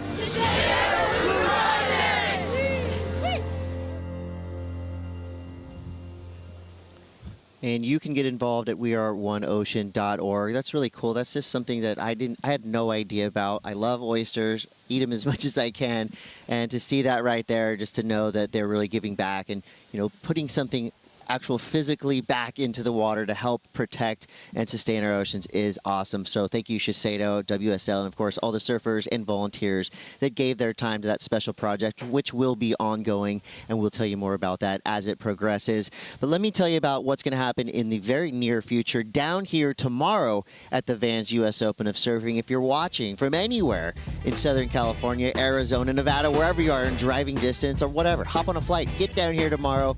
We've got some fun for you. If you have a ripped wetsuit, your zipper's busted, bring it on down here. Our friends here will fix it for free. Stitchbox Wetsuit Repair is on site, ready to fix your wetsuit. And winter's right around the corner, so if you got a busted suit, bring it on down, as well as bring some cash. The Vans Street Market is open and ready for you. We've got a ton of vendors down here. That one's going to be dangerous for me. Vinyl Solution, bringing records down here to the beach, sustainable coastlines, and more. Joker's Skate Shop is down here, so all the activations and fun is hyping up as we move on. It's going to be Tuesday tomorrow, so it's basically going to feel like a Friday for the rest of the week. The Vans US Open is back in full force, and we've been working all day long. Heats back to back to back, but I tell you, on the other side of that camera, there is still a lot happening. Have you guys had the chance to check out anything going on in the village behind us? I actually have. I went to the Hydro Flask tent. I wasn't Caipo Guerrero, so they told me I couldn't get a custom Hydro Flask like he did. But you know what? I feel like I'm going to try again tomorrow. I'm going to get one of those that we had on the table right here in front of us. All right, we got to get out there and get involved, Shannon. There's so much going on. I had a walk through the Vans store today during one of my breaks, and you can customize your own shoes and your own t-shirts. So if you're down around the area, be sure to check it out and make something cool that is Vans US Open unique, but also unique to your own style. I see those Vans US Open shirts literally all over the world. It's kind of like a bragging rights, right? I was at the Vans US Open of Surfing. So get your shirt, get your custom shoes. All that stuff is happening down here all week long at the Vans US Open of Surfing. But let's get back to business, all right? I've got your Stillhouse Unbreakable Top 5. These are 5 moments from today that blew our minds. And thank you to Stillhouse for bringing us this Unbreakable Top 5. Well, we're going to start with a big moment here. This was Sawyer Lindblad, second generation San Clemente Cyclone, blasting through her junior career straight to the Challenger Series. Yeah, and you know what? 2 heat wins earlier today, too. And how about the surfing that we saw from the back-to-back USA Surfing U18 champ? That's right, Shannon. Macy Callahan went out there, did business, came from behind in the seat to get the win for number 4. Oh, the buzzer beater from Macy was incredible. It's exactly what we want to see from her. She's got that CT experience, and she's showing she's super hungry to requalify. Well, the Young Guns have been going off for the past 3 days. Here's one of them. Bella Kenworthy, Vans wildcard, coming to this event, making it look easy in her first Challenger Series event. Yeah, the San Clemente local has definitely taken it to the sky when it comes to those wave pools, but she's no slouch out here in the actual ocean either. And how about this combo on the right? One of the few scoring rights we've seen all day long, and Bella did extremely well in this heat, Chris, to make it through. Yeah, she came in from this heat. I got to interview her right after this, and she said, oh, I was so nervous. I'm going, you could have fooled us. You went out there, and you looked like a steely veteran competitor. Speaking of veteran competitors, 8.5, the score to beat for Caroline Marks. Caroline, I mean, she dropped in an 8.67 yesterday, then put an 8.5 down today. Incredible surfing. She looks like she could be the one to beat. Well, speaking of ones to beat, Bronte Macaulay, 2 wins already today. She went out there on fire. I think it helps that her goofy-footed stance allowed her to face these walls and do damage, and she did a lot of damage today. Yeah, and it's never easy being the first heat of the morning either. She went out, won her heat, came in rested, and eventually won her afternoon heat too in much more challenging conditions than this morning as well. So good on for Bronte Macaulay. She's looking good to make it into finals day later this week too. Yeah, it's funny when you see the list of surfers coming into this event, you're going, there's no way to pick a winner. Of course, after a few days, the favorites start to rise to the top, so put Bronte Macaulay on your list of favorites already here. Only Monday, so a lot of surfing to come, and it's pretty wild to pack that much surfing into one day, but I tell you, these women out in the lineup made it entertaining and exciting all day long. So thank you to all of our surfers who challenged the waves behind us. So on behalf of us here from the 8:05 post show, day 1 of our broadcast in the books, we know you're entertained and we know you'll be tuned in tomorrow morning, same time, same place. Go to worldsurfleague.com, of course, for all your updates, heat draws, and the action that will be following. I believe, I can't say for sure, we might be going into men's action tomorrow. We'll have to wait for the call in the morning. And we'll see all of you tomorrow. And don't worry, I'll pick that up. weareoneocean.org. Welcome, surf fans. We are all systems go here at the Vans U.S. Open of Surfing. The women will be taken to the water all day long. Those ocean blue eyes, I wanna dive on it. Bronte Macaulay, nice snapping turn there for Bronte. Well, the best turn we've seen of the morning. Under your spell, I'm overwhelmed again. Tell myself to breathe in, I'm fine. Why do you come, why do you go away? Sawyer Lindblad again, slicing and dicing on a quick left. I've surfed Huntington so many times like this, and it paid off in the end, so I'm stoked. Mafalda Lopez just entered her name into the game.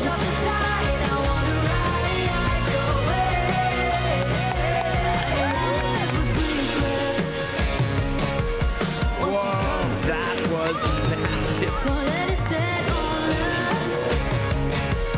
Give me your trust.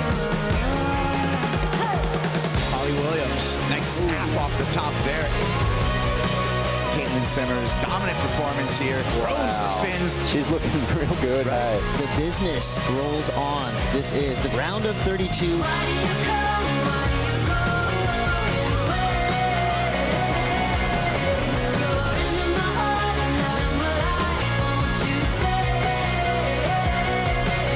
Bang, big spray to the sky. 1-2 punch there by Mark. Solid surfing.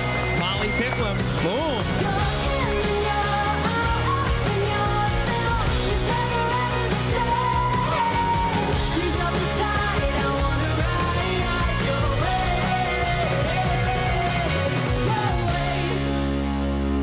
This copyrighted event broadcast is produced by the World Surf League for broadcast around the world and may not be retransmitted, reproduced, rebroadcast, or otherwise distributed or used in any form without the written consent of the World Surf League.